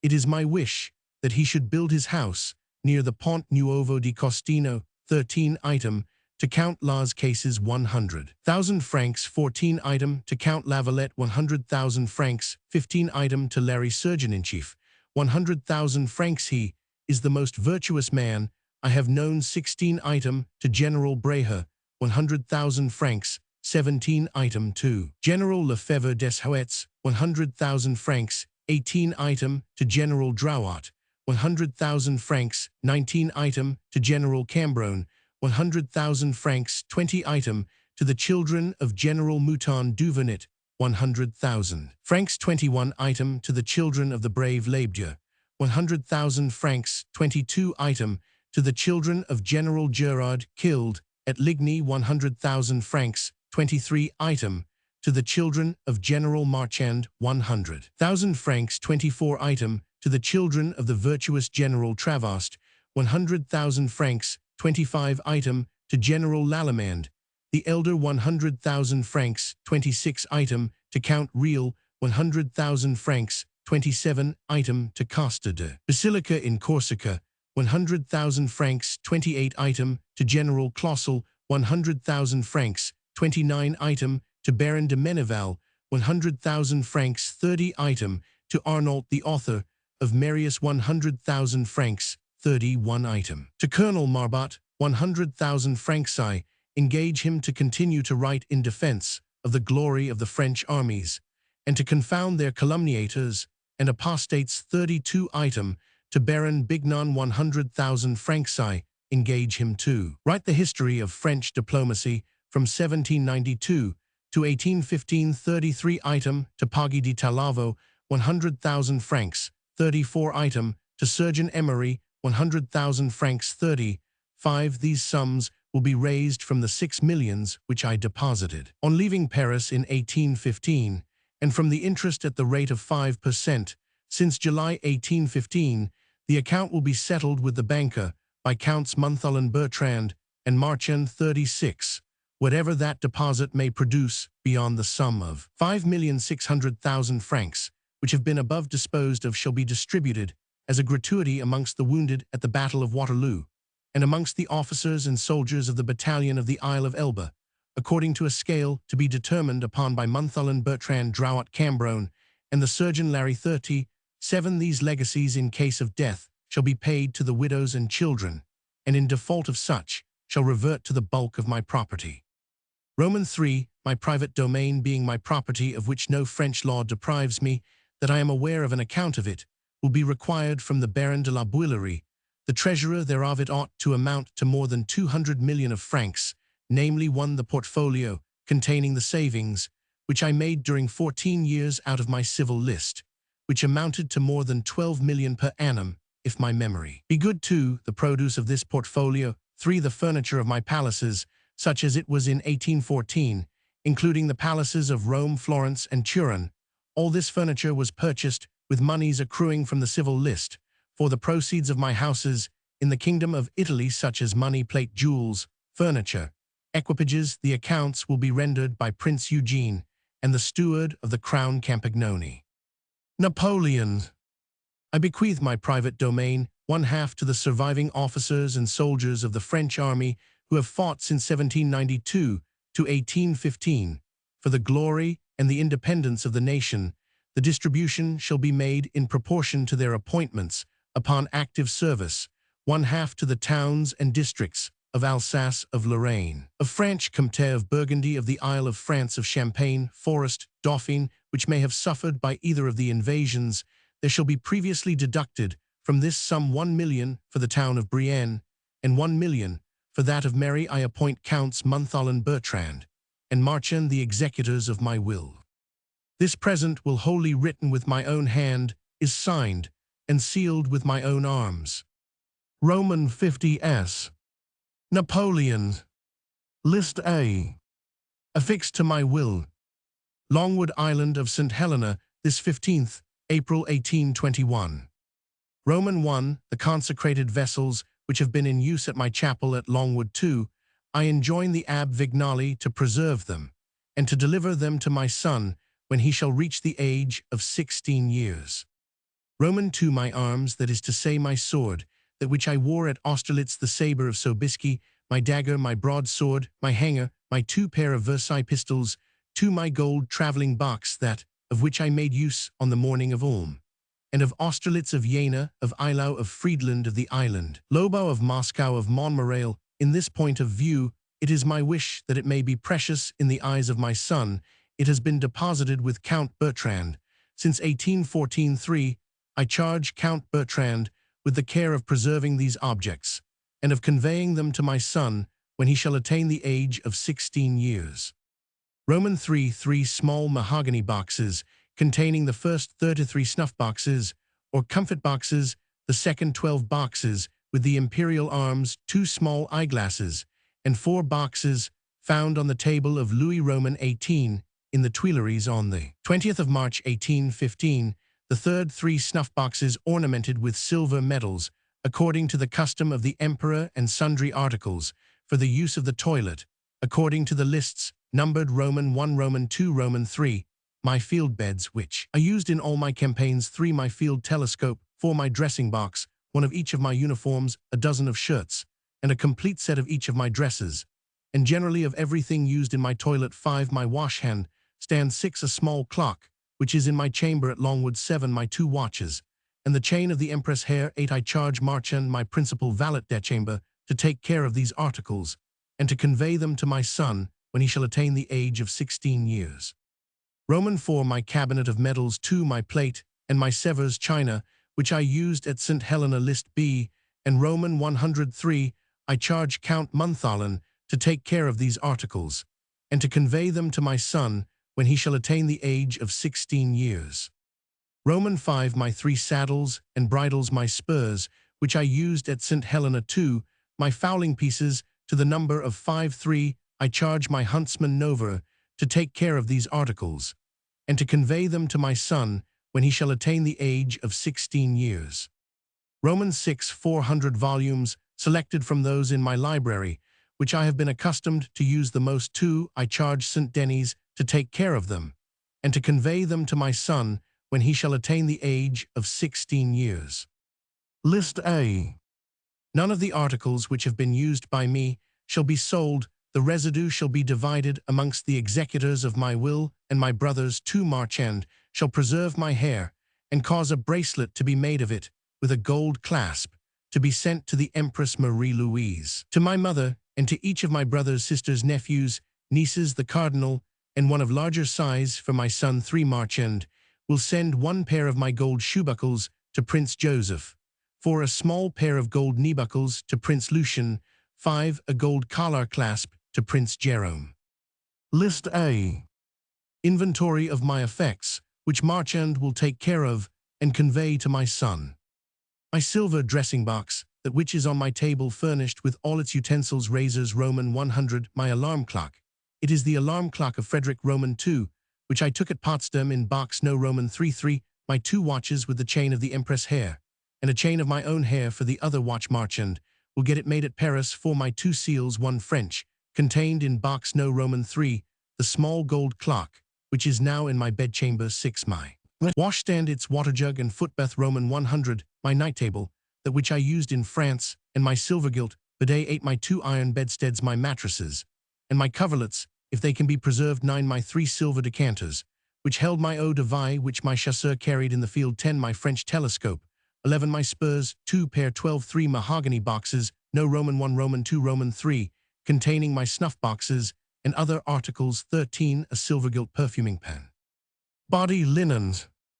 6 shirts, 6 handkerchiefs, 6 cravats, 6 napkins, 6 pair of silk stockings, 6 black stocks, 6 pair of understockings, 2 pair of cambric sheets, 2 pillowcases, 2 dressing gowns, 2 pair of night drawers, 1 pair of braces, 4 pair of white kerseymere breeches and vests, 6 madras, 6 flannel waistcoats, 6 pair of drawers, 6 pair of gaiters, 1 small box filled with my snuff, 1 gold neck buckle, 1 pair gold knee buckles, 1 pair gold shoe buckles, contained in the little box, no. Roman 3. Clothes. 1 uniform of the chasseur, 1 ditto grenadiers, 1 ditto National Guards, 2 hats, 1 green and gris great coat, 1 blue cloak, that which I had at Marengo, 1 sable green pelisse, 2 pair of shoes, 2 pair of boots, 2 pair of slippers, 6 belts. Napoleon. List B. Inventory of the effects, which I left in possession of Monsieur, the Count de Turenne.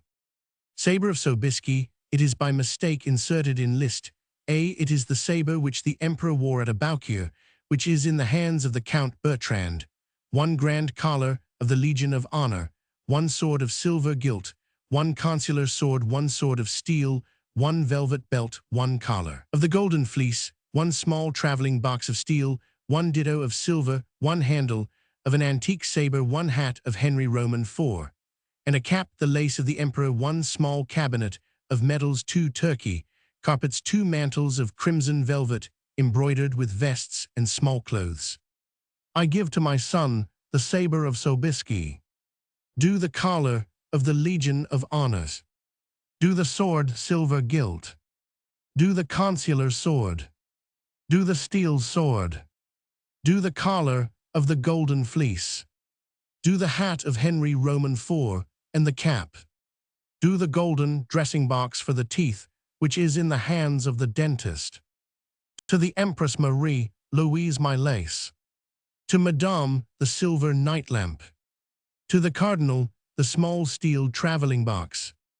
To Prince Eugene the wax candlestick silver gilt. To the Princess Pauline the small traveling box. To the Queen of Naples a small Turkey carpet. To the Queen Hortense a small Turkey carpet. To Prince Jerome the handle of the antique sabre. To Prince Joseph an embroidered mantle vest and small clothes. To Prince Lucian, an embroidered mantle vest and small clothes. April 16th, 1821, Longwood. This is a codicil to my will. It is my wish that my ashes may repose on the banks of the Seine, in the midst of the French people whom I loved so well too. I bequeath to Counts Bertrand Montholin, and to Marchand the money, jewels, plate, china, furniture, books, arms, and generally everything that belongs to me in the island of St. Helena. This codicil, entirely written with my own hand, is signed and sealed with my own arms. Roman 50s. Napoleon. This 24th April 1821, Longwood. This is my codicil or note of my last will. Out of the settlement of my civil list, of Italy, such as money, jewels, plate, linen, equipages, of which the Viceroy is the depositary, and which belong to me, I dispose of 2 millions, which I bequeath to my most faithful servants. I hope that without acting upon the credit of any account, my son Eugene Napoleon will pay them faithfully. He cannot forget the 40 millions which I gave him in Italy and in the distribution of the inheritance of his mother. Out of these 2 millions, I bequeath to Count Bertrand 300,000 francs, of which he will deposit 100,000 in the treasurer's chest, to be disposed of according to my dispositions, in payment of legacies of conscience. 2. To Count Montholin 200,000 francs, of which he will deposit 100,000 in the chest for the same purpose, as above mentioned. 3. To Count Las Cases 200,000, of which he will deposit 100,000 in the chest for the same purpose, as above mentioned. 4. To Marchand 100,000, of which he will deposit 50,000 in the chest for the same purpose, as above mentioned. 5. To Count Lavalette 100,000. 6. To General Hogendorf of Holland, my aide-de-camp, who has retired to the Brazils, 100,000. 7. To my aide-de-camp Corbineau, 50,000. 8. To my aide-de-camp General Caffarelli, 50,000 francs. 9. To my aide-de-camp de Gian, 50,000. 10. To Percy, Surgeon-in-Chief at Waterloo, 50,000. 11. 50,000.